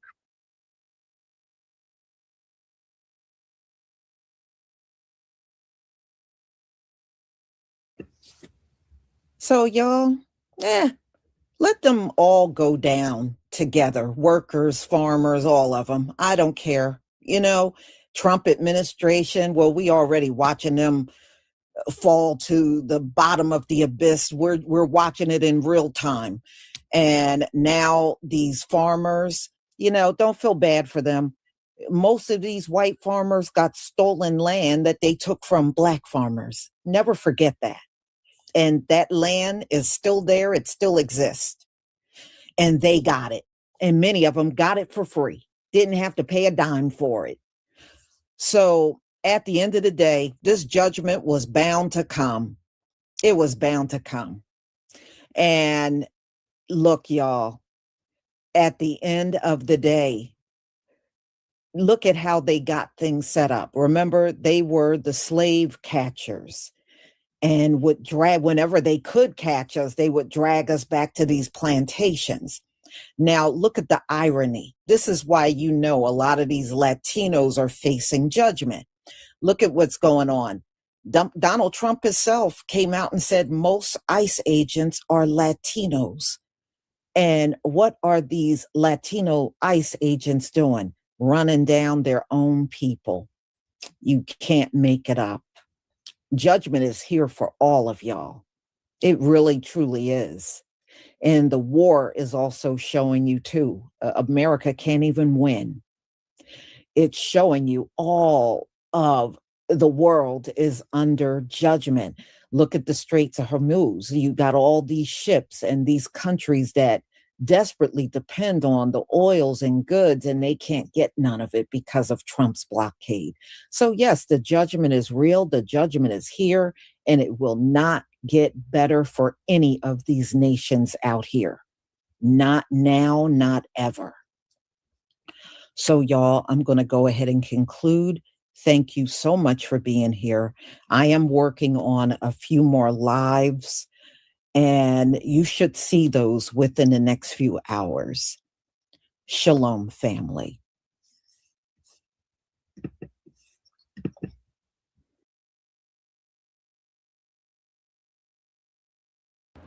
Ashley Gonzalez may be one of the dumbest people walking the face of the planet right now.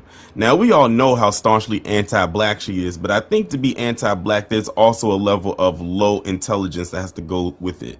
So as we already know, we saw the viral video that's gone out there where she was calling everybody the N-word, this, that, and the third. But I was brought something else was brought to my attention recently that came out probably about a week before that viral video, and it's a conversation she was having with someone in the DM on Instagram about what the qualification is to become a Houston Police Department officer.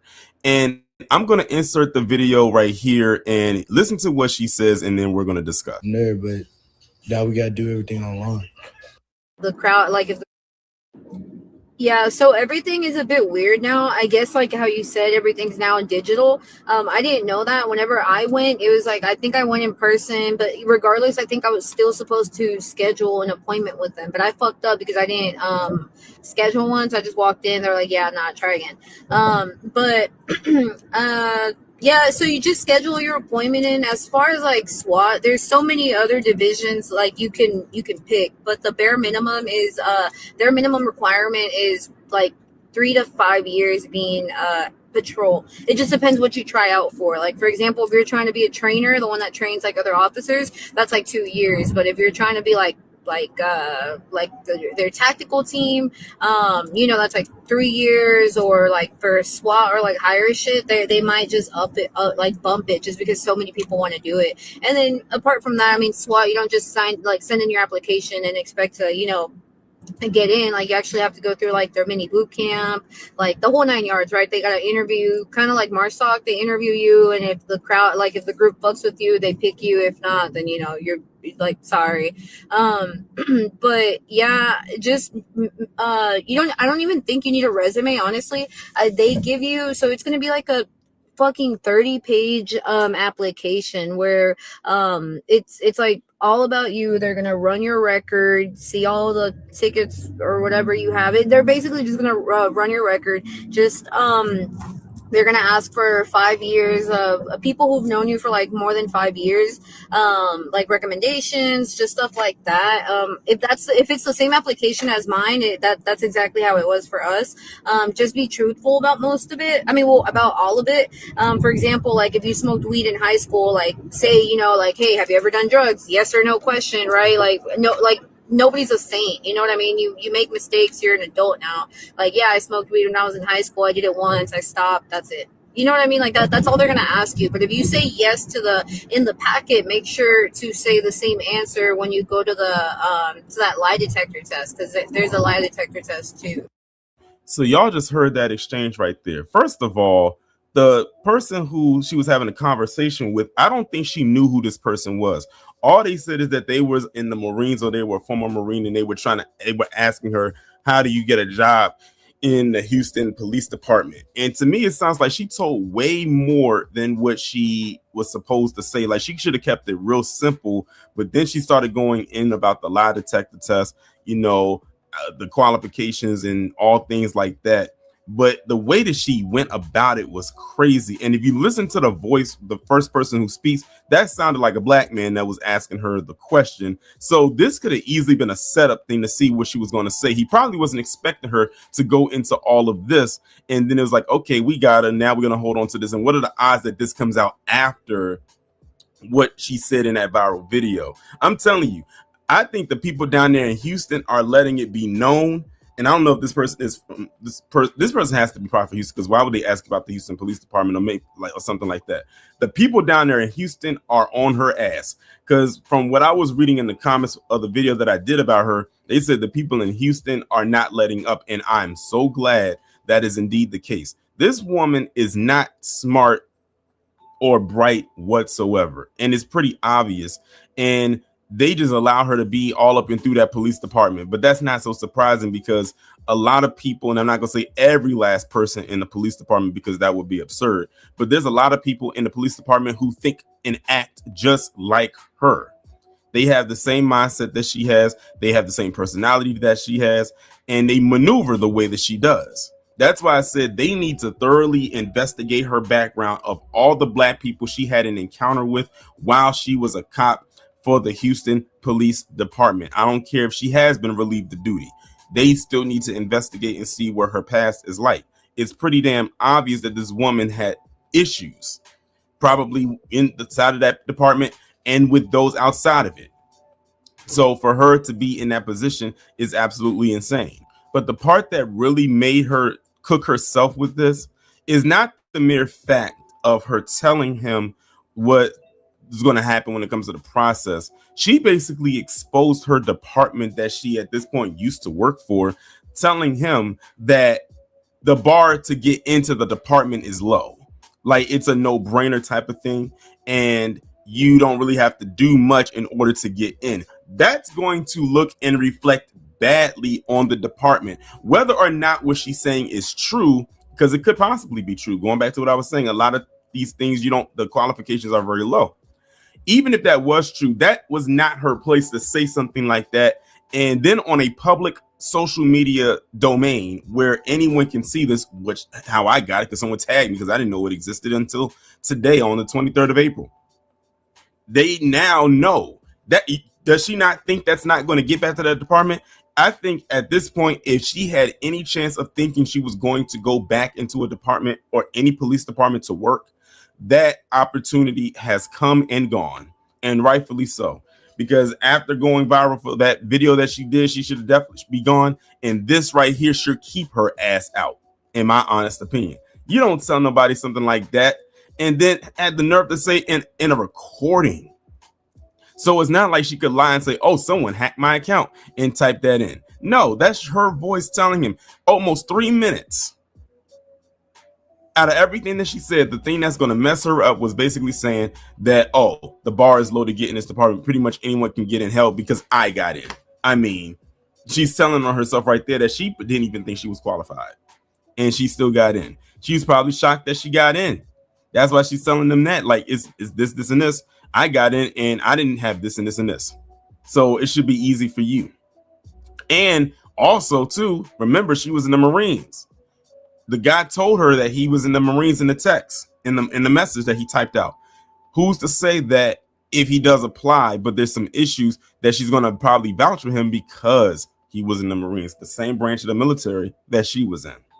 And he could possibly not be qualified like she was. So now you got another unqualified person in there. And you pretty much expose that it doesn't take much to get into that department. Wow. But yeah, like I said, if she cooks herself even further, she will have, again, no one more to blame for this than herself. Well, the fallout from these Democrats is getting worse and worse and worse. And I've been telling you guys for years about these federal laws that's on the books that's supposed to protect Black Americans. There's nothing really on the books that's there specifically for foundational Black Americans.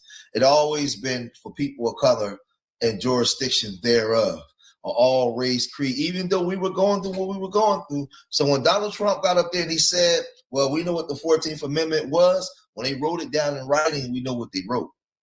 And this is the problem. So now when you see these Democrats, it's on multiple levels, always going hard for immigrants and everybody else, and they holding them and hire president over us, right? We're upset, but you got to go back to the early writings. And even with the Civil Rights Act of 64, it says based off race, color, religion, sex, all these different things were known. We was the ones getting our heads kicked in, right? So when you see some of the Section 2 of the Voting Rights Act being repealed or pushed back, people were upset. They're saying, well, you're losing your democracy and they want to put us back in chains and they want to do this. Well, most of this is the Democrats' fault.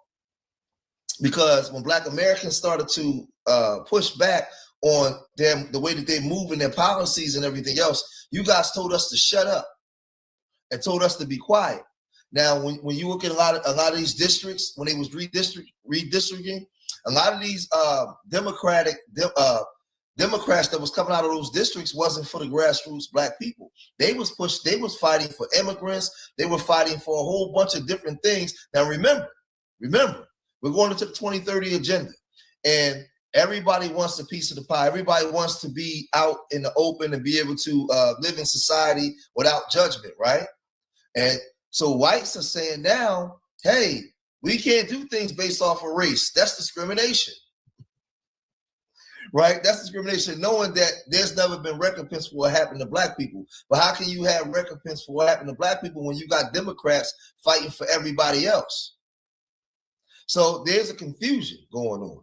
You got them fighting for the Skittles crew. You got them fighting for immigrants. You got money being pushed for all these other different groups, while the black community is being gentrified out of communities that they live in. They're being priced out, right? Those democratic programs didn't work, right?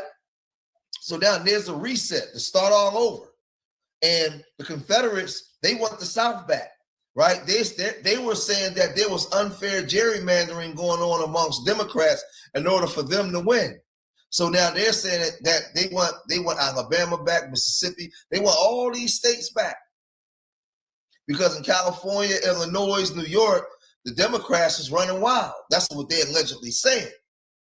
But in the middle of all of this is us saying that we want our reparations. But how can we get our reparations when one side don't even think you should be alive? The other side ain't fighting on behalf of you at all. They failed to get legislation passed in the House and in the Senate, right? And even when they had the House floor and Senate floor, they still didn't press no executive orders, right? They put the immigrants and everything over you. But let's look at Roland Martin and his crew. You know, they're going crazy. They're going off. Let's get off into some of the stuff that this. Same Supreme Court is going to have a major impact on congressional seats, state rep seats, state senate seats, county commissioner seats, city council seats, where race was used in the creation. Now, this is a extremely strange ruling by this majority. They held that Section 2 of the Act, which prohibits states from using maps that dilute minority groups' voting power, requires plaintiffs to be able to, quote, disentangle race from lawmakers' race-neutral considerations so that a strong inference may be drawn that race was a factor. What the hell are they talking about? The 60 decision will make it far harder for plaintiffs to challenge future maps for racial discrimination, undermining a key understanding of the 1965 Voting Rights Act. Now, folks, to further break all of this down, and again, trying to get people to understand what we're dealing with, they were deciding a case regarding the 2nd Black district in Louisiana.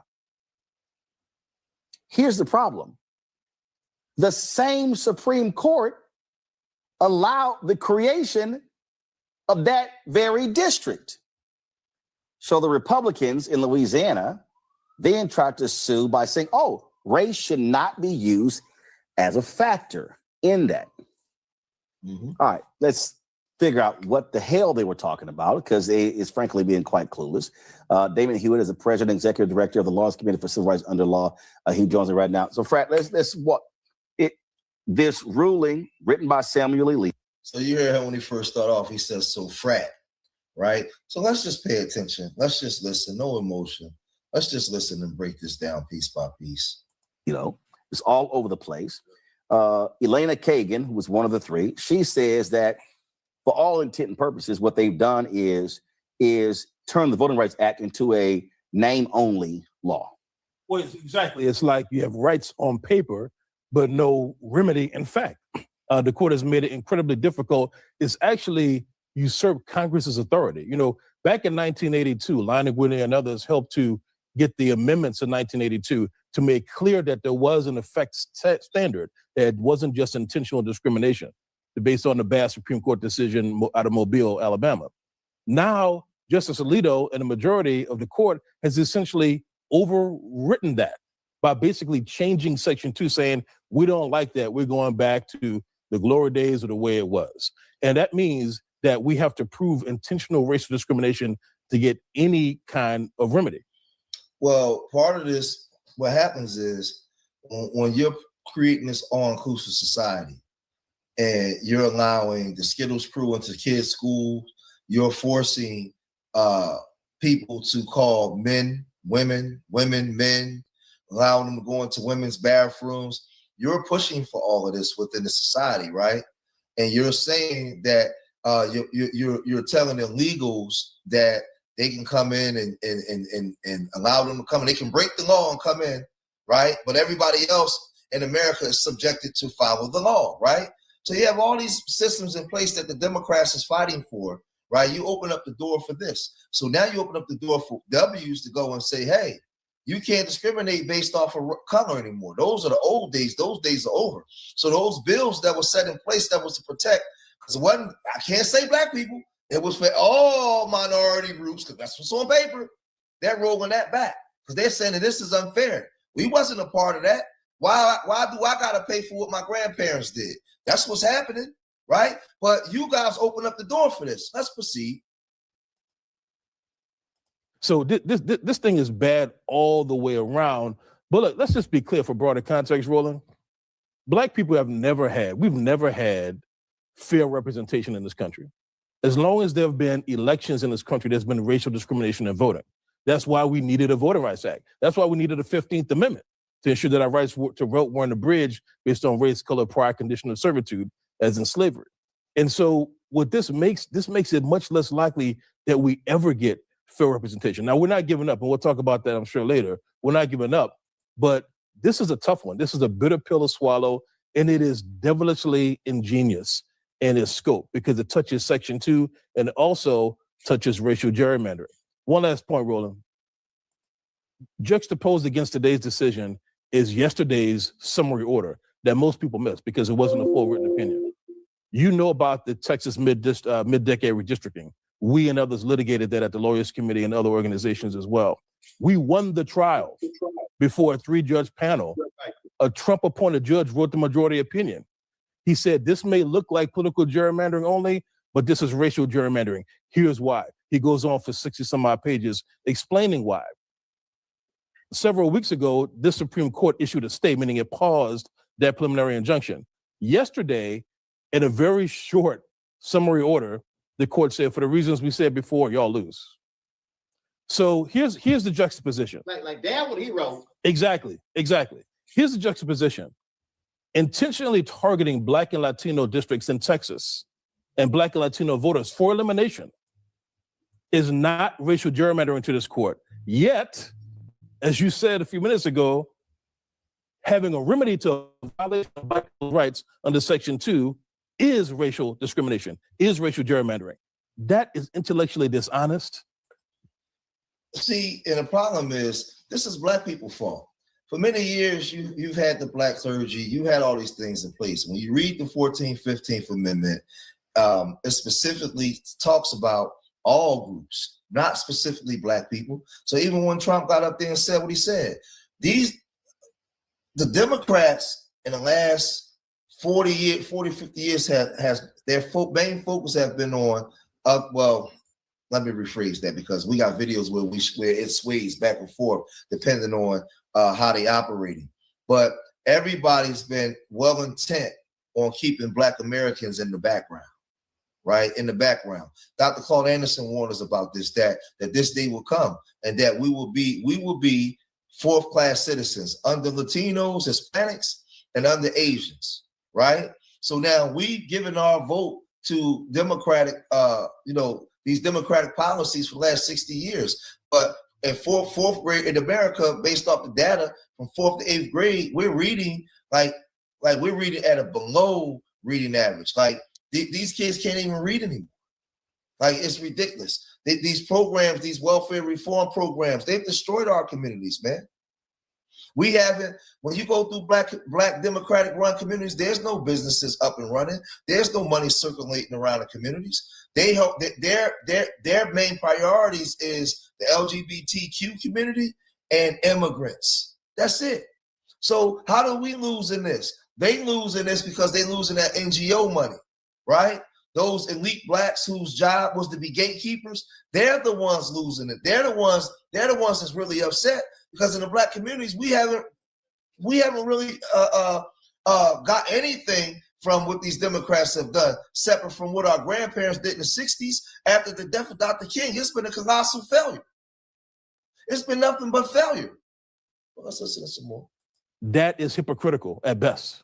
That's what we are. Well, and also what it essentially allows for them to do is to say, oh, we could just disperse Black and Latino voters all over the place. And so even though they make up almost 40% of Mississippi, Mississippi has a likelihood of them creating a 4-0 all-Republican district and say, well, we don't care how y'all may vote. And the crazy thing is, which we all know, that partisan gerrymandering in the South has been racial. Yes. This idea that, oh no, these white conservative lawmakers, they're not drawing lines and factoring in race.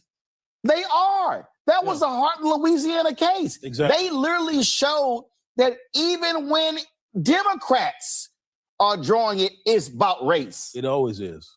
It's like racial gerrymandering is the evil twin of partisan gerrymandering or vice versa. Well, see, we already know that the racial gerrymandering, we know what they were doing and why these bills were set in place. But when we got in those positions to do things, we didn't do the right things, man. Like, you got gentrification so bad right now in certain black cities where we're losing population between 80 to 90%. Over 8, man, listen, it's bad. I can show you some stuff, man. 80 to 85% of black students from 4th to 8th grade are below the reading average, right, in our communities, right? Since we've had control. You have home ownership. It's under 42% in black Democratic ran cities, man. These are things that they're not going to talk about. So when we talk about reparations or having to redevelop our people, no, they got billions of dollars allocated to immigrants. That's what they have, right? So let's share the screen. Let's move over here, right? Let's move over here real quick. Wait, let's go over here real fast. So in Section 2 of the Voting Rights Act is a federal law prohibiting voting practices or procedures that discriminate on the basis of race, color, or membership in the language minority group. It bans election laws that result in unequal opportunities for citizens to register to vote, including prohibiting practice that dilute minority strength, right? Right? Unlike other sections, Section 2 is active nationwide, right? So it prohibits discrimination. It bans a standard practice or procedures that result in a denial of abridgment of the right of any citizen to vote based off of race or color or language and minority status, right? So that's important because when you look at that, right, it's not things set in place just for black people. They're upset because the Democratic strategy was to bring in all these immigrants and create a voting block with them to get them on their side. The other side is to say, man, listen, get these immigrants out of here and take them and totally wipe out these districts where they don't have the power to use that to gerrymander us out. So the Confederates is taking back over. That's all it is, man. Legal standards. A violation is established if based on the totality of circumstances, the political processes are not equally open to participation by members of a protected class. So it's basically going down to whites against other groups, right? And the whites are boosting their numbers up again, right? So then it says, as of May 2026, the political landscape is characterized by intense mutual accusations of gerrymandering between Republicans and Democrats, often described as an arms race to secure control of the U.S. House of Representatives, while Republicans have accused Democrats of conducting partisan map redrawing in states like Virginia and New York. Democrats have countered that they are responding to aggressive mid-decade redistricting by Republicans in states such as Texas, North Carolina, and Missouri. Virginia, key accusations. Virginia Republicans have accused Democrats of a power grab and creating the most gerrymandered map in America. Former VA Governor George Youngkin and other Republicans labeled a 2026 referendum to back map as an unfair attempt to flip a 6-5 Republican-leaning map to a 10-1 Democratic advantage, right? So what they're doing, so they're accusing them of is to flip these houses in these states where they can take control, where they can have full control of the Congress floor to get things passed, right? But what happens is the Republicans have now countered that, and they just wiping out the whole process, and Democrats are mad, right? Republicans accuse Democrats of attempting to manipulate. Wait a minute. Attempting to manipulate district lines to gain a 4 or 5 additional seats after a court order more balanced map was used in 2024.